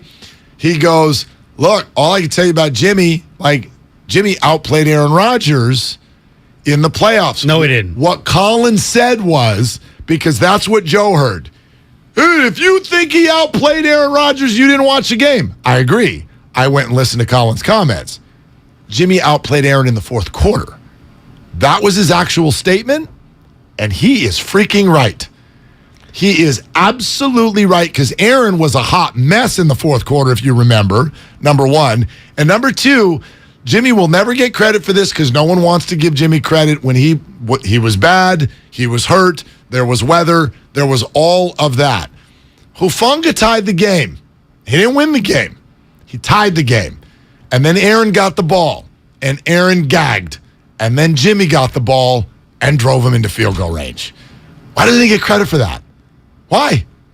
You're right. He deserves some credit for that. He absolutely does. Okay, so he outplayed Aaron in the fourth quarter. I totally agree with the statement. Okay. I mean, it's such a small sample size, but we're also ignoring the 2 would-be pick sixes that he threw that just got dropped. And we're also ignoring the fact that if you take away like 1 drop or 2 drops in those horrendous conditions, Rodgers on 1 degree and a 1 degree day, horrendous weather, completed like 80% of his passes that day. Aaron Rodgers is a better player than Jimmy. I get it.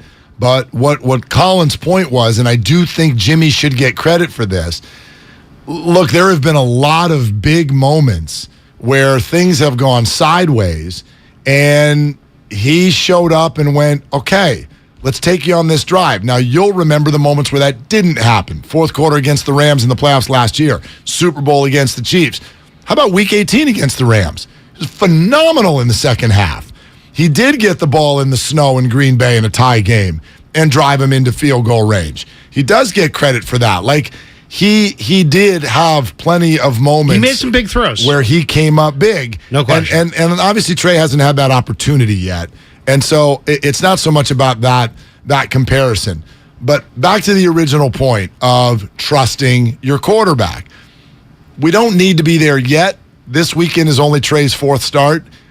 You got to get to a point, Kyle, where you do trust Trey to be a regular quarterback. You're saying open up the playbook, stop being so damn conservative. Well, like, don't just run it some more. They had a huge run pass split in favor of the run in this game in the first half. How long? Here's like 60-30 or something. Here's my question for you. How long are we cool with when the Niners get to the 15-yard line, everyone's going, all right, Debo, where are you lining up, and how are we slipping you the ball so you can truck everyone and go into the end zone, as opposed to what the good teams do, which is have Josh Allen, Patrick Mahomes, or Justin Herbert drop back, look left, look right, look middle, and have options. How? Like, I know it's only game 4, so I'm not saying it's supposed to be there yet. This is a legitimate question. How long? How long before we want Trey to just drop back and make a play? I mean, I think you can start looking for it right away. I mean, I think you don't want to take the ball out of his hands and make it a run only scheme. But and obviously you're going to mix in pass. But it's okay to have a run heavy scheme. I would say you got to trust him to throw the ball. And first of all, I think Kyle does trust him based on what I've seen. As far as practice, as far as what they're practicing, they're taking more shots down the field. They're clearly going to take more shots down the field this year with Trey than they did last year with I Jimmy. hope so. And it did, to a degree, look like that in the first half. And then the rains came, and so we didn't really get a chance to see that, that sort of that pitch or that option when a team falls behind. What are you going to do? But every Bears defensive player said it the same way. It was the same thing the 49ers defense said. Make Justin Fields, make Trey Lance, make him play quarterback. And for the majority of the game, neither one of them was really able to do it at a very, very high level. Now, I get it. They're young. They're 22. But neither one of them was able to do that at a very high level. And you said it yesterday. That's what defenses are going to do now. Yeah. They're going to make Trey be accurate. They're going to drop 7. They're going to sometimes rush 3 and drop 8. And they're not going to speed him up and try to, hope he sees it. They feel like he will see it. They want to make him be accurate with a lot of defenders in the waiting there, dropping 7 and seeing how accurate he can be.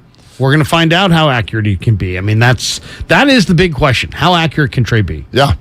So your phone call's welcome at 888-957-9570. We'll keep you going on the Comcast Business text line as well. And get over to YouTube and Twitch and get your eyes on the beautiful Larry Krueger here in this studio. And also during the commercial breaks, I'm going to hop on there and get into the chat with you here on YouTube and comment back and forth with you. And I would love to do that. So get over to YouTube now and we can start having that conversation. Let's hear from Richard Sherman too, because this was from his podcast, and I don't think there's any mystery anymore that Richard Sherman and Russ Wilson are not best friends. And so this is what Sherman said going into last night's game for Russell Wilson in Seattle. He's a great former player for them. They will cheer for him when they see him. Russell Wilson's back. Thank you. And then first pass, they're going to boo him because he's an opposing quarterback. As they should, they're fans. But he better win this one, Mitchell. He better win this one because he will not be back in Seattle playing this division for another 3 years. He's not getting another opportunity like this. If he wins, cool. He's supposed to win. That's where it's so much pressure. He's supposed to win this one. It's not even supposed to be close. If he loses, Mitchell, if he loses this game, Mitchell, it's going to be trouble. It's going to be trouble. People are going to be wondering if he signed that deal because he knew it was going to be trouble. Okay, that's from the Richard Sherman podcast.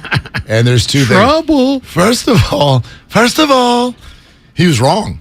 Oh, they're going to cheer Russ when he comes in. Not. No, they didn't. They booed. They booed him loudly. Loud. Yeah. They had signs. Did you see all the signs? Because he begged out.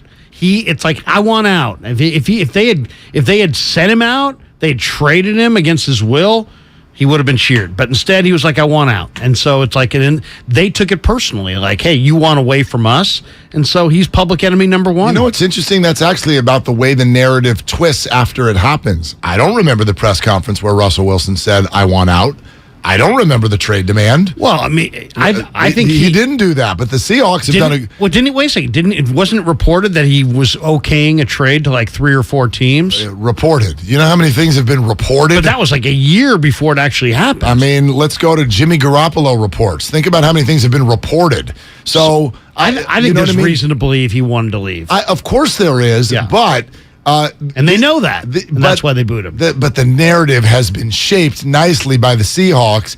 And I'm not going to say Russ didn't earn this. Part of it is guys like Richard Sherman and Doug Baldwin. When you see former greats from the team, okay, Doug Baldwin's not a great, but when you see former big names from the team who are like celebrating on social media when their former teammate loses, that's weird.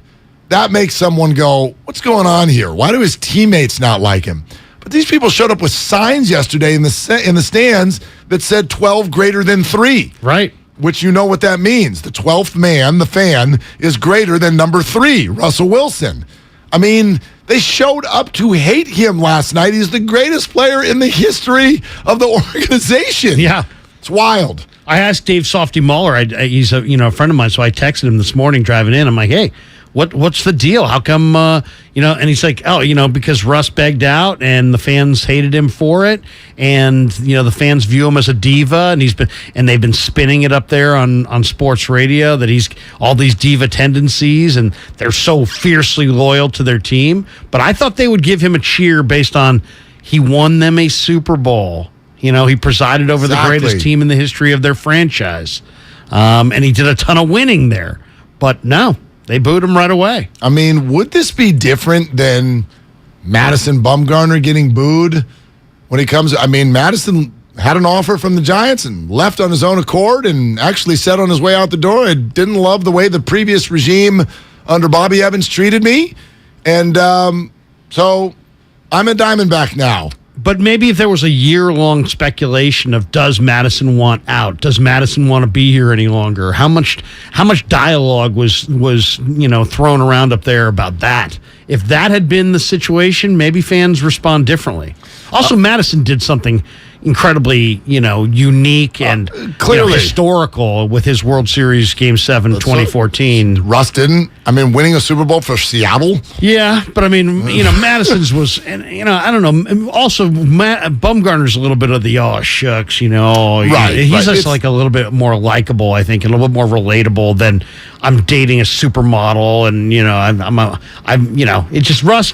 I think they painted him as a diva. Yeah, it's not. And maybe he is a diva. It's not the same thing. I get it, but it's a little jarring to watch a fan base be that mad upon arrival. But here's the other relevant part for the 49ers. You hear Richard say, okay, like this opportunity, right? You're going back to face your old team and $250 million and all of that. Boy, it is trouble if you don't win that game. Can we say the same thing for Trey Lance this weekend? I mean, isn't it trouble? I think it's trouble, Larry.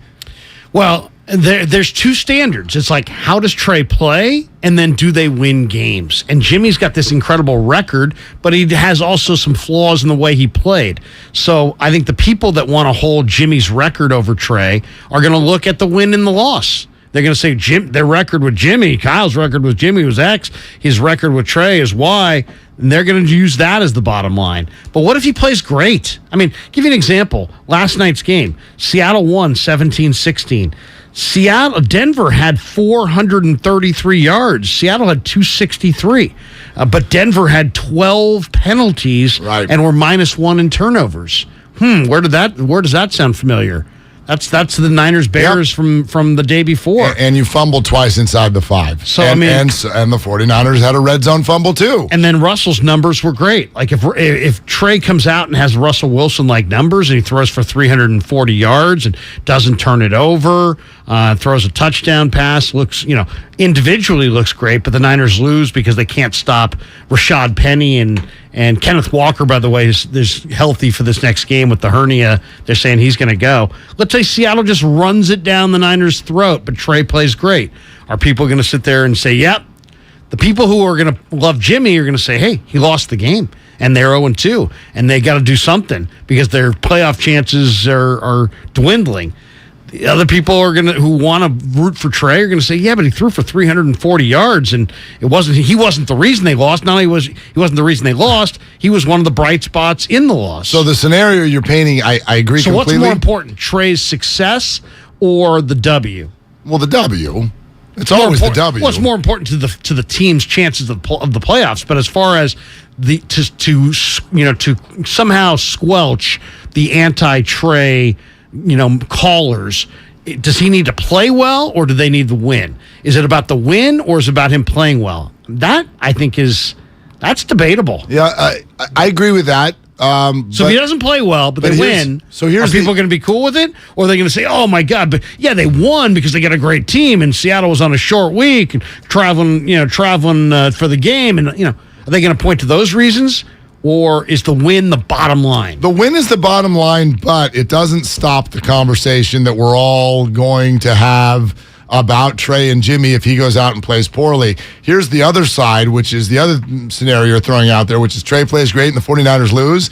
I think for 49er fans, it's going to take some time before we even believe that's possible, which is not fair because the 49ers have already shown you they can do 12 penalties in a game. They can fumble in the red zone. All of these players, not named Trey, are fallible. But we've been told all offseason, and we've been saying all offseason, that that's not who this roster is. This roster is awesome.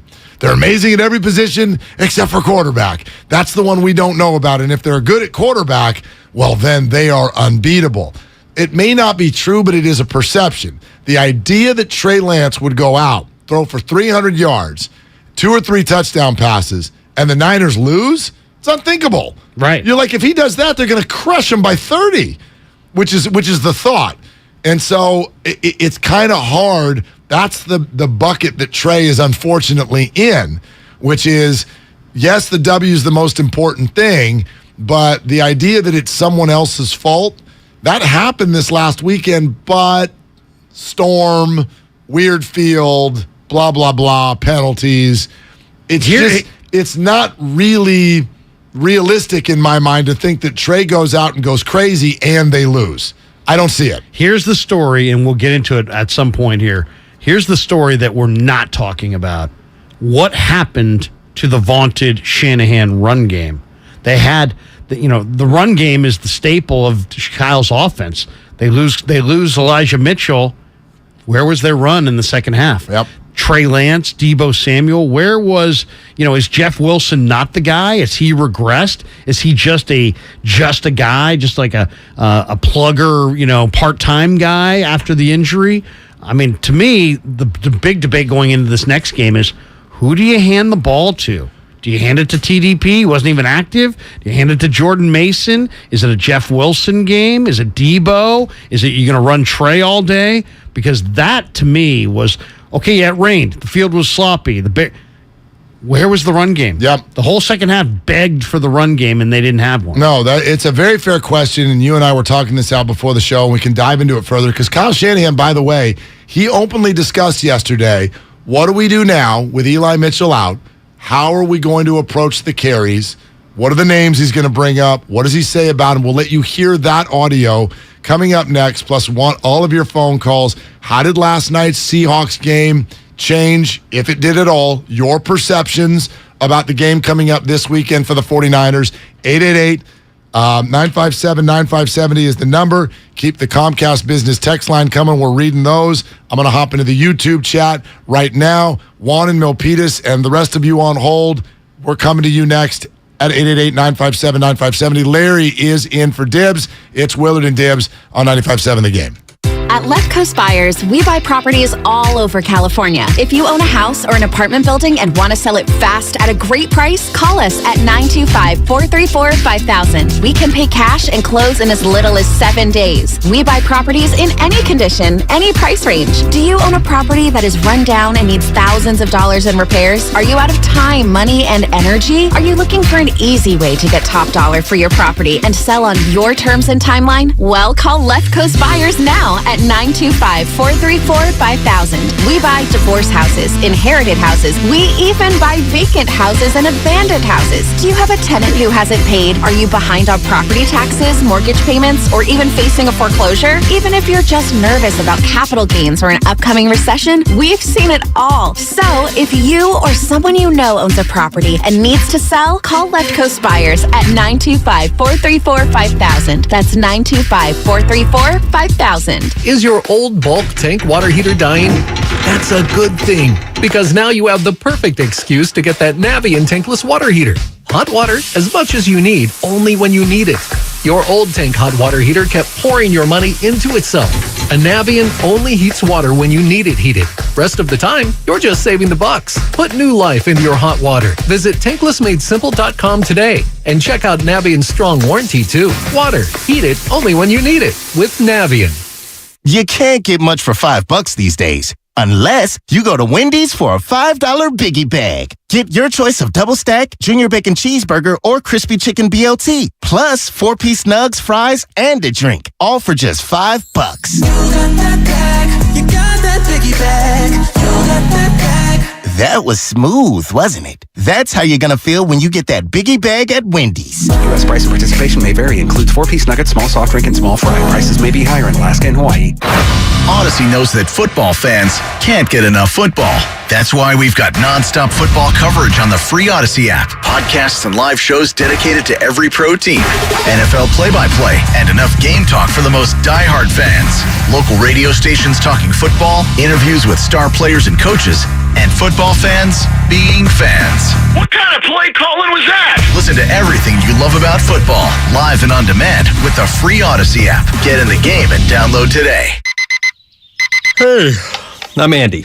And every morning I wake up thinking about shaving. When I started Harry's almost a decade ago, the shaving industry was a mess. Flashy, overpriced razors as far as the eye could see. I just wanted a great shave at a fair price. Too much to ask? I didn't think so. And that's why I started Harry's. 10 years and 20 million Harry's customers later, we're still obsessed with giving you a quality shave experience. Sharper blades, a better lubricating strip, and making our handle grippy in all the right places. All upgrades based on your feedback. And it all comes at a great price. Seriously, as low as $2 per cartridge. These days, my mornings are a little bit different.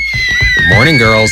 But I still wake up thinking about shaving. Our starter set has everything you need for a close, comfortable shave. 5-blade German-engineered razor, weighted handle, and shave gel. Get yours now for just $3 with free shipping, backed by our quality guarantee. Just go to harrys.com now and enter code FRIEND at checkout. That's harrys.com, code FRIEND. If you're one of the 100 million Americans who suffer from high blood pressure, this is for you.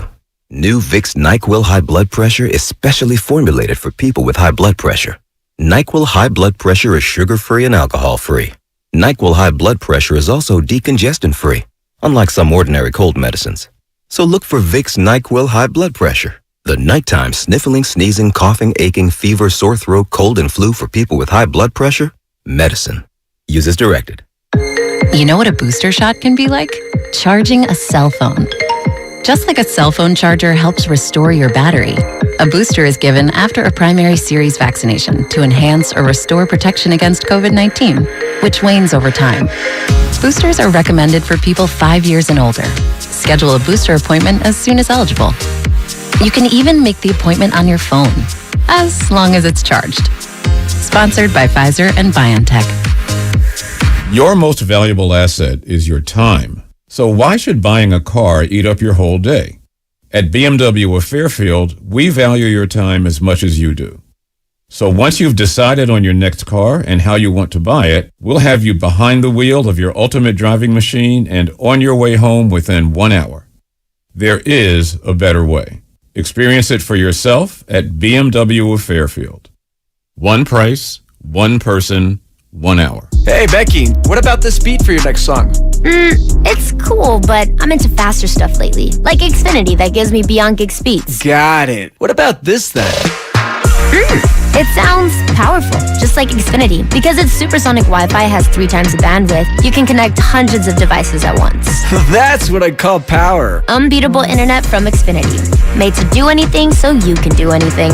Get the Xfinity Supersonic Bundle with unlimited gig speed internet, Wi-Fi equipment included, and a free 4K streaming box. All for $50 a month with a 2-year internet rate guarantee and no annual contract when you add Xfinity Mobile with unlimited data at regular rates. Go to Xfinity.com/gig, call 1-800-XFINITY, or visit a store today. Limited time offer. Restrictions apply. Requires paperless billing and autopay. New Gigabit Extra internet customers only. Taxes and fees extra and subject to change. Xfinity Mobile requires post-pay Xfinity internet. Reduced speeds after 20 gigabytes wireless usage. After 24 months, regular rates apply. Requires compatible Xfinity gateway. You're listening to 95.7 The Game, KGMZ FM at HD1 San Francisco. Always live on the free Odyssey app.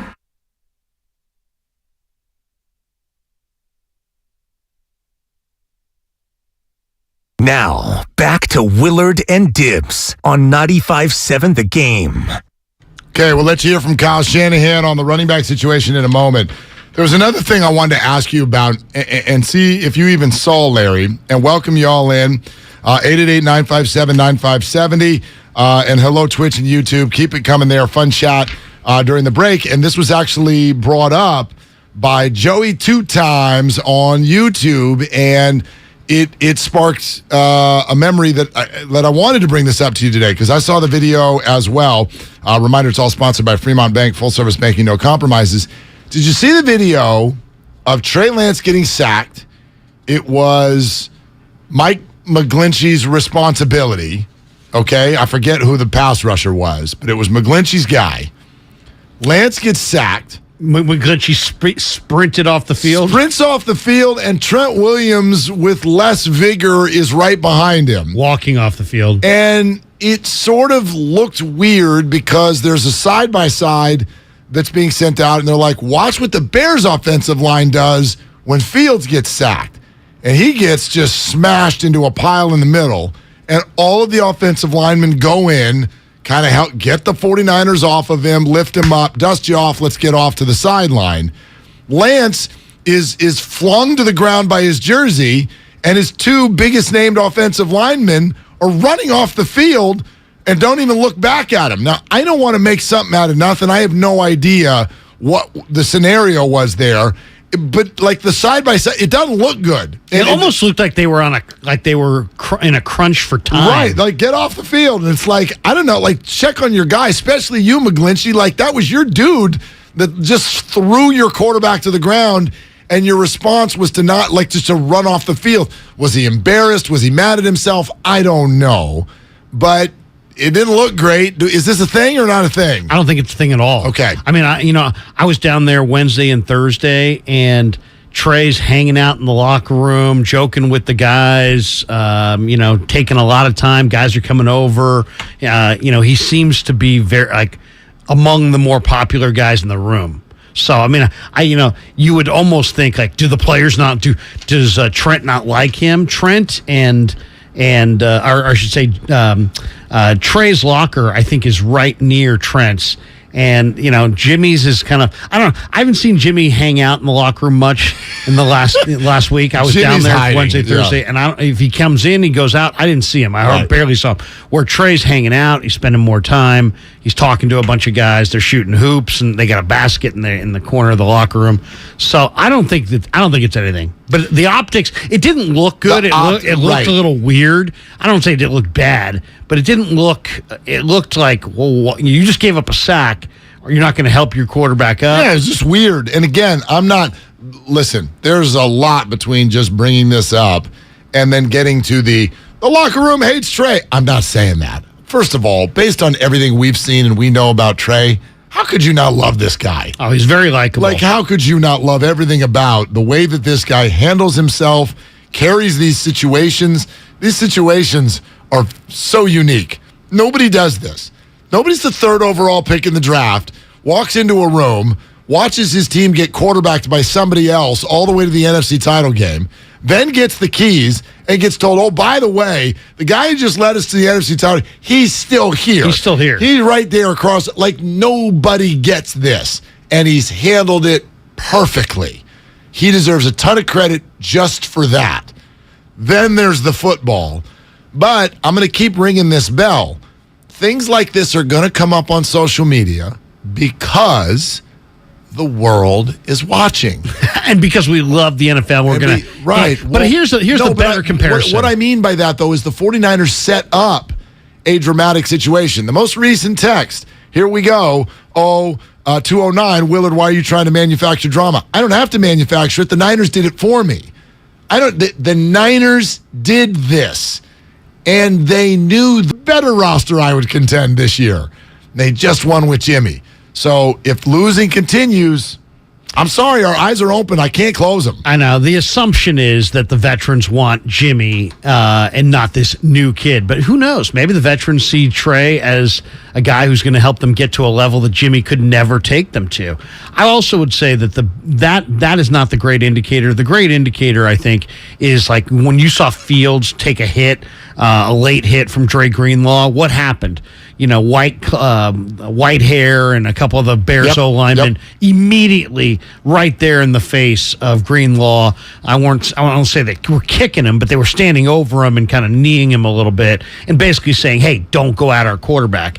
If Trey takes a cheap shot or somebody takes a late shot on him, will the O-line jump in to defend him? I'm more eager to see that moment. To me, that will be more revealing than the one you're describing. Yeah, listen, I'm genuinely asking because I wanted to know what you thought. If you want my opinion, I think he's one of the guys. I think he's very popular in the room. I just don't. Trey, that is. Without knowing what was being said or thought inside the helmets of McGlinchey and Williams, there's no way for me to put that from A to B. Like, I sort of read it as McGlinchey was like super ticked at himself. He just gave up a sack. And so he's running off the field in frustration. I mean, we watched it last night in the Giants game. Frustration makes you do weird things. Zach Littell had no right to do anything in that situation, but frustration makes you do weird stuff. Yeah. And so I don't know. That would be my first read, is McGlinchey was just mad at himself. But again, you've set a dramatic soap opera, and then you're telling us not to watch? I'm sorry, it doesn't work that way. They're not saying to watch. They're just saying, you know what, just because he gave up a sack doesn't mean he has to do a big kumbaya, hey, Trey, how you doing? Right. Pat him on, Well, that's fair. But it did look weird because you got your two tackles who are supposedly the blinds, one's the blind side, one's the front side protector for your quarterback, your franchise. They give up a sack, you would think they would kind of lend a hand. Instead, it looked funny because McGlinchey's literally sprinting. Like he just takes off like a bat out of hell.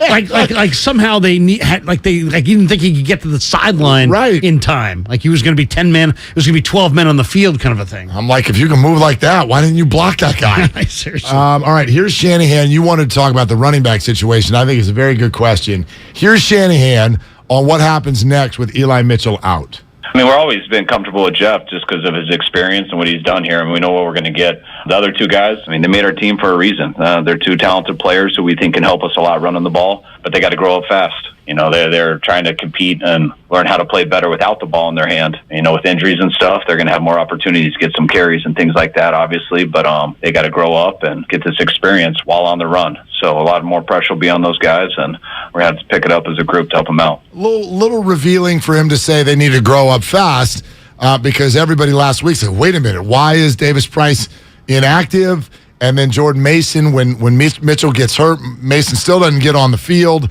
Sure, special teams, but he did not get on the field for a carry or anything like that.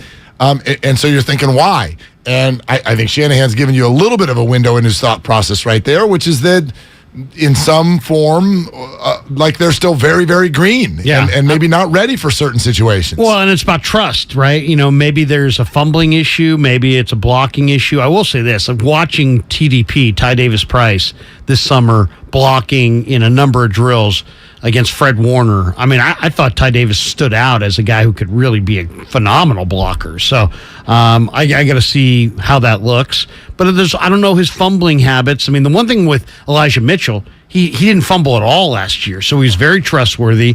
But I think when you're talking about they got to grow up fast, I think that's about pass pro. That's about protecting your quarterback. The question I would have for Shanahan is, do you think Jeff Wilson is still the same player that he was pre-injury? Because he was always kind of a one-cut downhill runner.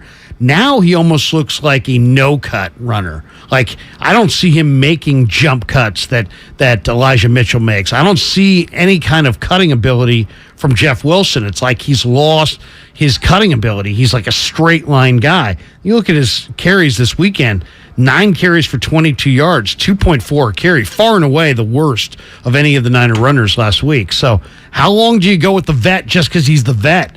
I think I'd rather go with Ty Davis Price because I think he's got the biggest talent. Well, I'm very intrigued by Jordan Mason, though. And I know, runs hard. I know he runs it's very hard. preseason, but can you trust him? Did you watch that Baldy breakdown of his run against the Vikings in the preseason? Not just his run, but his series of runs. Like, I think there is very big reason to be very excited about Jordan Mason, and I really want to see him get north of 5 carries in this game this weekend. I would love to see. Now, look, I hope, Davis Price I too, hope they but- trust Mason. I hope they trust Davis Price. I get the feeling that it's going to be the Jeff Wilson show. And that, we'll see. We'll see how it goes. I mean, that's a big one. To me, I want to see the Niners get their run game going. That was the one thing. I mean, they went 4-8 a carry, so you look at that and say, oh, well, they ran the ball pretty well. Yeah, but Mitchell looked great. He was going from 7 yards a carry. Mitchell looked fantastic, but I also do think there's something about game flow to be said about the numbers that Mitchell versus Wilson put up. Second half, weather gets worse. I think the Bears started to load up the box a little bit, felt like running was maybe the only thing the 49ers were going to be able to do, and so they loaded up on Wilson a little bit. Mitchell looked better than Wilson, no doubt, but it's not like when I'm watching Wilson play, it's not like I saw a bunch of holes that he was missing. I just, like, there just was not a whole lot there for him. So, it's situational, and that matters. That matters because if a team's going to load up the box and say we're taking away the run, you could have a part in the game where it's easy to run. You could have a part in the game where it's almost impossible to run. Let's go to Juan in Milpitas. You're on with Willard and Kruger. Juan, what are you doing? Oh, just another Tuesday listening to some sports, man. How you guys doing? Man, we're fantastic. What's up? What's on your mind? Not much. I'm just kind of hearing you guys talk, man, about the Niners and kind of there's this week. I wanted to talk about the NFC West, but, I think, kind of talking about the tackle situation, I think the guys were frustrated. I know they were getting beat by a rookie. I know, from the Bears, and I know at one point, I don't know if you guys read, but that Bears defensive lineman saying that Trent Williams was giving away his when he was pass protecting as opposed to run blocking with a double step. I saw that. So, you said he was giving away a tell. Yes, exactly. He whenever he hit pass pro, he would kick twice as he was going into his set. I think talking about the tackles, leaving Trey Lance on the ground and stuff, I think that was just frustration overall. They need a run game, and I'm surprised Shanahan, with the experience he has with RG3, isn't doing some type of read option, trying to keep the defense somewhat honest instead of just allowing them to come up and rush. This is a little bit wild, what you're telling me right now, Juan. You're telling me that Trent Williams licked the Oreo? Is that that's essentially what you're saying right now, Juan? That's essentially, yep.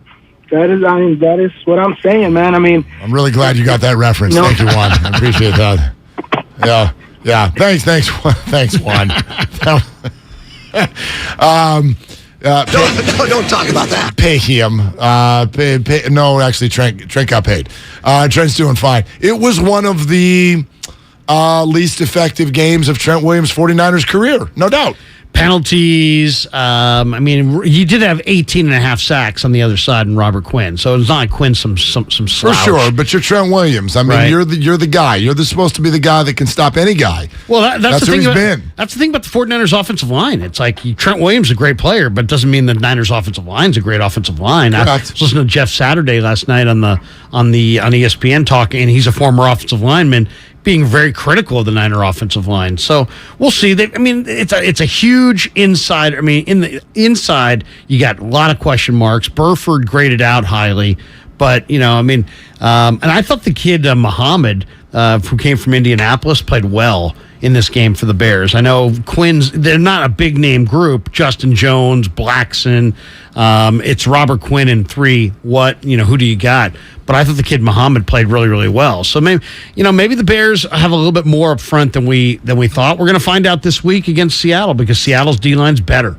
I played this game with JD last week. I want to play it with you right now. What I said to JD was, I think that Monday, September 12th, this is yesterday's show, I think is going to be one of the biggest shows of the year because obvious reasons. It's day after week 1, but it's also the start of a new era. We finally get to see Trey Lance. He's going up against Justin Fields, all of this stuff.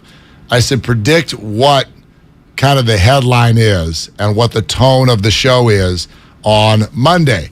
I don't think too many of us had this yesterday on our bingo card, which was A, the 49ers lost, but B, were not screaming at Trey Lance. Like, that was kind of a weird 1-2 punch. We all thought the 49ers were going to win, and if they lost, it was going to be because Trey was a disaster. As it turns out, it was more the whole team was just very, very sloppy and had penalties.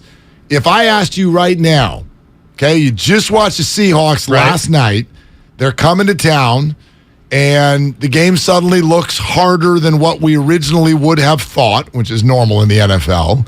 What would you predict the headline to be and the tone on Monday? 49ers even up their record at 1-1, and Trey Lance has another uneven performance. Oh, okay. I think it'll be an uneven performance. I think I think he's going to continue in these early days where until he gets a handful of starts under his belt and he starts to get into a rhythm. You're talking quarterback position about playing with rhythm. He hasn't played enough to establish any kind of a rhythm. So I think that's what we're seeing right now. We're seeing him establish a rhythm with his receivers and offensively get their rhythm going as far as their run game. They got trying to introduce new interior blockers. So I think Trey's going to continue to play uneven. I think he's going to have highlights where he looks good, and I think he's going to have 5 to 7 passes every game that he just kind of sprays, and they're slightly inaccurate, and there may be a turnover in there. You know, I think one thing we're also leaving out, which as 49er fans we shouldn't do because we know better, but we're leaving out of like the way the run game looked. Mitchell was good, but like overall, we're talking about the run game because now Mitchell's out, and okay, you got to turn to the backups. Never forget the difference in this team and its run game when George Kittle is in versus when George Kittle is out.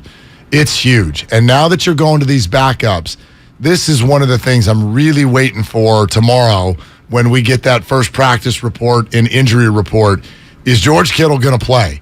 Because if it's going to be Wilson and 2 rookies in the backfield, I think his presence will make a huge difference in this football game. If he's going to be out, that makes their pass blocking assignment that much tougher, for sure. I mean, I think Kittle's a better run blocker than he is a receiver. And so when you don't have him, I think where do you miss? You miss 2 things, I think. The swagger and confidence that he carries himself with is contagious, but you really miss him in the run game. And he's like another offensive lineman. He's absolutely tenacious. He gives you a little pop, and he'll stay with it. So, yeah, I think you miss him more as a runner. I mean, Dwelly's a nice receiver, but he's nothing compared to Kittle as a run blocker. Right. Tyler Kroft in his career has been an okay receiver. I mean, he would have scored a touchdown if Trey Lance had thrown a better pass in that one as well. So they're serviceable tight ends, but yeah, I'm with you that it changes everything. So it'd be great if he could get back into this one. And Kyle did say yesterday, Kittle, he wanted in. He wanted in, but they had sort of ruled him out early in the week. They're like, we're not doing this week 1.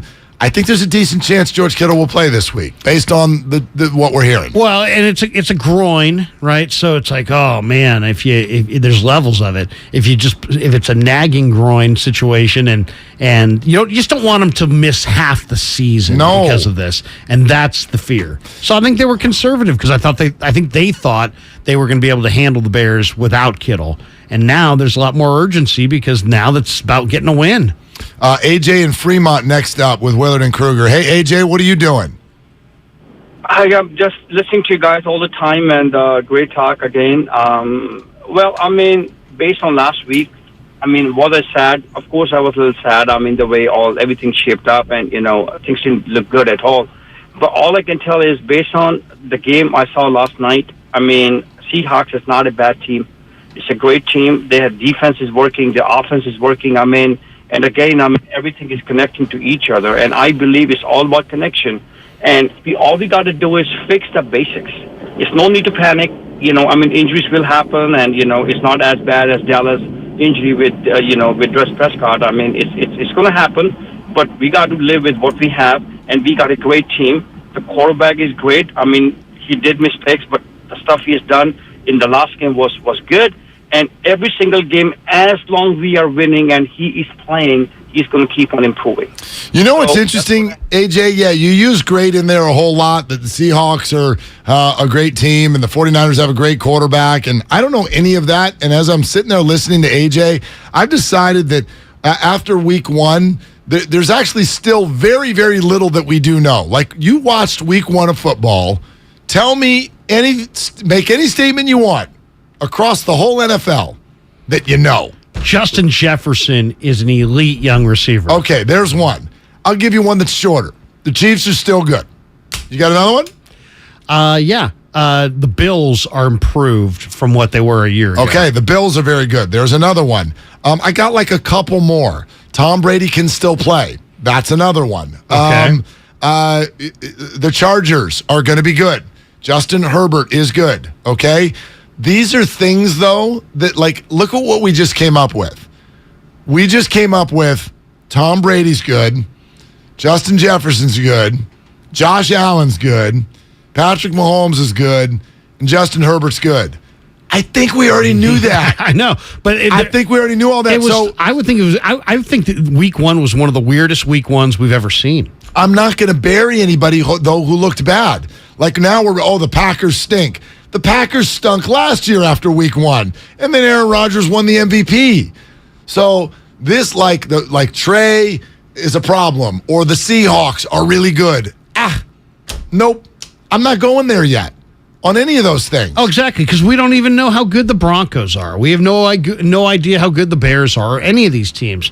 So you see one game, like, people are thinking, oh, the Rams aren't very good. They lost to the Bills. Maybe. The Bills might be, the best team in the NFL, and there may be a margin between them and the second best team. So the Rams lost to a Buffalo team that's really, really good. So maybe, are the Rams bad, or the Rams just happen to face the one team on their schedule that's better than them? I mean, I can say this: the Rams were bad last Thursday.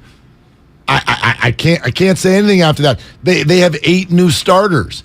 Is it plausible to think that those starters are going to need some time to kind of get their feet underneath them, get used to what they're doing, and that the Rams maybe are going to be better in the second half of the year than the first? I think that's entirely plausible. I mean, I'll say this, too.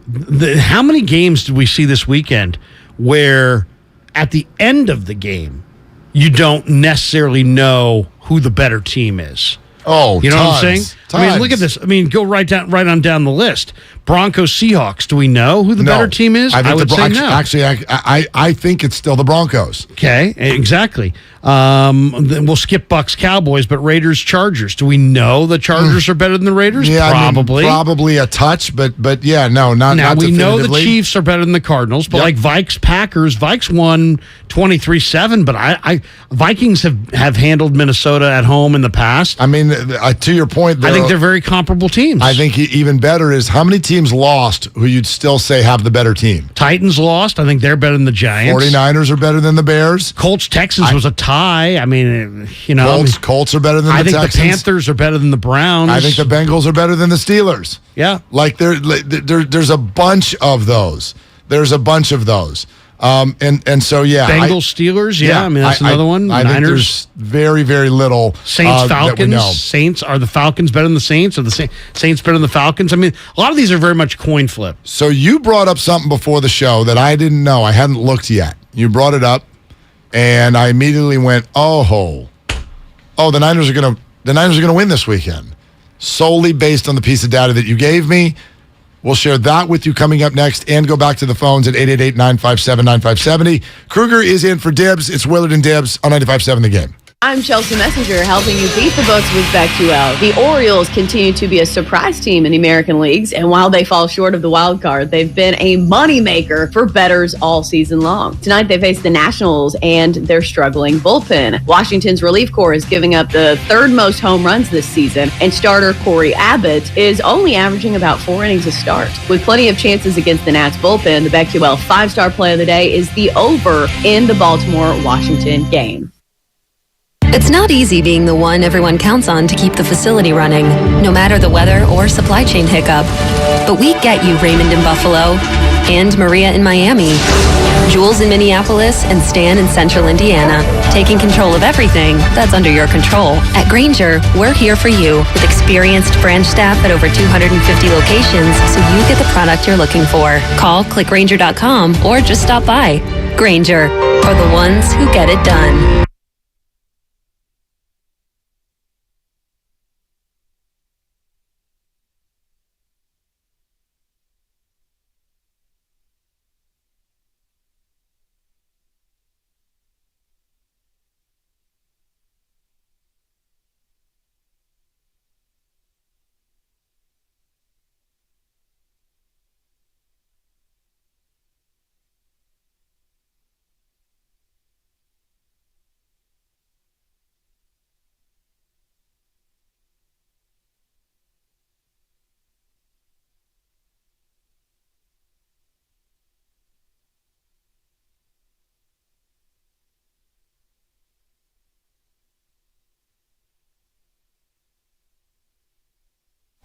That was a test of the emergency alert system. Now, back to your FM sports radio system. 95.7 The Game. The gamer, the call maker, the experience chaser. What if you could be everything all at once? Galaxy Z Fold 4 is powered by the Snapdragon processor for world-class performance and lightning-fast speed to turbocharge your multitasking. How about an expansive edge-to-edge screen for immersive gaming, hands-free video calls with flex mode, and multi-window view to use up to 3 apps at the same time? With Galaxy Z Fold 4, do more with ease and make multitasking a breeze. Available now at Samsung.com. In order for small businesses to thrive, they need to be smart, efficient, agile, staying ahead of the market at every turn, and finding ways to do more with less. That's never been more important than it is right now. So for a limited time, Comcast Business is introducing Small Business Savings, a deal for companies across the country. When you call in now, you can get powerful internet for just $39 a month for 12 months. $39 a month with no annual contract and a money-back guarantee. All on the largest, fastest, reliable network for small businesses with the company that powers more businesses than anyone else. So if you're a small business owner, don't wait. Call and get started today. Comcast Business, powering possibilities. Offer ends 9/21/22. Restrictions apply. New Comcast Business 50 megabits per second internet customers only. Requires EcoBill and AutoPay. Equipment, taxes, and fees extra and subject to change. Call or go online for details. After promo, regular rates apply. Everything, our farm, our stand, our pop-up shop. It really all started when we discovered the benefits of local, raw honey for our family. And then we decided to turn it into a business. We were looking for something to help us get up and running. So we got the Chase Business Complete Banking Account. It's more than a bank account. It comes with Quick Accept, which lets us take card payments anytime, anywhere in the U.S. using the Chase mobile app. Plus, we get same-day deposits at no extra cost. For us, it's more than honey. It's about sharing a little sweetness with the world. Get the Chase Business Complete Banking Account with the essentials you need to help get your business going. Learn more at chase.com/business-complete-banking. Chase for business. Make more of what's yours. Quick Accept is not available in U.S. territories. Enrollment required. Usage subject to approval. Same-day deposits available for payments before 8 p.m. Eastern Time, Sunday to Friday. Fees and rates apply for checking and processing. Limitations and restrictions apply. Participants compensated. Merchant services provided by Payment Tech LLC and WePay Inc. Subsidiaries of J.P. Morgan Chase Bank and a member FDIC. The following is an attorney advertisement. If you get sidelined by a workplace injury, the workers' compensation attorneys at Boxer & Gerson can help get you back in the game. Our team of skilled attorneys will fight by your side for the treatment and compensation you deserve. We care about justice for injured workers. That's what makes us Northern California's premier workers' comp law firm. Call Boxer & Gerson at 510-345-2341 or visit boxerlaw.com for a free consultation. Boxer & Gerson, your life is worth the fight. Kirby is your driveway mechanic. They bring the shop to you with brake replacements, oil changes, washes, and so much more. Get $50 off your first oil change with code OIL50 at Kirby.com. That's CURBEE.com and use code OIL50. Dell Technologies semi-annual sale has arrived, and it's time to upgrade to the latest business technology. Save big on laptops and desktops with Windows 11 Pro. Plus, get amazing deals on server, storage, and cloud solutions, as well as top work accessories, including docks, monitors, and more. Dell Technologies recommends Windows 11 Pro for business. Call a Dell Technologies advisor at 877-ASK-DELL. That's 877-ASK-DELL for special business offers during our semi-annual sale. You're the one who protects the flock, and that requires an eye for detail. Because when safety and well-being are on the line, it's the details that can save lives. Even when no one else is watching, you see everything. Grainger gets you, and we're here for you, and all the ones who get it done with a wide range of safety products and solutions, plus board-certified safety consultants here to answer your questions. Call, click Grainger.com, or just stop by. Grainger, for the ones who get it done. Gorillas are bringing that new goal to Chase Center September 21st with special guest Earth Gang. For more info and tickets, get to our events page at 957thegame.com. In Mountain View, mostly sunny today, highs near 72. Weather brought to you by Pfizer and BioNTech. Whether it's the news, the traffic, the weather, or your COVID-19 vaccinations, it's important to stay up to date.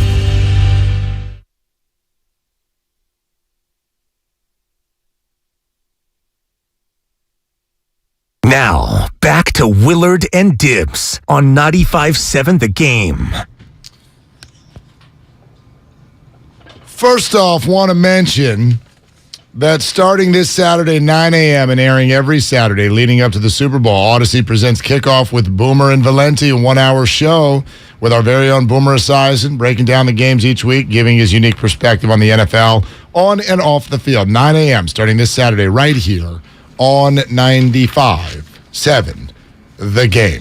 All right? Week 2, National Football League. And it's already a wrap.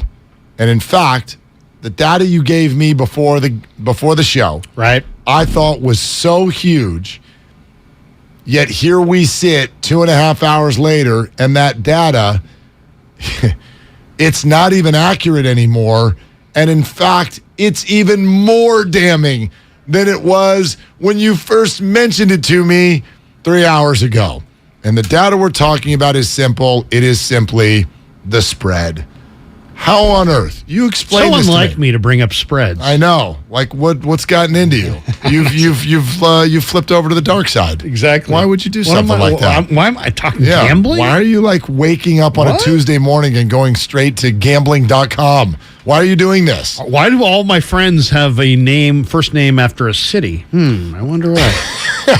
There's Cincinnati Jones over there. That's right. How long until California legalizes this, by the way? How much longer? Please. Do we have to stop waiting? I mean, do you realize how many billions of dollars this would bring in?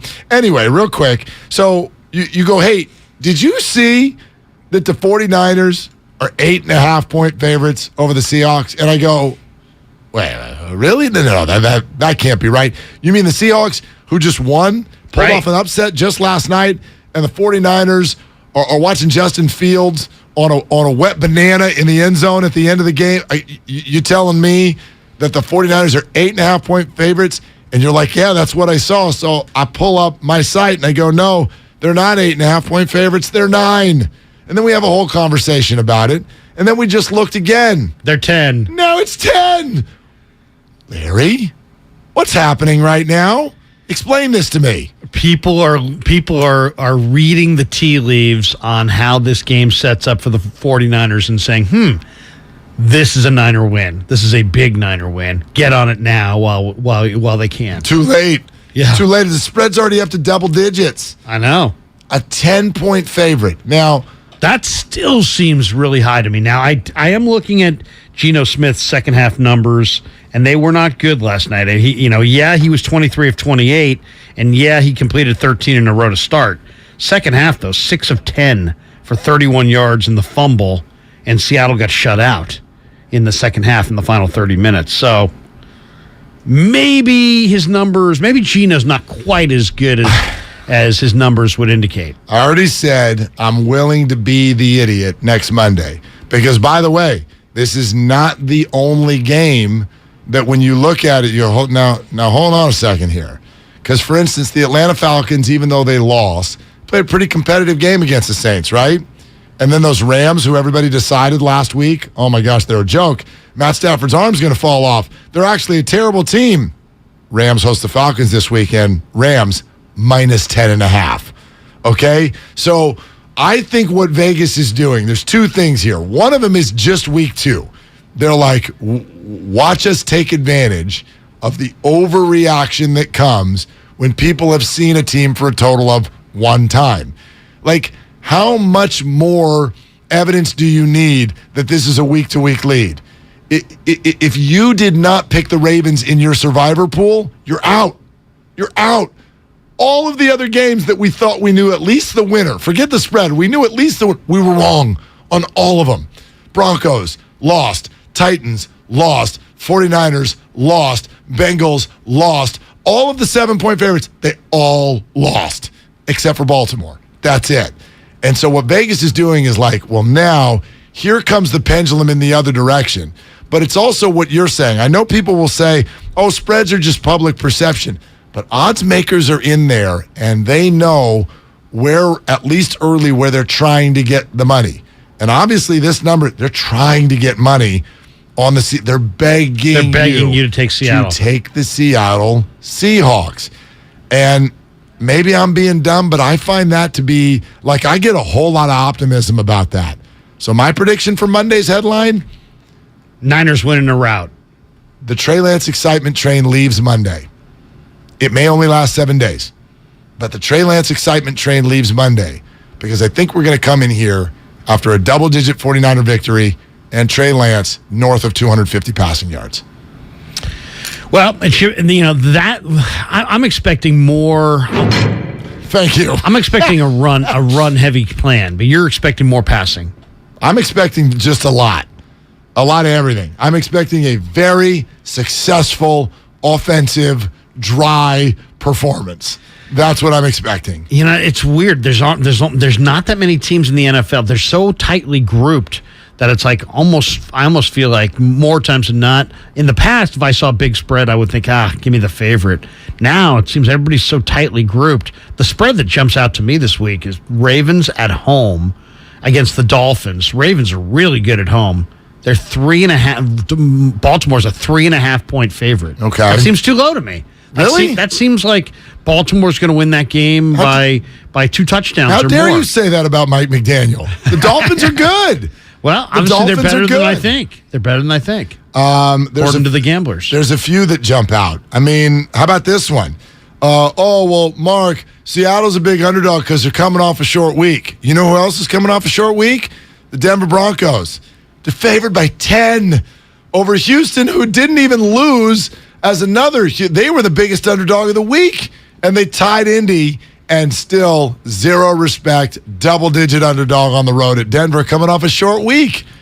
How about the Steelers, who I thought looked really good at times? Their defense looked overpowering at times. They're getting a Patriots team coming to Heinz Field in week 2. A Patriots team where Mac Jones is coming in hurt. Yep, he had a back injury. And yet New England is a 1.5 point favorite in Pittsburgh.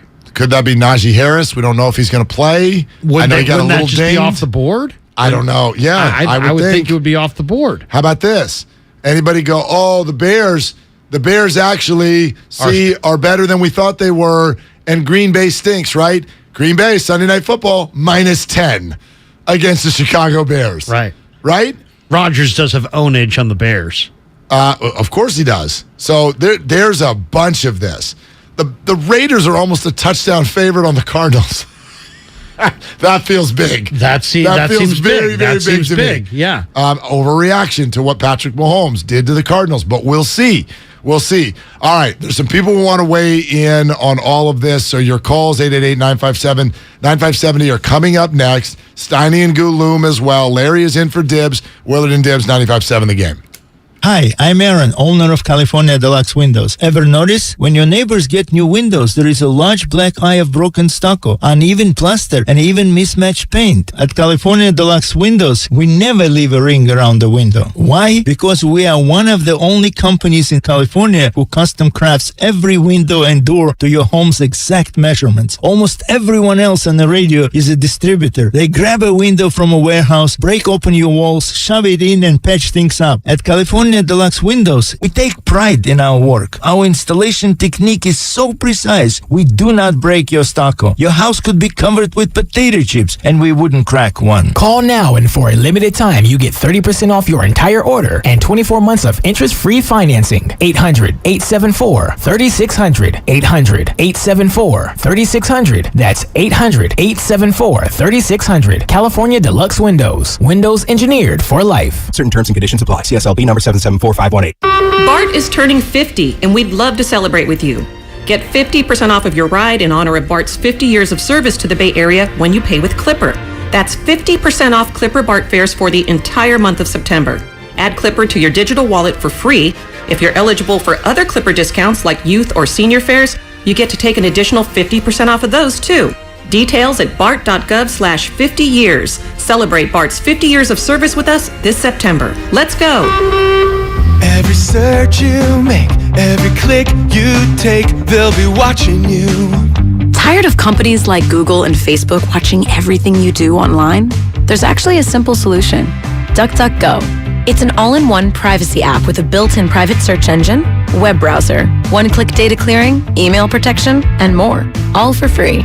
Download the app today and get the most comprehensive privacy protection with the push of a button. DuckDuckGo. Privacy simplified. Golfers, tee it up this fall at the Golf Mart for big savings. Save up to $150 off on Ping G425 woods. Upgrade your gear with discounted Wilson standard cart golf bags and stock up on TaylorMade Distance Plus golf balls. Now 2 dozen for $35. Don't miss these items and more happening now at the Golf Mart and get a free custom fitting today. The Golf Mart, home of the 90-day satisfaction guarantee, or shop us online at worldwidegolfshops.com. At Left Coast Buyers, we buy properties all over California. If you own a house or an apartment building and want to sell it fast at a great price, call us at 925-434-5000. We can pay cash and close in as little as 7 days. We buy properties in any condition, any price range. Do you own a property that is run down and needs thousands of dollars in repairs? Are you out of time, money, and energy? Are you looking for an easy way to get top dollar for your property and sell on your terms and timeline? Well, call Left Coast Buyers now at 925-434-5000. We buy divorce houses, inherited houses. We even buy vacant houses and abandoned houses. Do you have a tenant who hasn't paid? Are you behind on property taxes, mortgage payments, or even facing a foreclosure? Even if you're just nervous about capital gains or an upcoming recession, we've seen it all. So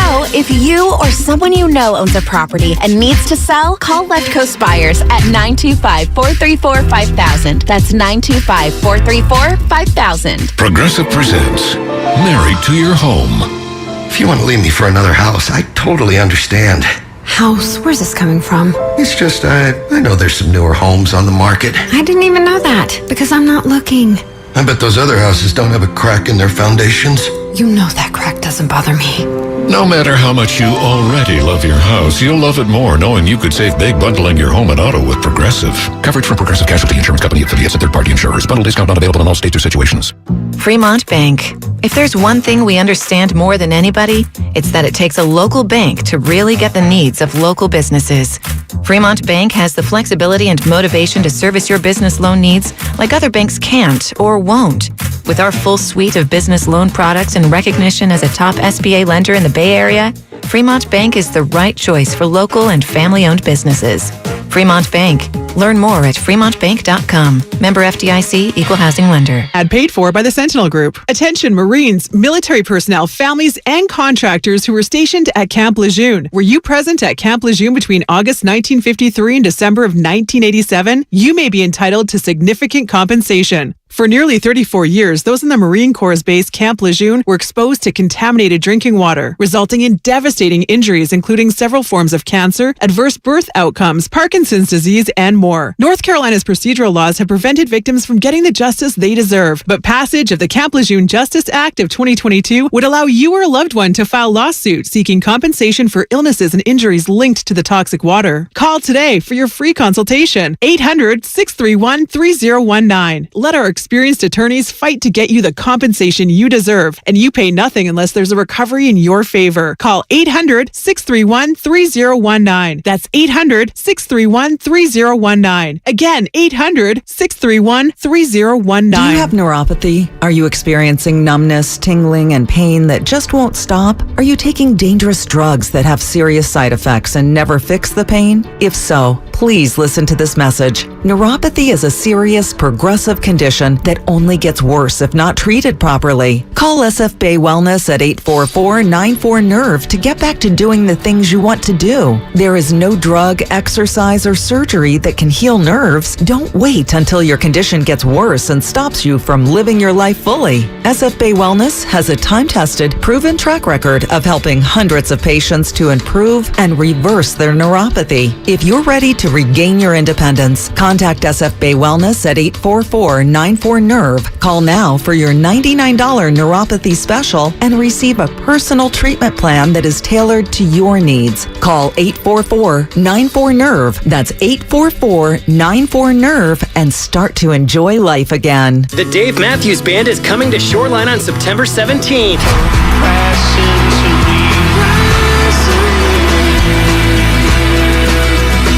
For more info and tickets, visit 957thegame.com/events.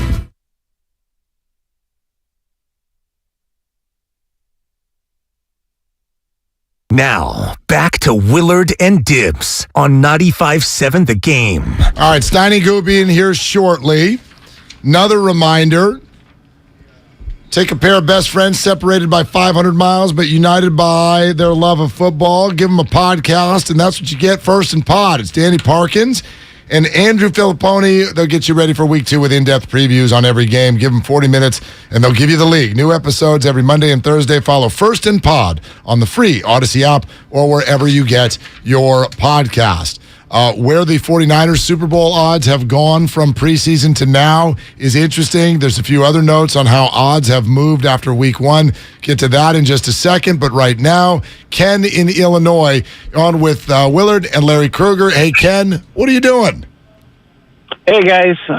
Enjoy listening to you guys out there in San Francisco. Nice. So, watching the game this weekend, I mean, the both teams were playing in Lake Michigan. I mean, it was deplorable conditions, and I think whatever game plans both teams had at the beginning of the game were thrown out the window probably immediately because of the weather, which was just horrific.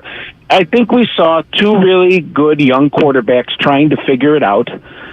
Chicago came out on top. I think we made adjustments in the second half by putting some of our tight ends on the line to block Bosa because he was kind of a pain in the butt there for a while. And I think we adjusted to the run game. I mean, we really ran it. I mean, and that's what we did. And the talk here in Chicago is that, and I know you don't want to hear it, you guys would have won the game if Jimmy G was playing. Ha!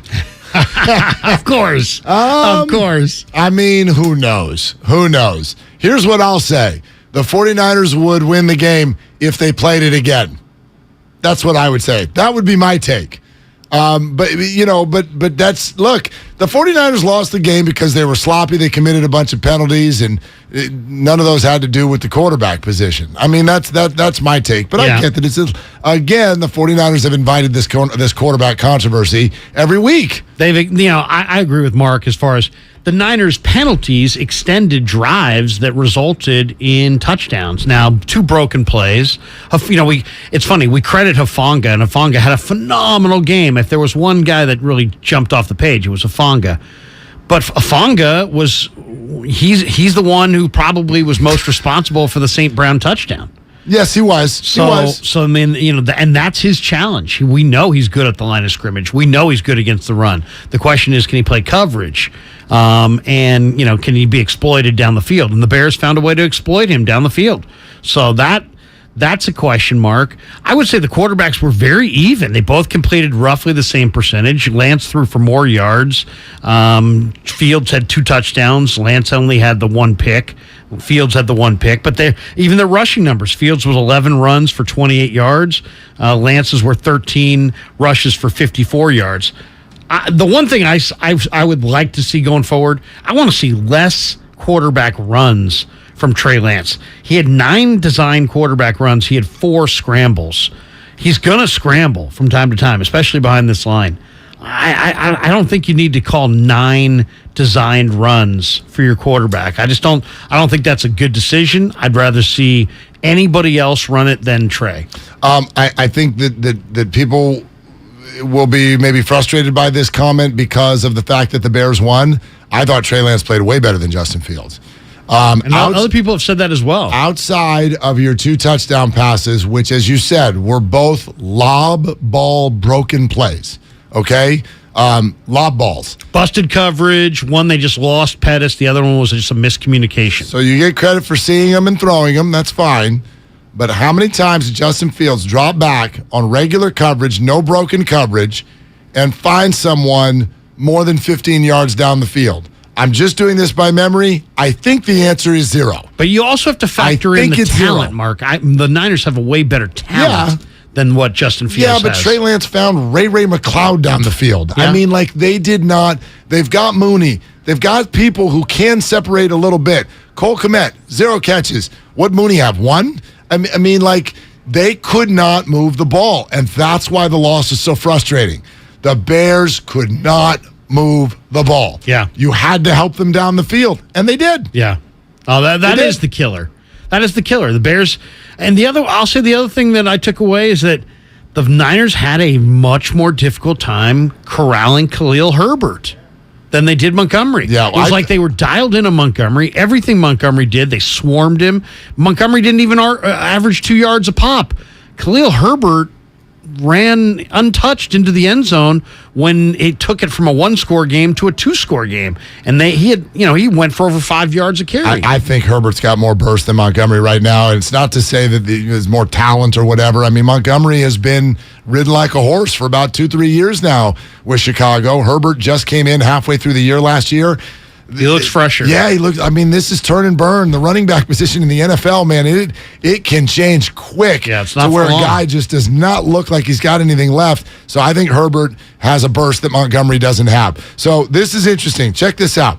On March 8th of this year, right, the 49ers were 11-1 to win the Super Bowl. Okay? Okay. On March 8th. On March 14th, they moved to 12-1. On March 28th, they moved to 14-1. I don't know if the only thing that happened between, that's right around, the draft is still a month away at that time. Yeah. I mean, it's free agency. I don't know. Middle of free agency. Yeah, so were they disappointed in free agency? I guess. Go from March 28th to September 8th, the 49ers 16-1 to win the Super Bowl. Then they go out and lose to the Bears, and today they are 20-1 to win the Super Bowl. So from March 8th to today, they've gone from 11-1, almost doubled their odds to 20-1. With only one game played. One game played. In a quagmire. In a monsoon. Yeah. Yeah. I mean, that's our over. Do you want to talk about overreaction to week 1 in the NFL? There's your overreaction. There's one. Right there. There's a bunch of them, though. There's a bunch of them. So you spotlighted this one. Who's got the top? Do you have the odds listed? Who's got the top odds in the NFC? The top odds in the NFC as of today? Yeah, as of today. Today, I think it is the Tampa Bay Buccaneers at 15-2. Okay, and then who's second?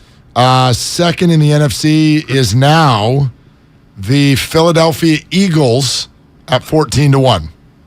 Okay. And then next is a tie between the Packers and Rams, 16-1, followed by the 49ers at 20-1. So the Niners are the fifth choice. Fifth favorite, yeah. Yeah, still behind the Rams, Packers, Eagles, Bucks. Well, I can see where, and the way the 49ers are leaning on a quarterback, the way that's young, and then the way the game was called by Shanahan makes you think, oh, how much confidence do they have in Trey? So if you're one of these people that believes that, man, the Niners have no confidence in Trey, look at the way Shanahan called this last game. They didn't, they don't believe in Trey, you could take away from that, you know what, Trey's so raw that their Super Bowl contention those odds should go down. You would think, yeah. So, I mean, you look at that, though, like, again, based on the spread we see this weekend, the world is still expecting the 49ers to go to the playoffs. Yeah. Even at 0-1. And yes, they are at least tied for first place if they simply go win their home opener this weekend. You know how many people are going to bet Seattle this week, looking at the fact that the Niners are 1-7 over the last 4 years against Seattle, and you're getting 10. I know, but there's that big Russell Wilson's not on that plane thing this weekend. Right. He's not on that plane. Right. So, quick reminder before Steiny and Goo get in here, the Trimark has been partnering with independent restaurateurs in Northern California for over 55 years. Trimark brings you innovative product solutions to help your hospitality business thrive. Visit TrimarkWest.com. Ladies and gentlemen, it is none other than Steiny and Goo time, and I would get to YouTube if I were you, because every color in the rainbow is on Goo's back right now. Look at you. Yeah, tribute to Jerry Garcia. Look at that. Look at What's you. up, Larry? Steiny, good morning. Hey. How by we the way, doing? I would load up on the Niners Right? this weekend. I'm with you. When you said it, how many? I think it's set up for a 49er. As Larry Bird once said, I think it's going to be a big day for the 49ers on Sunday. Wow. I mean, I would feel better if they had a running back that we knew of. Wow, man. Is it going to be Ty Davis-Price? He wasn't even active. Is it going to be Jordan Mason? He got 0 carries. Is it going to be Jeff Wilson? Jeff Wilson, guys, to me, looked diminished in week 1. And I watched the game again last night. And I'm What like, about the monsoon, Larry? I'm waiting for a cut. I'm not seeing Jeff Wilson cut anymore. Because he used to have it. He used to be kind of a one-cut guy. Now he just seems almost like a straight line guy. The one thing I've been thinking about, which is the Niners. That's the one thing I've been thinking about. And their running game, there's like I can't put my finger on it, but there's an incongruity there that I can't figure out. They've had a different leading rusher in each of Kyle Shanahan's 5 seasons, a leading rusher for the season. They don't invest a lot in running backs in the draft. Some would say they invest too much. Okay, you're right. Because they just took Sermon in the third and TDP in the third. You know, you get the sense that Kyle thinks I could put anybody back there and win. But you lose Elijah Mitchell and it kind of hurts. But I feel like they either expect this or this is just kind of part of the deal. You know what I mean? Or do you have that their running backs keep going down with injury? I kind of feel like they devalue the position a little, and yet it's what they do best. You know what I mean? They never go after the big guy. They'd rather do it a little bit by committee. Like, it's a little unusual that they haven't had the same guy lead the team in rushing 2 years in a row. You know what I mean? And now you go into Seattle, a division game. And you look at the names of the runners, they're I don't want to say nobodies, but they're just guys. I mean, like, look at Goo's team. I mean, they threw tons into Zeke, no doubt. But now He's still not finished. You could argue that Pollard might be their better back. Right. The Rams threw a first-round pick into Gurley. They never got him to the second deal. So. No doubt. And I'm not saying it's one or the other. Is there like something? I don't know. Is there something? Like, they haven't had any continuity in their running game, I guess is what I'm saying. And who in this room could say Sunday it's a position of strength right now? Like, it's an unknown. And that was what I thought when I said they're going to the Super Bowl, they'll be in the NFC Championship, Larry, is I thought their running game and O-line was fixed and rectified. But now those are 2 question marks. I just think we've reached an age in the NFL where these are 2 separate things, which is A, the running game, and then B, the running back. So we tend to think of this as, do you have a healthy running game because we've got a star in the backfield or someone who could go for 100 yards. I've never thought that Kyle Shanahan looks at it that way. Right. He's looking at it as, how does our run game do? That might be 2 guys. It might be 3 guys. It might be one of my wide receivers. It's my offensive line, and they're pulling and how they're doing this and that. So that's his philosophy, and I think that there's plenty of evidence across NFL circles that it's probably the right philosophy in terms of health and finances in the NFL. I mean, like, you're right. Zeke's not done. I swear to you. Those of you who are paying attention, Zeke was hurt last year with a partially torn ligament. He then, prior to that injury, looked great. And the other day, what was 10 for 52, 5.2. Why would you only get 10 carries? Yeah, exactly. That's coaching. Well, it's early in the year too. Yeah. I mean, and he's got a relatively a lot of mileage on him, right? Exactly. I get what you're saying. But what did Pollard do? He was terrible, right? Because he can't run between the tackles. Yeah, He's more of a receiver. So Zeke's not done, but dumping a bunch of money in there. Here's one angle. I don't disagree with that, but like they at least could have some continuity back there and more defined roles of guys who have been under Kyle Shanahan for a few years, I guess. Like Mostert was close to that, and then he got hurt, and then you know what I mean? They said bye. Who that he wasn't guy a bit. is? I don't know. It's Juice. I mean, Juice has gotten the money. They Well, paid him. okay. Wow. I mean, I'm not saying he's the running back, your but I'm just guy. saying if there's any stalwart, Steiny's guy. there's any I'm turning my constant. mic off if this goes. I'm not to going to do it. I'm not going to do it. But my point is, like, there's nobody that carries 20 times a game anymore. We know that. But Well, is not there nobody. Nobody in San Francisco. Is there somebody that the 49ers could find that runs 12 to 15 times every game over the next 2 or 3 years? I guess. Well, is what it was I'm saying. Mitchell. It was going to be. Yeah. Oh, it is going And to be. then It is going to be nowhere, he's Mitchell. hurt week one game. The other thing is that all Who's these going to running lead the backs have different 49ers in styles. rushing this year now? I have that's no a great answer. question. Yeah, I have no. Debo Samuel. I think it better be Ty I mean- Davis Price. Who didn't dress? Who didn't Week dress? one. But I mean, it's got to be Ty Davis Price. The other What if thing it's is Trey? Well, if it's That's Trey, not if good, it's man. Trey, That's they not got a good. problem. Yep. They got a problem. I agree. But here's the other problem: is they went to the outside zone last year because of Mostert. I mean, that's what Kyle likes. Purdue. Mostert can get to the edge basically at will. They don't have that guy this year. Yeah. They don't have a guy who can get to the edge. So you're going to see more power. You're just going to see a more diversified rushing attack with less outside zone. So that's like they're going to kind of change their style. I was just saying to Mark, I don't like the designed runs for Trey. 9 of them apparently he had. And 9, a lot of which was contact, most of Larry. any The quarterback. Roquan Smith, I won't forget about it.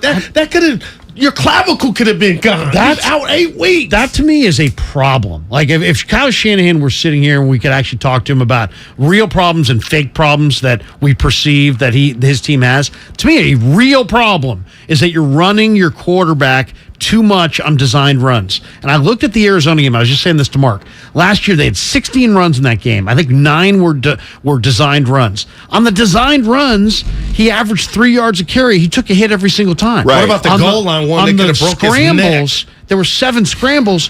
He averaged like 13 yards on the scrambles and only took a hit on like 3 of the 7 scrambles. No doubt. So if you're going to design 9 quarterback runs, it's almost like you're handing the opposite defensive coordinator, here's 9 hits on our quarterback. Exactly. The game's going to start. I mean, here's what I'll hand you. Here's a 9 hits on our run, QB. He's getting tackled. Right? I mean, Unless some of those. he's Why would you running out of volunteer bounds. that? Yeah. Some of those Why are would you sneaks. volunteer? Some of those are sneaks. Some of them are sneaks. And on third Except and on one, the fourth and one. Yeah, They third and they one. punted. I want that. That Yes, number on should be fourth and one, they 3, punted. 4, 5. If it gets over 5, you got to question that. You brought up a really good point yesterday when you said So this is unlikely. how teams are going to defend Trey Lance. They're not going to blitz him. No. They're gonna forsake pressure Yes. and say, let's see what you can do. Read it. When we drop back all these guys. And it makes sense too, because by blitzing him, you kind of have him play to his strength at that point, which is on the move. Listen, he's not a running quarterback. Nope. But he's you can tell he's bigger and a little more physical than you think, and he is a little bit elusive. He's got a knack for finding, he's pretty good at that. But why would you want him to do? He's going to have to prove to teams that he can beat them just kind of sitting back there, and it's going to take a while for him to prove that. You know what I mean? Because teams are going to make him do it. Part of this is on him as well, which is, I think we overrate he played at a small college. He is like, he's just this little flower that came out of nowhere, like Carson Wentz was about to be the MVP of the league in year 2, came from the exact same school. So I think football is football to a degree, but here's where I see this potentially affecting this year. He joked, we thought it was all cute in the preseason. Oh my gosh, he slid for the first time in his life. This is where it matters. Wow, man. Football's football and calling plays, but there have not been any physical freaks in his past that have made him pay for being hit. He will now. Trey has got to get out of the way. Slide. Go out of bounds. Russell Wilson, line one. Make business decisions over and over and over again. Or Kyler Murray. Or you are going to see Jimmy Garoppolo. Yeah. Go ahead. I was just thinking, too, the interception that he threw with 3:03 left. Right. I kind of heard some people dismissing it a little bit. Well, the conditions were horrendous at that point. But here's what I was thinking. You can't do that then. 3 minutes and 3 seconds in an NFL game, you may have to eat it one more time there, punt it away. You got a great defense and live for one more shot. Now, he threw the one thing he couldn't do right there. If that's an interception, guess what? We got a punt. Defense, can you hold? We'll get one last chance. So even in a crazy kind of way, that's inexperience. Not the interception, but maybe not the understanding that, you know what, 3:03 is still 2 possessions. If you've got your timeouts, and like that's where, to me, you can't take a gamble. The best facet of your team is your defense. So even though you're down 13-10 and you wanted to do it there with 3 minutes to go, you have to bite the bullet one more time, punt it, and see if your defense can hold for that last shot at it. And like the length of a game in football, you got to know how many possessions you might have after what you think's going to be the last one. I think he thought that had to be the last possession or was going to be, and it didn't have to be. You know, it's funny. I think Trey does. I think he processes what he sees really quickly. But as far as the mechanics to get the ball there, I think it's a work in progress. I mean, there's a lot of young quarterbacks who don't process what they see, and they have to. That's a whole thing. Mm-hmm. I think he processes what he sees, but now it's about how accurate can he be, the ball placement. And by the way, and that was low. That ball was low, but that was a great play by Eddie Jackson. It was. And I didn't bring this up yesterday. That throw to Juwan Jennings was one of the greatest throws. I mean, beautiful. Yeah, but layered it right over the back. But here's the thing. It's like, can he do more of that? Like. That throw, if it's off by 1 second here, that ball was perfect. Let him cook. I do. Perfect. I want to reiterate this. I said it yesterday, and I know that maybe the emotions were still high yesterday because it was our first chance, everybody, to speak about and connect on what had taken place. At halftime, I was so excited by this kid. I was so excited by what I was seeing. I know he had missed Tyler Kroft. Yeah. I never expected every throw to be perfect. No. But the whole thought was, can he be accurate and can he change the downfield game for the 49ers? And for me, Steiny, the answer was yes and yes. He made multiple throws downfield where you're like, whoa. And we've seen it in preseason. First half was encouraging. Yes. I mean, first three quarters. Through 3 quarters, exactly. He was 8 of 14 with an 85.7 quarterback rating. Now, they lost the game, and the bottom line is they only scored 10 points, so you can point to that. But through 3 quarters, pre-monsoon, his numbers look pretty good. I'll tell you the other thing that I kind of liked from watching it again. Outside of the Jackson thing, where's the huge mistakes? He didn't make huge mistakes. And many young quarterbacks do. So but that I thought was a positive. Go ahead, Gu. No, I was just saying, I thought Kyle was overthinking it because when he made that throw, and it was a laser, and he hit Ayuk with one, he didn't let him go back and do it again. It was like, you know what? We got a great play. We're going to give it to Debo or Ayuk. And the track was wet.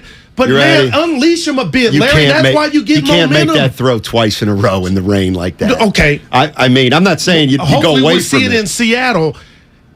No, here's where you're right. Yeah. And I asked Larry this earlier. Because I watched it again, Larry. I was like, let him go. I'll ask you now. It's only going to be start 4 this weekend. Okay?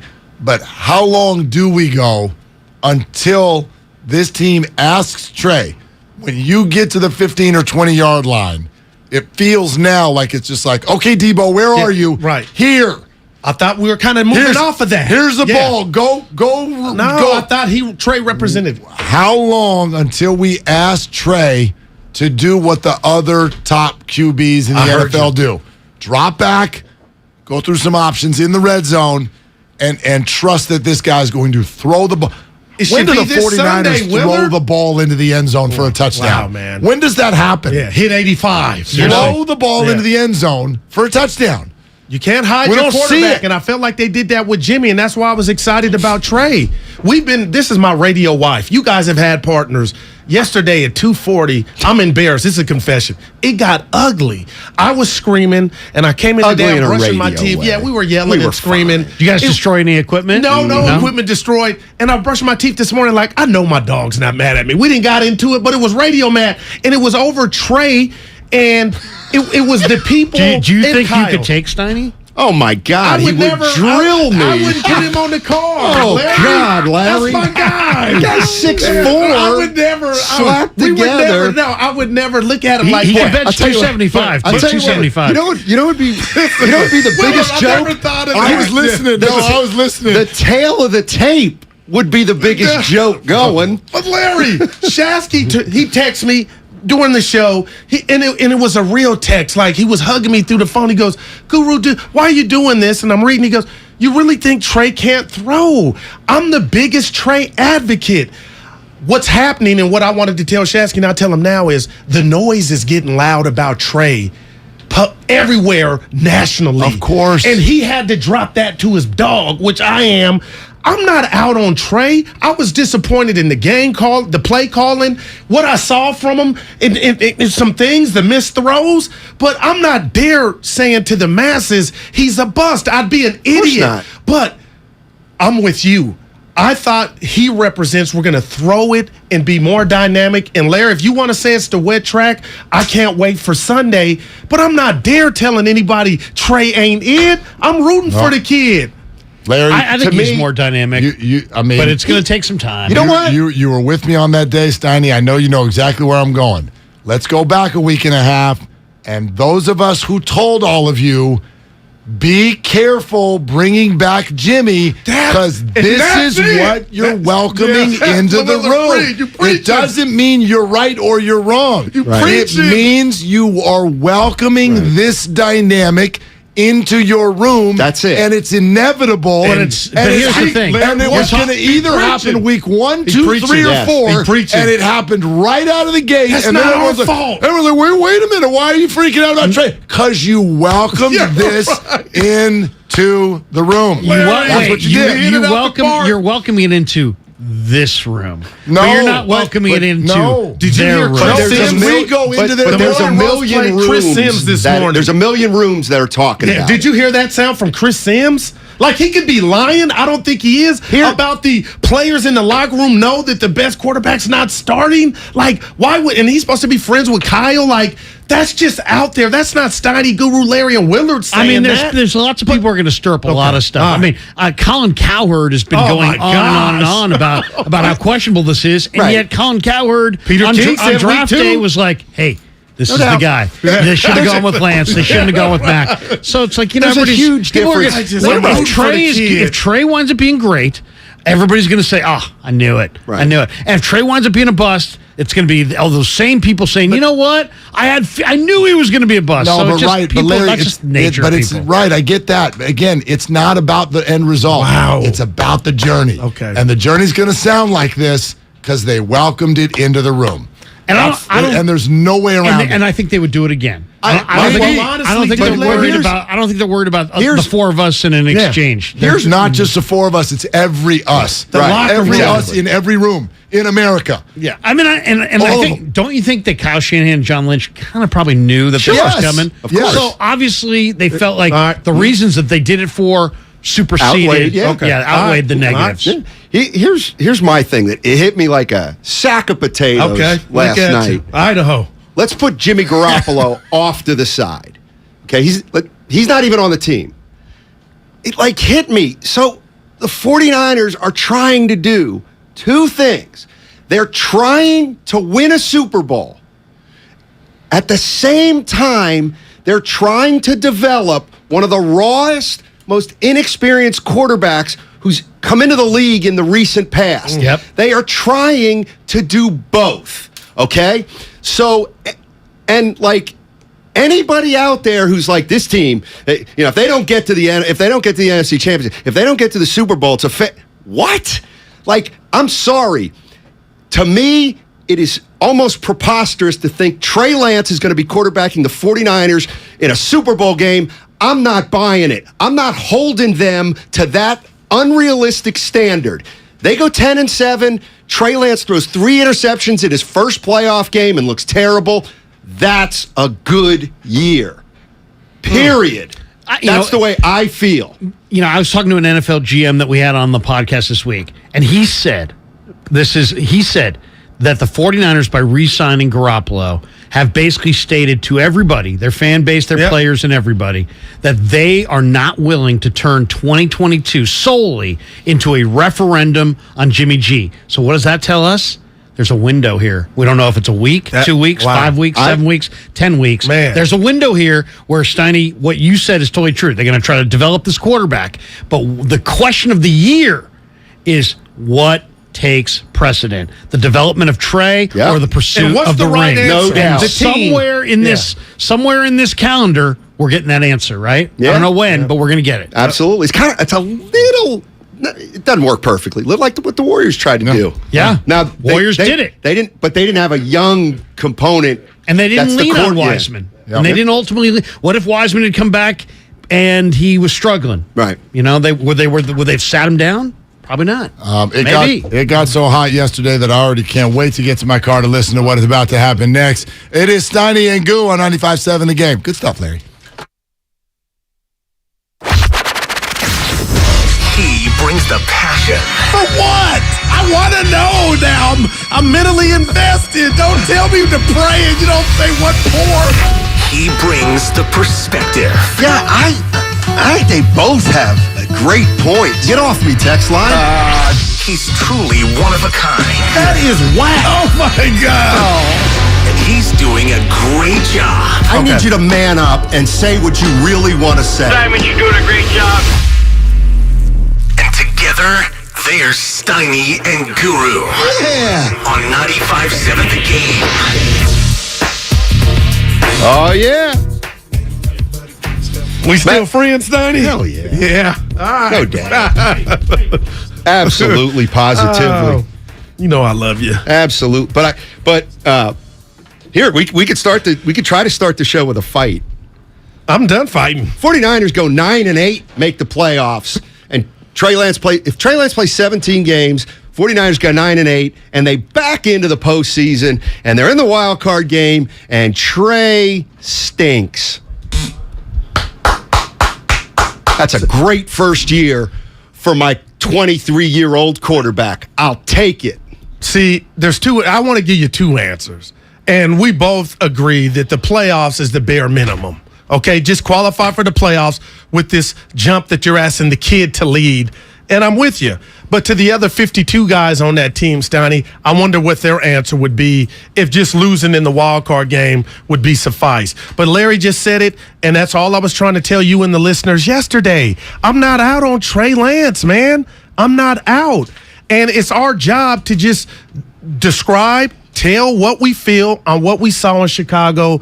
And there was some good, there was some bad. I can't wait for Seattle because, Steiny, the first week of the NFL's in the books. And you know what we know? We don't know crap. I'm out on my Survivor first week because I took Denver, who I thought was just going to plaster Seattle. And now guess what I think about the Niner week 2 on the opener against the Seahawks. They're going to have to get this, earn it. And it's not going to be easy, but what in the NFL is? I'm shocked at what we saw just with the Niners, but everywhere else, including last night. But you said that didn't matter yesterday. I was, and yet, I understand. What half set of that me point. off? I don't know. It was you. You know what? It's there's latent anger probably from. But I caught you in a little web, I believe, too, and you wouldn't admit it. You know. No, I went back and Did you go back and review the tape? I reviewed the tape. You concocted things that weren't. Oh, man. Leonis word reached out to me. Here's what I. But you know what? I apologize. I don't. But it's funny. It was more of a misunderstanding than anything because you thought I was saying Kyle's going to trick away games. This year's not important to him. No, what I'm trying to say is that I think Kyle Shanahan, I think Larry Krueger hit it right on the way. You're going to go with Trey Lance until you can't go with him anymore. I mean, Right. you just are. There is no scholarship in you. Yeah. But what I'm saying, and Kyle Shanahan, see, there's two things to me between criticism and insulation. Like, if the 49ers, Kyle Shanahan's going to be criticized. Yeah. But he's insulated himself from that criticism. And so what I'm getting at is, while fans may be disappointed if the season doesn't go their way. Gotcha. Deep down, Kyle Shanahan knows he can survive this year. And you know what, Steiny? And he knows he can survive it if they're bad, but he doesn't want them to be bad, obviously. But that's why they got Jimmy. Right. They got Jimmy Garoppolo so that if Trey Lance gets nicked up, that the season doesn't go down the tubes. And that's all I was trying to get over to you. And it was coming across from you to my speakers like you were saying, you know what? Even though he has that job security or whatever you want to call it, Steiny, I always talk about the fans because that's what I am, and it means something. In the court of public opinion, you can lose something as a coach. You can lose something as a GM, and that's faith. And the fact that they kept Jimmy, I appreciate it because it's not just about Trey Lance's development. That's 96% of it. But those other guys in the room want to get back to where they got last year. Right. And if that means 10 and his experience it needs to be out on the field, I don't think Kyle's going to say, you know what? I didn't show the world I got a hotshot kid who may be a Hall of Famer, but it may be year 3, year 4.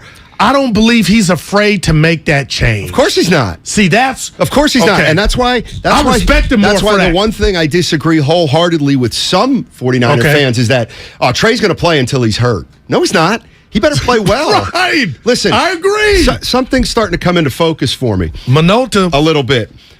When they were thinking about bringing Jimmy Garoppolo back, okay, he went and talked to their senior counsel and said, what do you guys think? The other thing.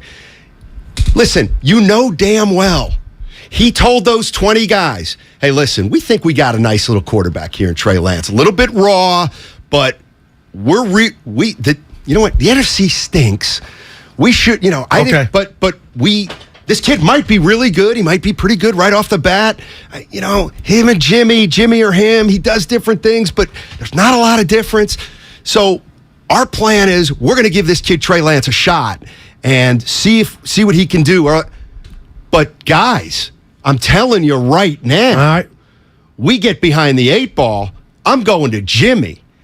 The only and if he goes to Jimmy at that point, yeah, he'll get credit, but it won't matter. The only way, and this is where I say Kyle Shanahan has insulated himself, which he has, not only from his team if he does it right, but for the fans. He's very, very smart, this guy.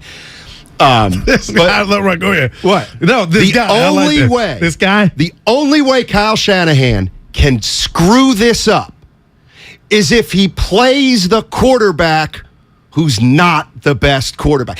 If he, in week 6 or 5, is playing the quarterback that the team doesn't think is the best quarterback, they're done. And they are done. And I don't think he's that type of dude. You hit that out the park. He's got to. I think we become best friends. He's got to be honest to the team first. And I think, Steiny, if you can for a second, and people out there listening, forget who we called in the room. Just understand my respect for Kyle and John. If it matters, Steiny grew the fact that they had the balls to retain Jimmy. Forget who they talked to first. That's telling me, what's the difference you know what? We still are not going to let this season go down the tubes because we think this young kid's ready. That's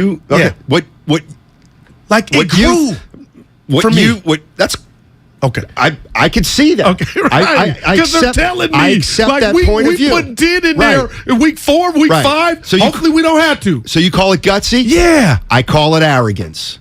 That's the difference. To bring in Jimmy after you name Trey? To explain that. I think, just the way they've handled a lot of what they've handled. But yes, particularly the quarterback situation. There's something about Kyle Shanahan. Of course they knew noise would come if and when.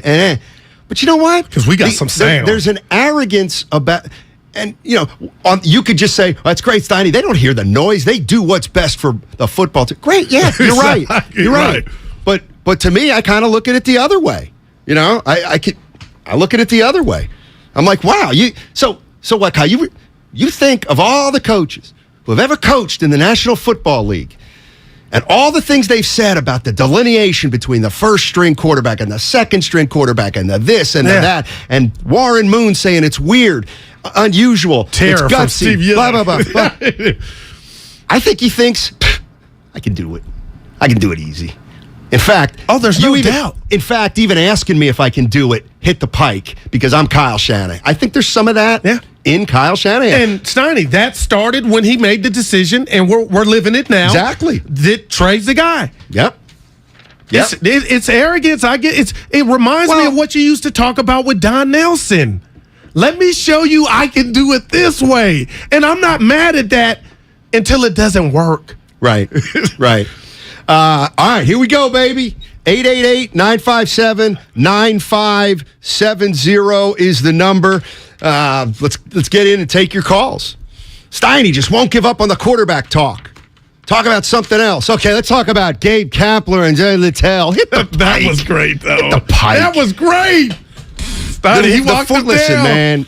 Hey, the 49ers quarterback situation is the biggest story in the entire National Football League. We're going to talk about it. Starting this Saturday at 9 a.m. and airing every Saturday leading up to the Super Bowl, Odyssey presents Kickoff with Boomer and Valenti, a 1-hour show with our very own Boomer Esiason breaking down the games each week and giving his unique perspective on the NFL and off the field. That's 9 a.m. starting this Saturday right here on 95.7 The Game. The question is simple. Can the 49ers really win the Super Bowl and develop a young quarterback at the same time?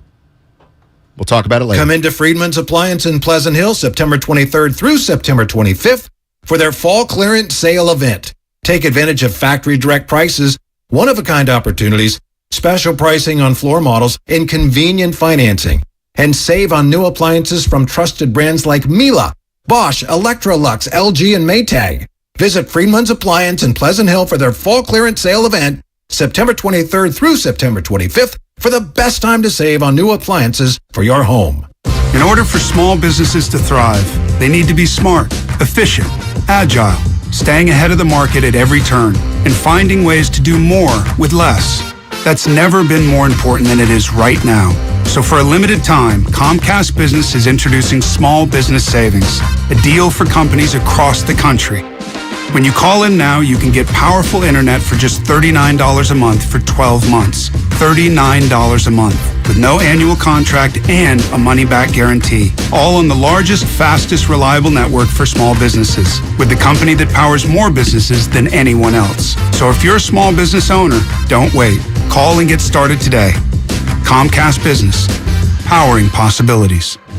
Offer ends 9/21/22. Restrictions apply. New Comcast Business 50 megabits per second internet customers only. Requires EcoBill and AutoPay. Equipment, taxes, and fees extra and subject to change. Call or go online for details. After promo, regular rates apply.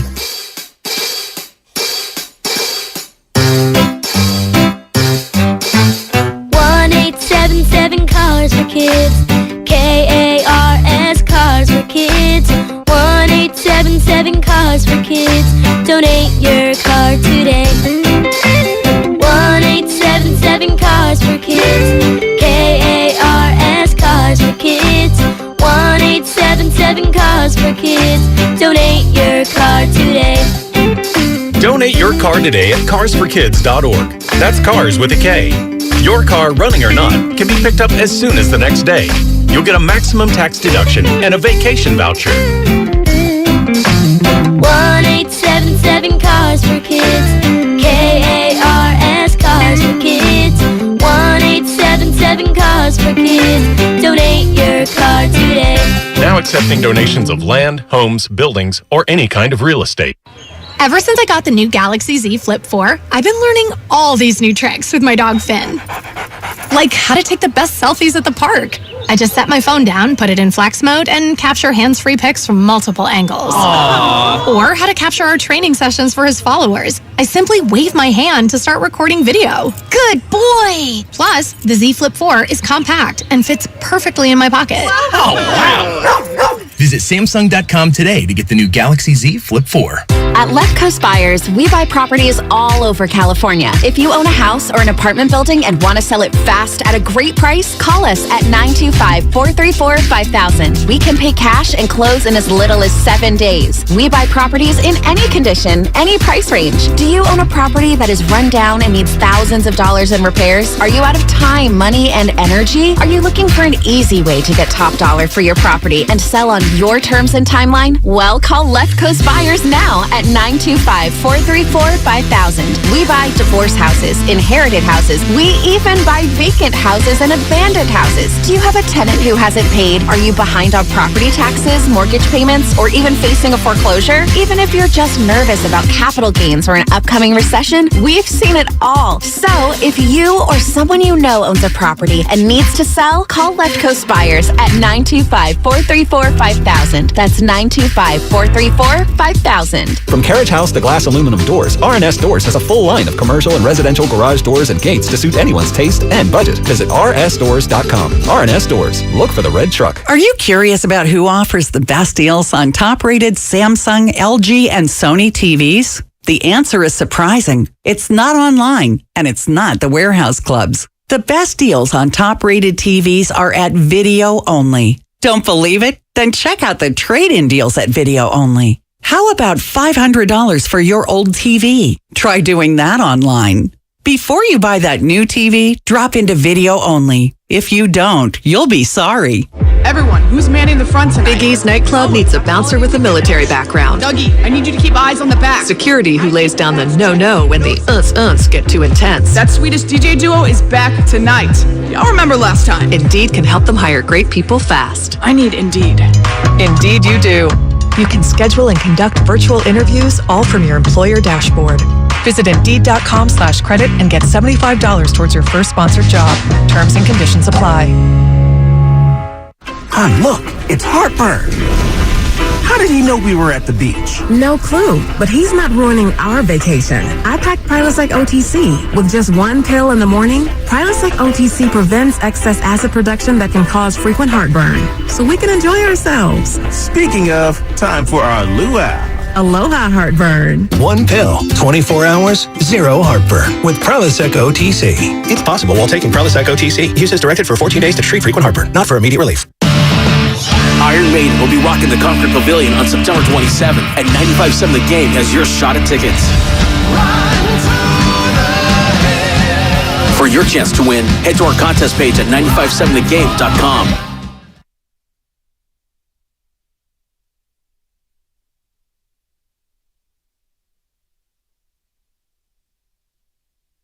I have no sources. Now, back to Steiny and Guru on 95.7 The Game.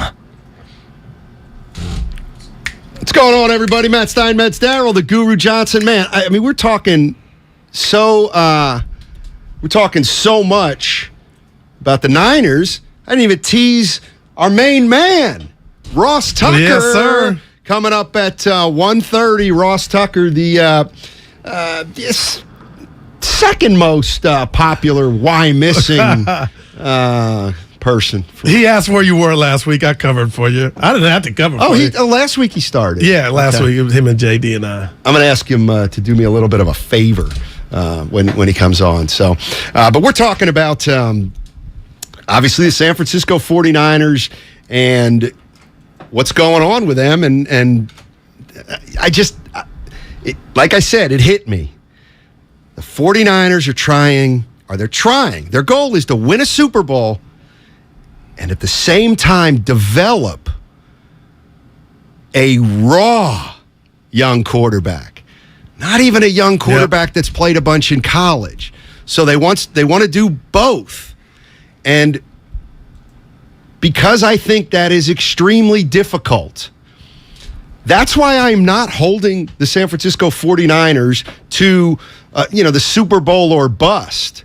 And quite frankly, that's why I say Kyle Shanahan's kind of insulated himself. Now, he's going to get criticized. Everybody does. But if there's a scenario, like, you're never going to catch Kyle in a gotcha moment. Like, let's say the 49ers are 7-9. Ooh. But if they win their 17th, but if they go to 8-9, they back into the playoffs, okay? And they lose. So they go 7-10 this year, don't make the playoffs. Okay, Kyle Shanahan is going to acknowledge that it was an extremely disappointing year, but he's going to say, but we found our quarterback of the future, Guru. He got better from week 1. Did you remember that Chicago game? Yeah. And now we were on the brink of the playoffs. So what I'm saying is Kyle is not going to be – he'll get criticized, but he's not going to really feel it. I do not believe. Right. Okay. Because that's how entrenched he just assumes he is. No, I'm not disagreeing with that, Steiny, but if you take away Trey Lance and Garoppolo, what does a coach try to do? What's his ultimate goal? Just like his dad, is to win something that has been elusive to him. He has been closer than close. 2009, and you asked me something, Steiny, and you texted. I was at my daughter's volleyball last night, and I said, here comes Steiny scratching at the glass. He wants some more. And I'm like, I'm fighting for my life, and I didn't bite. They won. But you said, whoever said that the Niners are a Super Bowl contender. Right. And it's legit. But it's obvious because coaches don't never really say what they are. They talk about what they're trying to accomplish. But here we go. 2019, they were in the Super Bowl. Fell off 2020, injuries. And last year, you were right there in the NFC Championship game. Now, you didn't pay anybody, but people were whispering sweet nothings about your team. And the Niners, hey, Vegas had them top 5 to win the Super Bowl. Get there. Yeah. So now I'm looking at this yesterday, and this is why I keep going to Shasky's text and everybody. Like, my lexicon is off because what's in my heart, I guess, is not coming through my mouth because I'm not saying Trey lost him that game. What I'm saying is I was told and led to believe that everything is A1 on this Niner team, and the only question mark was Trey. And if Trey can get spoon-fed, we can still accomplish those 2 goals. Him take the baby steps or boomer steps, and we can still win. But now what have we revealed? What's been revealed after week 1? Kittle ain't available, may not play the home opener.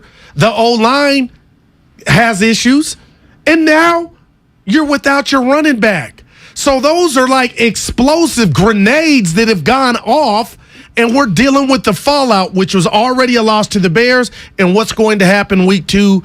I don't think Seattle's an easy game now, Stein. It's really concerning me. No, but I'm always a big believer in, all right, Niners are coming off a bad game. It's going to be their home opener. Let's not dismiss the short week for Seattle. The producer, he was saying that. You know, they got to come on the road. I think it's ripe for a 49er win. But here's what I truly believe will happen this year, or the plan. Okay. The plan is to try to develop Trey. This is what I think. They're going to try to develop Trey Lance and win the Super Bowl at the same time. I think Kyle knows he's got to be smart enough to know that's really hard. Yeah. Okay. Right. So I get it. He's going to try to do that up until the point when he can't. Okay. So if Trey Lance quarterbacks this team and they're right there, it's what, 3-2. Yeah. Okay, fine. 4-3. Now they're 7-5. We're all good. Trey won't get touched. Okay. Now it's 9-6. They're going to make the playoffs. Boom. Now you've gotten to the postseason with Trey Lance. Well, now you just roll the dice because as far as I'm concerned, it's all house money. Trey Lance loses game 1. Next thing you know, okay, maybe they beat Seattle, but they beat them 10-9 or something. And now they got what? Denver and somebody else. The Rams. And what if they lose? I'm telling you right now, they go 1-3. I think Kyle Shanahan's basically told the team or the veterans, I'm not going to let it get out of control with Trey Lance. And that I will not. Steiny, who can disagree with that? And that's why Jimmy was retained. Yep. Well, that's what it seems like to me at this point. He's a hedge, and that's 2 Kruger references I made. It might not have been an indictment on Trey specifically, but getting Jimmy Garoppolo back as a backup was clearly an acknowledgement that Kyle knew or knows Trey Lance starting week 1, getting better all season, leading him through the playoffs into the Super Bowl is a long shot. Okay. He knows that. All right. So that's why he got a little safety valve in Garoppolo. Yeah. And to that extent, it makes sense. But it's risky. But what about this game plan by Kyle Sunday? before the monsoon. Which one? The one that had Trey with 13 carries for 54 yards. The one that had Trey hitting Juwan Jennings. That was a dart. Maybe I didn't say that enough yesterday, but I felt like Steiny, and I know you're saying, Goo, if he completed one, I don't think the chances of him, let the kid live a little bit. They just took the ball out of his hands at the most inopportune time to develop momentum. So hopefully that'll change, but I don't think that was the best game plan. And my question to you in the masses, Steiny, is why did Debo and Ayuk leave that game after 60 minutes and only each have 2 targets, 2 catches? They're not going to beat Seattle if that happens again. Let me tell you who's glad he got paid this offseason. Debo Samuel. Well, maybe that was what was behind it. How many receiving yards did he have last year? 1,300, Yeah, Debo. I'll look it up. I'll take the under. I'll take the under this year. And you know what? I guarantee you he knew it. If he knew they were going to Trey Lance, Debo Samuel had to know that his receiving numbers were going to go down this year. I'm not mad. That only hey. Mike in San Bruno. What's going on, Mike? How you doing, buddy? I am doing great, man. Thank you for teeing it up so beautifully. Yeah. I did my first driving range lesson. I mean, mid-40s, and I just started messing with golf in Chicago because of a business trip. Nice. But I just noticed. But I noticed hitting it off the tee is so much easier than hitting it off the turf, right? Yes. So you definitely teed up the situation for what I'm trying to say. Can the Niners win a Super Bowl and develop at the same time? No, it's impossible. And the reason why is because we would have seen glimpses of it happen already last year. And given that Shanahan is such an offensive genius, he couldn't put together a package sometime just to give something for coaches to look at throughout last year. So now we're going to go into this year just going all in with Trey when it just wasn't there when we saw it. There was nothing to see beforehand. It just made it seem like Shanahan, the play caller, it's being harder on the play caller because Shanahan, the GM, is making the right decisions, or at least timely decisions. Is Trey Lance going to be great later on? Probably. I really want to pull for him. But for the purposes of how fast Shanahan wanted to develop him and keep this team being excellent, I think the ultimate rat on the table is that they got the wrong guy for this purpose. And I mean, that's the way I'd look at it. I think he's trying to make fetch happen, maybe reinvent the wheel with how he's looking at talent. But I don't know. I mean, just that's what it feels like. So what's going to happen is, just like you said, we're going to go with Trey for a couple of weeks, and if it doesn't work out, if the offense doesn't look like it's moving, or God forbid injury, then we're going with Jimmy. Yeah, I think that's exactly the way it's going to come down. I really do. There's no doubt. And you owe it to the team. Now, the other thing that I've heard, and I'll bet people are going to say, and it's true, a lot of people say, well, listen, Shanahan knows what he's doing. He's not going to let Trey Lance lose him games by himself. He's gonna keep him under wraps. He's going to be conservative, just like he was with Jimmy. Right. And look how far Jimmy went. He is going to try that. Okay. And maybe it'll even get him to the playoffs. I don't think they're going to win in the playoffs that way with an average quarter. Yeah, to me it'll be they're trying to win the same way as they did with Jimmy. It may look different, but we all know that right now, Lance and Garoppolo, there's not a lot of difference in terms of their right. Who's better? Yeah, and a part of that, and that's why I just brought that up, was the plan of attack. I feel like you got to, you know how they used to say, let Russ Wilson, man, that boy, I've been there, I'm all over. The Russ Wilson defender, but Steiny, he is officially in corny land and the captain of it. But with that said, the old adage, you got to let Russ cook. You got to let your boy, you got to let Lance loose. Hey, you got to let Lance loose. And what did I say? And I went Trent Dilfer. You can't hide your quarterback in the NFL. So, Steiny, if it's 3rd and 12, you ain't getting the ball to Debo on a jet sweep. I mean, that may happen, and it probably would be a bad play, but you got to let your boy go back there. I heard Baldion with Bonte and Shasky, and he has some tools. It's almost like, you know what, Kyle? You got to trust Trey sooner than later, because those throws in Chicago, after a good one, I would have followed up with a play-action pass. I know it's a wet track, but damn, Steiny, I can't wait to see how they approach it in Seattle, where the terrain is going to be dry, and we're not talking about any of that stuff. But this is for the people that call me a hater, and it's not many, Steiny.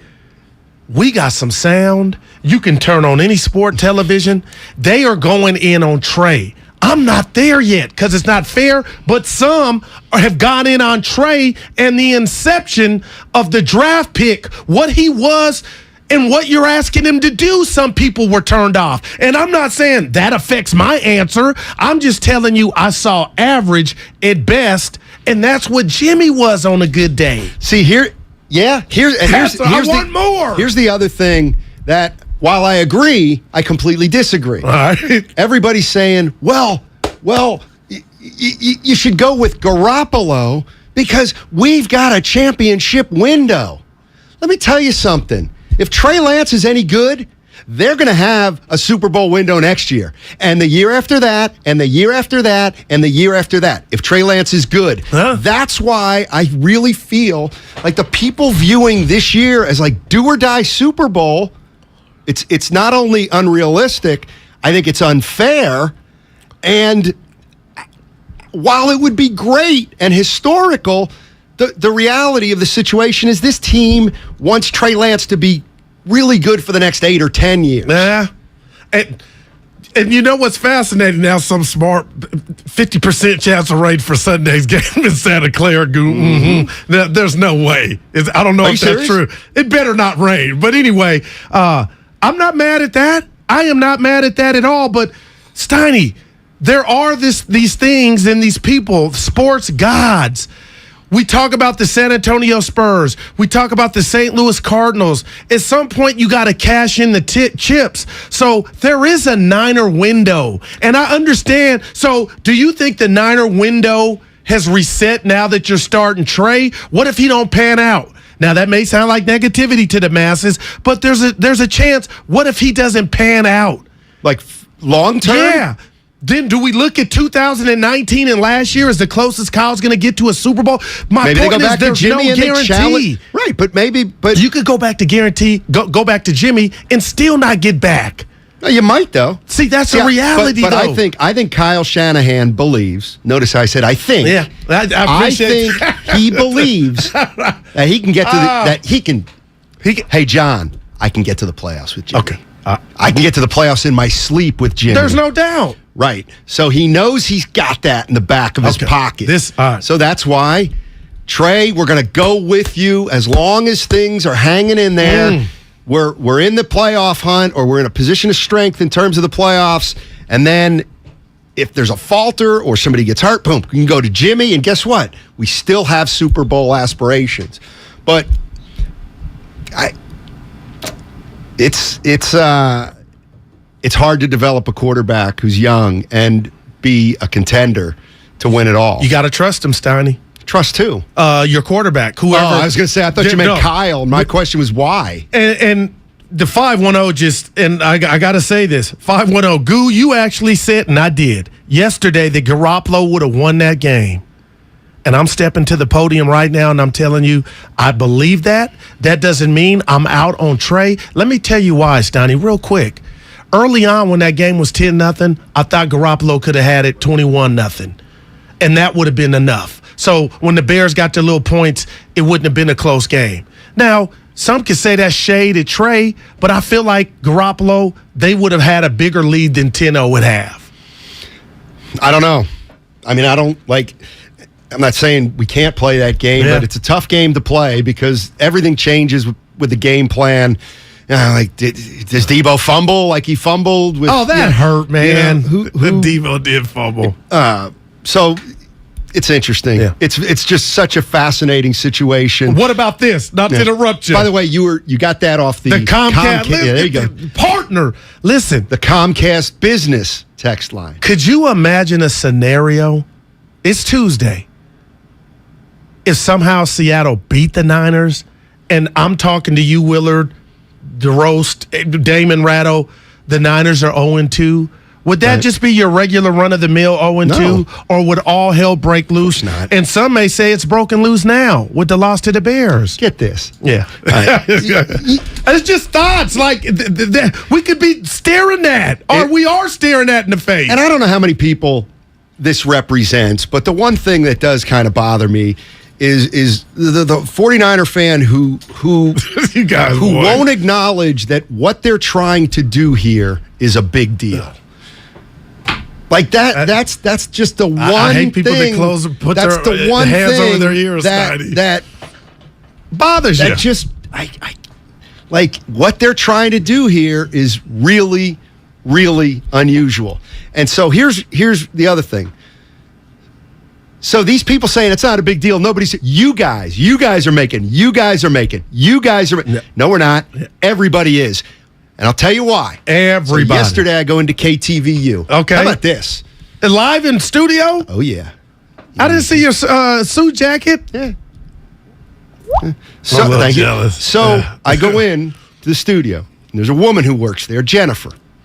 She went to Georgia, big football fan. Bulldog. She's a huge 49er fan. I walk in. She said, oh, God, what'd you think of that game? I said, yeah, tough loss. She goes, when are we going to do what really needs to be done? Jen is saying this? This is Jennifer, fan. Okay, what did she say? I said, what do they really need to be done?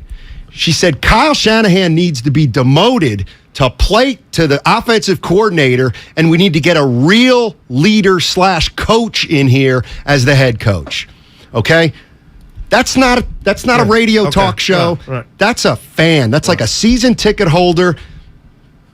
Everybody's talking about it. Can I say what I would have told Jen, our friend Jen? Yeah. I would have pulled her to the side. Hey, look, 2019, this guy took the team to the Super Bowl. Last year, after 3-5 start, he had them with a 10-point lead in the fourth. Like, I'm not there on Kyle. And I know you always say, Goo, you're attracted to him because the coaching aspect and the situational play calling, Steiny, it's a D-F. It's getting worse. And Sunday, he was the biggest loser. I didn't put that all on Trey, but I'm telling he's running out of lives on that front. But to say he's not a good coach, that's wrong, man. Well, he took this team from 4-12. I know I live in a different world than everybody. They beat the Chiefs. They beat the Rams. He just can't close it. That's one of the most shocking things you've ever said to me. But like if the Warriors in a game 7 of an NBA Finals were up 12, two separate finals, wouldn't you say, you know what, Goo, there's a common theme here. But they didn't just lose, they choked. But to me, you're doing what is at the essence of my feeling, and that is I never said Kyle Shanahan's a fraud. I've never said Kyle Shanahan's a bad coach. I've never said Kyle Shanahan should be fired. But I am so curious why I think he is put on a pedestal that is far too high for what he has actually achieved. That's my gripe with Kyle Shanahan. Why? Like, okay, he's an offensive guru. He's a genius. Right. Well, guess what? He ain't in the fourth quarter. Well, he's really creative, okay? But everybody says he's too conservative. So, and if you want to get picky, we can throw the Super Bowl in there when he was Atlanta's OC. You think it's his last name, Steiny? That has something to do with it? I think his last name's got a lot to do with a lot of things. I think his last name has a lot to do with his arrogance. Because you got to understand, Kyle Shanahan grew up when he was a kid, 7 years old. Hey, Dad, I'm coming to work with you. Yeah. He's running around a pro football field. And so he grew up inside the game.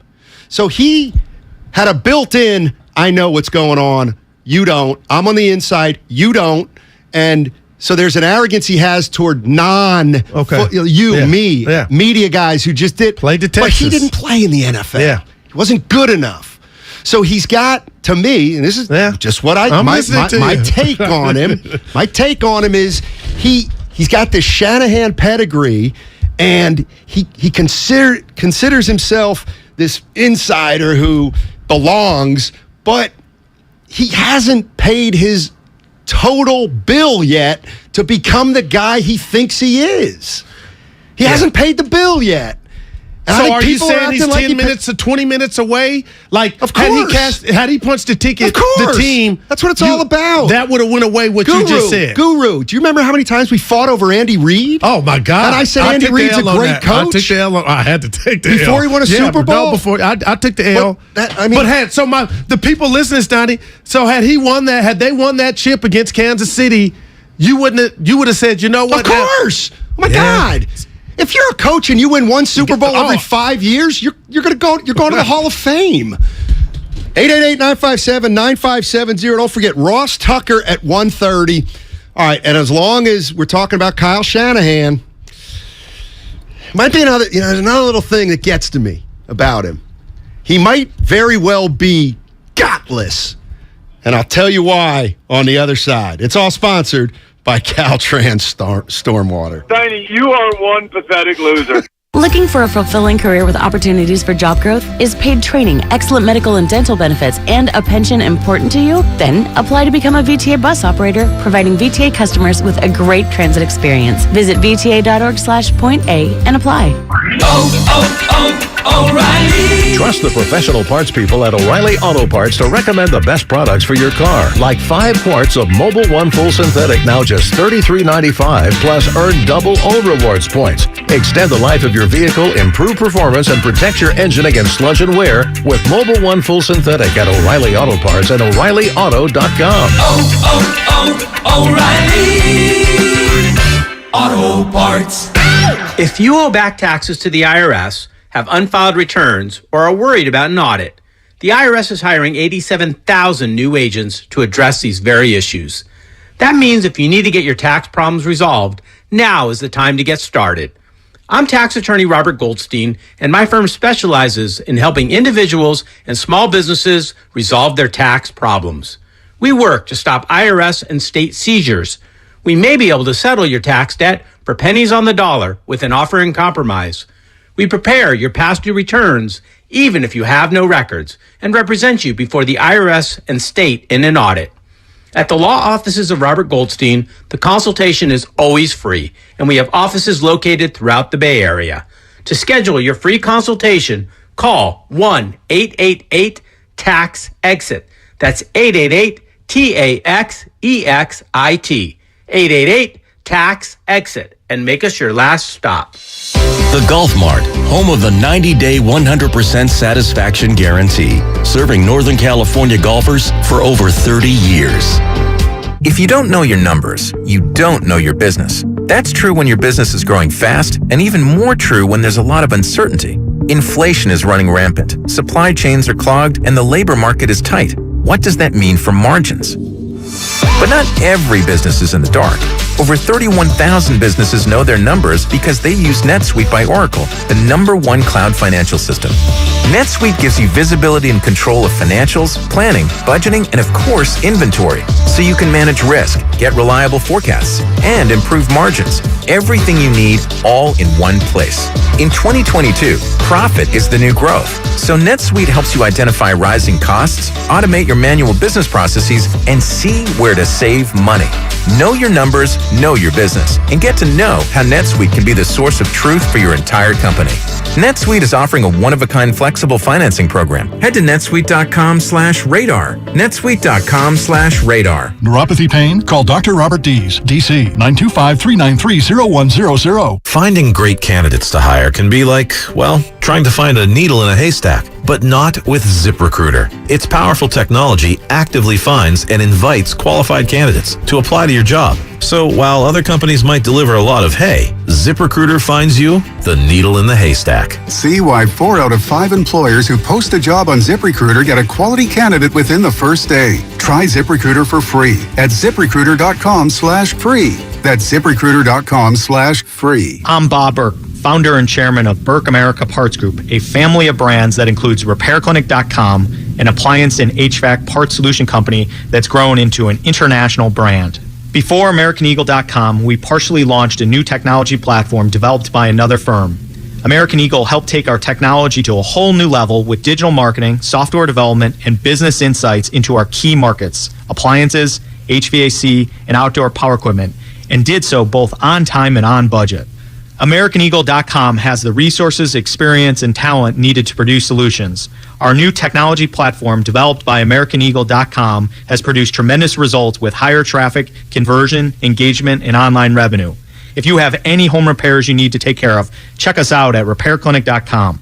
If you need a world-class website or technology project, then I would highly recommend AmericanEagle.com. Call AmericanEagle.com at 773-NETWORK. That's AmericanEagle.com, 773-NETWORK.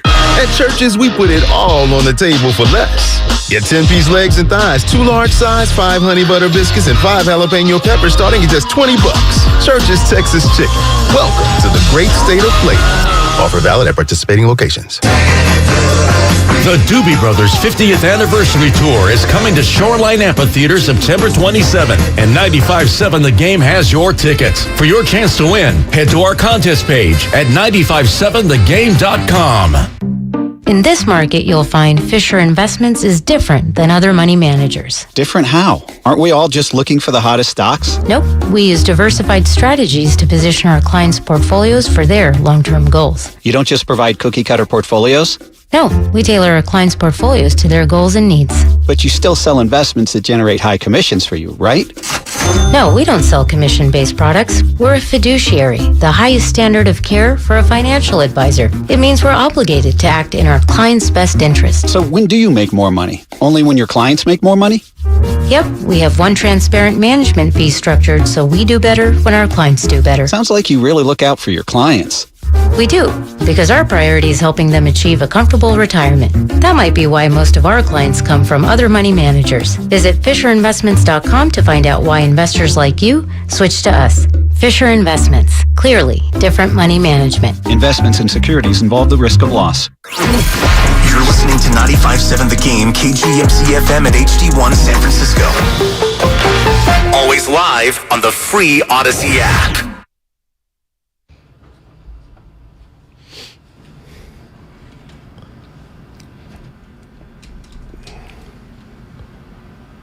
Look at that butt. Now, back to Steiny and Guru on 95.7 The Game. One of the things I'm saying, and it's all I'm saying, is to me there's a big difference between being a creative mind, being a heck of a play caller, being innovative, being unique, and being a head coach in the NFL. To be a great head coach in the NFL, you need to have great X's and O's and then great all the other things. And I just, listen, and I know how this game goes. Yeah. By simply asking questions, people are going to say I'm being a Shanahan hater. No, I'm not. I'm merely asking questions, okay? And I'm just trying to understand why he gets this pedestal treatment. Couple things that I was noticing. Okay. One is penalties. It's almost everybody almost acknowledges, whether it's true or not, when a team that's sloppy and undisciplined, that's a reflection of coaching. That's what most people say or believe. Gotcha. 49ers were third in penalties last year. Penalties. I did not know that. Penalties lost Shocker. them game one this year. All right. So, like, just, I'm not saying, oh, he's terrible. Kyle Shanahan obviously has an incredible football mind. Doesn't make him a great coach. Yeah. And then secondly, I want to just run this by you. Because I've been thinking about this. 4th down. 4th and 1 at your own 41 late in the third quarter. Oh. Why do you want to? Should have gone for it. Maybe he knew that if they went for it, they wouldn't have gotten it. And I'll tell you why. He's terrible on 4th down. I Google Kyle Shanahan on 4th down, and I find a story that they ranked all the coaches' 4th down decisions. I love this. Okay, right. All right. Last year. All right. On December 2nd of last year, which is about halfway through the season, Kyle Shanahan was ranked, the 49ers, I'll just say, were 27th when it came to 4th down conversion. That's terrible. Okay. That's a problem. So there you go, Jimmy. I went and looked at the games after December 2nd. You know what they were on 4th downs? Give it to me. After he was already ranked 27th in the league. They went 2 for 7 on 4th downs. Oh, man. That's the area. This is the thing about Kyle Shanahan to me that's one of his incongruities. He's kind of arrogant, he's creative, but he's scared a little bit. Lemon booty. If he knows that if he goes for that 4th and 1, doesn't get it again, Chicago comes back and scores, he's on the hook. They punt that ball away, drive 85 yards. On the defense. He can say, look, it didn't make any sense to me. Yeah. I appreciate that research. Maybe, you know what? Maybe he don't want the smoke. Yeah. Maybe he don't want the smoke of not getting it on 4th down. And what did we see in that game in the rain when Trey Lance kept it? He was getting 2 or 3 yards, and all you needed was one that instance. But what's the message you send to the sideline and Trey in the offense, demoralizing the Bear defense and team, Steiny, with that? Okay, we didn't get it, but we went for it like we saw last night in Tennessee with the Giants. Dable, that sends a message to the team. But when I say situational play calling, I didn't even have those numbers to back me up. My eyes told me the Super Bowl in 19. He gets so smart, he gets too cute for his own good. How many times have we seen the 4th and 1s where Juszczyk gets it instead of you're having success with the run game? That is something he's got to work on, and I wonder how many people have really been at his neck on it, Steiny, about it. Yeah. Austin in San Jose. What's going on, Austin? How you doing? Hey, fellas, what's going on, guys? We shocked, Austin. We shocked about the loss. Sonny, you're on fire today, man. Your research, man. Look at you. That appearance you made on TV yesterday, man. I'm impressed. Listen, on the arrogance thing, if you guys think that Shanahan's not arrogant, just ask Donovan McNabb and RG3 sometime with how arrogant he is. That's on a whole different subject. And I listen. There's nobody that doesn't want Lance to succeed. I'm worried about the young man. I'll be honest, because I saw RG3 in DC, man, and he ran him to the point where you guys know what happened. Yeah, and I'm worried. And I got to say that I hope Shanny learned his lesson. But when I see that man running down the field like he did Sunday, what's going to happen if he keeps doing that. Austin, and before you go, I was telling Steiny and the masses, in that draft, if they were so in love with RG3, why would you go get Kirk Cousins? Right. And the way and the impact and hits that Trey took Sunday, I'm filing this away because people will say I'm hating, but I thought to myself, that's not how you run something that you want to treat like with care. It was almost like, if he doesn't get hurt, we got to run Jimmy out there. I know it's crazy in 1 week, Austin, but I'm feeling that. Danny, one last thing before you cut me off. This whole thing with him, the whole thing with him, the players, the veterans going with the young guy. I've never bought that. The veterans want to win now, man. Just like the Warriors. Everybody wants to develop these young guys. Right. The media guys say that, and that sounds great. But guess what? If that dude doesn't win games, the veterans are going to turn on him in a heartbeat. That's just my comment. No, you're right. Thanks, Austin. We agree there, and that's why we all agree. That's why he's not going to be afraid to go away from Trey, right? Because he's not like Shanahan is smart. He's not going to lose the locker room, and I'm sure. Here's where I think you're talking about. You're right. I don't know what he told the team. Right. I have no idea. Gotcha. But I don't think it takes too much insight to think he told the team. Short leash. This guy's going to be pretty good, and we think we can win with him right now. But if we can't, we want Jimmy back here because we owe it to you guys who got the win. And they'll say, you know what? Let's go get it with Trey. And I would run through a wall, Sonny. And I think that's what's kind of going on. And you know what? Just to piggyback off of that, so it's arrogance to a point. Yeah. The fact that he would bring Jimmy back and let them know, wink, wink. And again, Stein, I say all this to the people that I don't want to see Jimmy take another snap for the San Francisco 49ers. I want them to empower Trey. And we talked about how many pass attempts. He almost had 30. He didn't have 30 Sunday in a monsoon. So I know we talked about always going to keep him under wraps, but I thought he signaled that if the quarterback's having a good day, we could see 40 pass attempts from Trey. And now that you got, I don't want to say nothing and throw shaded Mason and Davis Price, but Steiny, what do you really have in the backfield? Because my boy Samuel. What? And I'm dead serious. You got Deebo Samuel. This is where he came alive last year. Now I know you didn't want it to happen. What about Deebo in the air? He's not a good receiver. What about what about Ayuk in the air? I'm going to take that back because people are going to say that. Yeah, right. But I'm going to be honest with you. I think Deebo Samuel is a better runner than and he had wide receiver. 1,405 yards in the air. I'll take the under. You think so? Hell yes. Hell yes. Yeah. Let's go to, how about Tony in Oakland? The town. What's up, Tony? How you doing, buddy? Hey, what's up, fellas? How we doing? Dynamite. All right. Hey, Steiny, man, I got to agree with the previous caller. You hit it on the point, man. I think he's just like father, like son. He plays conservative. I was a little young, but from what I remember, his dad was really conservative. He liked to run the ball a lot, just like his son. The only thing is that, look, I'm a Raider fan. I would take Trey Lance over Derek Carr right now, but you got to let him loose. Just like Goo, you're saying, man.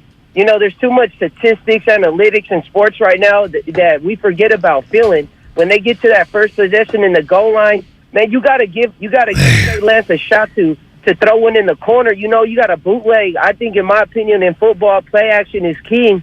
You get a bootleg out. You either give Trey Lance the option to chuck it and try to dive in for the touchdown, or you throw a little Ayuk, some in the back end of the corner, where you can build up his confidence. They're not building up his confidence. I know he got 30 chances to throw the ball, but for a quarterback to get one in the end zone, man, that builds up his confidence, where maybe that little slant that he throws the INT, he's not looking him down. He gets more of a confidence to want to look away, then throw it at him. I just think, in my opinion, how you guys are saying that Kyle Shanahan, he's too conservative with his conservative play. He's 0-2 in the Super Bowl. So, all right, guys, have a good one. Yes, sir. Thanks, Tony. Appreciate the call. I walked in this morning and you were playing sound that I would like. Okay. I would like to hear. Which one? The one that you didn't say and that your boy Guru didn't say about what he thought of Trey Lance's performance Sunday. All right. This is former NFL head coach Mike Martz. The guru of offense. Yeah, he was a 49er offensive coordinator at one point. Mike Martz watched the Bears 49er game. This is what Mike Martz said about Trey Lance. Yeah, I've never seen anything about this kid that was encouraging at all. He really has to plan himself to make a good throw. He's not a quick decision guy. Everybody's shot in the rear about him being a mobile guy making plays with his feet. He looked like a fullback stumbling around trying to run the ball to me. He's not Lamar, so I don't know what he is. He's not particularly a good guy running with the football. And based on what I saw today, he missed two guys completely by themselves. I know it was in the rain, but quarterbacks do that. You make those throws. I know this, he can only go up. He can only get better because you can't get any worse than what he did today. I've never liked him. I still don't like him. I don't know. I'd like to know what he does so well, because he's not a great passer, doesn't have good skills, takes him a long time to set himself and throw the football, misses easy throws, and he's not particularly a good runner. Other than that, he's a hell of a player. Tell us how you really feel. There's not a radio host at this station that has been half as harsh about Trey Lance as that right there. That almost sounded personal. Steiny, if I could run through that glass, I would. You're right, he hasn't, but there you go. He still said it. He still said it. Man. And, look, people are going to be right. People are going to be wrong. Ask me how good I think Trey Lance is going to be. How good? I don't know. I have no idea. But you feel a certain way. Your gut tells you I think he's going to be pretty good down the line. Oh, okay. Down the line, I think he's got to down the line. I think he's going to be okay. Yeah. But 95% of the quarterbacks in the NFL, he's not going to take the league by storm in his first 10, 15, 20 games. That's all I've ever said about Trey Lance. Drop of the hat, Matt. What's going on? Drop of the hat. Hey, how you guys doing, man? I just heard the little clip from Mike Martz, man.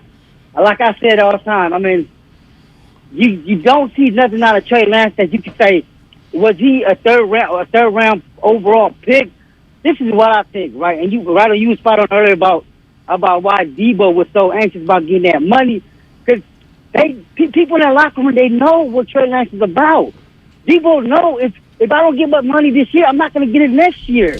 You see what I'm saying? Yeah. People that know football know that Trey Lance, he's a development project, and he's not going to take the Super Bowl. Mike March just said, I mean, he's not talking bad about the kids. Right. We don't know what he's going to be. But as far as what we know, the 49ers reach, and they reach for a guy that has no experience, man. And this Shanahan, look, this is the last thing I want to say before you cut me off. If they would have got rid of Jimmy Garoppolo and this season was a failure, the block would turn on Shanahan, you think he would have lost his job? That's all I want to know. I don't think he would have lost his job. Yeah. I don't. 707. Why does it tickle me? Mike Martz. Only thing stumbling is the words out of his mouth. But I heard the words come out of his mouth. That was harsh. Again, I'm waiting and seeing. But Steiny, you look around the NFL, man. I'm looking at this Niners schedule, and again, any given Sunday, Jamie Foxx, Al Pacino, there's not going to be any gimmies. And now all of a sudden, I guess this is how you wanted. What did Bonte say this morning? Sunday? I don't know. I listen to every show on our station. I listened to the guys at night. Oh, go ahead. Today was what? What'd you do? I was off my schedule. I got in here at a different time. I always listen to them on the way over. I know, and that's why I was having fun. Did that have anything to do with us is that yesterday? they sometimes don't know that. Oh, okay. And then they think like I'm really taking a shot at them. You love them, but he said it's going to be a bloodbath. Seattle is physical. Like I thought, it's going to be 30-4, 30-6. It may be. But, man, there's going to be, again, this is great. I got my popcorn. Pop. This is interesting because Dan Dibley. I talked to him this morning. 9 to 12 with Mark Willard. He's off right now. He kind of said the same thing. Arrogance is required to be a head coach. Is it? Yeah. Steve Kerr? Is he arrogant? It's a different kind of arrogant, but yes, it is. He benched Draymond Green in the finals or sat him down. That took some arrogance. Well, I think Steve Kerr has a right to be arrogant with 47 rings in his back pocket. But you keep ignoring the fact, and Steiny, I'm with you more than I'm against you on this. He did take this team from a perennial loser after the Harbaugh left, and then it fell in the crapper. Took him 2 years. Okay, but they should have won they didn't. But damn, he ain't Mike McCarthy. Well, no, McCarthy's got a Super Bowl. Wow. Let me take that back. Isn't that what it's about? Or is it about being 39-43? That is. In your sixth year. I wonder if the fourth And yet downs, people are still saying this guy's a genius. And he is. He's a football genius. It's devising up He's plays. He's a football genius. And devising up plays. Is he a coaching genius? I'm on the other side. I'm saying no. Yeah. I hate when we agree. Doesn't happen a lot. Let's go to Shaka. Shaka's in Our Berkeley. guy. What's going on, Shaka? How you doing, buddy? Oh, man, how y'all doing, man?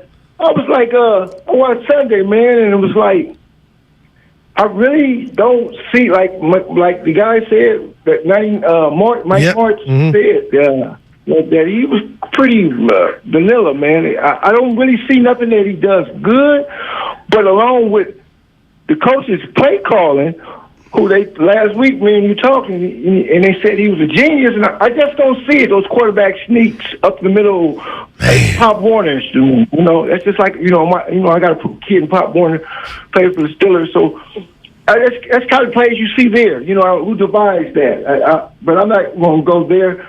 But I wanted to talk about a good football team I saw this week.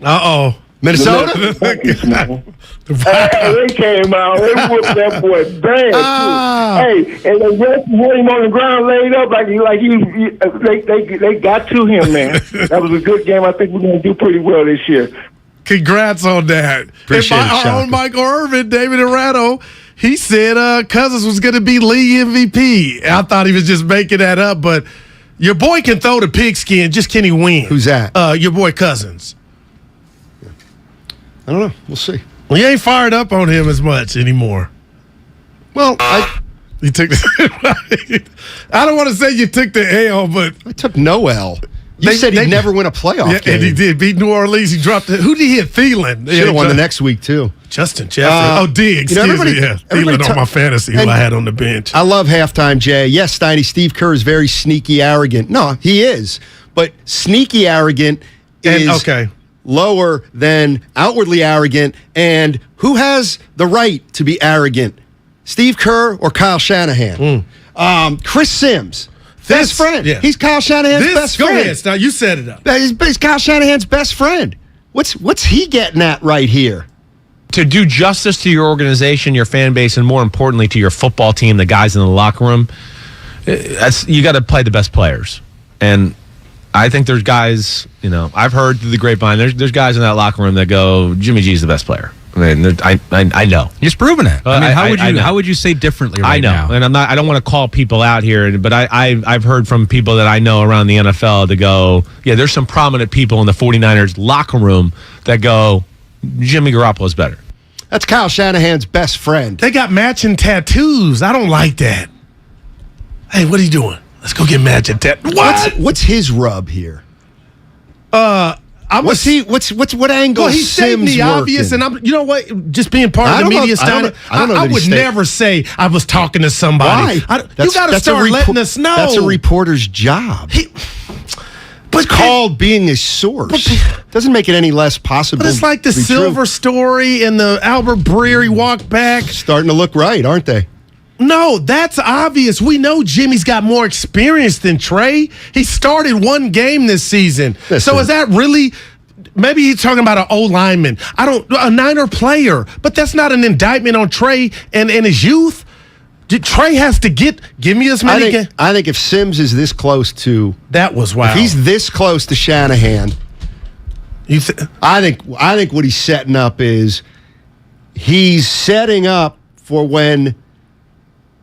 This is a hunch. Hypothetical. Yeah, right. I think Sims is setting up so that when Kyle Shanahan does make the move to Jimmy Garoppolo, if and when Trey Lance struggles, Sims will say, that's a gutsy move. It's a gutsy move for a coach and a decision maker. This guy went up to get Trey Lance. He bought in on Trey Lance. By the way, he has not given up on Trey Lance. It's just going to take a little longer. But what a gutsy move by Kyle Shanahan to acknowledge that the guy he handpicked isn't ready this year. And he goes into that, he can walk into that locker room loud and proud, and that team knows Kyle Shanahan wants to win it all. That's the sign of a leader. That's what I think we're looking at. Well, what if I tell you this? And I'm not going to say you're wrong. I think the hardest part about the switch, if there is one, is when he initially had to tell everybody, the players, that Jimmy's coming back.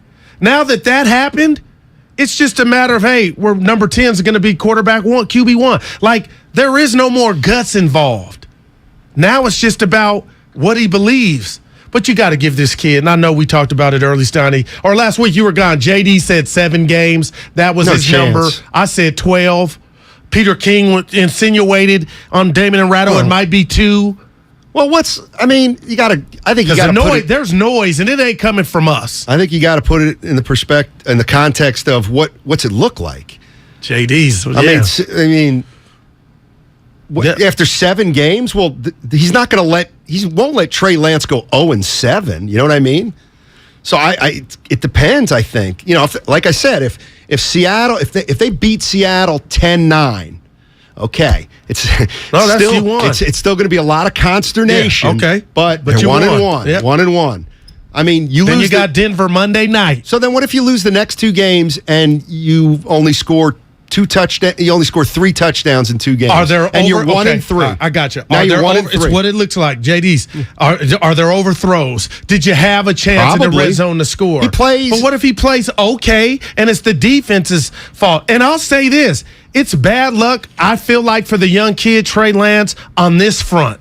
Jimmy had Mostert. Handoff. Purdue could take it all the way. All of a sudden, now this O-line is porous, and the running backs are dropping like flies on a hot, sunny day. You know what that sounds like? Excuses. No, those are facts. Yeah. You never, ever afforded those to Jimmy Garoppolo. 888. Well, you know what? We got Ross. Well, you know what? Ross, 15 minutes of Ross, and then back to your calls. Yeah, you're right. 888-957-9570. And, I got to be honest. Kyle Shanahan talked right after the game, and then he talked yesterday. And I got to tell you, he wasn't asked a question that I believe would have been asked in a lot of other NFL cities. Right. And I want to ask Ross Tucker what he thinks about it. Hey, take a pair of best friends by 500 miles. Oh, you know what? I'm doing this one later. Visit Warriors.com for ticket. What do you want me to do? It's butchered. Okay. Shout out Shafty. Single game tickets for Golden State Warriors 2022-2023 season. They're on sale today, Tuesday, September 13th, with exclusive pre-sale events before becoming available to the general public on Thursday, September 15th. Tickets currently available for the team's season ticket members, Dub Club members, and Santa Cruz Warriors season ticket members. At 2 p.m., Chase card holders using their Chase credit card or debit card can take part in an exclusive pre-sale event. On Wednesday, September 14th, Warrior Insiders will have access to a pre-sale event beginning at 10 a.m. before tickets go on sale to the general public, and that happens on Thursday, September 15th at 10 a.m. For more info on all this and any info on the 2022 NBA champion Warriors, please visit Warriors.com. Come into Friedman's Appliance in Pleasant Hill September 23rd through September 25th for their fall clearance sale event. Take advantage of factory direct prices, one-of-a-kind opportunities, special pricing on floor models, and convenient financing. And save on new appliances from trusted brands like Miele, Bosch, Electrolux, LG, and Maytag. Visit Friedman's Appliance in Pleasant Hill for their fall clearance sale event September 23rd through September 25th for the best time to save on new appliances for your home. Hey, Becky, what about this beat for your next song? It's cool, but I'm into faster stuff lately. Like Xfinity that gives me beyond gig speeds. Got it. What about this then? It sounds powerful, just like Xfinity. Because its supersonic Wi-Fi has 3 times the bandwidth, you can connect hundreds of devices at once. That's what I call power. Unbeatable internet from Xfinity. Made to do anything so you can do anything. Get the Xfinity Supersonic Bundle with unlimited gig speed internet, Wi-Fi equipment included, and a free 4K streaming box. All for $50 a month with a 2-year internet rate guarantee and no annual contract when you add Xfinity Mobile with unlimited data at regular rates. Go to Xfinity.com/gig, call 1-800-XFINITY, or visit a store today. Limited time offer. Restrictions apply. Requires paperless billing and autopay. New gigabit extra internet customers only. Taxes and fees extra and subject to change. Xfinity Mobile requires post-pay Xfinity internet. Reduced speeds after 20 gigabytes wireless usage. After 24 months, regular rates apply. Requires compatible Xfinity gateway.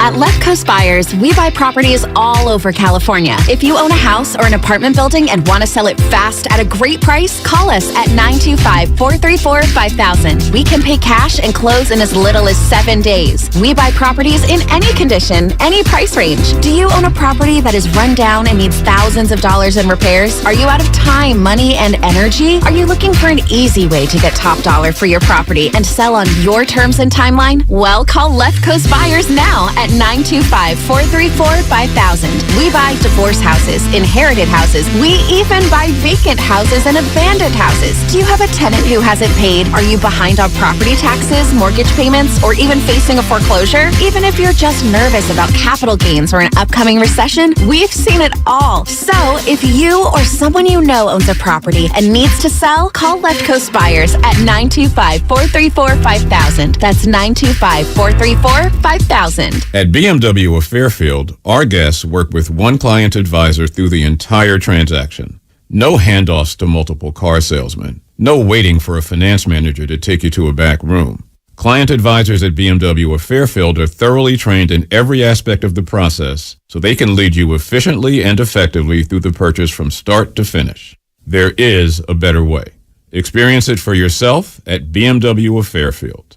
One price, one person, 1 hour. Hi, I'm Aaron, owner of California Deluxe Windows. Ever notice? When your neighbors get new windows, there is a large black eye of broken stucco, uneven plaster, and even mismatched paint. At California Deluxe Windows, we never leave a ring around the window. Why? Because we are one of the only companies in California who custom crafts every window and door to your home's exact measurements. Almost everyone else on the radio is a distributor. They grab a window from a warehouse, break open your walls, shove it in, and patch things up. At California Deluxe Windows, we take pride in our work. Our installation technique is so precise, we do not break your stucco. Your house could be covered with potato chips, and we wouldn't crack one. Call now, and for a limited time, you get 30% off your entire order and 24 months of interest-free financing. 800-874-3600. 800-874-3600. That's 800-874-3600. California Deluxe Windows. Windows engineered for life. Certain terms and conditions apply. CSLB number 774518. Don't waste your time trying to sell your old car. Donate it to Cars for Kids. It's the easiest and fastest way to donate your car and get a tax deduction. Donate online at carsforkids.org. That's cars with a K. 1-877 Cars for Kids. Donate your car today. You're the one who protects the flock, and that requires an eye for detail. Because when safety and well-being are on the line, it's the details that can save lives. Even when no one else is watching, you see everything. Grainger gets you, and we're here for you, and all the ones who get it done with a wide range of safety products and solutions, plus board-certified safety consultants here to answer your questions. Call, click Grainger.com, or just stop by. Grainger, for the ones who get it done. Hey, I'm Andy. If you don't know me, it's probably because I'm not famous. But I did start a men's grooming company called Harry's. The idea for Harry's came out of a frustrating experience I had buying razor blades. Most brands were overpriced, overdesigned, and out of touch. At Harry's, our approach is simple. Here's our secret. We make sharp, durable blades and sell them at honest prices for as low as $2 each. We care about quality so much that we do some crazy things, like buy a world-class German blade factory. Obsessing over every detail means we're confident in offering a 100% quality guarantee. Millions of guys have already made the switch to Harry's, so thank you if you're one of them. And if you're not, we hope you give us a try with this special offer. Get a Harry's starter set with a 5-blade razor, weighted handle, shave gel, and a travel cover, all for just $3 plus free shipping. Just go to harrys.com and enter code JOY at checkout.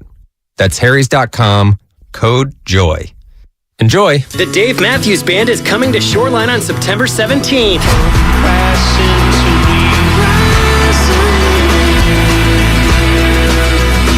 For more info and tickets, visit 957thegame.com/events.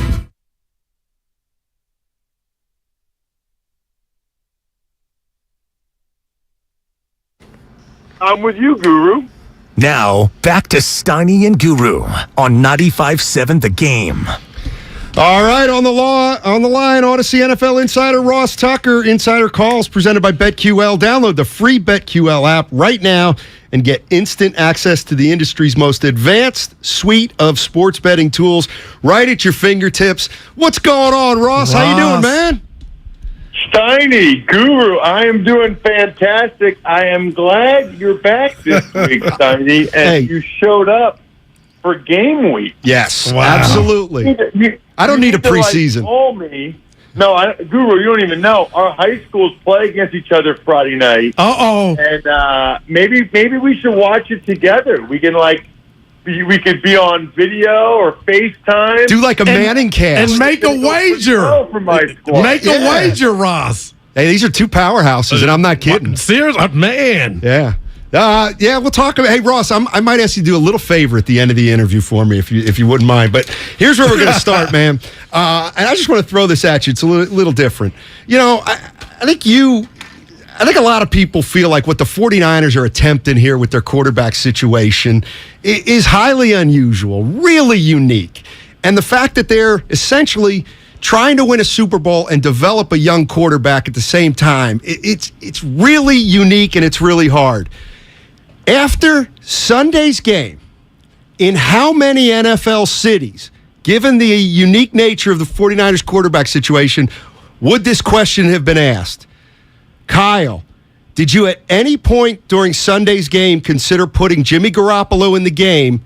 And can we assume Trey Lance is starting week 2? You think they'd ask that in Philly? Definitely not. In fact, there's not many cities where they would ask that. Right now, I'd have to think about if there are any. See, I think the opposite. I think in Philly, given the craziness that the 49ers have put themselves in. Oh, I didn't understand the question. Are you kidding? 1,000%. I was shocked. He said, yeah. 1,000% they would ask that in Philly. Right. Oh, my gosh. Given the situation, they would ask that in most cities. They'd say, did you think about putting Jimmy in? Who's starting week 2? Yeah, because they need something to talk about. And as long as Jimmy... Here's the thing. And we all know this. As long as Jimmy Garoppolo is on the roster, the Niners are going to perpetually get these questions, not only until Trey Lance plays well, but honestly, even after that. I mean, until the point where Jimmy's no longer there or Trey Lance puts together a number of really good games in a row, I think these questions are going to continue to come.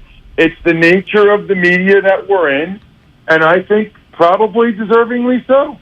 Ross, we just played some sound from Mike Martz, the former ball coach, and it was not pretty at all about Trey Lance. This was before he obliterated everything about him, and I'm not letting that poison my thought process. But I'm catching heat out here, Ross, because I told Steiny, I don't blame Trey for the loss in Chicago. I know it was wet and it was muddy, but I wasn't overly impressed, and I'm catching heat. What did you make of Trey Lance's performance in the Chi Sunday?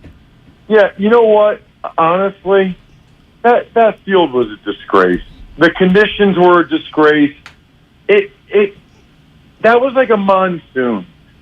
I'm not saying, I mean, the interception to Eddie Jackson was bad. It was a bad decision. It was a bad throw. But I am not making any big generalization about Trey Lance based on that. I feel like we forget this guy played 1 year of FCS football. He played 1 year against Montana and Montana State and Illinois State. Now he's starting the opener in Chicago. It's not Illinois State. It's the Bears, like the Chicago Bears. And it's a monsoon. I don't think we need to see at least 2 more games before anybody says anything. We just need to see progress these next 2 games. And it's going to happen. I'd be very surprised if they lost to the Seahawks. Now, the Seahawks are better than we thought they were going to be, which is interesting. And also, no Elijah Mitchell, I think, is a problem for the Niners because he was running well. But I still think there's a reason why the Niners are big-time favorites in this game against the Seahawks. Ross Tucker joining us on 95.7 The Game. You can hear him every Tuesday here at 1:30. He's our man. Let me ask you this, as a former offensive lineman, and I hadn't brought this up on the show yet, and I don't get it. And you can tell me what you think of Pro Football Focus, but they evaluated the 49ers offensive line on Sunday and concluded that they were the 5th best offensive line of the 32 teams in week 1. Can you explain that to me in some way? Yeah, I mean, what they do is they evaluate every player individually on every play, and they give them a grade based on what the player was asked to do. And then I think they total or average those out to decide which offensive line played the best.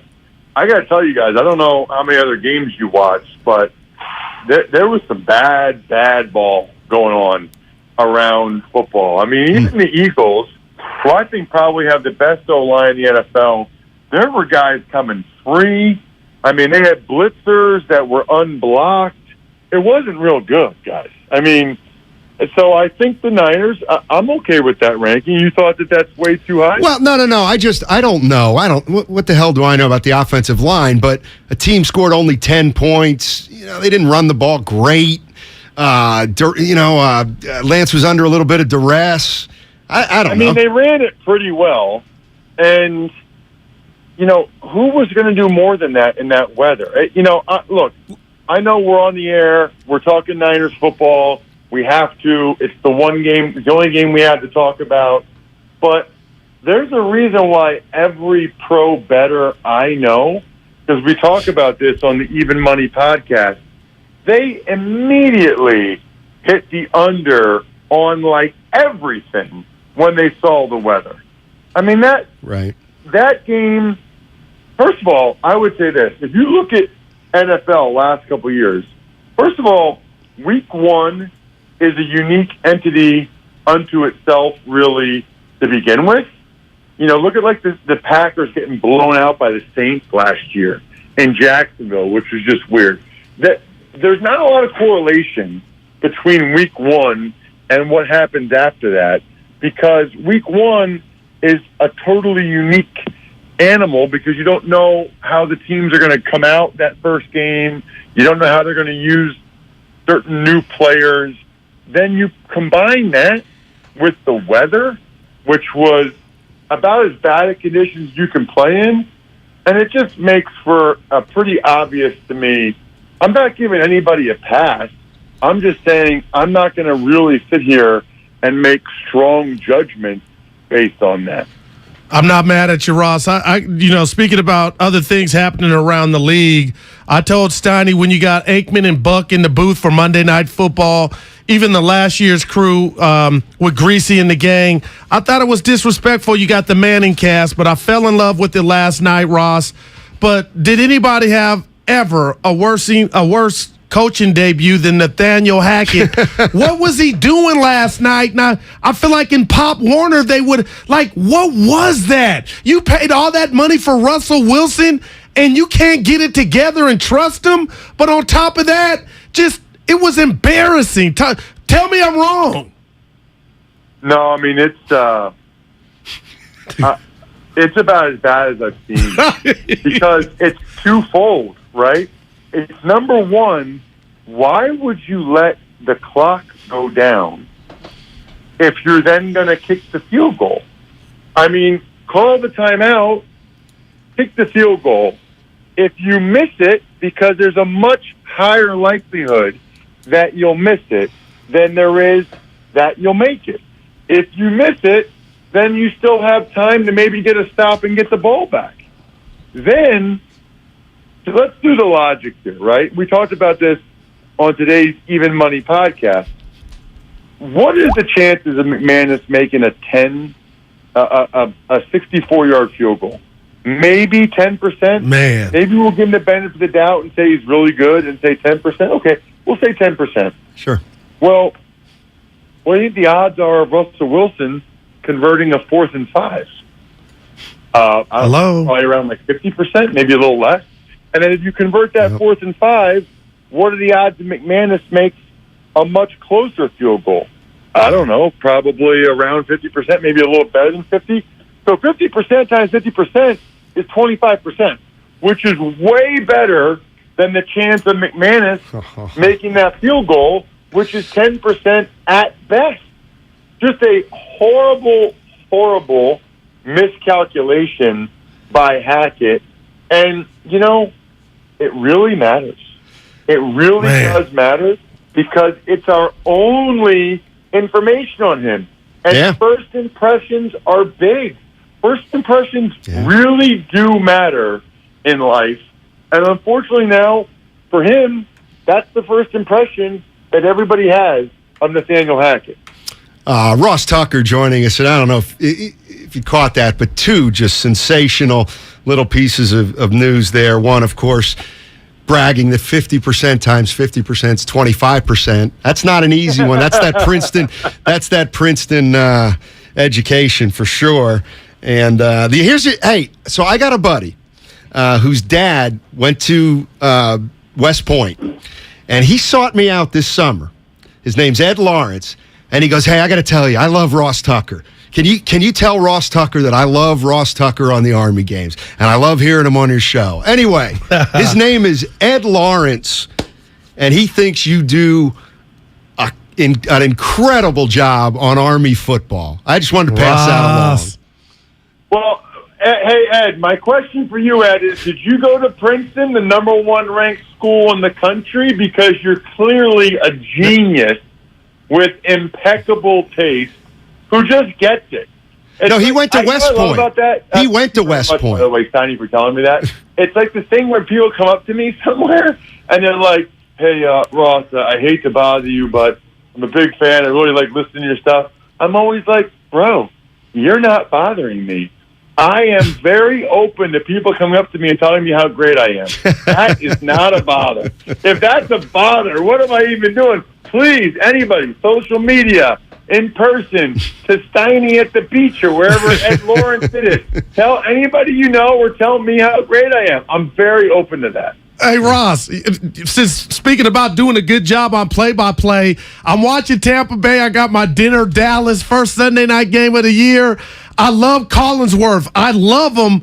But when do you draw the line and say, you know what, Skipper, you need to sit this one out? He sounded like the lady that smokes cigarettes. What was that? I mean, take yourself off the call, man. About that, I've kind of been there. And I was feeling for him because he's just trying to battle through, man. That is it was awful. Hey, I didn't. This is not scripted. I swear to God, Ross. But we've got Easy Ed Lawrence on the phone now. Mr. Lawrence, Ed. You're on the phone with Ross Tucker. Ed, you got to come through for me. There he is. Are you there? Ed, you there? Yeah, I'm here. All right, you're talking to Ross. Hurry. Hey, Ross, my man. Ed, what's up? I don't know I'm how not much kidding. time we have. Tell me how great I am. Every fall for me are those 4 or 5 games you do on CBS up at West Point. They're fantastic. And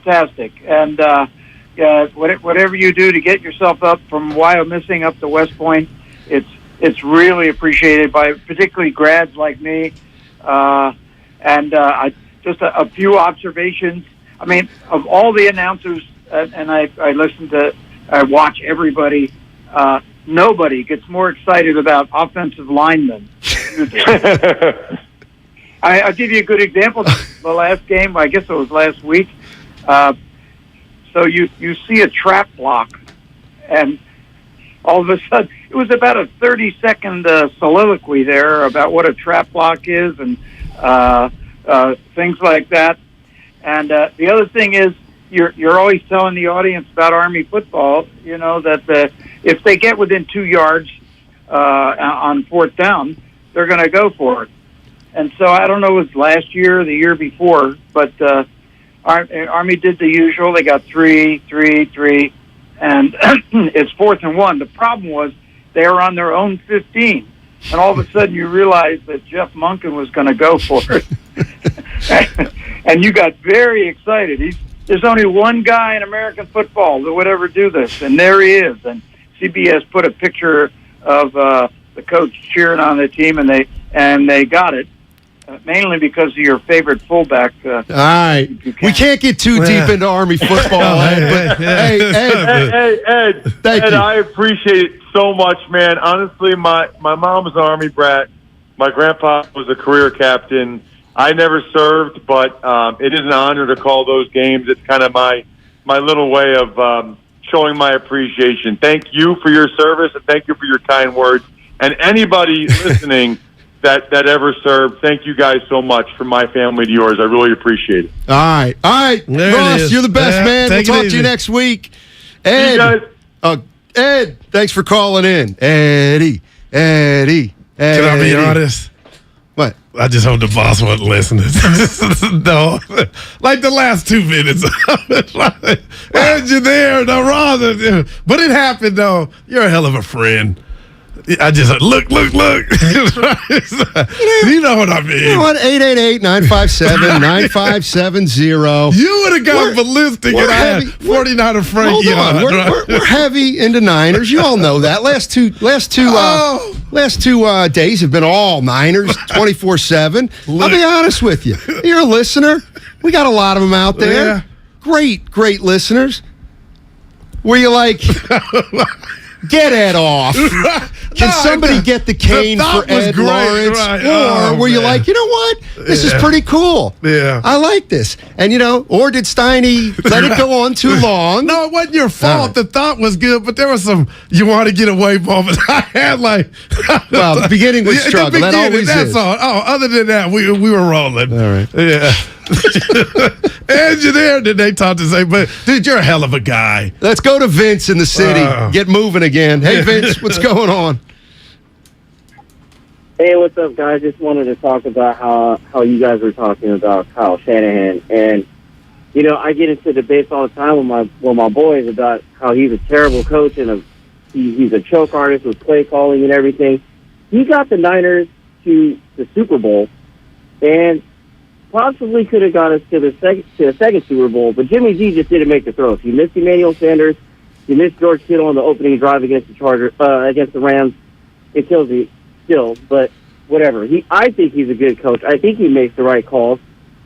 In the weather, second half, it was terrible. You weren't going to do anything. Joe Montana wouldn't be able to throw a deep dime in that rain. But Trey Lance also, I think he deserves a little bit more time. It's 1 week. No doubt. And then on top of that, it was half of a game. It was half a game with him really at the controls of the offense. And I don't know. I think he needs at least 4 games just to see what we got. No doubt. But I think he'll get there. Thanks, Vince. Yeah. That's I'm not something. saying that. That's there's certain things that, we should agree on. One is, it might take a little while for Trey Lance to be really good. Right. But, okay. Yeah. Is he going to get that time? But here's where you get the big but. And I cannot lie. And a smile. I did that off the top of my head. Yeah. And that's why I think this thing, as Steve Young has said, is so fraught with danger. Is you are trying to do two things that don't go together. They don't. Okay. With that said, the ship doesn't go down if Trey needs more time. We can hit the pause button because that's the message I'm getting. If we get there, that you know what, Trey? We're going to go with Jimmy. We need more experience. And that doesn't mean Trey's a fraud. How many times do I have to say it? But now the Niners have benefited on retaining the services of Garoppolo, Steiny, to where that's an option now. Now, Jimmy may come out the bullpen shooting blanks, and the Niners still don't get to their destination. Yeah, there's no doubt about it. That's a possible scenario. What if Trey Lance struggles? They bring in Jimmy, and Jimmy struggles. Hey, by the way, Ross Tucker was brought to you as an Odyssey NFL Insider calls presented by BetQL. Download the free BetQL app right now and get instant access to the industry's most advanced suite of sports betting tools right at your fingertips. And I'm going to go to the Comcast business text line and say, in your face. We need from the 925, we need a weekly Ed appearance every Tuesday at 1:50 for a 3-minute Army football hit. 707 says, hey, Steiny, can you get me on with Jerry Rice? Fair enough. I like Ed's Army breakdown. That from the 5110. 925 said the call demonstrated great respect to the old timers. Everyone is served. The boss can't get mad at that, Goop. All right. Thank you, everybody. Appreciate that. Speaking of Army, you know who else appreciates that? Ed. Oh, yeah, that's sure. Where's he live? He lives in, not out here. He was stationed out in Pacific Grove. Wow, okay. At the Monterey Naval, it's the Naval Postgraduate School. Okay. The Naval Postgraduate School in Monterey. Let's get off this. Yeah. No, I was just go ahead, finish this up. You were gone. I wore to tribute to my pops in the Navy for 30 years, his Navy shirt. It was dark blue. It was, I put it on Facebook. You might have seen it. No. You but I'll tell you what. Here's what I've learned working with you. Before I laugh at it, I would say, dude, what's up with the shirt? And you would have told me that, and that's the difference between, dude, what are you doing? And that, you know what, Goo, that's cool, man. That's cool. We got some breaking news. Uh-oh.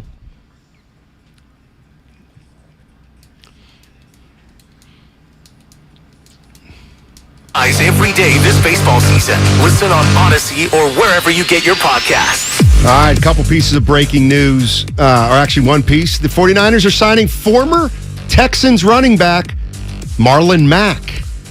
to their practice squad. That's per a source, and that's Adam Schefter, ESPN. Guru with a full Marlon Mack breakdown on the other side. I'm looking forward to that. And here's what else I want to talk about as it relates to the 49ers and Deebo Samuel. How many carries is he going to get now with the running back situation? Ooh, boy. Hey, what are the biggest games this weekend? The ones that will make you the money. If you want to beat the books, then you have to cash the ticket. Hosts Mike Valenti and Jim Costa set the stage for the weekend of football with some tips and tricks to help you bet confidently. This is the perfect podcast for football fans. New episodes every Thursday and Friday. Follow Cash the Ticket on the free Odyssey app or wherever you get your podcasts. The gamer, the call maker, the experience chaser. What if you could be everything all at once? Galaxy Z Fold 4 is powered by the Snapdragon processor for world-class performance and lightning-fast speed to turbocharge your multitasking. How about an expansive edge-to-edge screen for immersive gaming, hands-free video calls with flex mode, and multi-window view to use up to 3 apps at the same time? With Galaxy Z Fold 4, do more with ease and make multitasking a breeze. Available now at Samsung.com. Everything, our farm, our stand, our pop-up shop, it really all started when we discovered the benefits of local, raw honey for our family. And then we decided to turn it into a business. We were looking for something to help us get up and running. So we got the Chase Business Complete Banking Account. It's more than a bank account. It comes with Quick Accept, which lets us take card payments anytime, anywhere in the U.S. using the Chase mobile app. Plus, we get same-day deposits at no extra cost. For us, it's more than honey. It's about sharing a little sweetness with the world. Get the Chase Business Complete Banking Account with the essentials you need to help get your business going. Learn more at chase.com/business-complete-banking. Chase for business. Make more of what's yours. Quick Accept is not available in U.S. territories. Enrollment required. Usage subject to approval. Same-day deposits available for payments before 8 p.m. Eastern Time, Sunday to Friday. Fees and rates apply for checking and processing. Limitations and restrictions apply. Participants compensated. Merchant services provided by Payment Tech LLC and WePay Inc. Subsidiaries of J.P. Morgan Chase Bank and a member FDIC. Do you have neuropathy? Are you experiencing numbness, tingling, and pain that just won't stop? Are you taking dangerous drugs that have serious side effects and never fix the pain? If so, please listen to this message. Neuropathy is a serious, progressive condition that only gets worse if not treated properly. Call SF Bay Wellness at 844-94-NERVE to get back to doing the things you want to do. There is no drug, exercise, or surgery that can heal nerves. Don't wait until your condition gets worse and stops you from living your life fully. SF Bay Wellness has a time-tested, proven track record of helping hundreds of patients to improve and reverse their neuropathy. If you're ready to regain your independence, contact SF Bay Wellness at 844-94-NERVE. Call now for your $99 neuropathy special and receive a personal treatment plan that is tailored to your needs. Call 844-94-NERVE. That's 844-94-NERVE and start to enjoy life again. Why spend hours negotiating with a car salesman to get the best price for a vehicle you want to buy? At BMW of Fairfield, we give you our very best, most competitive price right up front. By eliminating the price negotiation process, we create a comfortable environment that helps our guests enjoy an experience that's often hostile and difficult at other dealerships. There is a better way. Experience it for yourself at BMW of Fairfield. One price, one person, 1 hour. Attention veterans. If you were stationed at Camp Lejeune between 1953 and 1987, you and your family may be victims of toxic water poisoning. Cancers, birth defects, deadly illnesses have all been linked to the contaminated water. Congress is now holding the government accountable. You could be awarded financial compensation for your suffering, but you must act now. Visit sickvets.com for your free case review by True Law. That's sickvets, like veterans.com. sickvets.com. Visit sickvets.com. Hey, I got a question. Do you hate bending over to put on your shoes? Wish you could just put them on standing or sitting without ever having to touch them? If so, then I have the shoe for you. Introducing new hands-free Skechers Slip-ins. For where you don't need to touch to put on, and it's only from Skechers, the comfort technology company. With new Skechers Slip-ins, you just step in and off you go. You don't even need to lace up. And these are not your standard slip-on shoes. This is the next level slip-in technology, so it's even easier. How do Skechers slip-ins work? Well, there's a special smooth comfort pillow in the heel that helps your foot slide right into place. And it also keeps your feet secure in heavenly comfort, which means they stay on just like a pair of laced-up sneakers, and you can even put them on with your hands full. What are you, rushing out the door with your kids? No problem. Just step in them and go. Look, we all hate bending over and struggling to put on our dirty, old, germy shoes, but now, just get Skechers slip-ins and never touch your shoes again. Find new hands-free Skechers slip-ins for the whole family at a Skechers store, Skechers.com, or wherever stylish footwear is sold. Starting Stronger starts at AutoZone, where they've got battery solutions in the form of free battery testing, free battery charging, and replacement batteries that fit your needs. That's what makes them America's #1 battery destination. Get in the zone. AutoZone. The Dave Matthews Band is coming to Shoreline on September 17th.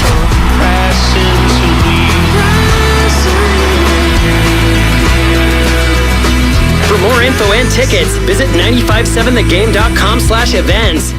In order for small businesses to thrive, they need to be smart, efficient, agile, staying ahead of the market at every turn, and finding ways to do more with less. That's never been more important than it is right now. So for a limited time, Comcast Business is introducing Small Business Savings, a deal for companies across the country. When you call in now, you can get powerful internet for just $39 a month for 12 months. $39 a month, with no annual contract and a money-back guarantee. All on the largest, fastest, reliable network for small businesses, with the company that powers more businesses than anyone else. So if you're a small business owner, don't wait. Call and get started today. Comcast Business, powering possibilities. Offer ends 9/21/22. Restrictions apply. New Comcast Business 50 megabits per second internet customers only. Requires EcoBill and AutoPay. Equipment, taxes, and fees extra and subject to change. Call or go online for details. After promo, regular rates apply. You're listening to 95.7 The Game, KGMC FM and HD1 San Francisco. Always live on the free Odyssey app.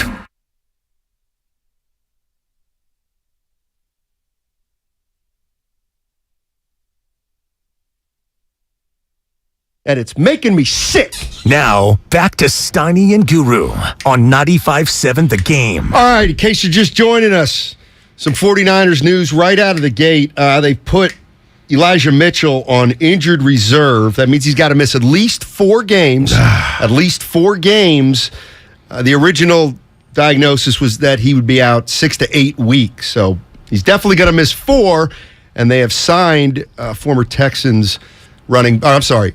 He got cut by the Texans this training camp. Former Colts running back Marlon Mack. Yeah, who in 2019, the year the Niners went to the Super Bowl. He's on the practice squad. I'm sorry, Gil. 1,091 yards. And then 2018, 908. So, Steiny, I mean, another injured running back trying to resurrect his career. They need him, and this is just something we really haven't been focused on, is something we just assume, oh, that's stable. And I ain't mad at anybody. I'm just pointing out that I was one of them. Oh, the Niners running attack. And here we go, Mitchell, week 1. It's always something with the Niners running back. If we go back to Mostert and now Jeff Wilson Jr., when he missed time, and you see what he is now, take a little while to get back, but hopefully Mack can be an option for the Niners. But Steiny, you know what a quarterback's best friend, a young quarterback's best friend running game. And his tight end. Mm-hmm. And guess what? You think Kittle's going to play? George Kittle, probably. Give me some good news. He might. Give us. He might play. He might. Boy. And it's only week 2. See, but you're taking the victory lap on Kittle. No. Because you talked about his No, I'm not. when he got the contract. Stop it. I'm not I'm taking giving a victory. you love. No, I don't want it. Oh. I don't want it. A lot of women have tried to give me love in the past. I must eschew. I know how you feel. Yeah. I just must. All money ain't good money, Steiny. Really? Is that true? Just like when you say, I got to be honest. You said that like what does that mean the other time? Like, I hate hearing that. Whenever I hear, I got to be honest, now I always think of Giannis. Like, who tweaked his knee.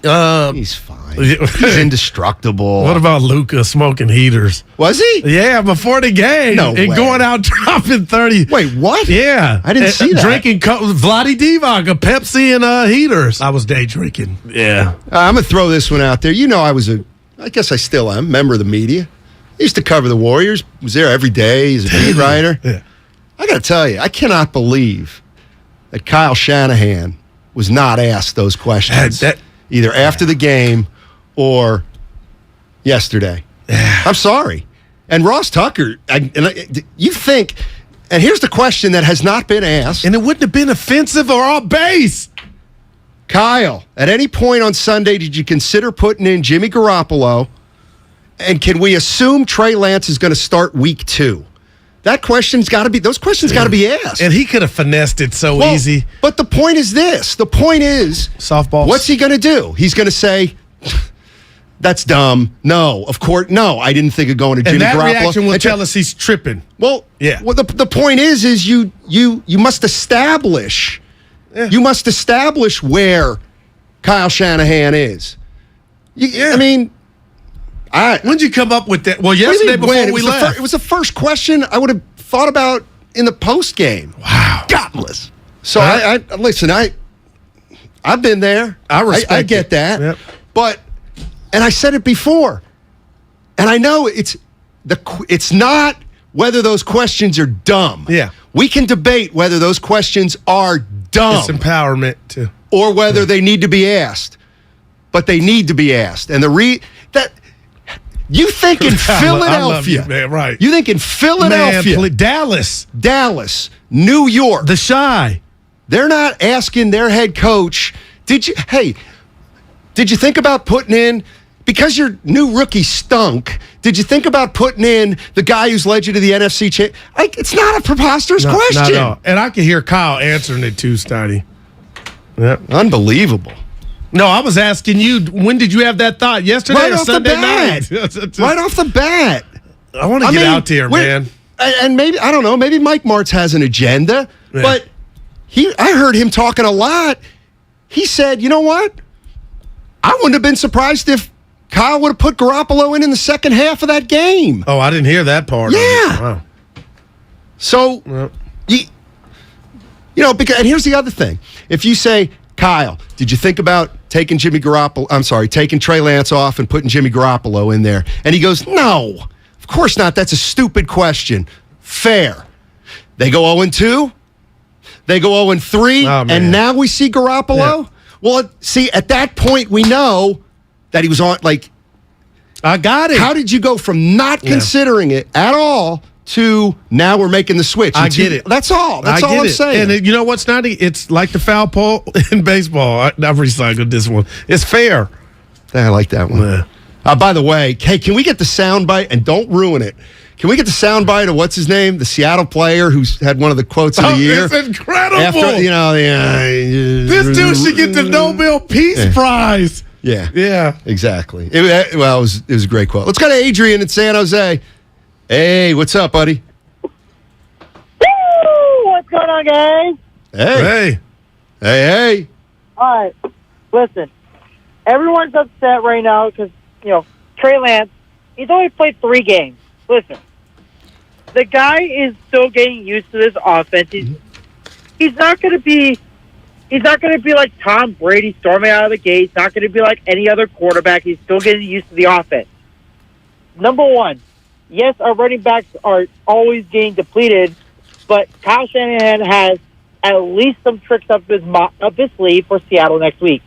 I guarantee you, Trey Lance is going to have his best game of the year next week against Seattle. He's already played them once. He can do it.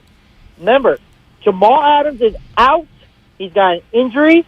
I guarantee you Seattle ain't going to win next week because they're playing Geno Smith. Just because Geno Smith won by 1 point doesn't mean Geno Smith is a good quarterback. All right? Thanks, guys. Thanks, Adrian. Yeah, liquidate all assets. I mean, dude, after the Bear game, I'm out the prediction business. See, okay. I'm going to give Joel in Berkeley. I'm going to get him on the line. B-Town. But hopefully the comment on Joel is exactly what he is talking about. What's going on? It says Joel wants everyone to relax. All right? Is that correct, Joel? Yeah, that's correct. I was going to do the Aaron Rodgers thing. Okay. Yeah, I mean, I know we've had this whole summer of Jimmy, Trey, Jimmy, Trey, whatever, bro. We still know nothing, and it is time to relax and trust your, by all reports, offensive genius coach. Let's let him have a little run. See what kind of genius he's got, because it's hard to be a genius when you're in a bathtub. So RELA. There you go. We did that for you, Joel. Thank you. And just real quick, out of market, last year, you and I didn't like this about you. You thought Rodgers had mailed it in, and a lot of people did, and they went and got their ass kicked. I think it was Tampa Bay, and he had a bad game. They lost. Packers comes back to win the MVP. So I'm not overreacting, but what we do know is Trey Lance lost his first opening day start, week 1 start in his career. Like, first of all, there's a difference between I hate opening day in week 1. Passion and criticism. It's like let's say everybody needs to relax. All right, let's say he's talking to me. All right, Steiny, you need to relax. You need to relax. What do I need to relax about? That's what I want to know. What do I need to relax about? I think Trey Lance has a chance to be pretty good. And you didn't tell me he was a bust yesterday. I don't think it's going to happen as fast as most 49er fans want it to. I think it's a long shot to think that he's going to be quarterback in a Super Bowl team at the end of the year. See, I disagree with you there. But that's fine.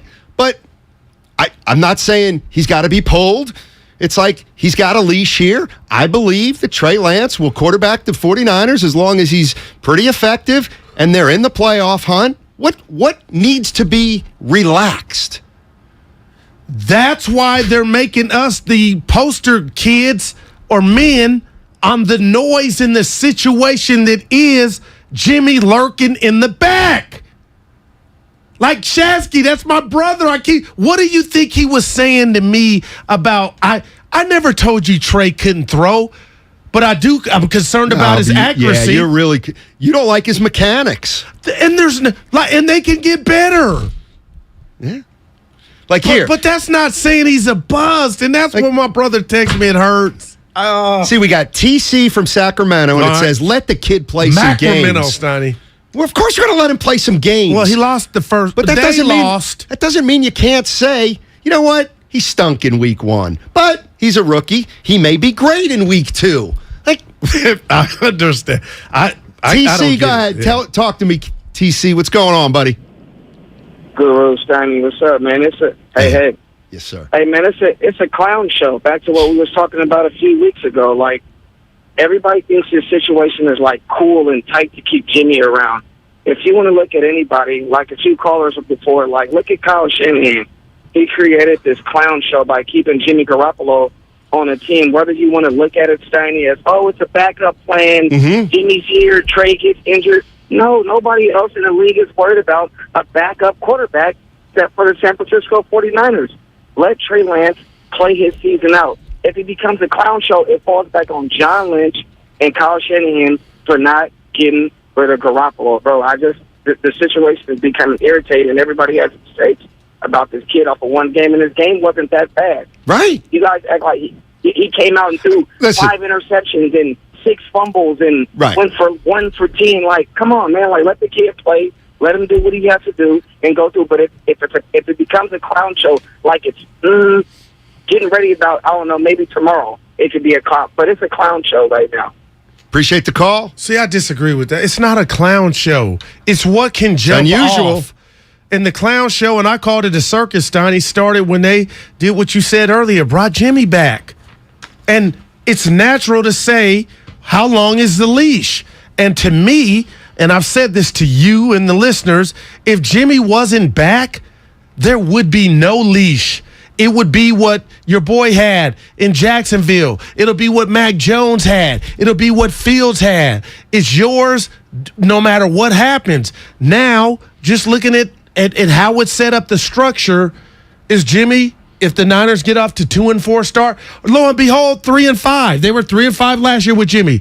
Would Kyle yank him then just for a spark? Not saying you're the reason Trey we're off to a 3-5 start, but what I've realized is I can root for Trey Lance's success and know if they hit the pause button this season on him starting, that doesn't constitute anybody to fix their mouth and say the kid's going to be a bust.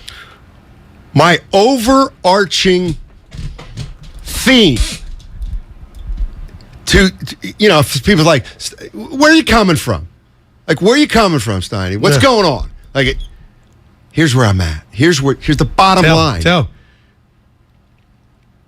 49, you have to be patient with this whole process. And that's my only issue. That's to me, there's an incongruity here that is unusual. And I'm going to say it a million times this year. You're trying to develop a young quarterback at the same time you're trying to win a Super Bowl. And what I'm saying is, I don't think that's right. To me, I'm not falling for that banana in the tailpipe. You use that one. I'm not falling for, well, if they don't get to the Super Bowl, it was a bad year. And I'm not falling for, if Trey Lance is a little bit up and down, that means they made a big mistake. No, I'm not falling for it. I'm not getting sucked in to actually thinking it's more likely than not that this quarterback and this team is going to pull off something that virtually no team has ever pulled off in the history of the NFL. I'm sorry. I'm skeptical of that. I'm not skeptical of Trey Lance. I have no idea about Trey Lance. He might be good. Yeah. He might be good next week, and he's never bad again. Yeah. He might be good in a year or two. But Russ Wilson did it year two starting. But anybody out there saying, Super Bowl or bust, okay, you going to win the Super Bowl with Trey Lance playing 17 games? Yes, if it happens, it would be unbelievable. But this is not a Super Bowl or bust year. I'm sorry. Well, okay. That's how you feel. I understand it.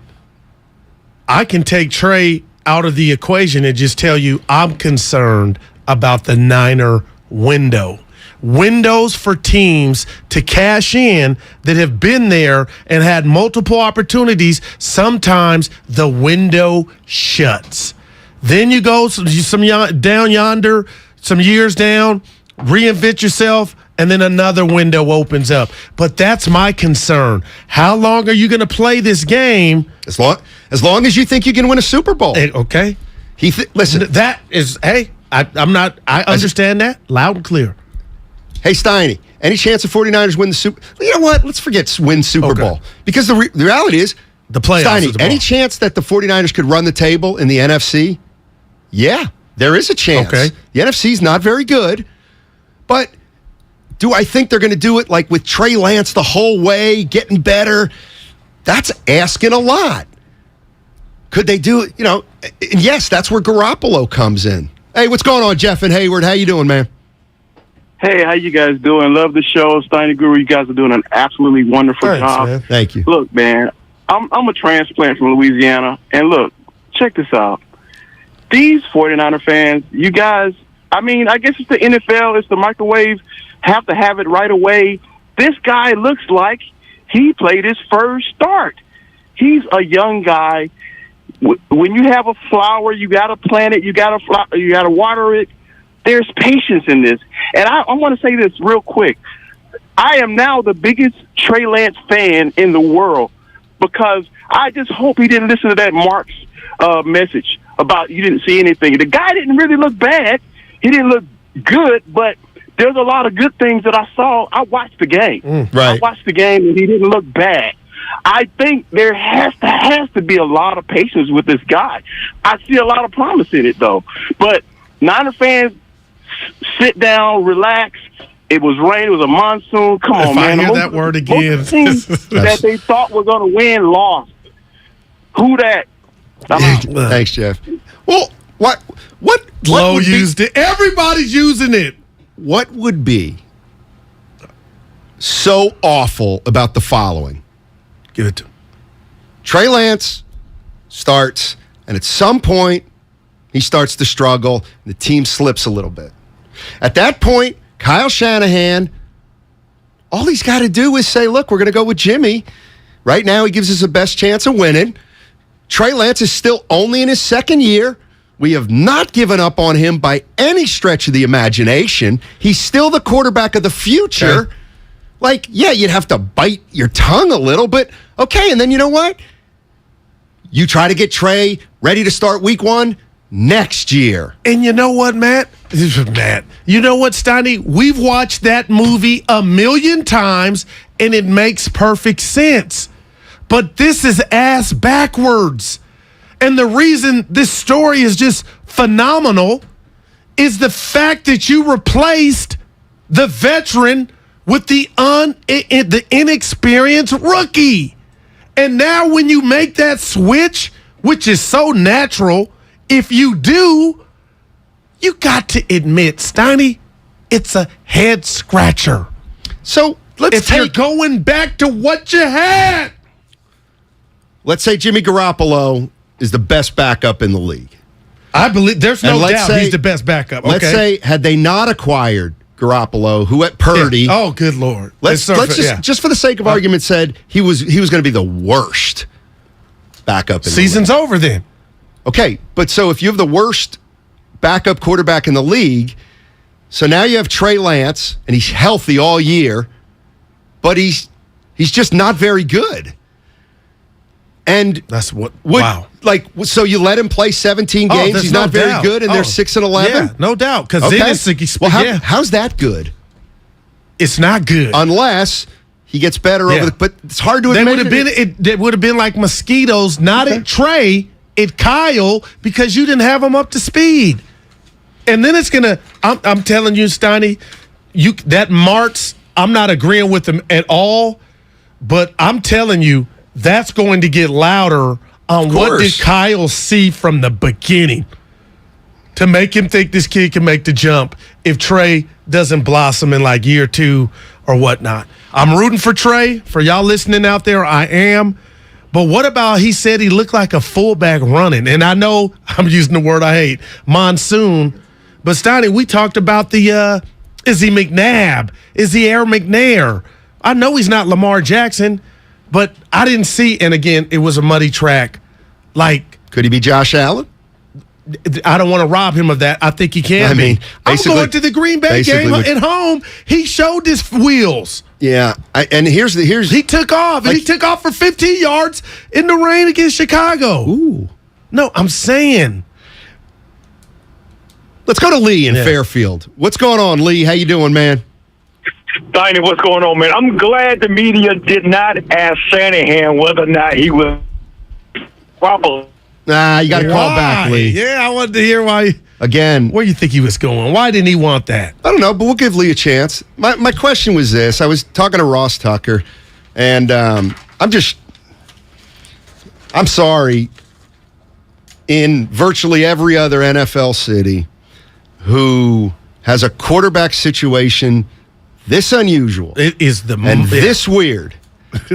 And this gutsy and risky.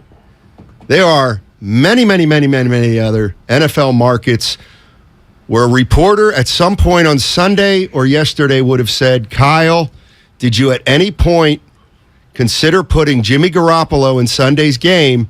And can we assume that Trey Lance will start week 2? Wow. I'm sorry, a question's got to be asked. And if you say that's a dumb question, those are dumb questions, I'll say, yeah, you're right. Still got to be asked. Still got to be asked. Plain and simple. I'm pretty surprised about that, to tell you the truth.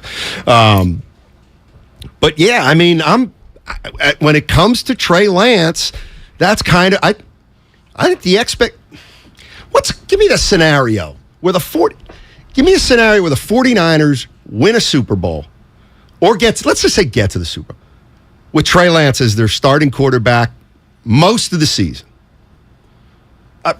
Man, the running game, the O-line setting it up for both the passing and running game. They say the O-line's not very good right now. Okay, go ahead. Okay, but just like Trey, I'll let you finish. They got to get better. Okay. And I need to see the defense from the first half which I thought we were good. And my fault, because things do happen and people tire, but they got gassed in the second half. So that's what, and you said this to me yesterday, and I didn't do a good job of telling you, Guru, Vegas told us that the Niners were supposed to be a Super Bowl competitor. So, again, Trey has to make the passes, hit the crofts when they're open. Mm-hmm. Okay, I know it was just one pass. I ain't holding that against them. But they got to put up some points. But this is my bigger take. That game should have been 20-0 when it was 10-0, and it comes to bite you in the ass. That is the Jimmy Garoppolo special. So if that doesn't change, then my answer to your question is I don't know a scenario, because I was told that's going to be different. And if Ayuk and Debo are going to have 4 passes combined, something's up. And here's the bottom line. My favorite listener, I'll just call him Harry for now.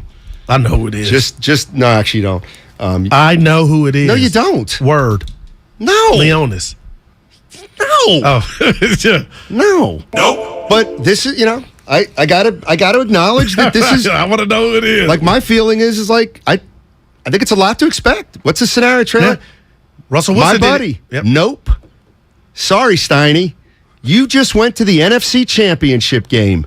You just put in a quarterback you feel is better than the quarterback that took you to the NFC Championship game. Yes. Super Bowl or bust. That's the deal now. Okay. That's a tough plan to pull it off.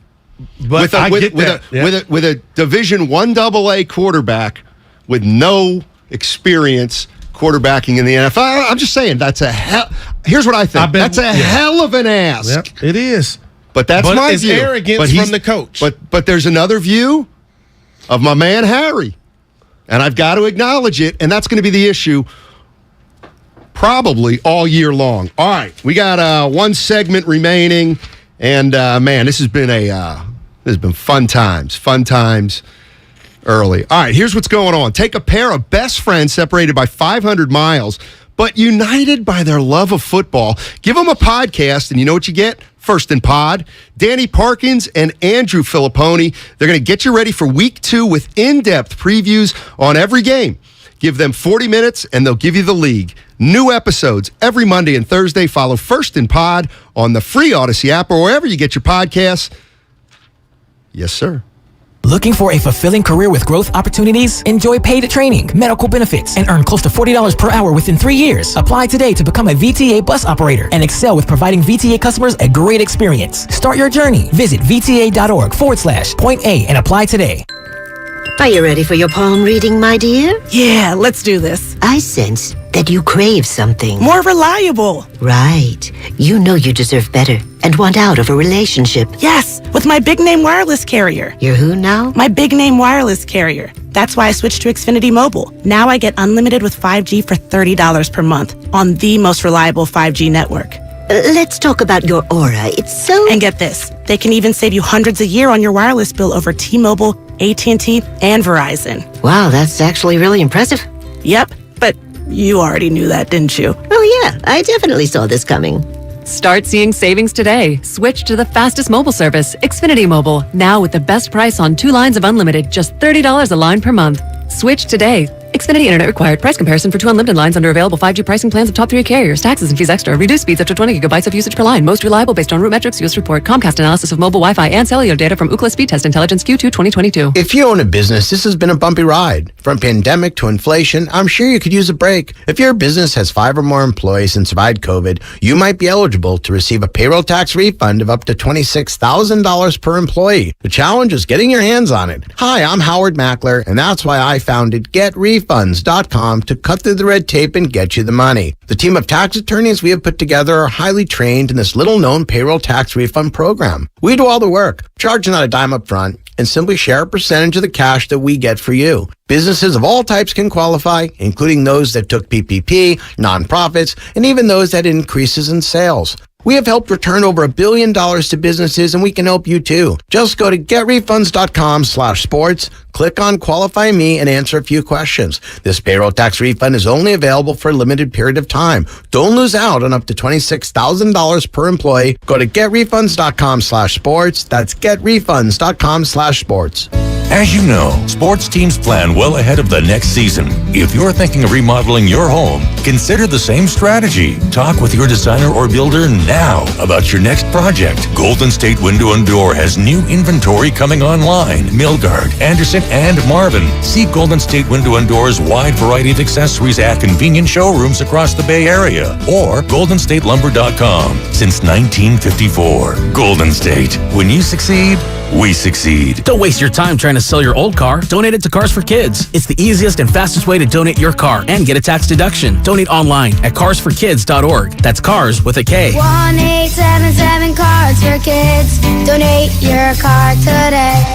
At Left Coast Buyers, we buy properties all over California. If you own a house or an apartment building and want to sell it fast at a great price, call us at 925-434-5000. We can pay cash and close in as little as 7 days. We buy properties in any condition, any price range. Do you own a property that is run down and needs thousands of dollars in repairs? Are you out of time, money, and energy? Are you looking for an easy way to get top dollar for your property and sell on your terms and timeline? Well, call Left Coast Buyers now at 925-434-5000. We buy divorce houses, inherited houses. We even buy vacant houses and abandoned houses. Do you have a tenant who hasn't paid? Are you behind on property taxes, mortgage payments, or even facing a foreclosure? Even if you're just nervous about capital gains or an upcoming recession, we've seen it all. So if you or someone you know owns a property and needs to sell, call Left Coast Buyers at 925-434-5000. That's 925-434-5000. It's not easy being the one everyone counts on to keep the facility running,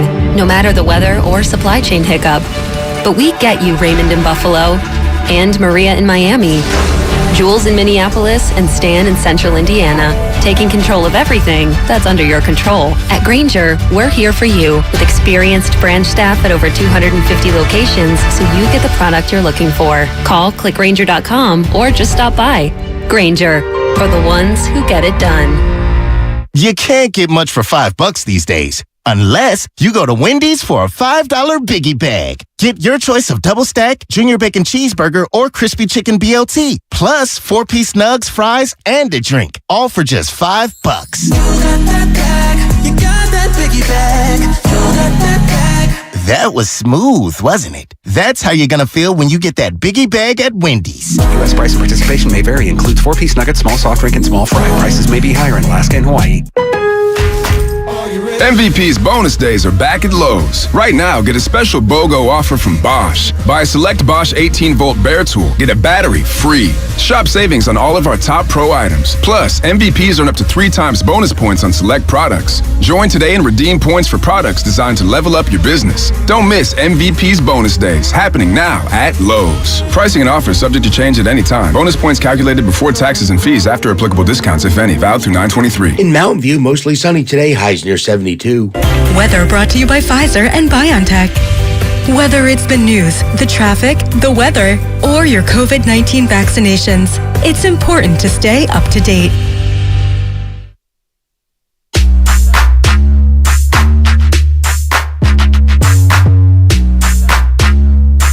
Somebody on the text line saying I look like Tatum Channing. Now, back to Steiny and Guru on 95.7 The Game. All right, here is the essence of the conversation. And it's going to be the essence of the conversation, I think, all season. From the Comcast Business text line. Very much in line with the text I just shared with you before the break. Steiny, no matter how much you scream and holler, and whether you like it or not, Kyle told us all, I have an upgrade at quarterback that'll win us the Super Bowl and get us past the NFC Championship game. That's what he told us when he dumped Jimmy for Lance. Okay. I didn't write that, but I feel it. Okay. Yep. From the 925, right underneath it on the Comcast Business text line, Super Bowl or bust is the absolute dumbest view you could possibly take in the NFL, particularly this year for the Niners. Only hot take, okay, that's essentially it. Well, Vegas has them favored one of the top teams to go to the Super Bowl, whatever that means. Right. But what I'm They're saying not is hot take Jakes. The fan base is split. Oh, okay, There's some there are many people saying, and I'm one of them. You got to be patient with Trey Lance. This is not do or die. This is not Super Bowl or bust. And clearly, there is a big segment of the fans that are saying Super Bowl or bust. Yeah. And what I challenge, I think it is a monumental ask to develop a raw quarterback and win the Super Bowl. That's not a hot take. I think you can make a case it's more of a hot take to think you're going to win the Super Bowl with a quarterback who's starting for the first time. But you know what? I'm not saying nobody's right, nobody's wrong, I don't think. But that's why this is fascinating beyond belief. Wow, as far as I'm concerned. Yeah. That's interesting. You know what? He's from the 707. I'm tired of hearing Jimmy could have done this. Yeah, I don't that's a game I don't know if Jimmy would have won this or that or the other thing. But here's Rob in San Jose. He thinks I'm right about patience. Many people think I'm wrong about patience. Rob, what's up in San Jose? How you doing? I'm doing good. Yeah, you're 100% right, but you also are applying common sense to the argument, which doesn't really play into most fans' perspective on how they view the 49ers. And what the texter said is 100% correct, but Kyle's just wrong, and he's lying to us because he doesn't really care about this year. He's looking at this through the prism of maybe a 3 to 5 year window and developing him with the talent we have around us. He's going to be able to extend Bosa. They just extended Debo. He's looking at this in the long term, not the short term, but everybody thinks that we're supposed to go win now with the rookie quarterback, and as you said yesterday, that's just not going to happen. Appreciate the call. You don't By know the way, that. this segment brought to you by the Valley Transportation Authority. You don't know that. But here, you know why I say Kyle's insulated? Here's what I mean.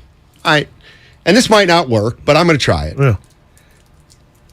Let's say the 49ers go 8-9 with Trey, and they miss the playoffs. Okay, so they lose their last game of the year, and so I'm in the post-game press now. And I'm ready. I want you to go ahead. What's your first question? Kyle, how disappointing of a season was this? Very disappointed. Unbelievably disappointing. We had a shot to make the playoffs. We wanted to make the playoffs in a big, big way, especially with our rookie quarterback. It's a tough pill to swallow, Goo, but you know what? We have found our quarterback for the next 8 or 10 years. I think we all know that. He got better from the start of the season to the finish. Did we want to make the playoffs? Yeah. Did we think maybe if we could make the playoffs, we could make a run? Absolutely. But it didn't happen. So yeah, it's disappointing. Mm-hmm. Do you look back and say if you would have started Garoppolo that things would be different? Maybe you guys would be playing next week? I don't think so. I think one of the things that I think any common sense fan would know by now is that there's really a slim margin of difference between Trey Lance and Jimmy Garoppolo in terms of their skill level. And so they're very close. They're close. We like them both. Yeah, the only reason I asked you that, Coach. Excuse me. But we're going with Trey Lance because we think it's the right time to hand the reins over to see if Trey Lance can become better than Jimmy Garoppolo. Okay, and Coach, I understand that. The only reason I brought that up is a lot of people, the papers, a lot of people on sports radio, the fans, say that Jimmy got you to the NFC Championship last year, and in 2019, as you know, Coach, had you in the Super Bowl against the Chiefs. So a lot of people just want to know, do you think Trey was the best option out of the two quarterbacks? Oh, I do, yeah. I do. We came up short with Jimmy. He gave us a chance. I don't know if you remember this, if you're a student of the game or not, but last year we ended up making the playoffs, and we got in on the last day of the year. Remember, we won our last. Yeah, we won our last game of the year, and Trey Lance, our 23-year-old quarterback, boy, he got us to that exact same point where had we won this game today, we'd be going to the playoffs. So, that's football. Bounce here, bounce there. But no, we're very we're disappointed in the season, but we are very happy with where Trey Lance is right now after his second year. And we think 49er fans should be happy too. Wow. You know what? I'll tip my cap to you, Coach. You sound very upbeat for a team I'm that disappointed, but followed up an NFC visit to championship visit with not making the playoffs. Yeah. So good luck with your quarterback. Oh, we really like our quarterback. Yeah, sounds like you do. Oh, absolutely, we like fans our quarterback. Fans are upset, though, Kyle. What would you say to the fans today? About They want to hear some. Why should 49er fans feel confident about the future? Talk to them right now, because a lot of are upset. Because Trey Lance got better from week 1 to week 17. And that was obvious to everybody. And so next year we expect him to hit the ground running. And we're going to the playoffs next year. This was, we would have loved to have gotten to the playoffs this year. But why didn't you, Coach? Well, people had your pick to go to the Super Bowl. That's so wait a minute. People had us going to the Super Bowl? Vegas had you. You were like, Vegas? Yeah. You're talking about Vegas? Yeah. So let me get this straight. We were a favorite to win the Super Bowl. One of them, Coach. And everybody knew we were going to start a rookie quarterback or a quarterback with only 2 games under his belt. We were Super Bowl favorites. Sounds to me like you guys don't know football. Well, that was your preference. The team was intact everywhere else with the defense, the running game. Mm-hmm. And that's why people had you going back to the NFC Championship and winning that game. We all knew as an organization, asking Trey Lance to get to the Super Bowl in his first full year as being a quarterback was a big ask. Big ask. Then why did you ask it, Coach? If you had Garoppolo there and you were right there. Because we had gone as far as we could go with Jimmy Garoppolo. Oh, that's the first time I've heard that. Yeah, that's the way. So you blame Jimmy for not getting the Super Bowl? Oh, absolutely not. Oh, sounds like it, Coach. No, we love our future. See, the point is he can weasel out of anything. I felt like I was a reporter. He's right. You know what? And this is where he's got you. Sorry, he's got you. Now, he'll have to answer to Trey Lance at some point, but you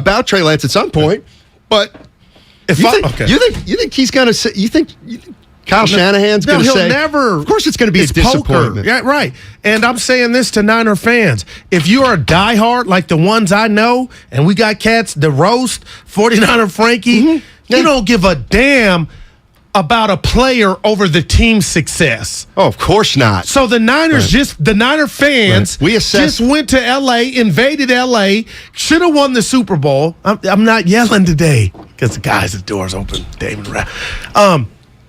I don't think it's too far-fetched to expect that season, if not greater. Well, because it was just January. We assessed the quarterback situation, and we felt Trey gave us the best chance of winning. Okay, yeah, and I thought... I keep thinking he's a role player. I feel right now, and I felt all season this way. Otherwise, I would have played Jimmy Garoppolo. But I felt like Trey Lance always gave us the better chance to win. We missed it by 1 game. Future looks bright. All right. We're disappointed. That would work in Chicago, New England, Jacksonville. Those places are harsher than the Bay Area. I'm worried about Saleh, too. That's another... Who cares? Don't say that. He's one of us. Hey, I know you like game shows. I want to call Trey Lance a rookie. I can't because he started 2 games last year. I know I'm interrupting you. If you say rookie, I'm not going to be like, he's in a second. Oh, I didn't know that. I mean, technically it's not right, but I'm going to do it. All right. We all know what we're talking about. Look at my boy. Evan, can you play the theme, the music? So, in the history of look at the smile on the face. That's trivia. Yeah, and I got my answers right, so I double triple check. So, in the history of the NFL, Matt Steinmetz, there's only been 5. We're going to give you. I'll give you 5 guesses. 5 sophomore quarterbacks to start in the Super Bowl. Let's see if you can name them. 5 sophomore quarterbacks in season 2. They had their team in the Super Bowl. Patrick Mahomes. No, that's wrong. Did I misunderstand the question? Yeah. There's been 5 quarterbacks and sophomore quarterbacks to start in the Super Bowl. Technically, Patrick Mahomes won in his 3rd year. His first season was he ain't on my list. That's a great guess. Yeah. And it would have been so fitting had I got that second year. Yeah. Troy Aikman. So you got 3 more guesses. Think about it now. Russell Wilson. Ding. Okay, damn. One's going to shock Brady? you. Ding. You got that? Steiny on a roll. Second year. You got 3 more. One's going to shock you because it shocked me. It's a little bit of a Jim McMahon? No, you got 2 more, Steiny. Okay. I'll just for kick. Joe Montana. Yeah, that was a guess. Roger Staubach. All right, I give up. And it's incredible. You got Tom Brady. Right. Okay. Big Ben in 2005. That's right. Tom Brady was 2001. Dan Marino in 84. Yeah. Kurt Warner in 99. And this is the one that shocked me and I'm ashamed. Kaepernick. Bet Joe Burrow. Nope. No Joe Burrow. Call it Kaepernick, Snotty. But why isn't Burrow on that list? I think it's probably a list from last year. Joe Burrow wasn't his second season he got to the Super Bowl. Gotcha. Okay, now how many of those guys played their rookie year? All of them. Russell Wilson. Right. So in other words, most of them had a season of playing under their belt? Yeah. Okay. Well, but technically there's 6 because Joe Burrow wasn't added to the list. I said what I said. See, this is where I did. Yeah, you went old school with the guesses too. Stop. I didn't. It's all good. That's good. Did you get them all? Hell no, I didn't get them all. I got the thing wrong technically because Burrow wasn't on there, but I just went on my list.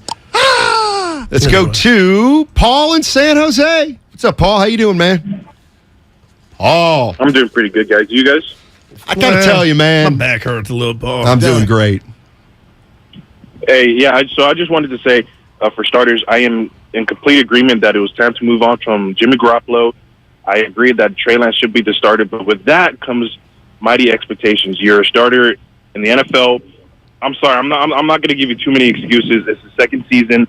By the end of this season, I need to know whether he's the franchise QB or not, because I could say the same for Patrick Mahomes, Justin Herbert, Lamar Jackson. I knew they were studs by the end of their second season. I don't want to see the same from Trey Lance. What do you guys think? That's fair. That's super. Like the foul pole. That's fair. Man, I totally get that. And we saw, hey, look, man, we saw one game. It was raining.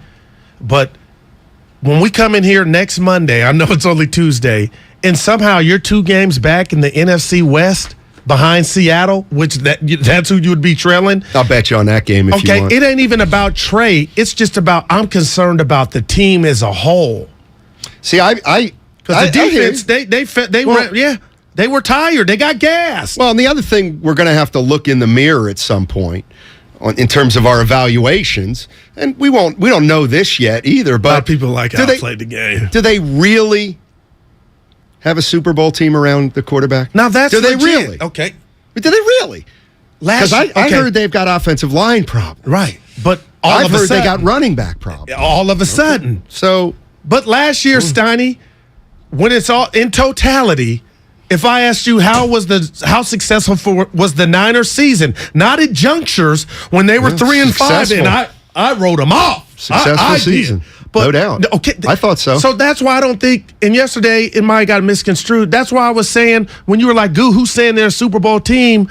I was judging them on what they did. Okay, right. There are people. There's no doubt. Okay, right. Like I'm not saying nobody's saying it. Right. A lot of people are saying it. Why can't I ask why? Right. I'm not disagreeing. I'm not agreeing. Yep. I'm just saying why. I mean, DJ Jones is gone. I'm not saying that's why they lost. I'll go further. Yep. I'll go further.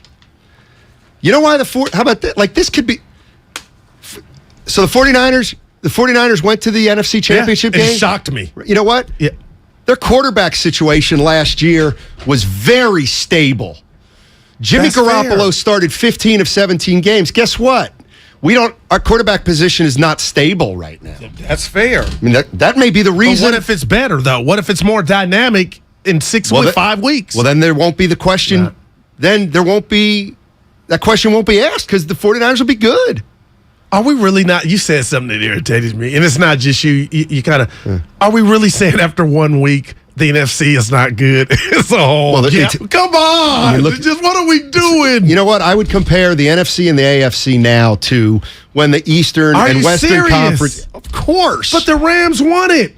Yeah, so that doesn't mean something to me. Doesn't mean the East or the NFC doesn't have a great team or two, but look at the depth. Yeah. And let's face it, when people talk about the Packers, like, listen. Arguably the best. I think he's the best. Well, Jefferson's a badass too. But Adams, Roger, you got to miss Adams. Like with Curry miss Clay? Yes. Speaking of which, dude, we got hoops coming up. And we got to get into what happened real quick. No interest in hoops right now. What about Kapler yesterday getting shown up? Mm-hmm. That shocked you. He didn't get shown up. The guy tried. By the way, why did he think he should have been removed whatever. I'm going to call game? Mark Littell. You're going to tell Pat. Zach, go ahead. Is that any relation? No. Yeah. Okay. Well, what I was thinking, I was going to really go out on a limb and say maybe there was some lingering frustration from his father's passing. But the bottom line is he tried to show him up, but he had no. Dude, you should have been removed from the game. He had no right to even try to show him. It was a big mistake. Dude. Hey, by the way, let's listen to that Geno Smith. Oh, this is really funny. They wrote me off. I ain't right back, though. That's the problem. I ain't right back. Let's go. That's the greatest line I've ever heard. How come nobody had thought about that before? They wrote me off, but I didn't write back. And it tells you everything. I ain't right back, though. That's the problem. I ain't right back. Let's go. So if he wrote back, he would have been written off. Oh, my God. Wear the T-shirt, Steiny. That is great. It's like I'm trying to think. Like, yeah, it was good line. It might be the greatest sport line ever. They wrote me off. I didn't write back. You know, and I could also, like, Gino, if I want to be devil's advocate, and there's nothing you can find about that. People are talking Super Bowl. It's like, why would people think this is a Super Bowl team when their defense can't stop anybody when the chips are down? Jaquiski Tartt dropped an interception. So, by the way, here's the other last thing I wanted to say, and it's true. Like Trey Lance was he was pretty good first half. There's a difference between playing with a lead and playing from behind. And the bottom line is it is easier to play from ahead. So when you're up 7-0, even though you're missing opportunities, you're still up 7. Then you get up 10-0. Yes, now it's 10-7. You're still up. But now, the next series, the series after that, you get the ball and you're down 13-10. That's a different ball game. That's a much different ball game. You know who I didn't see, and I said this yesterday, I just saw it on the text line. I hadn't heard is that Armstead, there was a no-show.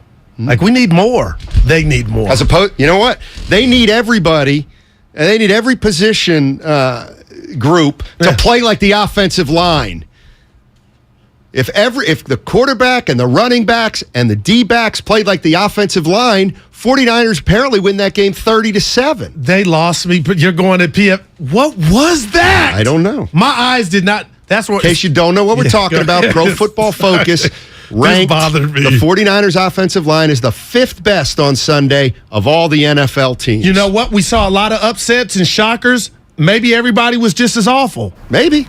Got about 20 seconds here, guys. Peter King coming up on Damon Ratto at 4:15. I know he's been very vocal about the 49ers quarterback situation, so don't want to miss that. Oh, man. Who the hell is talking about that?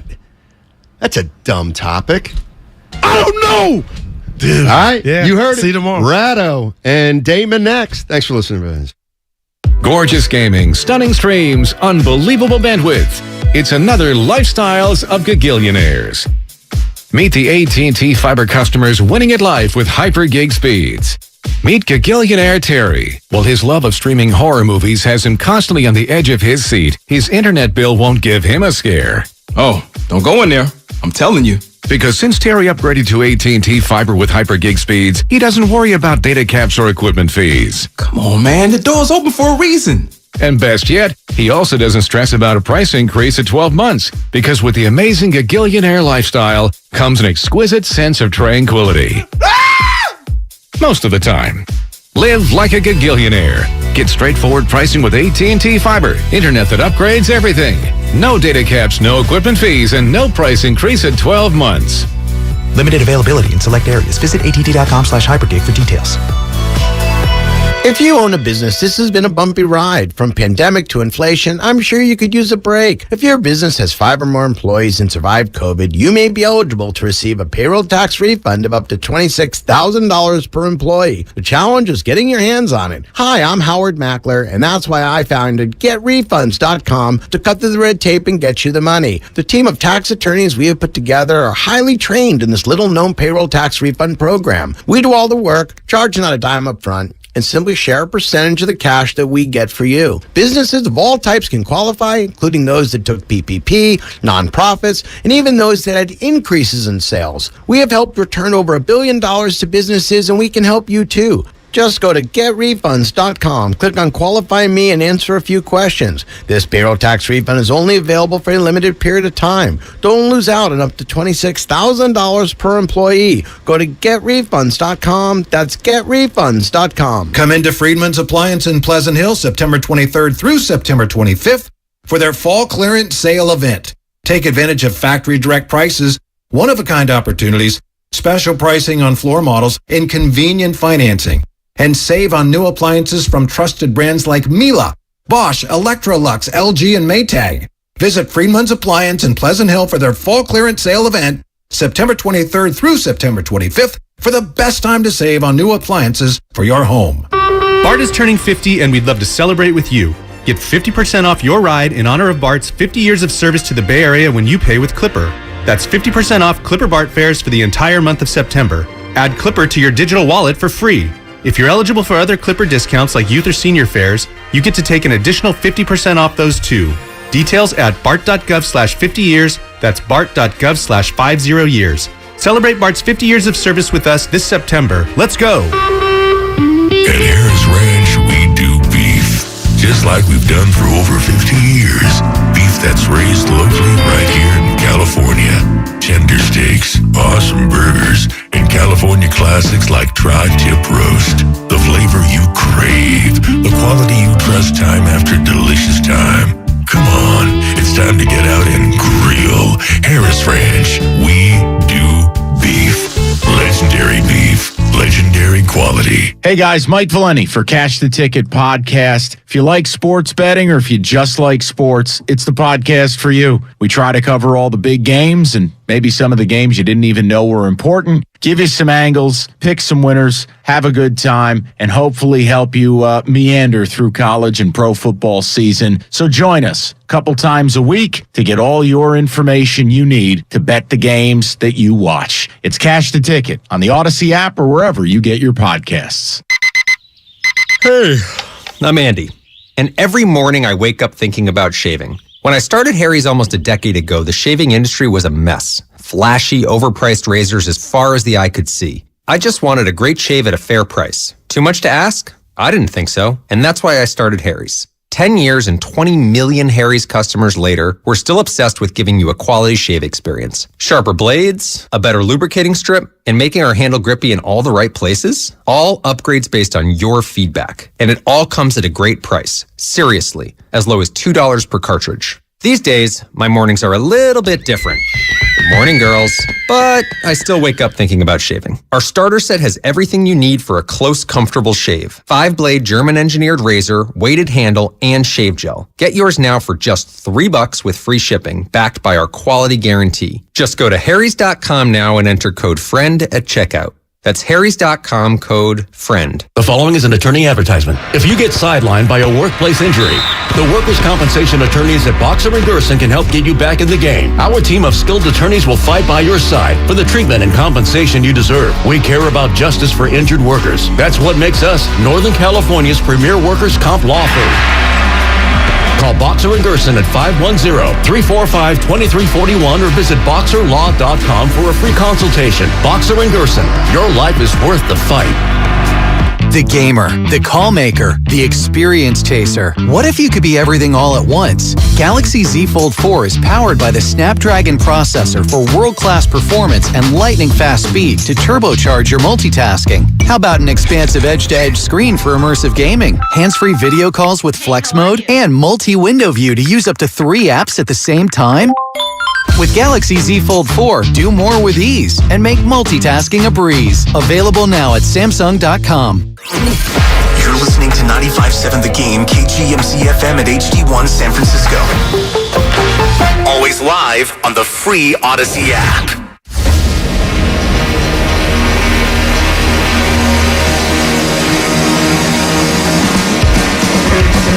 Live from the corner of Broadway and Battery, you're listening to Damon Bruce and Ray Ratto on 95.7 The Game. Brought to you by BMW Fairfield. Well, welcome. It is good to have you here, and say it along with me, just because the NFL gives you things you didn't think you were otherwise going to get. The first place Seattle Seahawks. First place, undefeated Seattle Seahawks. That's who's coming into town next week to take on the San Francisco 49ers. What an embarrassing night, all things considered, for Russell Wilson. Oh, man. I mean, I know that his head coach is getting raked over the coals today, and rightfully so, settling for a 64-yard field goal. Ray?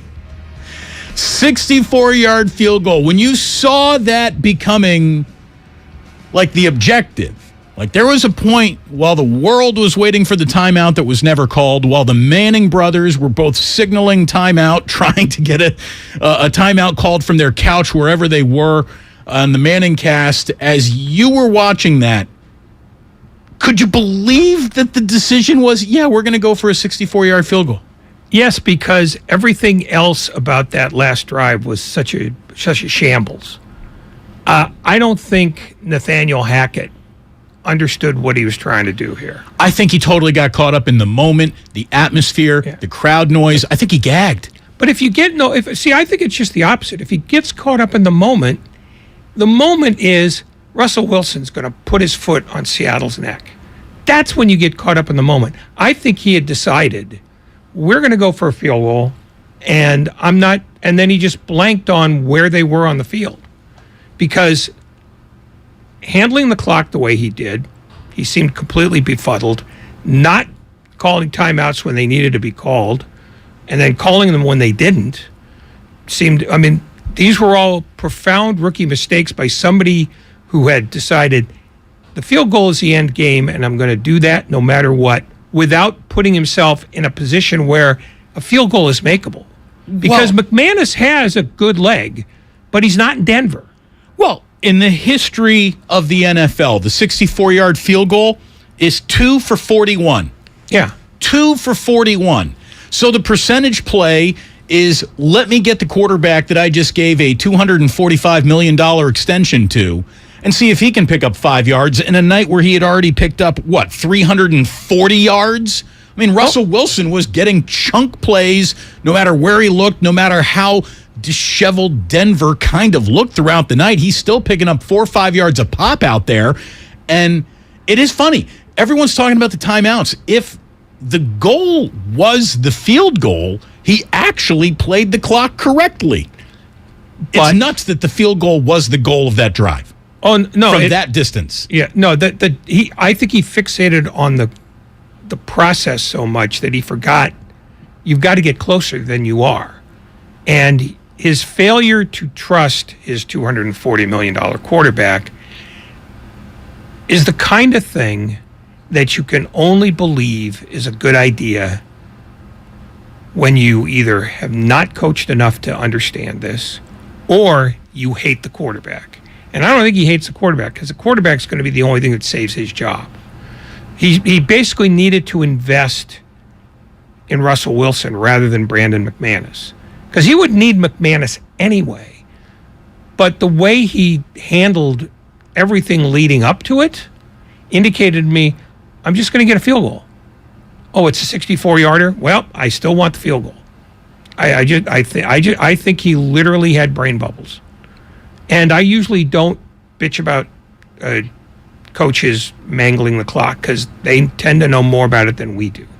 But that was such an egregious series of errors that I think the moment swallowed him instead of him rising to it and deciding, I've got the better quarterback, I've got the better team, we've marched down the field all night, let's do it again.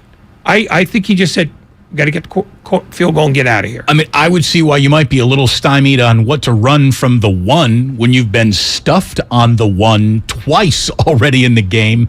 But a sign that you might be a little bit too far back for this field goal is when the guy who's going to be holding the ball down, the guy who's holding the kick, known as the holder, Ray, when he's on a midfield logo, you're probably a little bit too far back.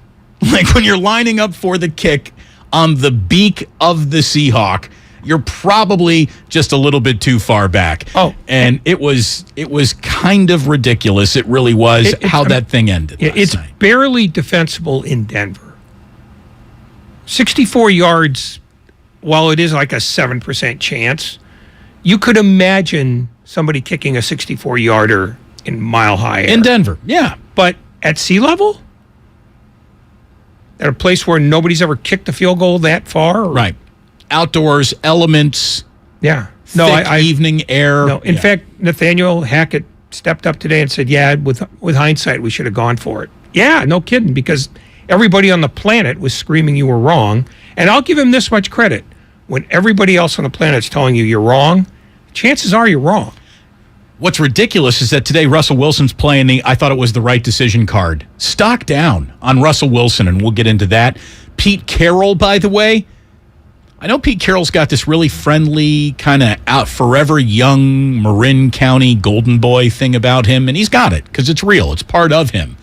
What he also is an absolute maniac killer, and he will turn an entire stadium onto a guy who used to be one of his own. I mean, that place came out for Russell Wilson's with knives in a way I don't think he expected, and he can talk about how it didn't rattle him. I don't believe him. I do not believe him. I thought Russell Wilson probably thought, yeah, about 20% of this crowd in here is probably going to boo me tonight, but 80% of Seahawk fans are still rational Pacific Northwestern fans who understand that nobody really stays in Seattle forever, especially if you're not from Seattle. So when you deliver the greatest decade in the history of the franchise and bring this team to the biggest game it'll ever play in twice and win one of them, they're probably not going to all turn on me. Well, Pete Carroll made sure the opposite of that happened. They all turned on him, and Pete calculated and set that entire thing up. We're going to talk about that today. We've got an awful lot to get into, including Geno Smith's greatest clubhouse NFL quote of the year so far. The folks you said had written you off, maybe? What do you say to them? Yeah, they wrote me off. I ain't right back, though. That's the problem. I ain't right back. Let's go. All right. Congratulations, Geno. They wrote me off. I ain't right back, though. That's fantastic. That was him talking with Lisa Salters on field from ESPN after the game. The Manning cast was really good. Obviously, Buck and Aikman are always very good. Why ESPN would have such a high-profile counter-programming show going up against probably the most expensive booth in the history of football broadcasting. Like, I don't get it. I really don't. I'm glad that I have the option. I'm surprised that ESPN would even create the option. And I understand if they're just fishing for anything that gets caught in an ESPN net, the larger the net, the bigger the get. But it is odd that they would have counter-programming to their A-plus booth. It's just, it strikes me as a little odd. My theory, very quickly, they're trying to have it all different ways. Yeah. Because most people who watch television now are older, and I think they're still concerned that the Manning cast is too non-traditional. But they also want to scoop up the non-traditional fans.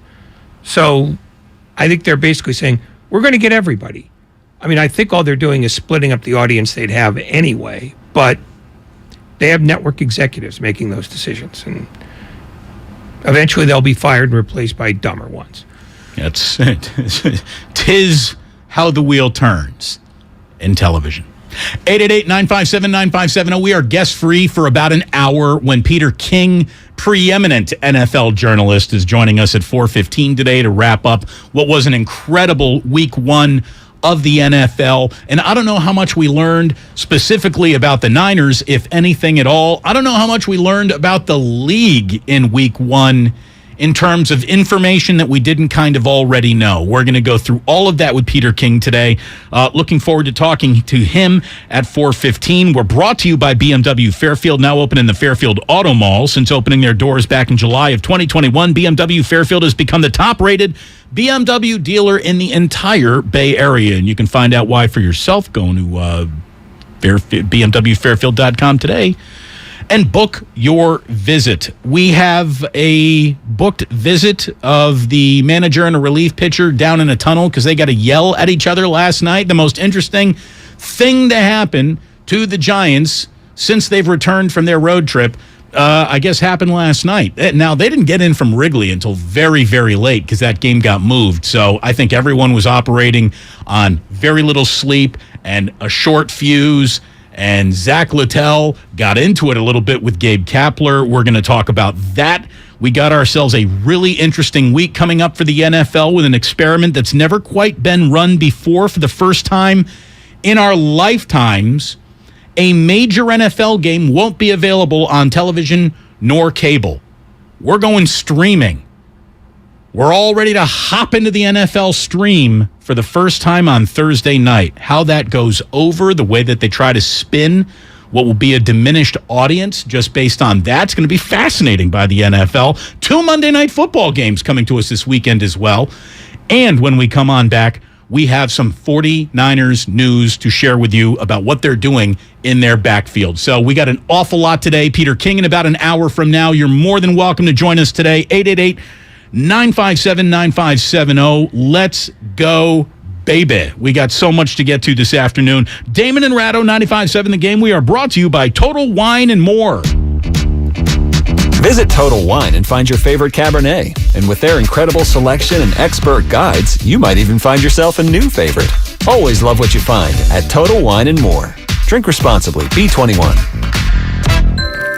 Are you ready for your palm reading, my dear? Yeah, let's do this. I sense that you crave something. More reliable. Right. You know you deserve better and want out of a relationship. Yes, with my big name wireless carrier. You're who now? My big name wireless carrier. That's why I switched to Xfinity Mobile. Now I get unlimited with 5G for $30 per month on the most reliable 5G network.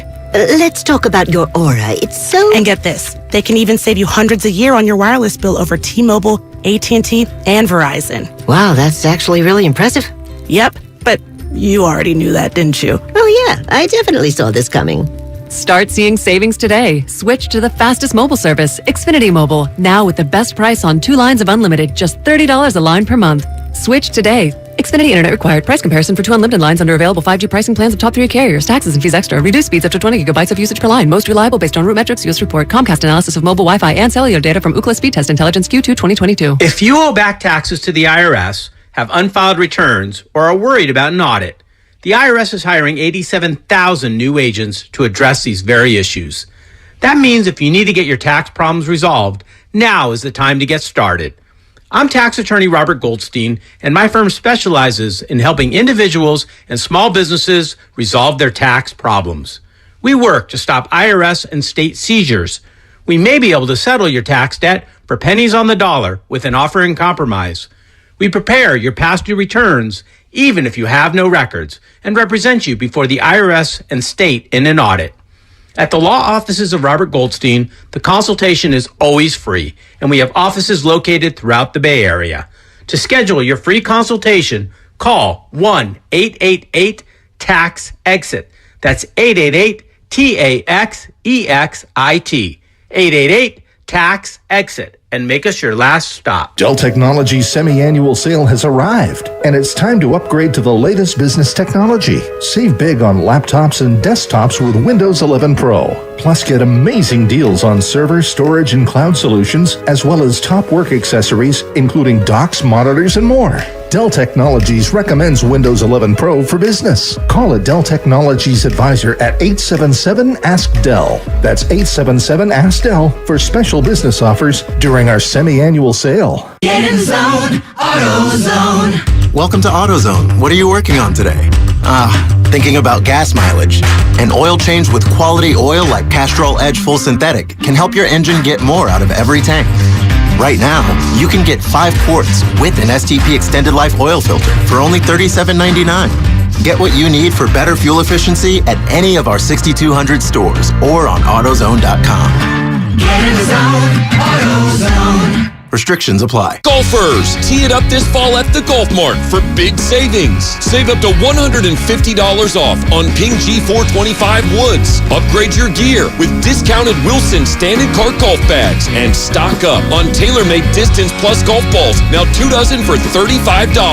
Don't miss these items and more happening now at the Golf Mart and get a free custom fitting today. The Golf Mart, home of the 90-day satisfaction guarantee, or shop us online at worldwidegolfshops.com. For all contest rules, go to 957thegame.com/rules. Neuropathy pain? Call Dr. Robert Dees, DC, 925-393-0100. If you're a professional builder or designer, here's some good news from Golden State Lumber. Their relationships with Capital Lumber, Cal Cascade, Humboldt Sawmill, and others have led to an increase in lumber inventory. Golden State strives to deliver most materials the next day, if not the same day. Be sure to download the Golden State app, which provides access to hundreds of resources. Find it at goldenstatelumber.com. For 3 generations, Golden State. When you succeed, we succeed. Dell Technologies semi-annual sale has arrived, and it's time to upgrade to the latest business technology. Save big on laptops and desktops with Windows 11 Pro.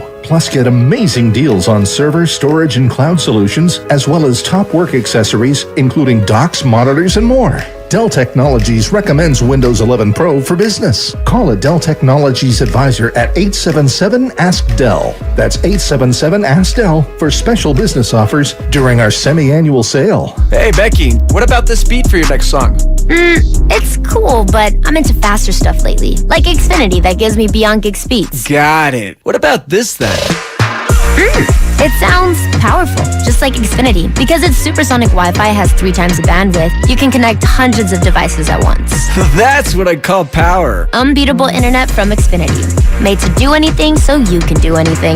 Get the Xfinity Supersonic Bundle with unlimited gig speed internet, Wi-Fi equipment included, and a free 4K streaming box. All for $50 a month with a 2-year internet rate guarantee and no annual contract when you add Xfinity Mobile with unlimited data at regular rates. Go to Xfinity.com/gig, call 1-800-XFINITY, or visit a store today. Limited time offer. Restrictions apply. Requires paperless billing and autopay. New gigabit extra internet customers only. Taxes and fees extra and subject to change. Xfinity Mobile requires post-pay Xfinity internet. Reduced speeds after 20 gigabytes wireless usage. After 24 months, regular rates apply. Requires compatible Xfinity gateway. What's your retirement look like? With Fidelity Income Planning, a dedicated advisor can help you create a flexible income strategy to grow and protect your wealth, so you can stop worrying about the future and enjoy whatever comes next. Investment minimums apply. Fidelity Brokerage Services member NYSE SIPC.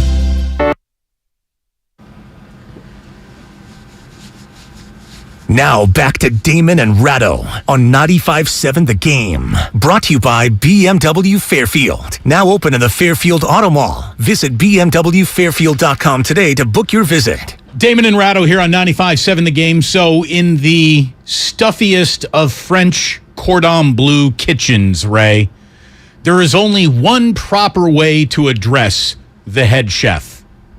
And that is with the phrase, "Yes, chef."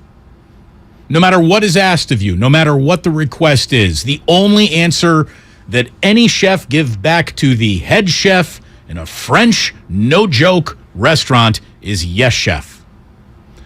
When a baseball manager walks out to a mound to make a pitching change and puts his hand out and asks for the baseball, there is but one thing for a pitcher to do, unless your name is Bob Gibson, in which case you say, "Get the hell back in the dugout. Don't you ever come on my mound again."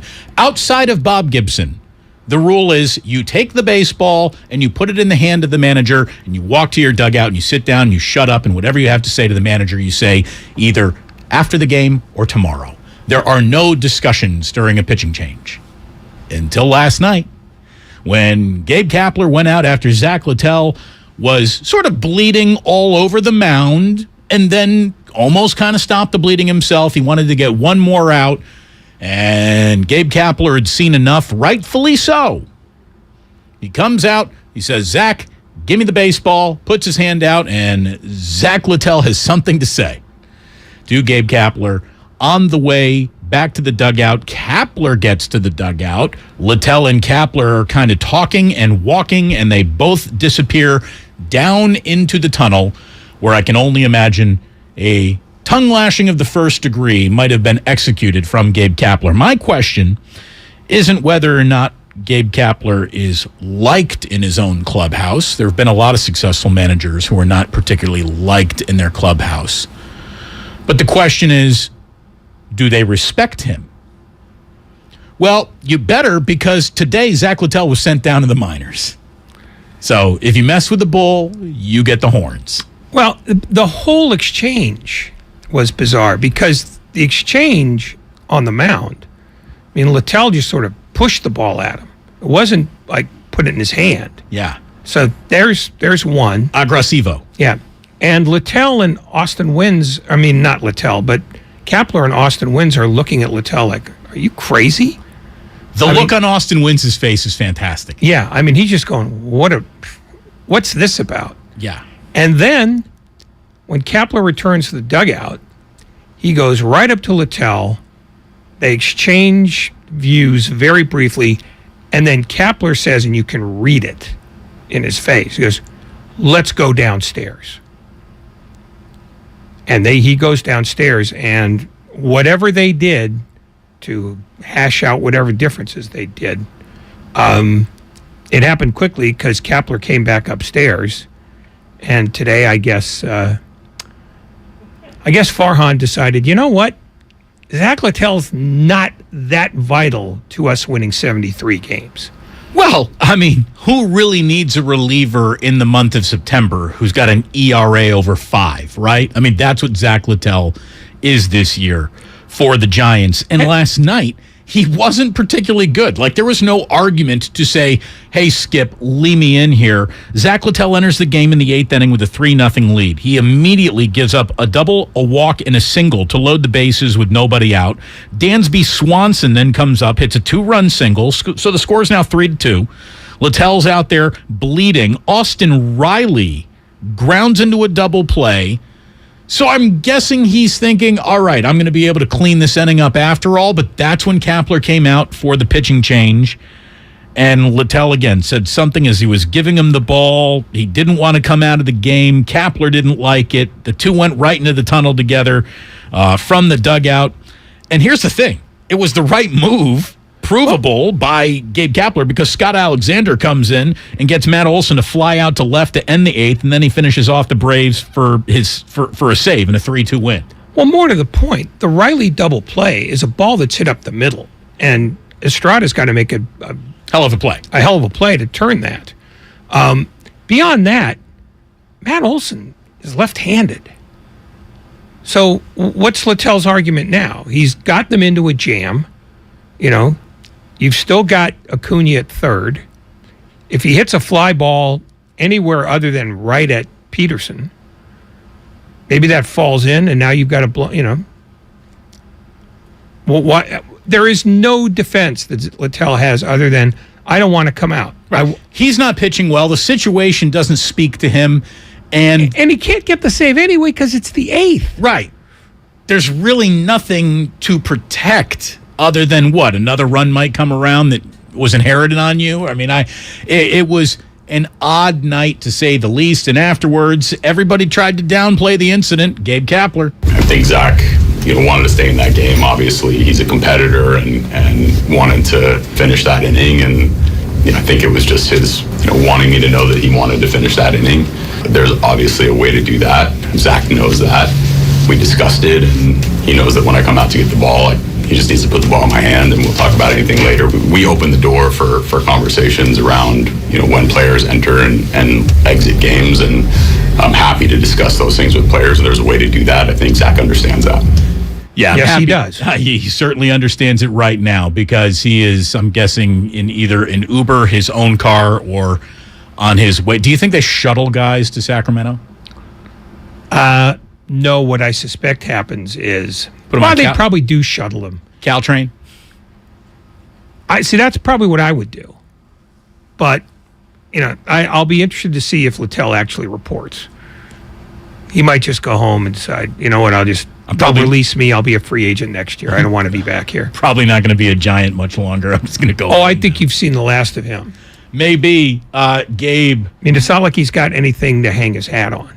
Well, he's got this from Gabe Kapler. Yeah, we handled it and it's taken care of. And, I'm not going to get into the details of that conversation, but he understands the situation. We handled it.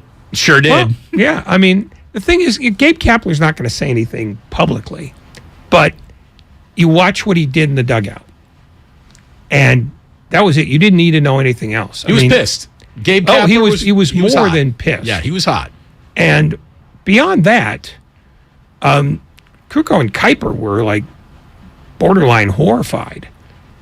I mean, as they're trying to explain this, they're sort of stuck for words because it is such an egregious, not only breach of etiquette, and you accept that in baseball, like anything else, because sometimes guys are head up, but it's also so counter to the way the game is supposed to be played. There's no chance that he faces Matt Olson, even if he stays in a good mood. Well, and I don't think necessarily Kruk or Kuip are wired to be simpatico with Gabe Kapler. I think that they probably see the things that a lot of people around the Giants have registered as a little performative or phony or passive-aggressive. Like, there's just a little bit, the goal of every single transaction that you make can't be to hit the bullseye of political correctness. And it feels like that's the way it is about Kapler sometimes. But they, Kruk and Kuip, even understood that yesterday the bridge too far wasn't Kapler, it was Littell. They knew that. No, it's the right baseball move. It's the right baseball move. And again, never mind the etiquette. They're looking for logic as to why he's angry. Now, unless he's angry at himself, in which case that's what you say as soon as you get to the dugout. Well, and you say, I'm just pissed at myself. Yeah. That's going to be forgiven. He'll get the lecture about etiquette, but that's going to be forgiven. Here's what Zach Littell said last night. Surely out of self-frustration in my performance and came out in a disrespectful way towards him. Obviously, that was not my intention at all. So that's on me, and we talked about it. I've already gone into his office, and that's that. I mean, I don't want it to take away from what happened tonight. Won a game against a really good team, and it sucks that this had to be a part of it. And, I can assure you on my side it won't happen again. Oh. Yes, you can. The Giants can assure you on their side it's not going to be happening again either. Nobody even had an opinion about Zach Littell until last night. He is certainly persona non grata today. Not a bad guy, but had a bad night, had a bad moment. I don't know if it's revisionist history for him to say, like, I was really frustrated at myself. I do think players are frustrated with Gabe Kapler. Whether they like him, again, I don't care. Do they respect him? Do they like the way he's gone about managing this year? I don't think a lot of the players have. I don't think so. I think there is a little something rotten in Denmark when it comes to that clubhouse relationship with its manager. Whether that will be seen in any change this offseason, I don't know. I really don't know. I think Gabe Kapler came into the year with as much house credit as a Giants manager can have going into any other following year, but he gave it all back. Like, he is back to, I think, zero house credit after this year. He had accumulated a ton, and he sort of spent it all this year. I don't know if he spent it all, because when they sent Littell down as swiftly as they did, that's a message from upstairs. The manager's in charge. The manager's in charge. And beyond that, it's also a guy with a 5 ERA. I mean, you can trim that dude in September. Yeah, but the point is they did it like they didn't even try to fake it. They just said, we don't want to see you anymore. Right. They didn't wait till And so Wednesday. This is what we're doing. But the other thing is, I don't know that Kapler was such a bad manager that he took a 107-win team and turned it into this. I think what happened was the roster revealed itself. So if anybody's going to be angry at anybody, it's probably going to be directed at the front office, because they, for reasons that you can understand, they went back with the same lineup that they had a year ago when everybody had a career year. Do you think players, though, are thinking about the game of chess, not checkers, and that they don't just kind of take out their frustrations on who's ever in front of them? And Farhan's not in the dugout. No, so I think Kapler gets it whether he deserves it or not. No, but they know. They know how this played out. And because they have tons of time to talk every day. And they do talk. And the trick of the manager is to try to keep the 5 guys who genuinely hate him away from the 5 guys in the middle of the room who can't decide. Because the other 15 either like him or don't care one way or the other.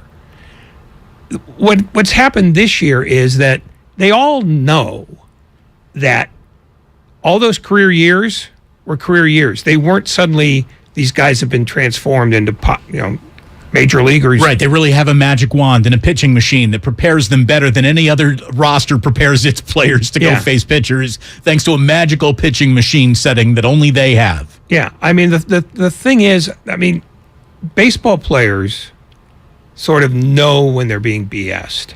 And they don't care what Gabe Kapler is saying to the press. It doesn't matter. That's irrelevant. They don't care about that. You know, here's the thing. I know for a fact that he's lost Evan Longoria.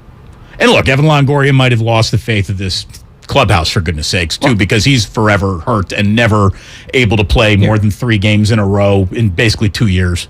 Yeah, but who's the most influential guy in that clubhouse? I'll give you a hint. Nobody. Well, I would say I think it would be Brandon Crawford, but Crawford doesn't want that role. He doesn't want to be the drumbeat that the club marches like Buster on. Posey. Yeah, he doesn't. But he's even more than that. Like Buster, I think, knew that he had to do it. Crawford, just wants to be one of the guys. He knows he's not a Hall of Fame caliber player. Like Posey, every single day Posey walked in there, he knew I got more baseball talent in my pinky than most of these guys have in their entire bodies. Yeah, but what Posey, the way Posey showed it was, I'm going to be a great catcher. Right. I am not going to be the guy who runs the clubhouse, because he never was that. He was the guy who showed up every day and was the best player on the team. That was sufficient for him, because he didn't really want to be, let's go take the hill. And it'll be interesting to see how Hunter Pence explains this tomorrow, because... Look at you forward teasing. Look at you, Mr. Radio. I'm not going to look at me. Look at you, I'm Ray. a revolting animal. Hunter Pence is coming in 24 hours from right now. He's supposed to be in at 3:30 tomorrow. We'll talk to him about Zach Littell. No, I think it's a clubhouse that was never going to be very sort of aggressive anyway, and it's not one now that they are 9 games out of a wild card with 21 to play. Don't like their spot. No, they're waiting for golf. Here's what we do have, and I'm happy that we have this. We finally have a Gabe Kapler. He's a competitor. To compare against the iconic Bruce Bochy. He's a competitor. I'm glad that we have both of those now. I'm not. We've reached full, I guess, what is it? Full simpatico between Kapler and Bochy. He's a competitor. He's a competitor. 2 chips off the old block. Well, 2 guys who say the same stuff the same way when people are listening. He's a competitor. He's a competitor. I wonder who Bochy was talking about when he said that, and was that guy also sent down the following day? Almost certainly not. Probably not. He was probably talking about Bumgarner. He's a competitor. He's a competitor. 888-957-9570 is the number. I feel like I need to tell you right now that the Giants' backfield got a little bit deeper. No, it didn't. Well, the 49ers backfield. The 49ers backfield got a little bit deeper. Or, maybe the thing is no, it didn't. Maybe it didn't actually get that much deeper. But Marlon Mack, if that name doesn't equal Super Bowl, I don't know what will. No. So in 2019, Marlon Mack ran for over 1,000 yards with the Colts. Week 1 the next year, he tore his Achilles, and he really hasn't been the same since. He appeared in 6 games last year for the Colts, ran for 101 yards on 28 carries. He went to Houston, got cut by Houston just last week. They kept Royce Freeman and Rex Burkhead instead of Marlon Mack. So he is now going to sign with the 49ers practice squad, taxi squad for him, and we will see whether or not he ends up making any contribution to the season whatsoever, or if he's just making, the puddle of running back depth a tiny bit deeper after they lose Eli Mitchell in the second quarter of week 1 in Chicago, and he will be gone for at least 6 to 8 weeks by any and all measures. So that stinks. But, Marlon Mack, we'll see what you got. And more importantly, Jeff Wilson Jr., we'll see what you got. Jordan Mason, we're about to find out what you got. Ty Davis-Price, you got drafted in the 3rd round. Hopefully you got more than the last guy who was a running back that they drafted in an early round, because obviously Trey Sermon didn't work out here. So, look, we have ourselves a running back by committee, thanks to the fact that Elijah Mitchell went down, but it was probably going to be a little committee-like anyways. The thing you weren't expecting was Seattle to be coming in on week 2 with a win. But that's exactly what they got last night. And again, Geno Smith with the walk-off line of the year. Lisa Salters set him up well on ESPN. The folks you said had written you off, maybe? What do you say to them? Yeah, they wrote me off. I ain't right back, though. That's the problem. I ain't right back. Let's go. All right. Congratulations, Geno. I'm guessing Zach Littell will not be writing back anytime soon. But Geno, that's a great line. That's a really good line. This is Davis in San Francisco. Davis, thanks for the call. You're on 95.7 The Game. What do you got? Yeah, the team, the San Francisco Giants team, they have a bunch of guys that are 4A players. So that locker room is not up in flames because they don't have a leader. They're glad to be in the big leagues. And nobody saw that last year because they won 107 games. But when you don't have proven good players or good, young, outstanding players, this is Major League Baseball. You get exposed sooner or later, and it just happened later than sooner. Last year was something that happened, probably will never happen again, but everybody got excited, and you really didn't look at the players on paper and say, what just happened? And it's happening this year. They're playing. This is who they are. And that's the type of players you got. So, should have saw this beforehand. Here's the thing. I think a lot of people were singing the tune that this isn't going to be good enough. But then last year changed so many tunes. And, rightfully so. They were wrong to change their tune. The Giants should have spent more money on more ready-to-be Major League talent. They didn't. They tried to thread the needle of who they had, which wasn't very good on paper to begin with, and a whole bunch of not ready to be in the major leagues, minor leaguers. And yeah, it is a team of 4A. It really is. And, sometimes a 4A gives you a really good story. I don't know if late night Lamont was necessarily a 4A player because he was kicking it around the Twins organization there. But he's kind of proven himself that. And Mike Yastrzemski had a year or two that made you think, well, maybe really baseball did miss out on this guy. And he's got enough genetic DNA, major league talent coursing through his veins where he was a late bloomer, but he ended up figuring it out. The regression has just been massive. Well, what the whole thing was that they all, like we've said before, they had career years at the same time because nobody on that roster other than Buster Posey was somebody you say, they're capable of that.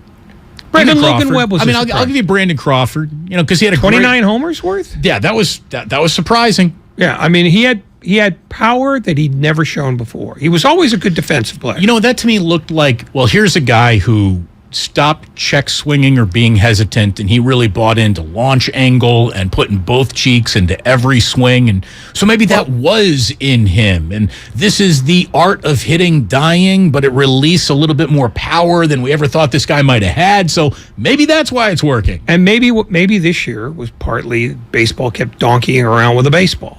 Maybe that's it too. Because I think it's pretty clear they want to try to change the idea that launch angle determines all other success on the field. But even Logan Webb was a surprise. Nobody factored him to be, he's going to be there. He's going to be the guy you put into the big game. You were hoping that he would be a part of the rotation. You didn't think he'd be one of the first two guys out of the barrel. Yeah. So, you would think, though, the law of big numbers would suggest that some of those guys wouldn't fall as far as they have.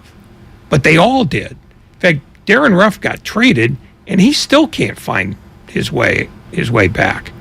So I think maybe it was a bizarre set of circumstances that could neither have been predicted on the way up or predicted on the way back. I mean, everybody knew they would sort of, regress to the mean, but they regressed past the mean to what they were 3 years ago when they weren't very good at all.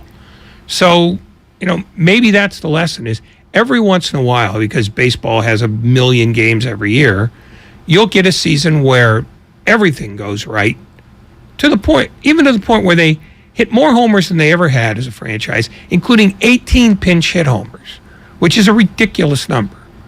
Everything fell for them. This year, nothing, basically. Yeah, well, I wouldn't say that they've been unlucky. I mean, if you look at their run differential, maybe they're a couple of games closer to 500, but they're not an over 500 team. This is who they are.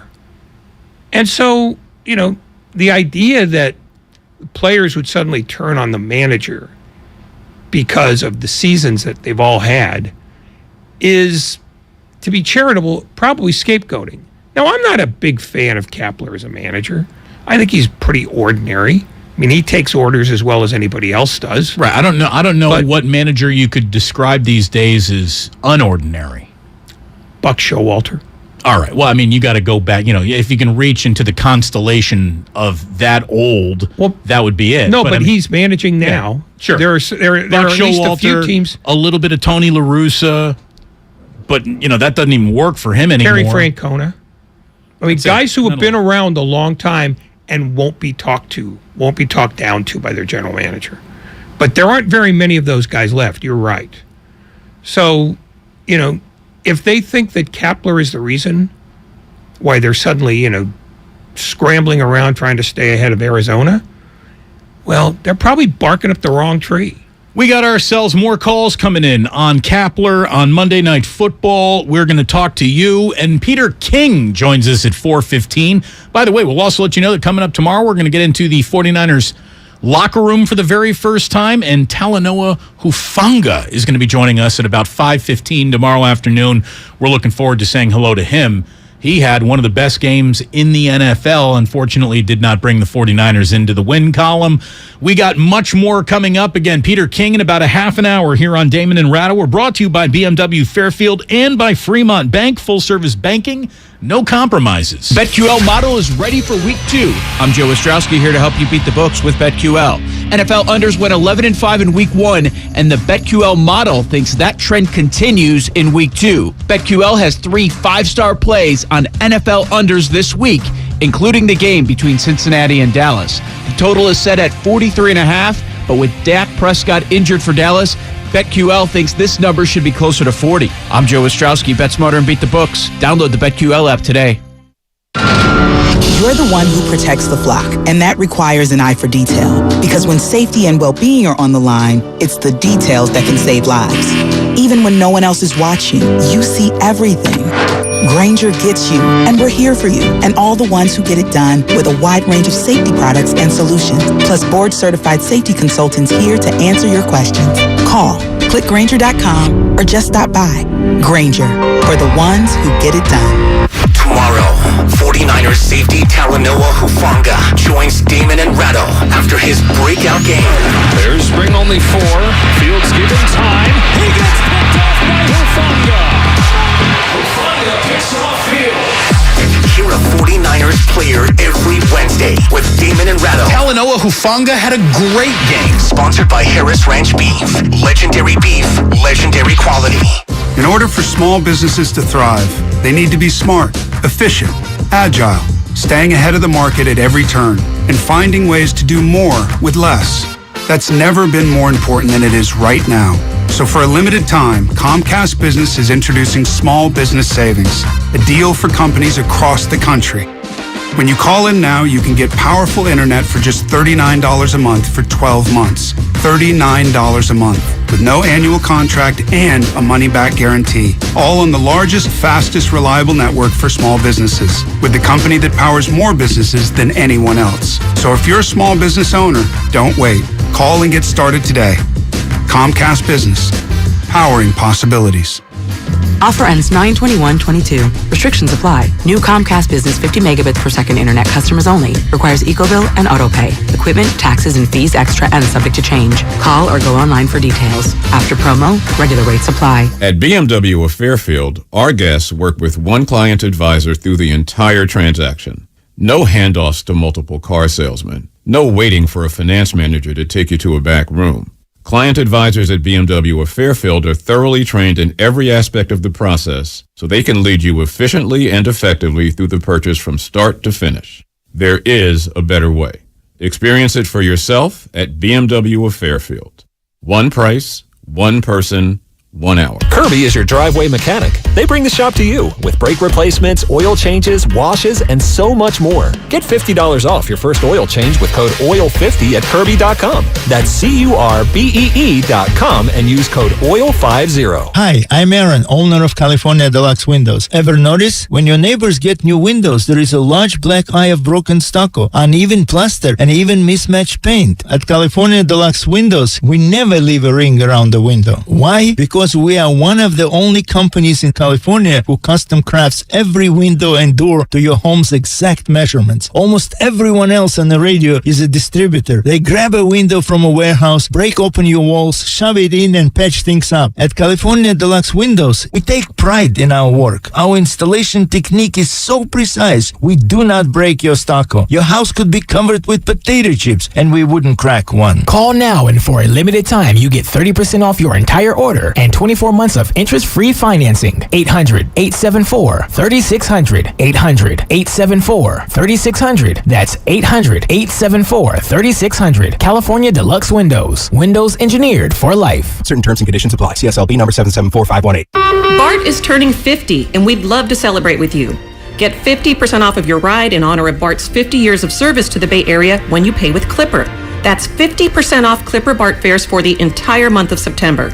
Add Clipper to your digital wallet for free. If you're eligible for other Clipper discounts like youth or senior fares, you get to take an additional 50% off of those too. Details at bart.gov/50 years. Celebrate Bart's 50 years of service with us this September. Let's go. Some fans gear up for game day, but some fans follow their team every day. That's why the Locked On Podcast Network has a daily podcast for your favorite NFL team. Every trade, every overtime win, every game. Our local experts cover the biggest stories around your team every day. Search Locked On plus your favorite NFL team on the Odyssey app or wherever you get podcasts. The Locked On Podcast Network, your team every day. This feels good! Why does he feel good? Because he has all the hot water he needs. Now you can catch the feels with a Navien tankless hot water heater. Imagine all the hot water you want for as long as you need. No wasting money and energy. No more cutting that shower short. Just hot water all the time, every time. So feel good. So good. With a Navien tankless hot water heater. Visit tanklessmadesimple.com to learn more. It's not easy being the one everyone counts on to keep the facility running, no matter the weather or supply chain hiccup. But we get you, Raymond in Buffalo, and Maria in Miami, Jules in Minneapolis, and Stan in Central Indiana, taking control of everything that's under your control. At Grainger, we're here for you with experienced branch staff at over 250 locations so you get the product you're looking for. Call, click Grainger.com, or just stop by. Grainger, for the ones who get it done.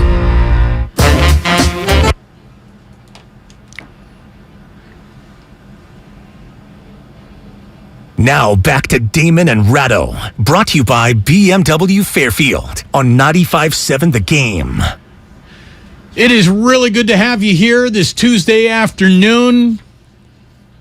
Zach Littell banished to the minor leagues after his on-the-mound run-in with Gabe Kapler last night. Sort of a weird feel, weird game, obviously weird defined. A Week 1 loss for the San Francisco 49ers as well. Week 1 in the NFL was defined by some really weird outcomes. I think in a lot of the games that we saw, the team that I assume is the better team did not walk away a winner. So, you know, any given Sunday certainly played itself out all the way to Monday night when the Seattle Seahawks were able to do what Not a lot of people thought that they would do. A lot of people are very high on the Denver Broncos. Russell Wilson coming back into town. The Seahawks won. The Seahawks won that game last night. The only NFC West team to pick up a win in Week 1. So first place Seattle will be showing up Sunday at Levi's Stadium. Who'd have thunk it? Who'd have thunk it? By the way, it was a really rough week, Ray, for death pools. Like 50, 60% of death pools are already people who entered them eliminated because so many were on Denver and the 49ers in Week 1. See, I don't share everybody's enthusiasm for the Broncos. I think they've got flaws in a bunch of other places, and I don't know that Russell Wilson, in his present state, is the guy who can overcome all of those things. He's an upgrade over what they had last year, true, but the Broncos weren't very good, and they didn't change a ton of what they have around them. They just seem, they seem to me like a pretty clear last place team in that division. That said, they had every opportunity to beat what we think is a bad Seattle team. And failing to do that can only have one of two outcomes. Either Nathaniel Hackett realizes what Brian Daboll did on Sunday and start investing in his best players, or he ends up being a bad coach. Because Brian Daboll is the untold story of the weekend. I mean, down a point, score with a minute to go. Decide to go for two. The obvious play is to kick the extra point and go in overtime. Said, no, we're going for it now. We'll either lose or we'll win, but we're going to win with our guys. And then he still had to survive a nail-biting missed field goal to, really be able to put his hands up and say, I made a great decision. But it was ballsy. It was. I mean, but basically, what he's saying there is the thing that Nathaniel Hackett needed to say, which is, I believe in my best guys. It's not like he, decided, we're not going to, we'll do some trickery and some magic play that goes nowhere. He said, we're going to give the ball to Saquon Barkley. Yeah, we're going to trick it up a little bit, but our best guy's going to have the ball at the end. And it worked because Saquon Barkley, who'd had a great game anyway, bowled his way over with about three guys hanging on him. So he ends up being the guy who Nathaniel Hackett wasn't. We're going to be talking about all of this with Peter King, including Brownie the Elf. Did you see that? Yes, it's awful. Brownie is back in Cleveland. But it's a different Brownie. It's got a meaner face, and he's got some sort of weird modified duck foot as a hand. I did not notice duck foot as a hand. I will have to give it another look. I like it. I think it's pretty cool. Like for a team that really doesn't have a logo, just sort of has a brown helmet. It's a little charming, a little throwbacky, if you will. And elves are really, they're having a renaissance. Yeah, they're big now. They're going for the defrocked dragon crowd. Lots of talk about elves and the new Amazon Prime Lord of the Rings thing. Yeah, I mean that's like elf racism coming to the forefront. Yeah, they could have gone with the original logo, which was an elf, but it looks, one, it's genuine, and two, it isn't contrived. It's just, this is who we began as when we were the best team in football for a decade. I'd go with that. This thing is sort of modified. We'll make him look meaner. Well, it's an elf, for God's sake. But that's what they do with all these things. Like everything gets a little bit of an upgrade. Like I used to love the old Cub patch, and they had to make that a little meaner a few years ago. But why? Who's kidding who here? A Cub is not mean. An elf is not mean. And I don't care if you give... I think there's a lot of people in Iceland who might disagree with you, Ray. Yeah, okay. No, I think they pray to elves in Iceland, and they build little elf chalets under bridges and things. Yeah, but is that because they're afraid of the elves or because they like them? 888-957-9570. Norway, pro or con elf, Norway. Do you know more about it than we do? Well, is it Iceland or Norway? You would know this stuff. I have no idea. No, I mean, it's one of the two. Yeah, no, this elf it's a contrivance. It's just, and the way it's holding the football, it's going to fumble every time it's hit. Well, then that's pretty on point for the Browns. Well, should give him like an Ernest Biner jersey. Maybe they should have just put Ernest Biner in the middle of the field. How about just a picture of Paul Brown? Just picture Paul Brown's face. Because Paul Brown left Cleveland in a foul humor and went to Cincinnati. They'd be basically like putting your arch rival's picture in the middle of the field. But they kept the name. Well, of course they kept the name because they managed to buy the name when the original Browns went to Baltimore. It's amazing how many Browns ended up in Baltimore throughout the history of football. Yeah. This is Sebastian in Fremont. Sebastian, you're on 95.7 The Game. Hey, what's up, gentlemen? How you doing today? What's up? How are you? I'm doing well, thank you. Hey, I just wanted to chime in on the Monday Night Booth situation going on with the Manning. The Manning cast. Cast and all that going. Yes, sir. Yes, the Manning cast. You know, I'm 41. All right, so I grew up 80s, early 90s. I remember Monday Night Football in the booth. You had veterans in the booth. You had people talking about the game. I enjoyed that. You know what I mean? And I think right now there's kind of a transition going on where football was in with the whole kneeling thing going on. A lot of older gentlemen that I speak with at work stopped watching football because of that. Really? I mean, did they really? I mean, here's the thing. Like, I don't buy that. I really don't buy that. I've not met a single person who said at one point in time, whatever issue it is, issue X, whether it be Ray Rice or how women get treated or Daniel Snyder or Colin Kaepernick or the national anthem, like, I've never met anyone who said, I'm done watching football, and then wasn't there the very next chance that there was to watch football. I mean, you must work with some really diehard, angry-ass, old racist men, Sebastian. I'm in construction. Oh, okay. Yeah. We have a winner. No more calls, please. Yeah, really. That's okay. Yeah. But I mean, so that's a level of stubborn that you hardly even find on construction sites. Let's be honest. It's not like I'm hanging around with nothing but college professors drinking pinky up, teetotalers. I think that they're even lying to you. I think they're lying to you. I think they're lying to themselves. Because you're right. A year or two goes by, and boom, they're right back on watching football again. Of course. And I think it's just a matter of trying to find something that sticks. Like Ray said, I'm 41, so I will flick on, watch the Manning brothers a little bit. But I'm not gonna lie, I'm a traditionalist. I still read the Sunday paper. I still have to have it in my hands. I still need to smell a fresh printed paper. That's just how I am. And there's some people that they don't even know what a newspaper is anymore, so they may watch. You know what I mean? So they're trying to find something to make it stick. And I don't know how ratings are doing this year. I don't know how they were last year, but me, I watched the original, the traditional broadcast on Channel 7. The Mannings, I'll watch it for a little bit. I enjoyed Marshawn Lynch on there, I'll tell you that. That was awesome. Yeah, Sebastian, thank you so much for the call, man. And stay safe out on those construction sites, especially on those hot days. Jeez. Somebody said that the Manning cast is designed for people who aren't necessarily rooting for either team in that particular game and, wants a little something different.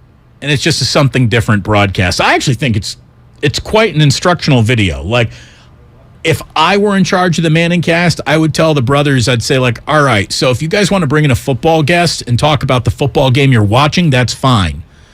But we don't need comedian Joel McHale in here. And I like Joel McHale. I'm not anti-Joe McHale at all. But to me, that show dips when they're trying to work in the non-football guest for the casual fan. Where that show excels is two Hall of Fame quarterback brothers discussing what they're watching in real time. That, to me, is fascinating. It's more fascinating than Joe Buck and Troy Aikman just sort of narrating what's happening in real time. And even though Aikman's trying to give you a little bit of a reason why, they don't get nearly into the reasons why and reasons why not something should be happening the way that Eli and Peyton do. But I think it's fascinating. And I can't wait to hear them talk a little bit about Trey Lance, because I think we will learn more about Trey Lance through the eyes of Peyton Manning and Eli Manning than any other broadcasting tandem that is around the game, regardless of what you think of them and how good they are or may not be. Well, I mean, the thing that I think they were trying to do with the Manning cast is be so different that you could just merge it with entertainment. And while Peyton Manning wants to position himself as the Pat Sajak of the future, he's an ex-quarterback. He's not enough of a comedian that you should put him on Saturday Night Live more than the one time he was on. And he's not enough of a host that you would say, yeah, we'll make it a panel show. But I think that's where the charm lies. Like, that's a little bit of the trick. Like, here's a guy that the world respects, does have a good personality, but really doesn't have a lot of broadcasting grooming in him, and he doesn't need it because at any point in time he can pull out his wallet and show you an ID that says I'm Peyton Manning and you're not. But you shouldn't have to. It should be more unstructured. And the more guests they put on, the more structured it becomes. Right. You said you got this one right. You said be careful, they'll overproduce it eventually. Yeah. I just think that they need to knock off booking anyone that didn't already play in the NFL, because it's just one of the coolest peek behind the curtains of guys who have done it. By the way, welcome real quick, boys and girls, and you, Ray, to your 4 o'clock hour. You're listening to 95.7 The Game, KGMZ FM and HD1 San Francisco. Always live on Twitch, YouTube, and the free Odyssey app. Damn well better be free. No, I think it's okay not to have a football player or ex-football player every week, but it should be somebody who meets the Mannings where they are rather than having the Mannings go to where the guest is. Right.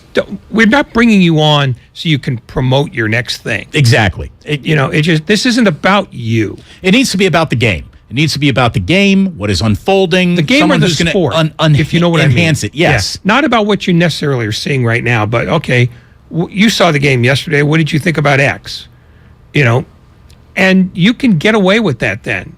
And there are plenty of people in entertainment or other forms of culture who follow football, can at least be conversant on it in one way or another. Just having, we're just going to get him because he's available and we're trying to promote this show. That's where the overproduction comes in, and that's where the Manning cast ends up failing.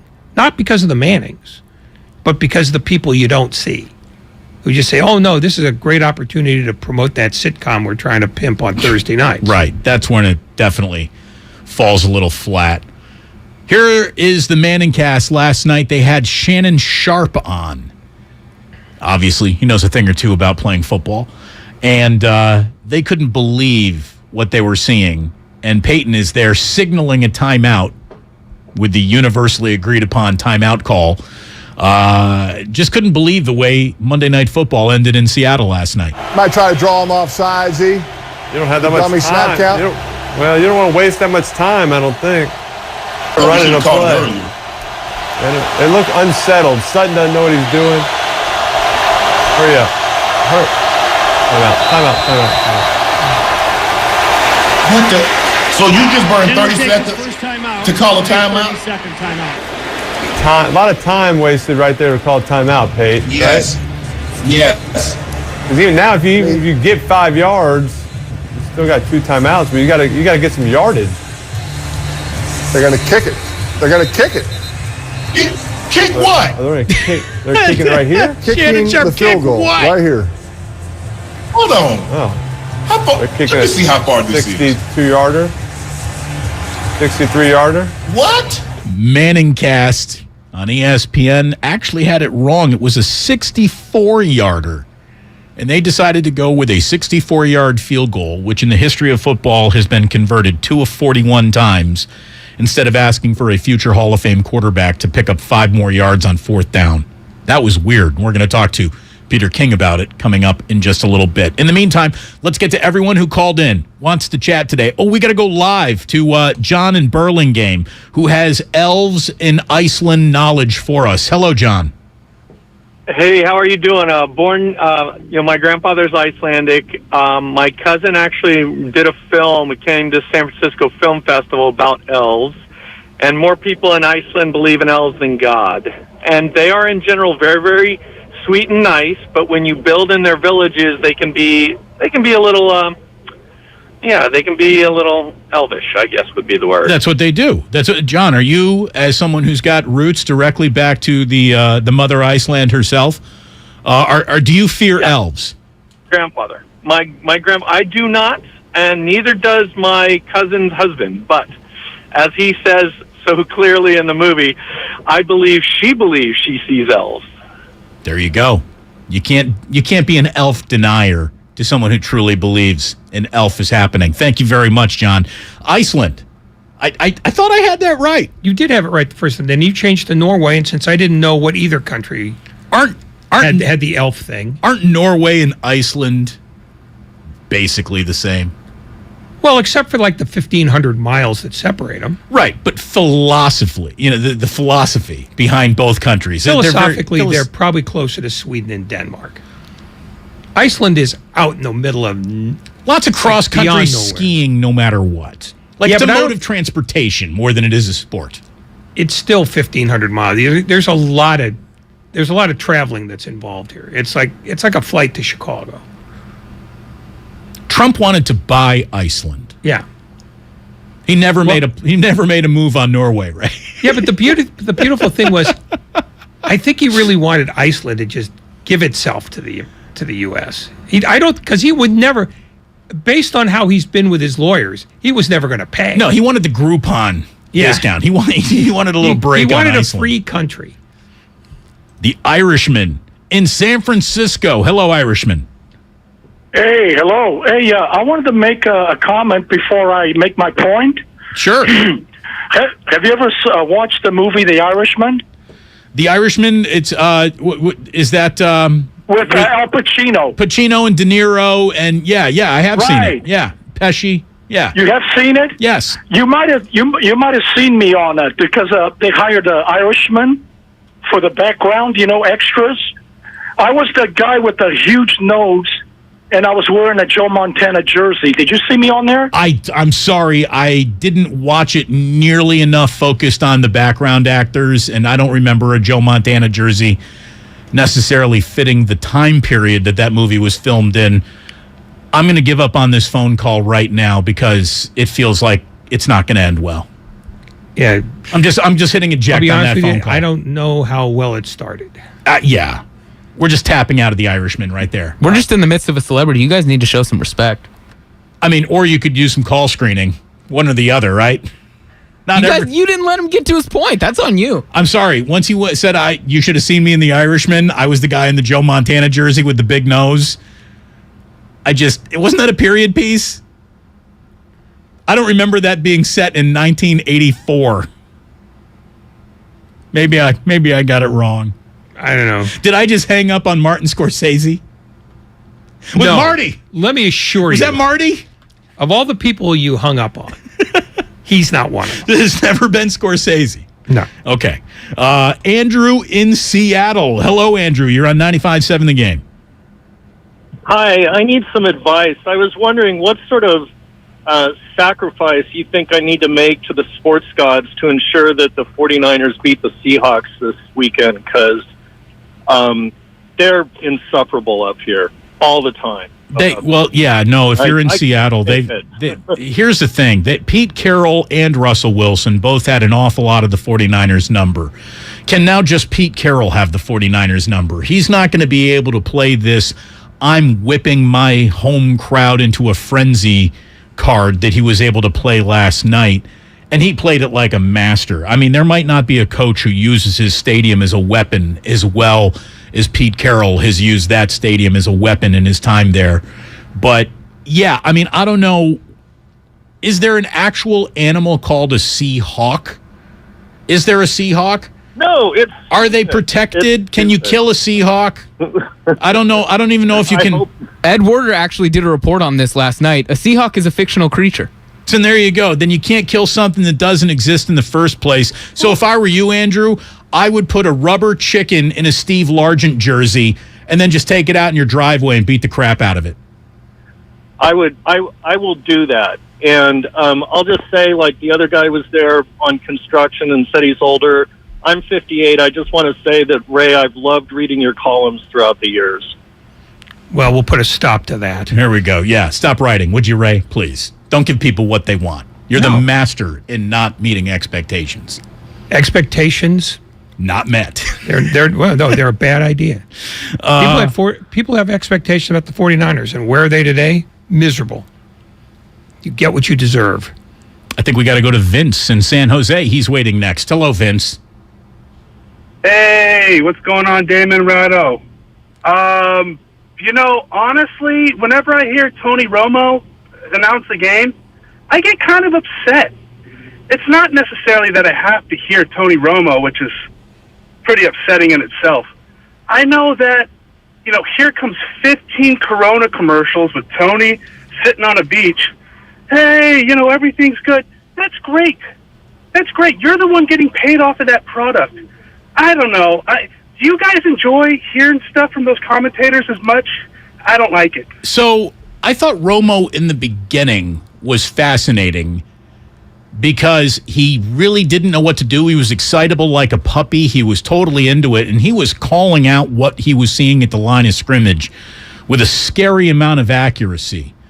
And then, unfortunately, Tony read all of the positive early critiques of his broadcasting debuts and so took them to heart that he basically does an impression of Tony Romo instead of just being Tony Romo now. Like, there's a little bit too much affected enthusiasm. It was genuine at first, but I don't mind him. I really don't. I really, really don't. I think Tony Romo's pretty good. He just needs to calm down a little bit. A little bit. But I don't mind it. I don't mind a former player who's got a decent personality telling me what they see through a former player's eyes. I think it enhances the broadcast. If you find the right guy who can really thread that needle, it can really enhance a broadcast. You can only be clever for so long until you become the same thing over and over again. That's what overexposure is. And that's where he is. The only guy that I've ever seen beat that, well, there are a few, but the guy who comes immediately to mind is Barkley, because he doesn't take himself seriously, which means he can say anything at any time and you're still getting something fresh, even if it's the same thing you've heard 100 times before. And he also kind of knows when to pull the curtain back over himself. He knows how to disappear for a few months at a time, so it's not this ever-present sort of, he's worn out his own welcome. We have more calls, but the biggest call of the day comes next from Peter King, who's calling in to talk to us. By the way, Trump wanted to buy Greenland, not Iceland, and we have absolutely no link between Greenland and elf play, nor do the Cleveland Browns, so I think we can move on. But thank you. We do want to get things right, and we will correct in real time whenever possible. The best coverage of Week 1 all over 95.7 The Game. Have you downloaded the Odyssey app? If not, shame on you. Please do it today. Download the Odyssey app. Peter King joins Ray Ratto and yours truly, Damon Bruce, next here on 95.7 The Game. Everything, our farm, our stand, our pop-up shop, it really all started when we discovered the benefits of local, raw honey for our family. And then we decided to turn it into a business. We were looking for something to help us get up and running. So we got the Chase Business Complete Banking Account. It's more than a bank account. It comes with Quick Accept, which lets us take card payments anytime, anywhere in the U.S. using the Chase mobile app. Plus, we get same-day deposits at no extra cost. For us, it's more than honey. It's about sharing a little sweetness with the world. Get the Chase Business Complete Banking Account with the essentials you need to help get your business going. Learn more at chase.com/business-complete-banking. Chase for business. Make more of what's yours. Quick Accept is not available in U.S. territories. Enrollment required. Usage subject to approval. Same-day deposits available for payments before 8 p.m. Eastern Time, Sunday to Friday. Fees and rates apply for checking and processing. Limitations and restrictions apply. Participants compensated. Merchant services provided by Payment Tech LLC and WePay Inc. Subsidiaries of J.P. Morgan Chase Bank and a member FDIC. Hey, Becky, what about this beat for your next song? It's cool, but I'm into faster stuff lately. Like Xfinity that gives me beyond gig speeds. Got it. What about this then? It sounds powerful, just like Xfinity. Because its supersonic Wi-Fi has 3 times the bandwidth, you can connect hundreds of devices at once. That's what I call power. Unbeatable internet from Xfinity. Made to do anything so you can do anything. Get the Xfinity Supersonic Bundle with unlimited gig speed internet, Wi-Fi equipment included, and a free 4K streaming box. All for $50 a month with a 2-year internet rate guarantee and no annual contract when you add Xfinity Mobile with unlimited data at regular rates. Go to Xfinity.com/gig, call 1-800-XFINITY, or visit a store today. Limited time offer. Restrictions apply. Requires paperless billing and autopay. New Gigabit Extra internet customers only. Taxes and fees extra and subject to change. Xfinity Mobile requires post-pay Xfinity internet. Reduced speeds after 20 gigabytes wireless usage. After 24 months, regular rates apply. Requires compatible Xfinity gateway. Are you looking for a rewarding new career? Join the United States Postal Service and apply for roles nationwide. Serve your community with pride and receive benefits including competitive pay and opportunities for advancement. Whether you are looking for full-time, part-time, or seasonal positions, we have options that may be perfect for you. The United States Postal Service is an equal opportunity employer. Apply now at USPS.com/careers. Visit Friedman's Appliance in Pleasant Hill September 23rd through September 25th for their fall clearance sale event and take advantage of one-of-a-kind opportunities. Visit Friedman's Appliance Fall Clearance Sale event for the best time to save on new appliances for your home. Elise and Carl's Bakery needed a small business loan fast, but instead of going to On Deck, Carl called Lone Falcon! Really? Carl? There's a better way to get a fast small business loan. Go to OnDeck.com. And if approved, get your loan as soon as the same day. Your loan is on deck. Depending on certain loan attributes, your business loan may be issued by OnDeck or Celtic Bank, a Utah Chartered Industrial Bank member FDIC. Limited eligibility for same-day funding. OnDeck does not lend in every state. All loans subject to lender approval. If you own a business, this has been a bumpy ride. From pandemic to inflation, I'm sure you could use a break. If your business has 5 or more employees and survived COVID, you may be eligible to receive a payroll tax refund of up to $26,000 per employee. The challenge is getting your hands on it. Hi, I'm Howard Mackler, and that's why I founded GetRefunds.com to cut through the red tape and get you the money. The team of tax attorneys we have put together are highly trained in this little-known payroll tax refund program. We do all the work, charge not a dime up front, and simply share a percentage of the cash that we get for you. Businesses of all types can qualify, including those that took PPP, nonprofits, and even those that had increases in sales. We have helped return over $1 billion to businesses, and we can help you too. Just go to GetRefunds.com, click on Qualify Me, and answer a few questions. This payroll tax refund is only available for a limited period of time. Don't lose out on up to $26,000 per employee. Go to GetRefunds.com. That's GetRefunds.com. What's the room again? 1240, down at the end. Ooh, what's that? Sammy, don't touch that. That's someone's old food. Here we are. Do you have the key? You have both of ours. Oh, right. Not working.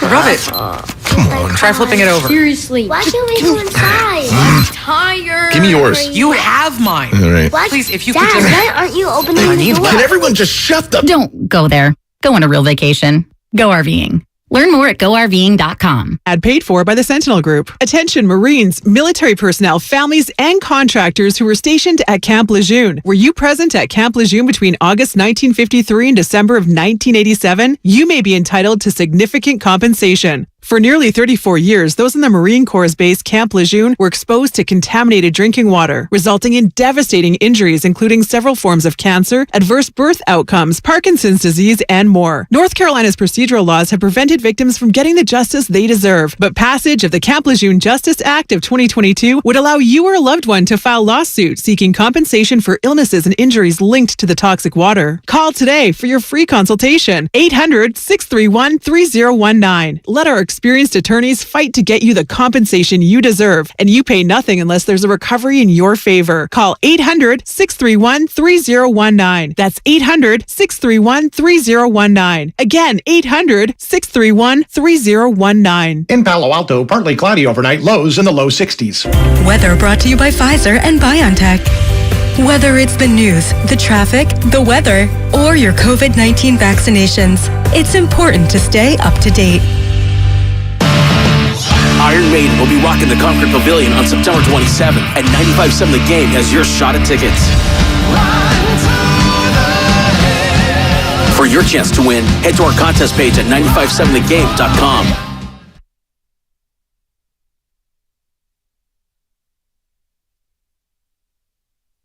Now back to Damon and Ratto, brought to you by BMW Fairfield on 95.7 The Game.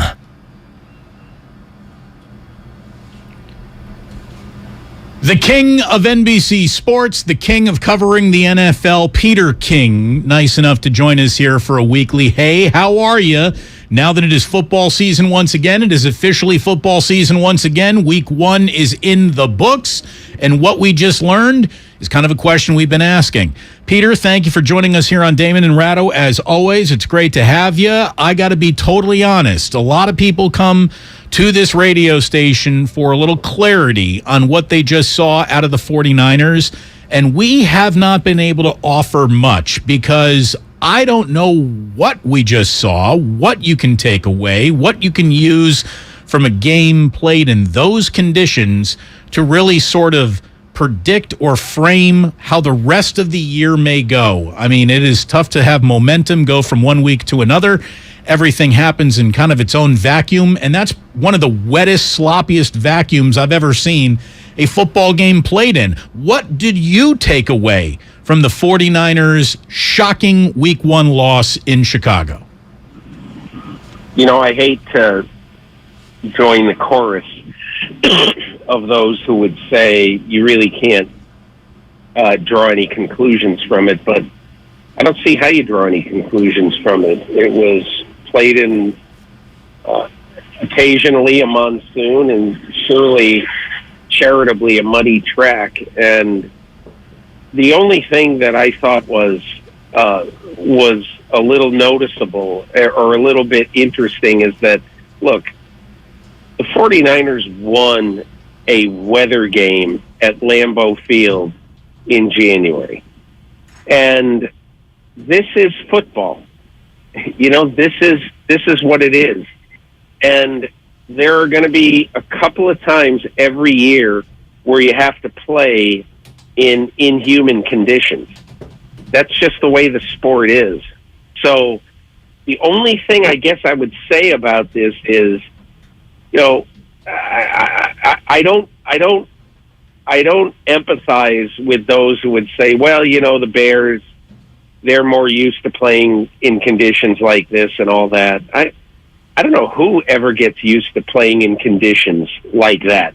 It reminds me of a couple of those old games in Candlestick, the Cowboys and 49ers one year, that the championship game that was played, and it was just an absolutely ridiculous, muddy, wet track at Candlestick in which it was hard to say, well, the best team won. You just, the survivor team wins.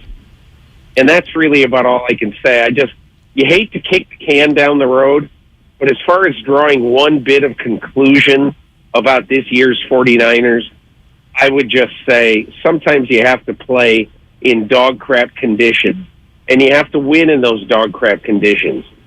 And the 49ers didn't do it. That's not a good thing, but I don't really think you should make that big a deal of it. How much more difficult is it to make assessments about this game, given the fact that it wasn't pouring down rain the entire game, that it really picked up as the game went on, which meant that you couldn't even judge, well, what kind of adjustments did they make, you know, since they knew the weather was going to be bad and all that. It seemed like at one point in the second half, it just decided to dump, and it dumped the rest of the game. Does it make it even harder to make an assessment?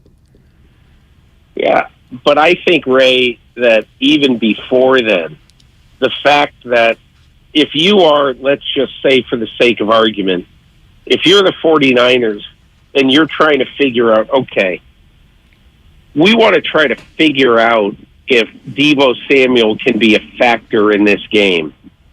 I almost think it's better, and I think that Kyle Shanahan did a good job in this way, that I almost think it's better to have him run the ball rather than throw it to him, because throwing is so problematic, and at least with running, you know that he is going to pass the line of scrimmage with the ball in his hand. And I think, I mean, off the top of my head, I think he ran it 8 times, and he only caught a couple of balls. And in a game like this, I don't even know that is any harbinger for the future. Because I don't think they want to have Deebo Samuel run it 8 to 10 times a game. I think they'd rather have him be sort of a classic wide receiver. But I don't know, Ray. I don't think you can really draw much conclusions. And again, as I say, I hate to say we're kicking the can down the road, but I think that the game that matters, that'll really start to tell the tale of this team this season, is Sunday against Seattle. Peter King on 95.7 The Game. Hopefully George Kittle is back, because I do think he is a crucial part of the Niners having success at the line of scrimmage. And their success at the line of scrimmage has always, pretty much powered a pretty robust running game, which for another year in a row loses its starting running back. Hopefully not for the entire year. It should be about 8 weeks for Elijah Mitchell, but this is what Kyle Shanahan had to go through last year when he lost Raheem Mostert right in week 1. And it feels like the 49ers are dealt a major injury in every week 1 that Kyle Shanahan coaches in. I mean, go back to the Jerick McKinnon years. Yeah. When every year they had a big role plan for him and he got hurt right away. And so, I don't know, the 49ers have a weird little thing going on with running backs, and that's why in today's day and age, it helps you to not give them a big load and to have 3 guys on the team who you truly trust. The number of injuries they've had to running backs, does that suggest simply that the 49ers use their running back more than most other teams? Or is it just hilarious bad luck year after year after year? Well, I don't know. I mean, getting hurt on a field like Elijah Mitchell got hurt on Sunday, I don't know. I mean, it's like, it's like landing in quicksand or something like that. How do you can't really judge anything based on that. So I don't know exactly what he did, when he got hurt. But I guess my point would be that falls into the category of, I just don't know that you can draw any conclusions on an injury, that was suffered on one of the worst fields to play football on that any of us have ever seen. So, again, it's really unfortunate, but I don't know that you can say, well, another injury to 49er running backs, so it has to be because of X, Y, or Z. Peter, last week we were talking about how Jimmy is still on the roster, and you basically indicated that they wouldn't have brought Jimmy back if Shanahan had complete trust in Trey Lance. And we went back and forth on that, and, who knows how that unfolds as the season goes along. I thought an indication that he might not have an incredible amount of trust in Trey Lance as a passer was that he actually had 9 design rushing attempts in Chicago, and Lance led the team with 13 rushing attempts, so he just decided to tuck it and run on a few occasions of his own.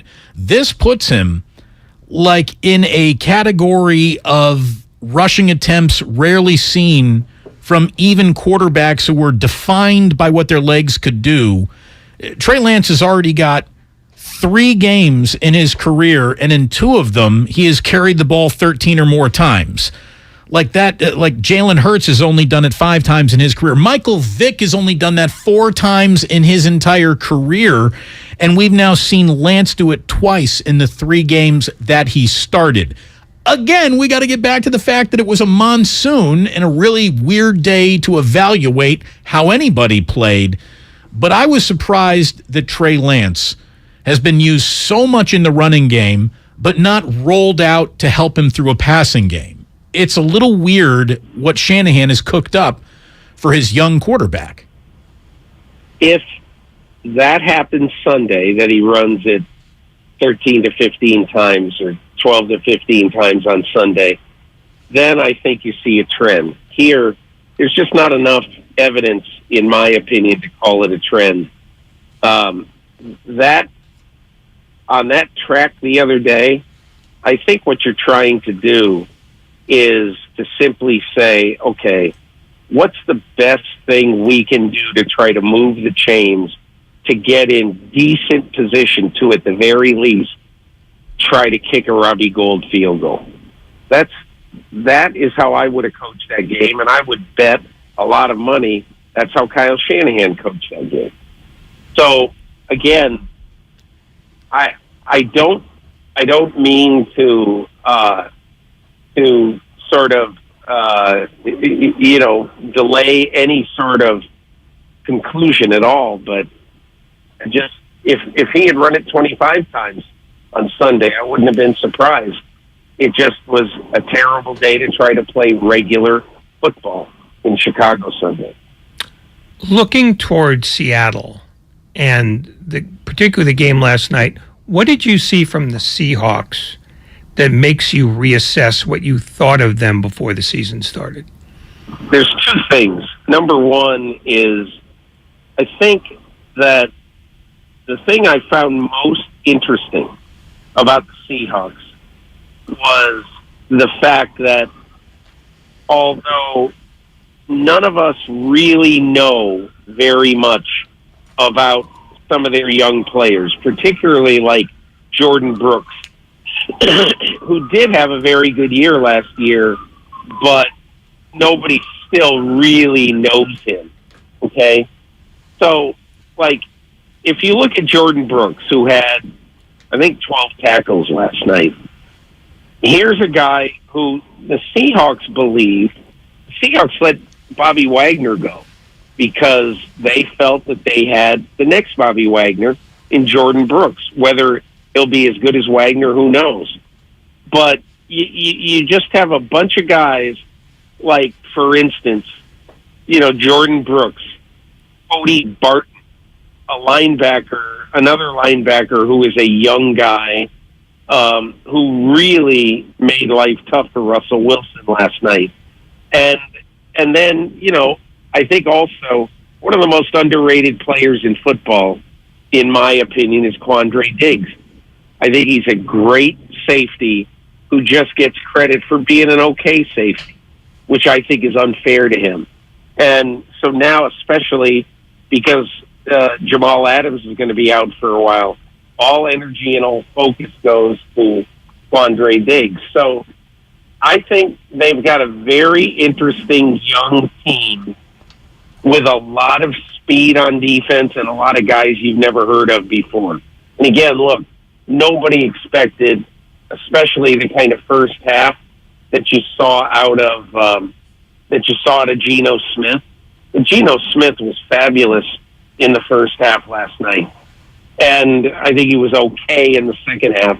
He didn't lose the game in the second half, but he had a great first half, and he gave them enough of a lead that Denver just couldn't catch up, or they could have caught up until one of the worst calls I've seen in recent years happened at the end of that game. I thought it was stunning that Russell Wilson basically didn't go into the press conference saying, they're not paying me $245 million to watch 64-yard field goal attempts. What are we doing? But hang on. Russell Wilson is not throwing his coach under the bus in the first game of his Denver Broncos career, which he told me in the summer he hopes lasts 10 years.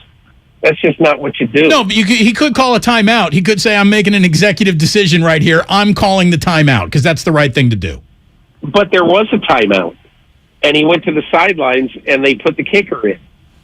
So he had enough time, if he wanted to tell the head coach, don't do this.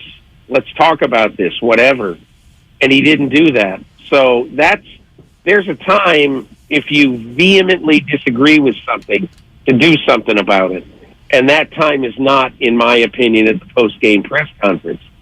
If he thought that the coach was making a horrible mistake, he should have said something at that time. Now, the problem with the decision that was made is that clearly, Nathaniel Hackett thought, at the end of that game that he would give trust to his kicker, who told him, if you get into the left hash of the 46-yard line, I can make that field goal. Because he made it in pregame warm-ups. But here's the problem with this. Every game, and I mean every game, a coach asked his kicker, where are you good from? What can you make tonight or today? What's your line of demarcation? And he'll tell him. And look, I'm not saying that Brendan McManus lied or anything, but what I am saying is that the longest field goal he has made in his career is 61 yards.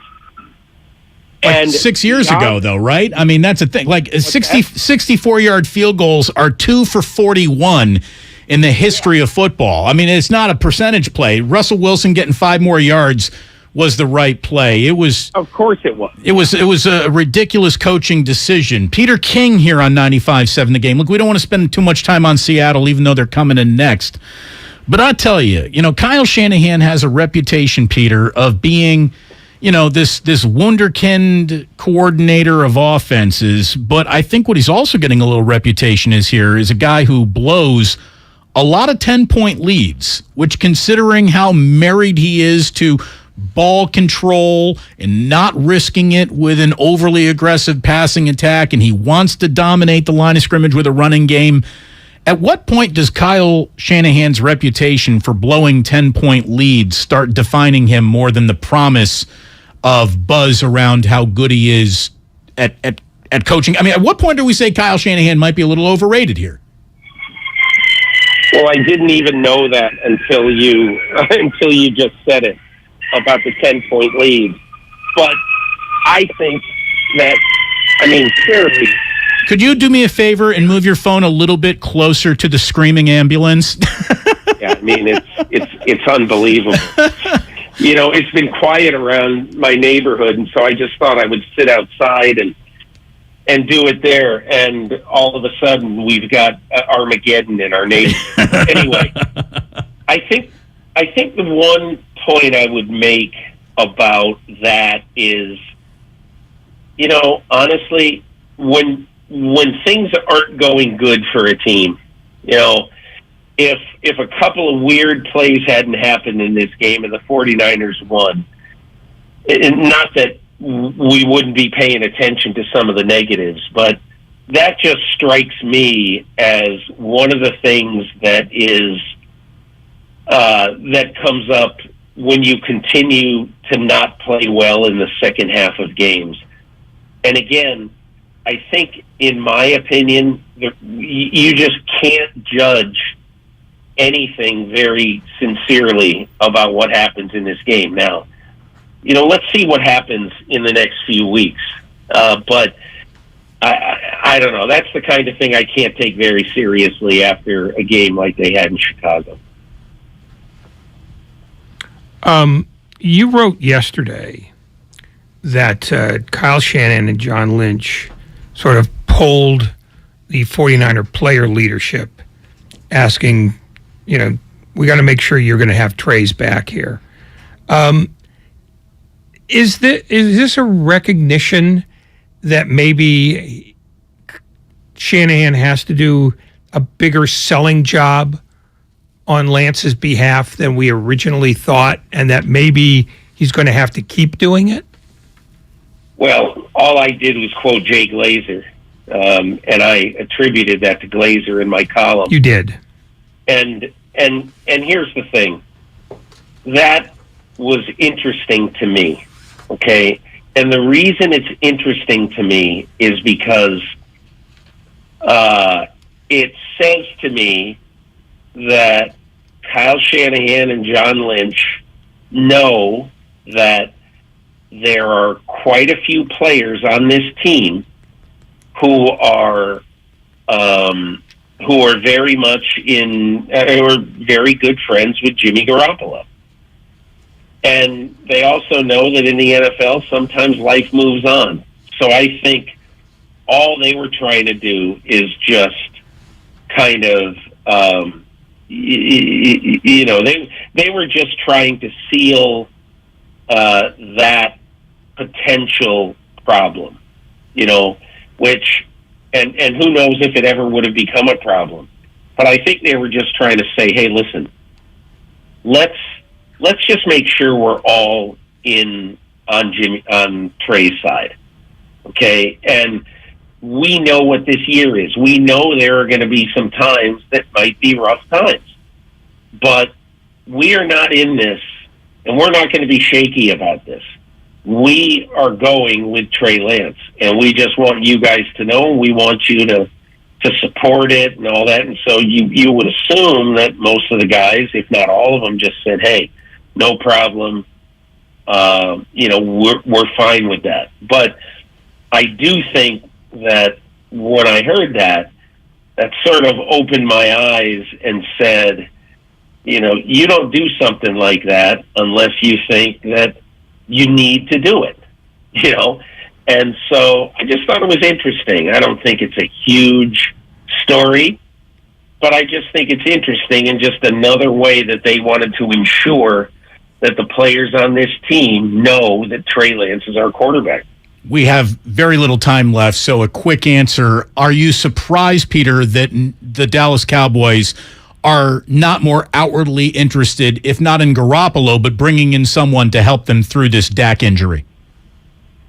When you think about what it would take to get Garoppolo, if I were the 49ers, I wouldn't even listen unless the offer was a 2. And if you're the Cowboys, is it worth the 2 to trade a guy who might play 3 or 4 games? Probably isn't. So, no, I'm not that surprised. And I think what it means is that there's an understanding of how difficult it is to come in and learn a brand new offense and get ready to play in a matter of days. And so, no, I'm not that surprised. I wouldn't have been shocked if they did it, but if they did it, it would have been a sign that Dak Prescott was going to be out for a lot longer than they have said. We spent the entire offseason talking about we'll get to week 1 and we'll start getting answers on the 49ers, and we have to wait still another week. And that's the kind of week 1 it was around the NFL. Peter, thank you so much. Always a pleasure. My pleasure, guys. Thank you. Peter King here on 95.7 The Game. It's Damon. It's Ratto. By the way, Mike Martz sort of is just playing, the room he's standing in, or is he already making up his mind on players that he wasn't doubting in, now is doubting in? We'll hear a little from Mike Martz and how he has reversed direction on Trey Lance. When we come on back here, Damon and Ratto on 95.7 The Game, brought to you by Fremont Bank, full-service banking, no compromises. Are you ready for your palm reading, my dear? Yeah, let's do this. I sense that you crave something. More reliable. Right. You know you deserve better and want out of a relationship. Yes, with my big name wireless carrier. You're who now? My big name wireless carrier. That's why I switched to Xfinity Mobile. Now I get unlimited with 5G for $30 per month on the most reliable 5G network. Let's talk about your aura. It's so... And get this. They can even save you hundreds a year on your wireless bill over T-Mobile, AT&T, and Verizon. Wow, that's actually really impressive. Yep, but you already knew that, didn't you? Oh yeah, I definitely saw this coming. Start seeing savings today. Switch to the fastest mobile service, Xfinity Mobile. Now with the best price on 2 lines of unlimited, just $30 a line per month. Switch today. Xfinity Internet required. Price comparison for 2 unlimited lines under available 5G pricing plans of top 3 carriers. Taxes and fees extra. Reduced speeds up to 20 gigabytes of usage per line. Most reliable based on root metrics. US report. Comcast analysis of mobile Wi-Fi and cellular data from Ookla Speed Test Intelligence Q2 2022. Okay, you know those amazing spots only the true San Francisco locals are in on? Like Square Place. That place with the square pizzas? Or Mama Hoo Hoo? The spot for sweet and sour chicken that's anything but so-so. Order up! You know, with the Granch dressing. And all the other spots the real SF locals know without us even saying them. Yeah, they're on DoorDash. San Francisco gets it. DoorDash has it.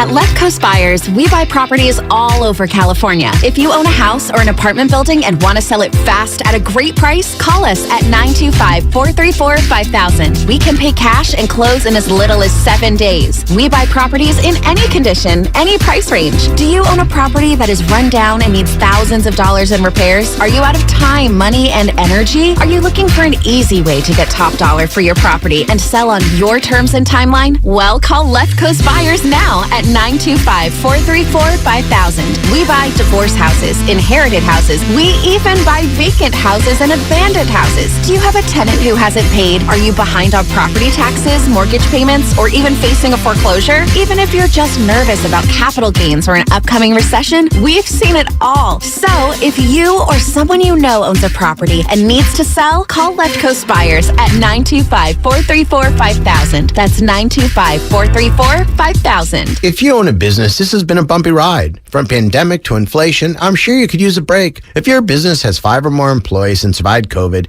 you might be eligible to receive a payroll tax refund of up to $26,000 per employee. The challenge is getting your hands on it. Hi, I'm Howard Mackler, and that's why I founded GetRefunds.com to cut through the red tape and get you the money. The team of tax attorneys we have put together are highly trained in this little-known payroll tax refund program. We do all the work, charge not a dime up front, and simply share a percentage of the cash that we get for you. Businesses of all types can qualify, including those that took PPP, nonprofits, and even those that had increases in sales. We have helped return over $1 billion to businesses, and we can help you too. Just go to getrefunds.com/sports, click on Qualify Me, and answer a few questions. This payroll tax refund is only available for a limited period of time. Don't lose out on up to $26,000 per employee. Go to getrefunds.com/sports. That's getrefunds.com/sports. Great cars and great customer experience are what define a great dealership. At BMW of Fairfield, we deliver on both counts. BMW of Fairfield is the top-rated BMW dealership in the Bay Area, according to Google reviews. We love selling the ultimate driving machines, but our success rests on the outstanding experience we provide our customers. It's a better way to buy and own a vehicle. Experience it for yourself at BMW of Fairfield. One price, one person, 1 hour. Gorgeous gaming, stunning streams, unbelievable bandwidth. It's another Lifestyles of Gagillionaires. Meet the AT&T Fiber customers winning at life with hyper gig speeds. Meet Gagillionaire Terry. While his love of streaming horror movies has him constantly on the edge of his seat, his internet bill won't give him a scare. Oh, don't go in there. I'm telling you. Because since Terry upgraded to AT&T Fiber with hyper gig speeds, he doesn't worry about data caps or equipment fees. Come on, man. The door's open for a reason. And best yet, he also doesn't stress about a price increase at 12 months, because with the amazing Gagillionaire lifestyle comes an exquisite sense of tranquility. Most of the time. Live like a Gagillionaire. Get straightforward pricing with AT&T Fiber. Internet that upgrades everything. No data caps, no equipment fees, and no price increase at 12 months. Limited availability in select areas. Visit att.com/hypergig for details. Wendy's new French toast sticks are so delicious, some are saying that they're better than their mom's breakfast. Excuse me, did you just say Wendy's new French toast sticks are better than my breakfast? Mom, is that you? Answer the question. I said some people are saying that because they're so crispy on the outside and fluffy on the inside and perfect in every way. Uh-huh. And what do you think? I think it's time to tell people to choose wisely. Choose Wendy's new sweet and crispy home-style French toast sticks. That's still not an answer. At participating U.S. Wendy's during breakfast hours. Hi, Tom Bodette here. Just back from the Bodette family reunion, and honestly, I'm a little baffled by my nephew. Last reunion, he was still bouncing on my knee. Now he's hitting his head on ceiling fans. Good thing they stayed at Motel 6, where there's comfy beds with plenty of room to stretch out on. And great low rates, because, you know, teenagers eating a week's worth of groceries for lunch. I'm Tom Bodette for Motel 6, and we'll leave the light on. For you.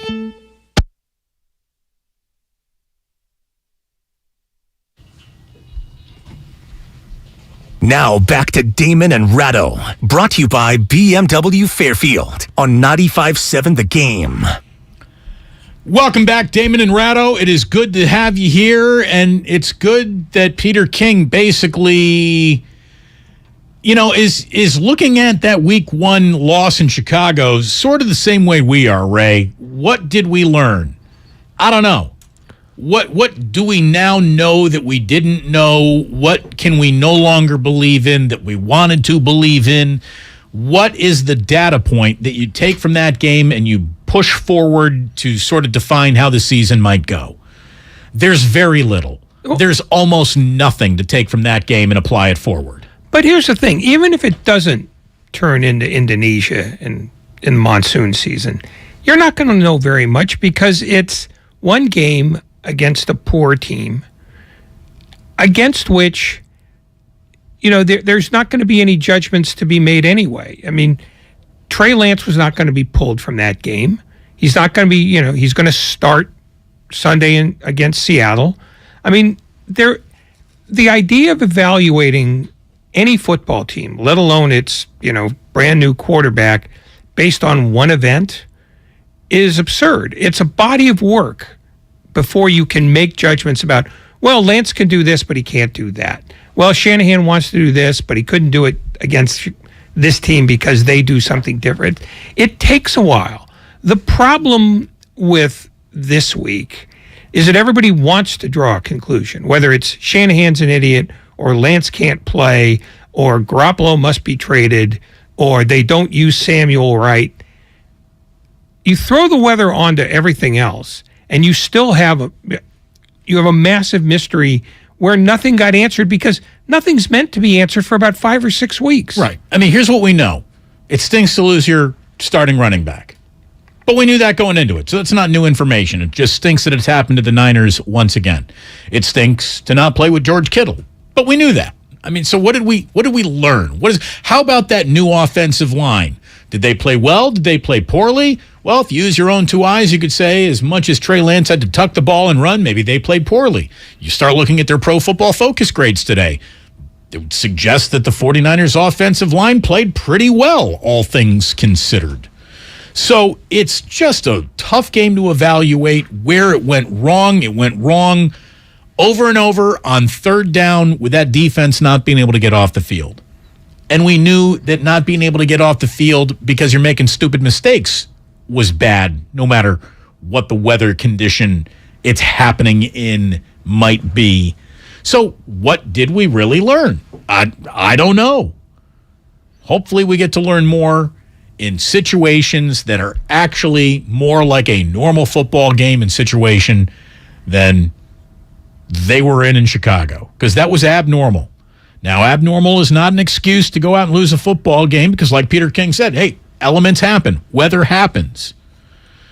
But weather like that is enough to change a strategy, is enough to change the flow of a game. And it didn't feel like the Niners were necessarily ready for the flow of that game unless they really thought that Trey Lance running so much was going to be the key to success, which is just odd to me. I want to share this with you, Ray. This struck me as odd.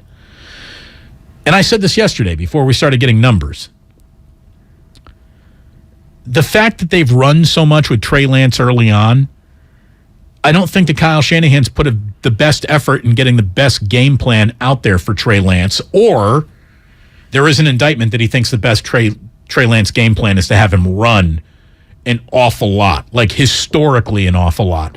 Lance had 9 design rushing attempts in Chicago, so he put in a running play for his quarterback 9 different times, and Lance ended up leading the team with 13 rushing attempts, which means he ran on his own 4 more times.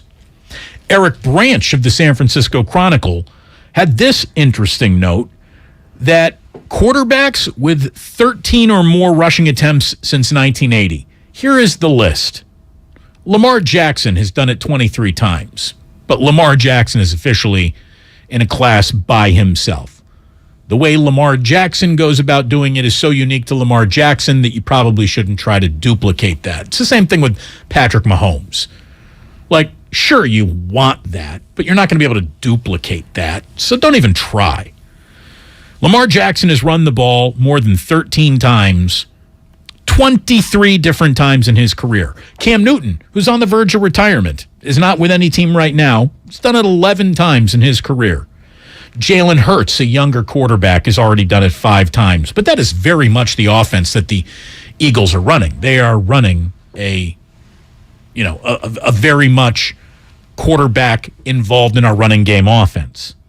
Michael Vick, maybe the greatest running quarterback of all time, only 4 times did he ever have more than 13 runs in any game he played in. Josh Allen 3 times, Tim Tebow 3 times, Kyler Murray 3 times, Robert Griffin III twice, Randall Cunningham twice, Russell Wilson twice. We're talking decade-long careers of mobile quarterbacks not running as often as Trey Lance has now run twice in his career in 3 starts. And he is twice already above a number which the entirety of Michael Vick's career brought him above 4 times. So what is going on there? Well, what went on Sunday is that he ran 10 times after the rain came, because I don't think the 49ers wanted to throw the ball in those conditions. And that makes sense to me. The other time was last year when he was clearly a neophyte, and I think his first instinct was, I'm not sure when to throw this ball exactly. It's safer for me to tuck and run. So I don't think you've got a real trend that you can hang your hat on yet. If you see this in week 6, if you see this in week 10, because I think he's going to be playing till week 10, barring injury, then you've got a talking point. I think you've got 2 radically different circumstances in 2 radically different situations. And the one on Sunday basically screams that's the safest play for Lance is to run, because if he already has accuracy issues, throwing a wet ball on a rainy day is only going to exacerbate that. So Sunday didn't bother me at all. I think whatever it was that Kyle Shanahan wanted to do was out the window once it started to rain the way it did. I think he was trying to improvise as best he can with a defense that, for whatever reason, became undisciplined and allowed, coverage mistakes to start to happen. I mean, it's not like the Bears crushed them, but I think when you're looking at a team, lost its best running back, didn't have its best receiver or most reliable receiver, and a quarterback playing in a monsoon, you're pulling stuff out of your ear just to get to the next play. So that's another thing that I don't think you can make an assumption on, just because now you're only talking about 2 events which are radically different from each other. So it feels like we agree that it's tough to come out with an evaluation of anybody based on 4 quarters of football in Chicago under the circumstances that game was in. I would say the one thing you could evaluate is that the 49ers are still decent at run blocking. Yeah. Yeah. But I think we knew that too. I thought that was the way that this new line was being built, and pass blocking was going to be the issue to solve as the season went along, and cobble that together. So, again, I think you're right, but how much of that was the Bears' defensive line slipping or not getting the right leverage because it was just a weird day? Who the hell knows? We will get a much better feel for how football teams might look throughout the season, hopefully next week, when the surprise they won last night, Seattle Seahawks, come to town. So Mike Martz hopped on with us about a week or 2 ago, former offensive coordinator with the 49ers, former head coach of the St. Louis Rams. And Mike Martz, when we were asking him about Trey Lance, had this to say about Trey Lance a couple of weeks ago, back on August 28th. Here's what he said to us.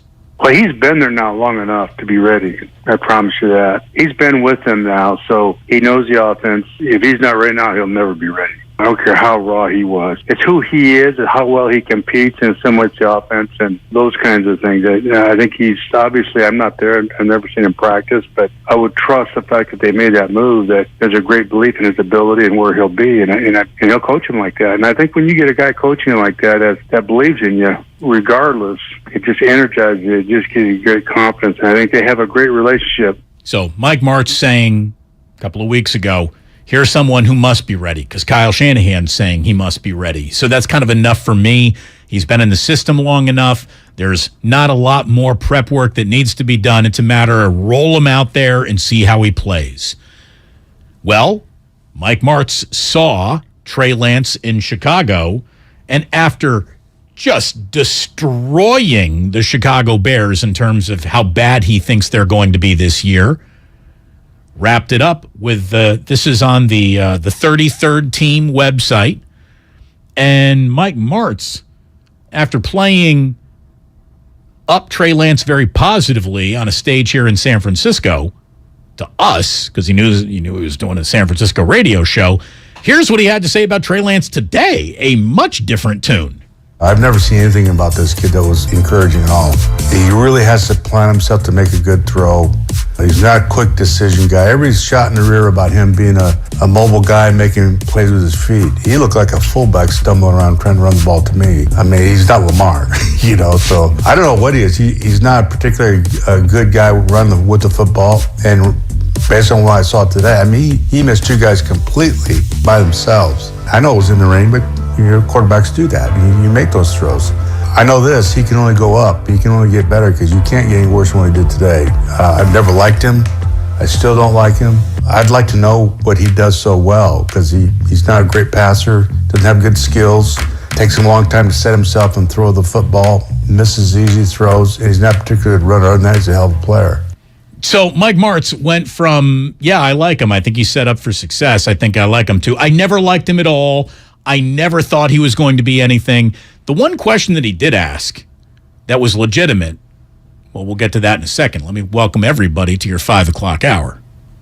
You're listening to 95.7 The Game, KGMZ FM and HD1 San Francisco. Always live on Twitch, YouTube, and the free Odyssey app. Damn well better be free. Doesn't even like the way he runs. So he doesn't like the way he moves, doesn't like the way he plants himself, doesn't like the way he throws, doesn't like anything about him, never has, even though on August 28th he had plenty to say with us about what he liked about Trey Lance. He has reversed his decision completely and is definitely either a prisoner of the moment or is trying to get clicks or really does feel that way and was then lying to us when we talked to him just a few weeks ago. But that is a much different evaluation after 4 quarters in Chicago. I don't know whether or not we can book Mike Martz again because that is as big a pendulum swing on one guy based on 4 quarters that I've ever heard. Here's what I heard. Is he just making it up as he goes along? I think he was making it up as he goes along when he talked to us because he hadn't seen him, because nobody has really seen him. I think he basically said, this is what I saw today in this game, and I don't like the way he played. And then proceeded to say, well, there's nothing about him to like. Well, if that's your only, point of evaluation, then all you've really said is, I haven't seen enough yet. I mean, because that's the only thing you can say. I mean, he wasn't great, and maybe those fundamental things that Martz pointed out maybe are true. Maybe, in fact, that's one of the reasons why Kyle Shanahan doesn't open up the offense for him, because he doesn't like his footwork, because he doesn't seem to, to throw to the spot the way he should. Maybe all that is a fact that you base on the 4 quarters you saw on Sunday. But I don't know that he knows much more about him any more than we do. I mean, the only interesting thing, and you said it yourself, was I don't like the way he runs. Now, did he not like the way he runs because he was running in the rain and maybe his gait is different? Because he didn't say he didn't like the way he held the ball. He said he moves like a fullback. Well, maybe everybody was moving like a fullback because you're running through 3 inches of water. And I'm not making excuses for him. All I know is I don't know anything about this yet. And I'm perfectly happy to admit that over and over again. I think we don't have anything to evaluate Trey Lance on. Whether he knows the offense, whether he can run the offense, whether he's fully fundamentally sound, whether he's just maybe a guy with a big arm who has to grow into everything else.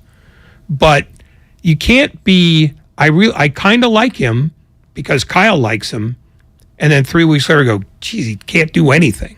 I don't think we know what he can do yet. And I think that's the thing that makes everybody in this town nuts right now. It's because they wanted answers, and they wanted answers immediately. We didn't get them. We didn't get them Sunday, but we didn't get them last year when everybody was screaming, he's the future, and you got to get rid of Garoppolo immediately. He's going to be a drag on the salary cap. Well, that turned out to be false. You know, I mean, again, we're talking about a scenario that almost no other team has ever tried, which is take the successful quarterback, try to get rid of him, fail, and then basically make him the backup to a guy with essentially no resume. So nobody's got any template for any of this, but nobody wants to say, well, gee, I don't know what to say yet. So they just fly off the handle and go, well, he can't, you know, the coach isn't doing a very good job with him, or he's not taking their training wheels off, or he can't play at all. I mean, whatever you say definitively about Trey Lance right now is either a lie or a miscalculation based on no evidence. Right. It feels like it's a little performative. It's a lot performative. And it's not just Martz performing it, because you've heard it all day long. You heard it all day long yesterday. You're going to hear it all day on Sunday. They don't know. And they feel like if I say I don't know, somebody upstairs is going to yell at me for not knowing. Well, there's nothing to know right now. So cool your jets. Just admit that this guy is a mystery and he fits into this team in some way, but nobody knows how. Just, you know, talk about something else. I'm surprised that Martz decided to come down so definitively as he did, though, after a real tough game in which to make an evaluation of how anyone played. But it sounds like he's trying to gain either a little traction for his website, or he really just did not see anything that, you know, Spreckensy football with him in his own mind. You know, when he asked the question, what does he do well? Well, that's legitimate. That's a legitimate question that I still think no one really has the answer on. What is the one thing that Trey Lance does well or definitively better than Jimmy Garoppolo? Not theoretically, but you've seen it with your own two eyes and believe it in your heart. I don't think we even have that list yet. We have one item. He throws the ball farther. That we do know. He throws the ball farther. That's not really a football skill, though. And it didn't really translate to any use or good last Sunday. I also think that while Mike Martz does know football, he's not really terribly schooled in the world of the media, and probably views it as you'd better have a strong take every time you open your mouth, whether you have one or not.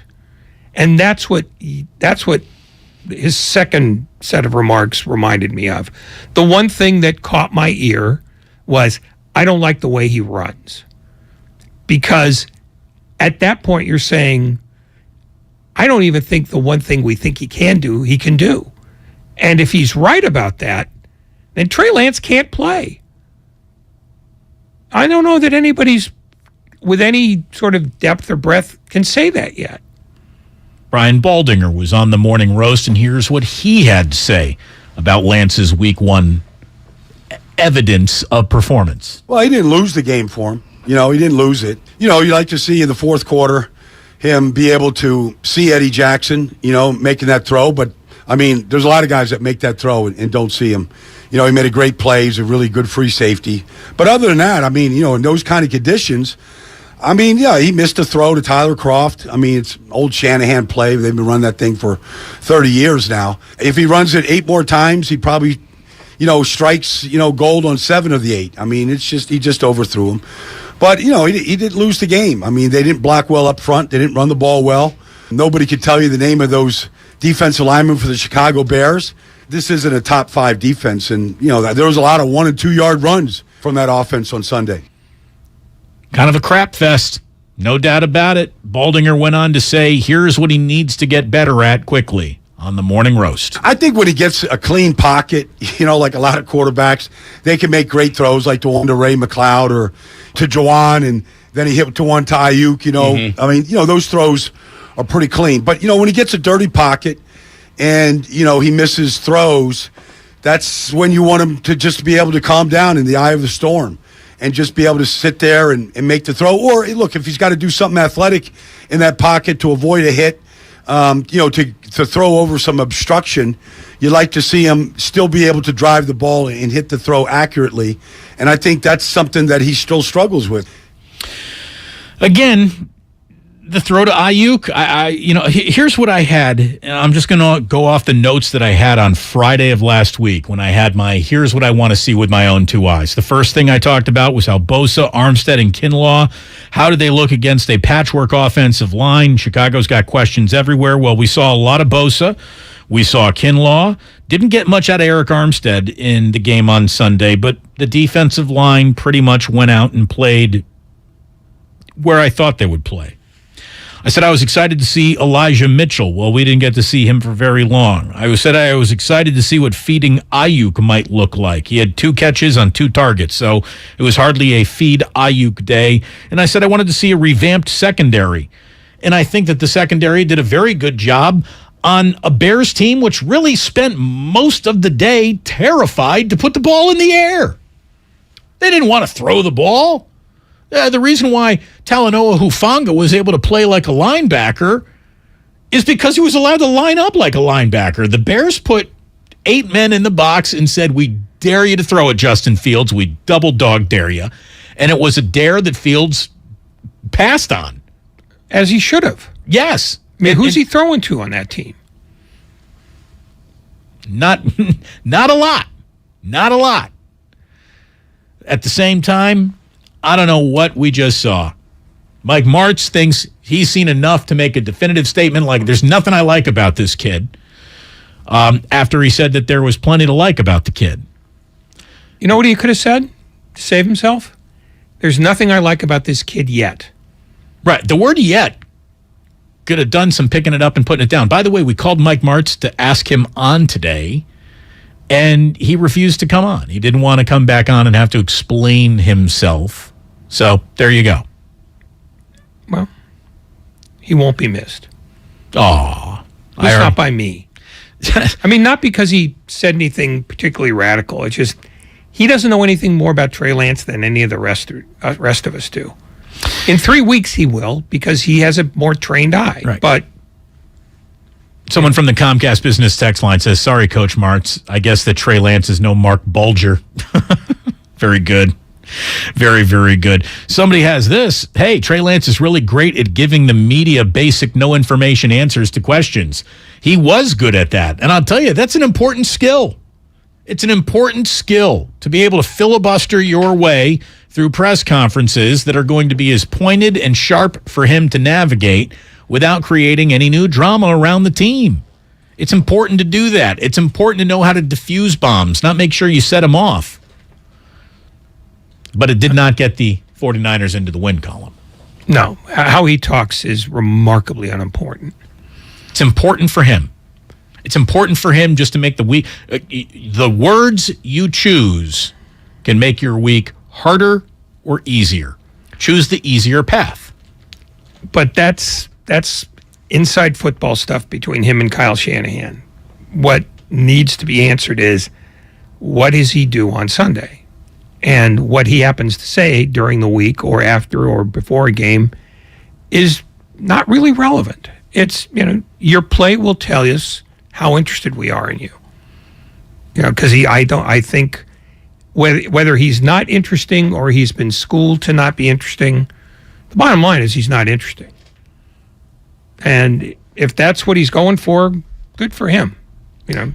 On the Unbuttoned podcast, Chris Sims, who we all know has a direct line to Kyle Shanahan, was expressing some doubts, not really about Trey Lance, but doubting whether or not the locker room wasn't already kind of grumbling or rumbling about Jimmy Garoppolo. Here's what Chris Sims had to say. To do justice to your organization, your fan base, and more importantly to your football team, the guys in the locker room, you got to play the best players. And I think there's guys, I've heard through the grapevine, there's guys in that locker room that go, Jimmy G's the best player. I mean, I know. He's proven it. How would you say differently right now? I know. And I don't want to call people out here, but I've heard from people that I know around the NFL to go, yeah, there's some prominent people in the 49ers locker room that go, Jimmy Garoppolo's better. Well, there's not a single local media member who's picking up that and putting it down in print for anyone to read. Not one. So does Chris Sims really have the inside skinny on that? Because if that's where we are right now, after 4 quarters of football, there is a little, it's time to get Jimmy back in there movement, then the miscalculation that not only is elevating Lance, but allowing Jimmy to sit side stage, not even involved in any season planning whatsoever. The miscalculation there by Shanahan and Lynch, I don't want to say it starts bordering on negligent, but it is one of the all-time we did not take the temperature of the reality of this. We tried to force this into reality. So I really hope that Chris Sims is a little off bullseye there, because if there are, as he said, prominent names in the 49ers locker room who are already like, yeah, this would still be Jimmy. That's not good. That's not good. If that's happening after 4 quarters, after a game where everyone understands this ain't normal, that's not good.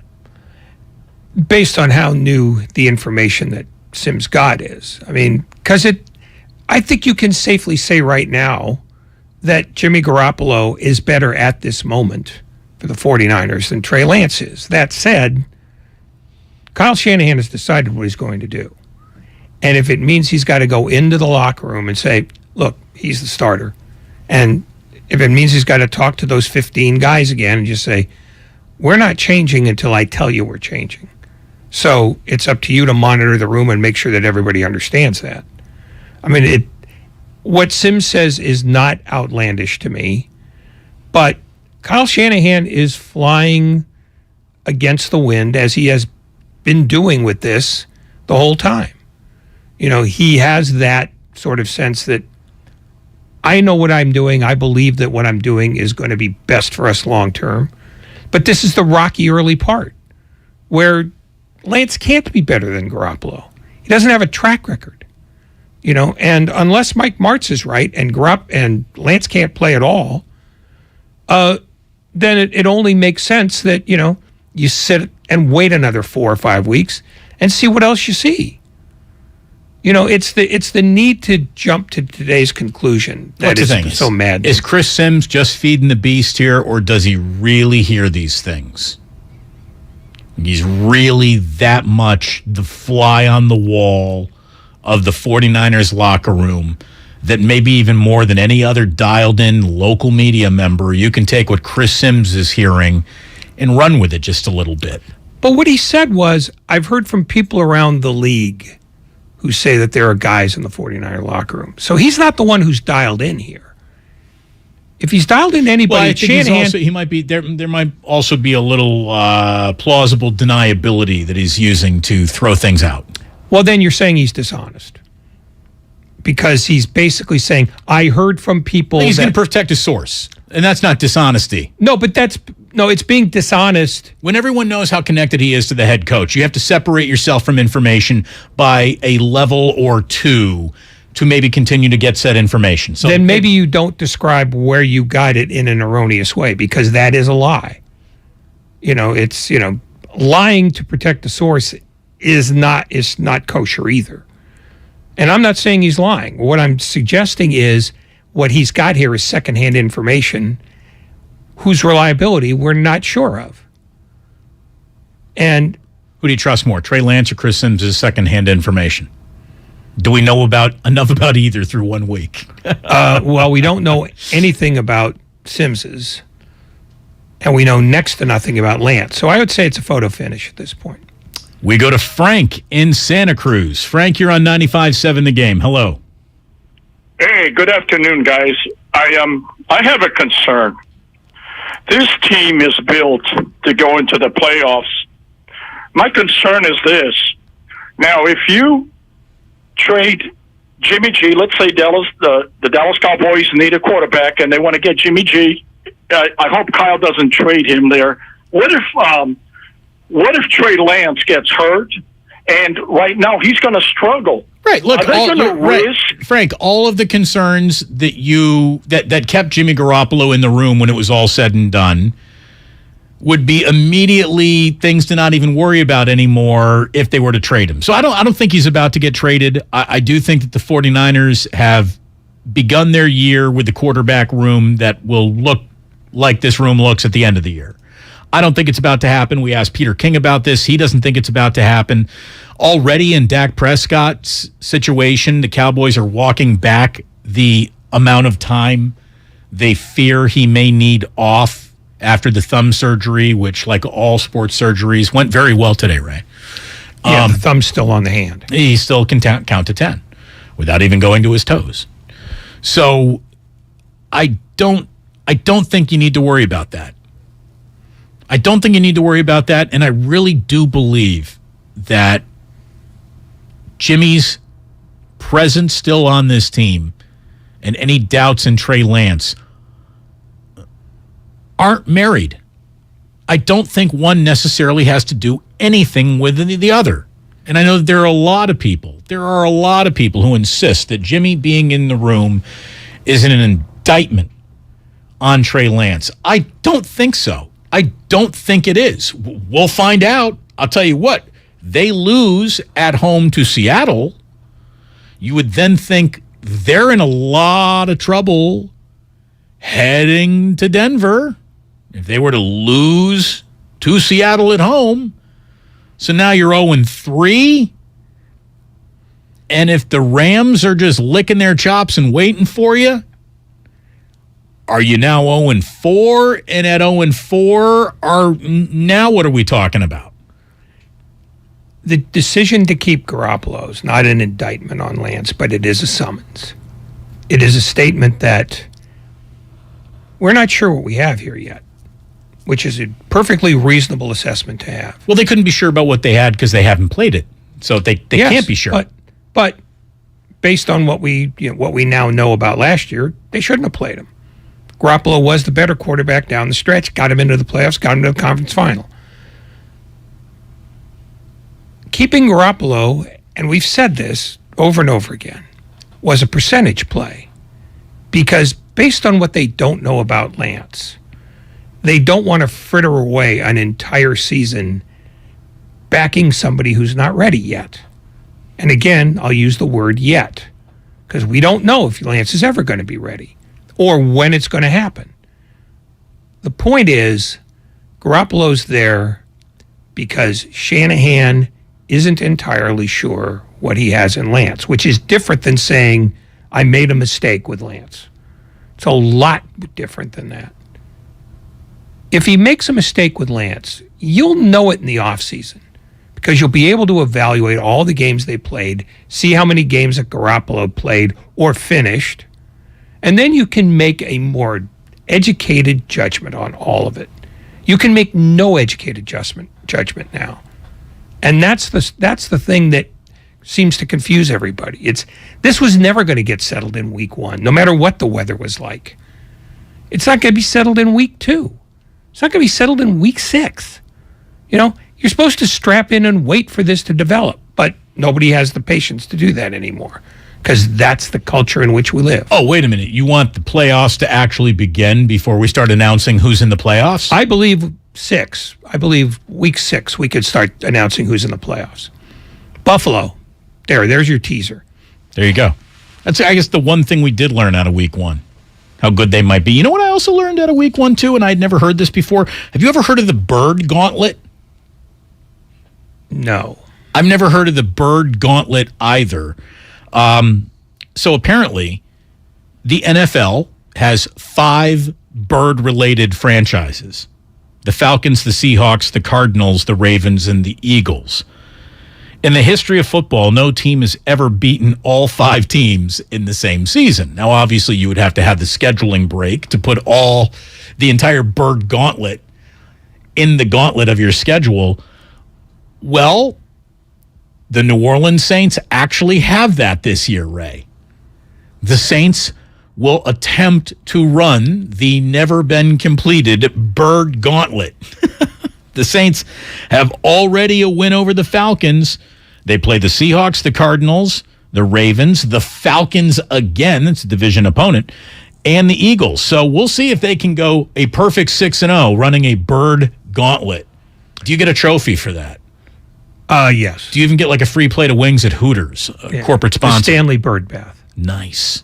No, and no AFC team can ever run the bird gauntlet. No. Because they won't get to play all the birds. Exactly. So it's largely an NFC construct. And even at that, you can't guarantee. I mean, it's I'd like to know the last time somebody was confronted with the bird gauntlet. I don't know how many bird gauntlets have been thrown up to hurl yourself over. Yeah. I don't know. And whoever thought of this probably has more time on their hands than they really need. By the way, we had more time on our hands as we were getting ready for today's show, and we came up with this quarterbacks who did not play in the preseason were 3-8 in week 1. So maybe there is a little something more to the preseason than we want to give it to, or maybe that's a total anomaly and it's not related. But I do think there is something to be seen in you get a little bit of the rust off before these games start counting, or you'll be looking to shake rust off in a game that actually counts. The L's, the 3-8, the 8 quarterbacks who did not play at all in the preseason and lost: Matthew Stafford, Kyler Murray, Aaron Rodgers, Russell Wilson, Dak Prescott, Joe Burrow, Derek Carr, and Ryan Tannehill. The 3 quarterbacks who did not play at all in the preseason and won: Lamar Jackson, Kirk Cousins, and Justin Herbert. I don't know what that means, but we figured it all out through the process of elimination. It took us about 15 minutes, but we did it. Yeah, I know what it means. What does it mean? Nothing. And the reason why it means nothing is because there were also a bunch of guys who played like one series in the preseason, like Tom Brady did. So he played. He played, but one series doesn't really get you anything that not playing at all doesn't. No, but to qualify for this stat. Oh, no, to qualify for the stat, sure, but I think the stat is kind of artificial because there are a lot of veterans who barely saw the field. Right. Well, I mean, I would also think we can put Tom Brady in the category of he probably doesn't need much preseason. I think you could probably put Aaron Rodgers in that group. I mean, really, of all those guys, the only guy who's not a veteran with a lot of miles on him is Joe Burrow. Oh, he's a veteran with a lot of miles. Oh, no. Well, no. I was thinking about Flacco, not Burrow. But Burrow is, look, he's got some recently stacked bodies that got him to the Super Bowl. So, yeah, no, they gave him, you've arrived ahead of schedule treatment. Yeah. And he also had that little appendectomy thing, which held him out of the preseason as well. Yeah, I mean, he probably would have played. Yeah. I mean, I like the bird gauntlet stat better. Fair enough. We go to David in Antioch. David, you're on 95.7 The Game. Hello. David, once, twice, thrice. Are you with us? No, thank you, David. We go to another David. What'd you thank him for? In San Jose. I thanked him for making a really quick phone call out of all of it. We're trying to move along. David in San Jose. Hello. Is this David with us?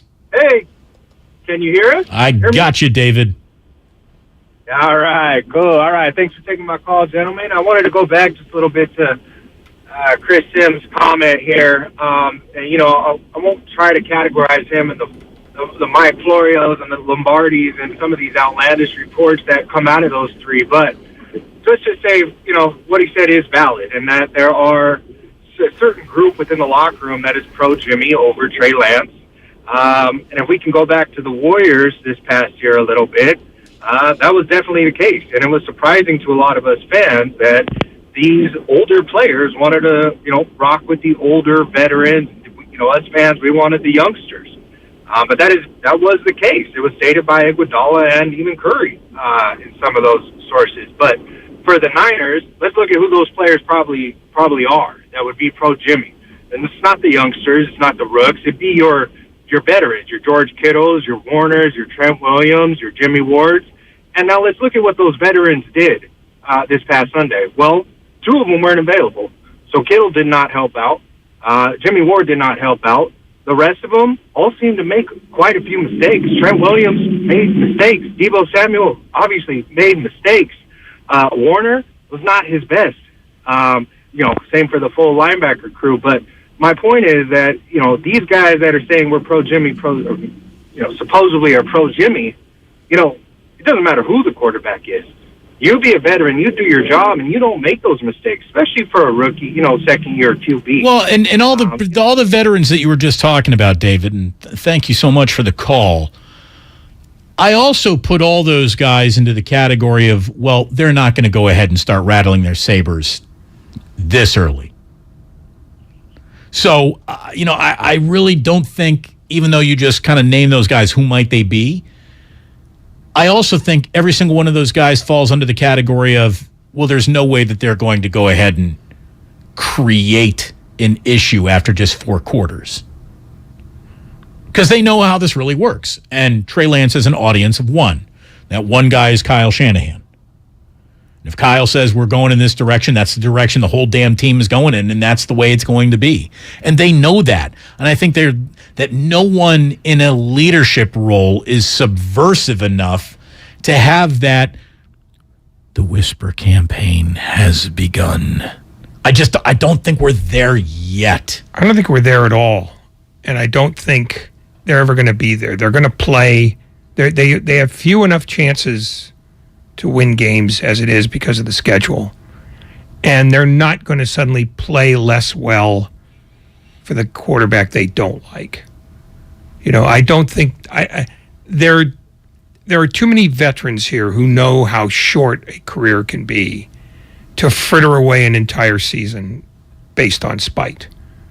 I mean, I think it's largely a red herring. Right. No one likes Garoppolo that much. Yeah, well, no, yeah. They're not going to say, you know what, I don't care how this season goes. I want my guy. Right.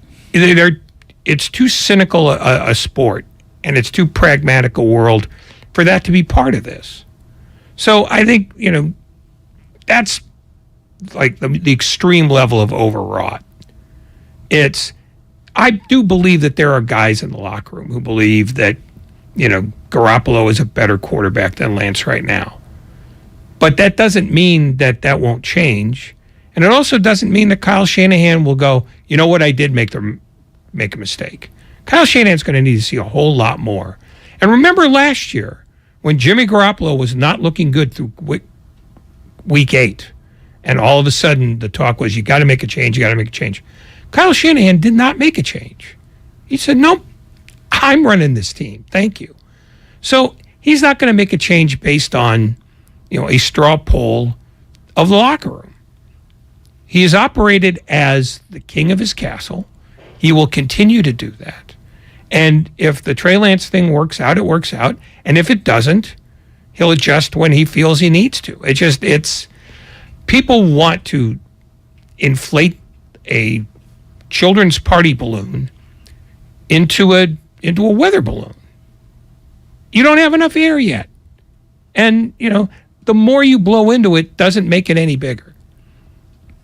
Do you think they still use weather balloons? Yeah. We're not just satellite tracking, Doppler at this point? I think they probably still do to a certain extent. There are probably some things that, you can't rely on strictly from a satellite. Plus, they got all those balloons at dry dock. They may as well use them for something. Absolutely. I mean, maybe for tourists. You want to see the world from 60,000 feet? Might be a little tough to breathe, but I wonder how many weather balloons I would have to strap to either Jack or Ozzy to give them a bird's eye view of the Bay Area. And how quickly Jillian would be angry at me for doing that. Before you came up with the idea, is the answer to the second question. And 2, weather balloons, easily. Where are the Party kids? balloons, maybe 20. Where are the kids? They're floating. Yeah. Somewhere over the Golden Gate Bridge. Yeah. This is... Oh, he got caught in a tree. Never mind. Right. Yeah, he's still here. This is Richie in Fremont. Richie, you're on 95.7 The Game. Hello. Hello. Hey, thanks for having me on.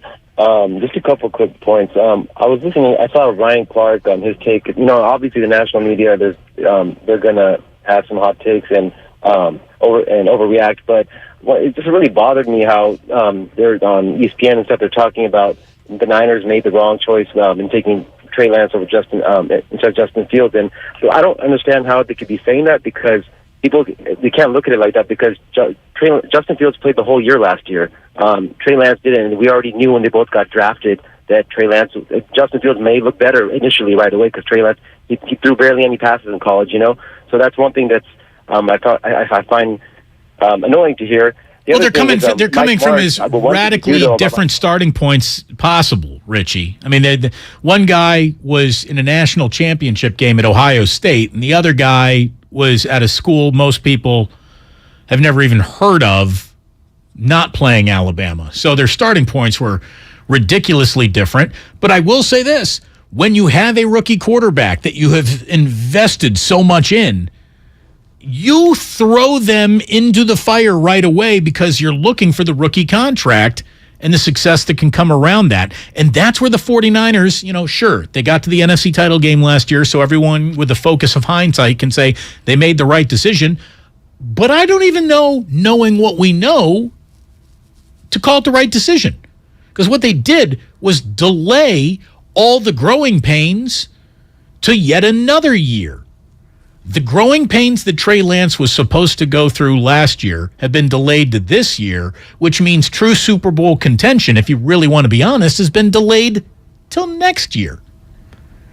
The year that Trey Lance is supposed to really take you to the promised land is going to be the second year as a full-time starter, not the second year and his first year as a full-time starter. It's the year after this year that I think grand expectations for a team that is so built so well, apparently, for them to really do something.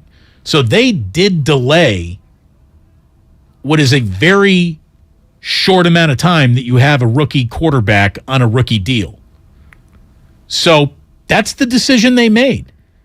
And an appearance and a loss in an NFC title game could go a long way to not get them back to the Super Bowl in the next 2 or 3 years if Lance really doesn't work out.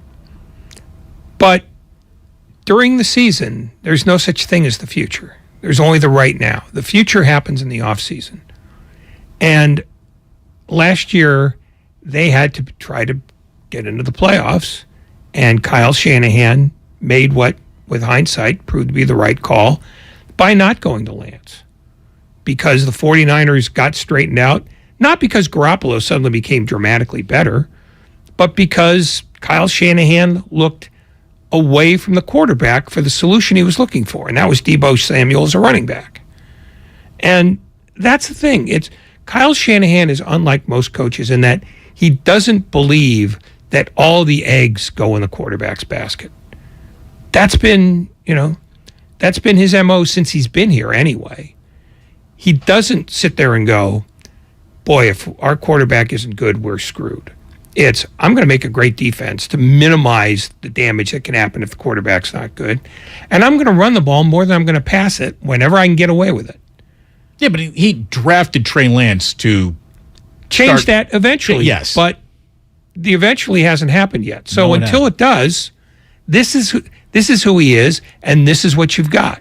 Very good point from the 415 saying that weather balloons have never defeated the bird gauntlet either and never will. I have a couple follow-ups on these two things, actually. Can I jump in real quick, please? On the weather balloons or the bird gauntlet? Both. Twice a day, every day of the year. This according to the National Weather Service. Twice a day, every day of the year, weather balloons are released simultaneously from almost 900 locations worldwide. Currently, still. So weather balloons. All right, there you go. And you've heard of the bird gauntlet. What about the cat gauntlet with the Bengals, Lions, Panthers, and Jaguars? Just a little bit easier. There are only 4 teams in the cat gauntlet. I never even considered the cat gauntlet. We're also talking about a human gauntlet back here with Buccaneers, Raiders, Patriots. Would you put the Titans in there? Giants? Are Giants and Titans humans? We don't know what to do with those. It gets a little wonky when you're bringing in like made-up terms. Now you're into what's going on in the back studio here. We're just trying to add to the show. Would you count Chiefs as a human gauntlet? I would, yep. Browns? Named after Paul Brown? Sure. Vikings? Saints. Cowboys are part of the human. I hear. Is that Nahagian back there? No, it's Craig. Is that Craig? All right. Yeah. What's a commander? It's a human. It's definitely not a cat. It's definitely not a bird. Ray? What are you talking about? I mean, you've added to the show by confusing everybody. I mean, the whole cat thing? Why? Explain yourself. Come clean. It's a type of animal. Somebody says, please record Damon Bruce's sound bites. First of all, we don't record my bites. We record every single bit of gold that falls from these lips. And usually your teeth. They all go to the Odyssey app. Somebody says, I'm a total homer because Trey Lance can't even throw to a wide open body. Have we never seen Jimmy Garoppolo miss a wide open Brandon Ayuk? Have we never seen Jimmy Garoppolo miss a wide open Kyle Juszczyk? I mean, every single quarterback misses wide open receivers in their career. Yes. I mean, that's the thing is, how high do you want the standard to be here? You know, all you're trying to do is win a game. That's all you're trying to do. Please record Damon Bruce's sound bites. Like that would ever be enough. Like that would ever be enough for any of you. You need all Damon Bruce. I mean, record all of it. The fact that we have to listen to it live is pain enough. We record Damon Bruce sound meals. That's right, not bites. These are meals. Oh. No, I mean, I don't get what the standard here is that people want, except that I'm dissatisfied with the guy who's playing. That's the standard in this town. Whoever's playing sucks. Whoever's not playing is great. It's no more complicated than that. Give us the guy who's watching. Well, the Niners have certainly set up their existence to live in that existence with the decisions that they have made. It's Christmas every week for these yahoos. You almost called them yehas. I almost did. Which is the opposite of yahoos. Yeah, yehas. Yeah, I could feel the word strangling me from inside my own throat. It's the word gauntlet. It's the word gauntlet. No, I don't. 49ers a human. 49ers a human. A Raider's a human. Yep, just like a Buccaneer, just a different version of Pirate. There you go. We're learning a lot today, aren't we? Throw them in the gauntlet. Somebody says a bird gauntlet could be a sequence of a lot of middle fingers. You're right about that. That would be Ray's favorite, without a doubt. Well, the 49ers are 3-5 this year. They'll be running through a bird gauntlet when they take the field in Week 10. Yeah, got nothing to do with the Eagles. Damon and Ratto here on 95.7 The Game. When we come on back, we're going to be putting the finishing touches on what has been a glorious broadcast from start to finish. On this nightmare. Good times here on 95.7 The Game. Your most valuable asset is your time. So why should buying a car eat up your whole day? At BMW of Fairfield, we value your time as much as you do. So once you've decided on your next car and how you want to buy it, we'll have you behind the wheel of your ultimate driving machine and on your way home within 1 hour. There is a better way. Experience it for yourself at BMW of Fairfield.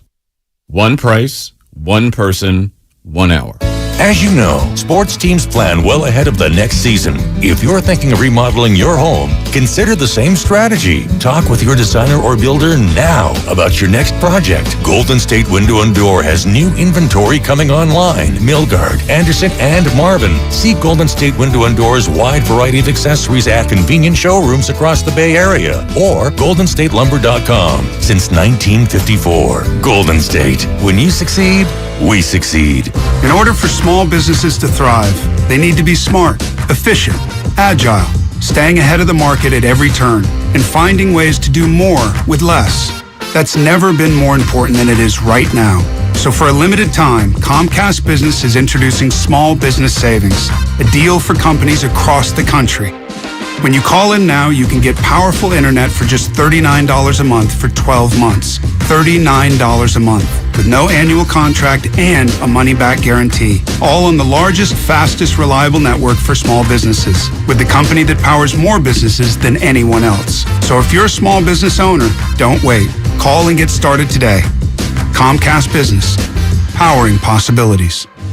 Offer ends 9/21/22. Restrictions apply. New Comcast Business 50 megabits per second internet customers only. Requires EcoBill and AutoPay. Equipment, taxes, and fees extra and subject to change. Call or go online for details. After promo, regular rates apply. If you own a business, this has been a bumpy ride. From pandemic to inflation, I'm sure you could use a break. If your business has 5 or more employees and survived COVID, you might be eligible to receive a payroll tax refund of up to $26,000 per employee. The challenge is getting your hands on it. Hi, I'm Howard Mackler, and that's why I founded GetRefunds.com to cut through the red tape and get you the money. The team of tax attorneys we have put together are highly trained in this little-known payroll tax refund program. We do all the work, charge not a dime up front, and simply share a percentage of the cash that we get for you. Businesses of all types can qualify, including those that took PPP, nonprofits, and even those that had increases in sales. We have helped return over $1 billion to businesses, and we can help you too. Just go to getrefunds.com/sports, click on Qualify Me, and answer a few questions.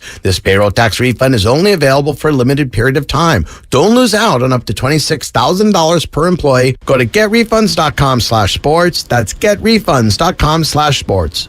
Are you looking for a rewarding new career? Join the United States Postal Service and apply for roles nationwide. Serve your community with pride and receive benefits including competitive pay and opportunities for advancement. Whether you are looking for full-time, part-time, or seasonal positions, we have options that may be perfect for you. The United States Postal Service is an equal opportunity employer. Apply now at USPS.com/careers. Cache Creek Casino Resort is the place for the biggest names and the very best in live entertainment. Catch the multi-talented entertainer Gary Vee on October 1st and Amy Schumer on October 8th. Then see live championship boxing on October 29th as Alan Sanchez takes on Sal Bustos. This is your time to cash in at Cache Creek Casino Resort. Find tickets and see our full lineup at cashcreek.com. MVP's bonus days are back at Lowe's. Right now, get a special BOGO offer from Bosch. Buy a select Bosch 18-volt Bear Tool, get a battery free. Shop savings on all of our top pro items. Plus, MVPs earn up to 3 times bonus points on select products. Join today and redeem points for products designed to level up your business. Don't miss MVP's bonus days, happening now at Lowe's. Pricing and offers subject to change at any time. Bonus points calculated before taxes and fees after applicable discounts, if any, valid through 9/23. This view was worth a hike. Right? And it's a good way to stay on top of my health. Yes, I'm Cologuard, a prescription colon cancer screening option for people 45 plus at average risk. Have you screened for colon cancer? Not yet. Don't wait. It's more treatable when caught in early stages. Tell me more. Cologuard is non-invasive and it's used at home. It detects altered DNA in your stool to find 92% of colon cancers. 92%? Yep, even those in early stages. This was seen in a clinical study with patients 50 and older. Any positive result should be followed by a diagnostic colonoscopy. False positive and negative results may occur. Cologuard is not a replacement for colonoscopy in high-risk patients. Do not use if you have had adenomas, have inflammatory bowel disease and certain hereditary syndromes, or a personal or family history of colon cancer. Most insured patients pay $0. Ask your provider or an online prescriber if Cologuard is right for you, or visit Cologuard.com. I'm in. Starting Stronger starts at AutoZone, where they've got battery solutions in the form of free battery testing, free battery charging, and replacement batteries that fit your needs. That's what makes them America's #1 battery destination. Get in the zone. AutoZone. Here's what happened today on The Game. Presented by the County of Santa Clara. The morning roast from 6 to 9. It's so incredibly difficult, even when you have a Josh Allen, even when you have a Patrick Mahomes, even when you're division. Willard and Dibs from 9 to noon. Can we pump the brakes on Geno Smith is amazing? They scored 17 points and got shut out in the second half. Steiny and Guru from noon to 3. Anybody out there saying, Super Bowl or bust? This is not a Super Bowl or bust year. I'm sorry. And Damon and Ratto from 3 to 6. What an embarrassing night, all things considered, for Russell Wilson. Could you believe that the decision was, we're going to go for a 64-yard field goal? The best of the game, presented by the County of Santa Clara. Book a COVID-19 booster shot now at sccfreevax.org or call 211.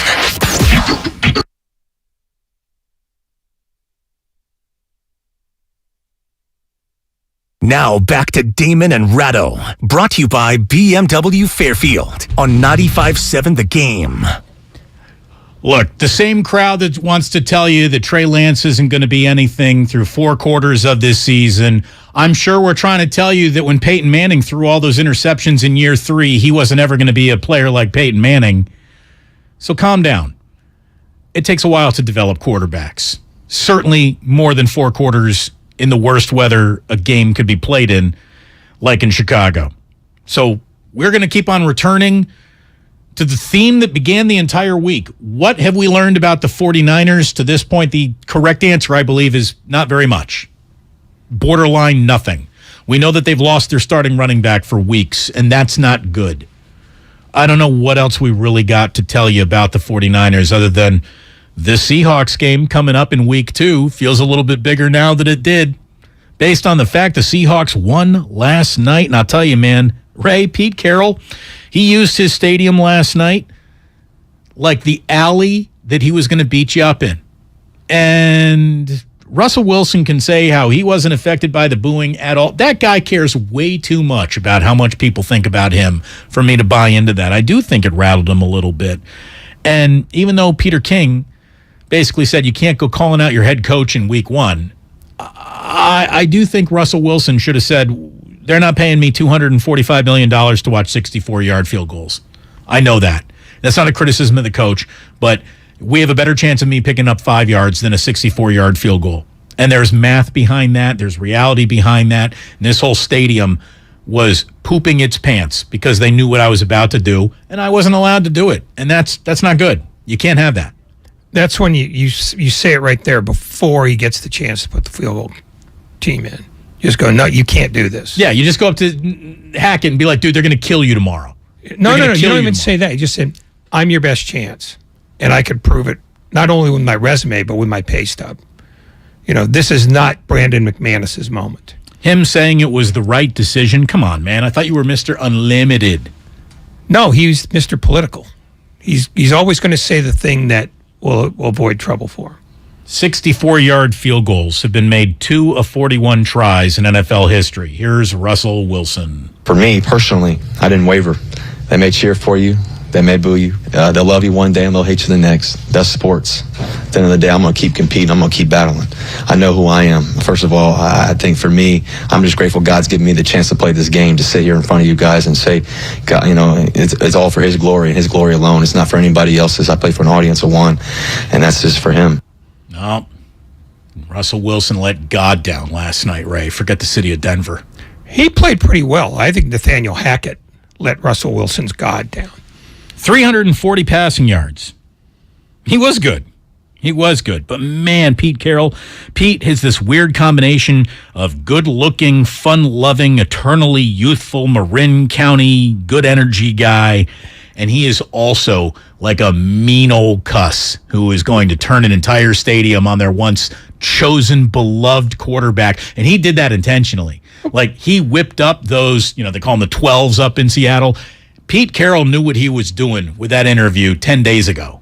Well, of course he did, because he knows his team isn't very good, so you use every tactic you can use. And at this stage of the Seahawks development, the fans are the one thing that he can rely on week in and week out, up until the middle of the season, when if they're 2-6, they're going to start booing him. So, of course he did. I mean, you don't get to be old being a fool, Richard Pryor once said. And Pete Carroll's no fool. But apparently you do get to be old and a fool if you're an NFL owner, an NBA owner, because Bobby Sarver. We didn't even get to Robert Sarver today. Suspended a year, fined $10 million. He basically lived up to every single stereotype of rich guy that no one really likes from, he's guilty of making women feel icky around him with comments on how they look, how they dress. The guy just kind of sucks. And we've known this for years now. Only Donald Sterling. I'm talking about in the history of the NBA. Only Donald Sterling. I mean, come on. Had a worse word-of-mouth reputation than Bobby Sarver. This guy, at the very best, he is guilty of trying to be a little too close with the black community. At the very worst, he is echoing racist tropes just because I can. Yeah, he's the rich guy who says, you can't do anything to me, so shut up and take it. And frankly, suspending him for a year is a joke, and fining him $10 million is a slightly more serious joke. Because he'll feel the money more than he'll feel the suspension, because he's going to go wherever he wants, whenever he wants. Who's going to tell him he can't go in his building? Nobody. Well, the NBA just told him don't get in there for a year. Yeah, and he can ignore that the same way that Steve Ross can ignore the NFL. But do you think they are? Do you think they are? Do you think those guys are really playing that much of a game of chicken with their bread and butter? I don't think they are. I think that at some point you get a little, I'm in trouble here, and I'm just going to be, I'm going to let sleeping dogs lie for the moment. Stephen Ross and Rob Sarver obviously walk around thinking their you-know-what doesn't stink. They just got told it stinks, and if you'd like it to stink less, just mind your manners for about a year here. Yeah, but here's the thing. Bob Sarver said, yeah, all the things you found are true, and then pitched a blue fit when they said, okay, we're going to talk about sanctions now. He thought he was going to get away with it. Oh, he's not happy. I wonder if he just puts up the team for sale. No. Still making money off of it. Well, you can make them an awful lot of money off that sale, too. What do you think the Suns are on the open market? $4 billion, $4.5 billion easy? Maybe, but, I don't see him giving up a thing that makes money every year. That's not what billionaires do. But it gets to the point where you sold it for so much money, the money that you're going to make next year now doesn't really matter. I mean, you can't make more money owning an NFL team next year than you can selling it this year. But he already has enough money to get to his fourth death. It's not about it's just about, I could do this because I can do it. He's in a club. Well, maybe he says, screw you guys, I'm going home. And that's what you get to say to the entire audience, because it's time, Ray. Screw you, I'm going home. There you go. I'm sorry if we were unable to get to your call. Call in a little earlier next time, which begins tomorrow. How about this? At 3:30 tomorrow, we're going to have Hunter Pence on.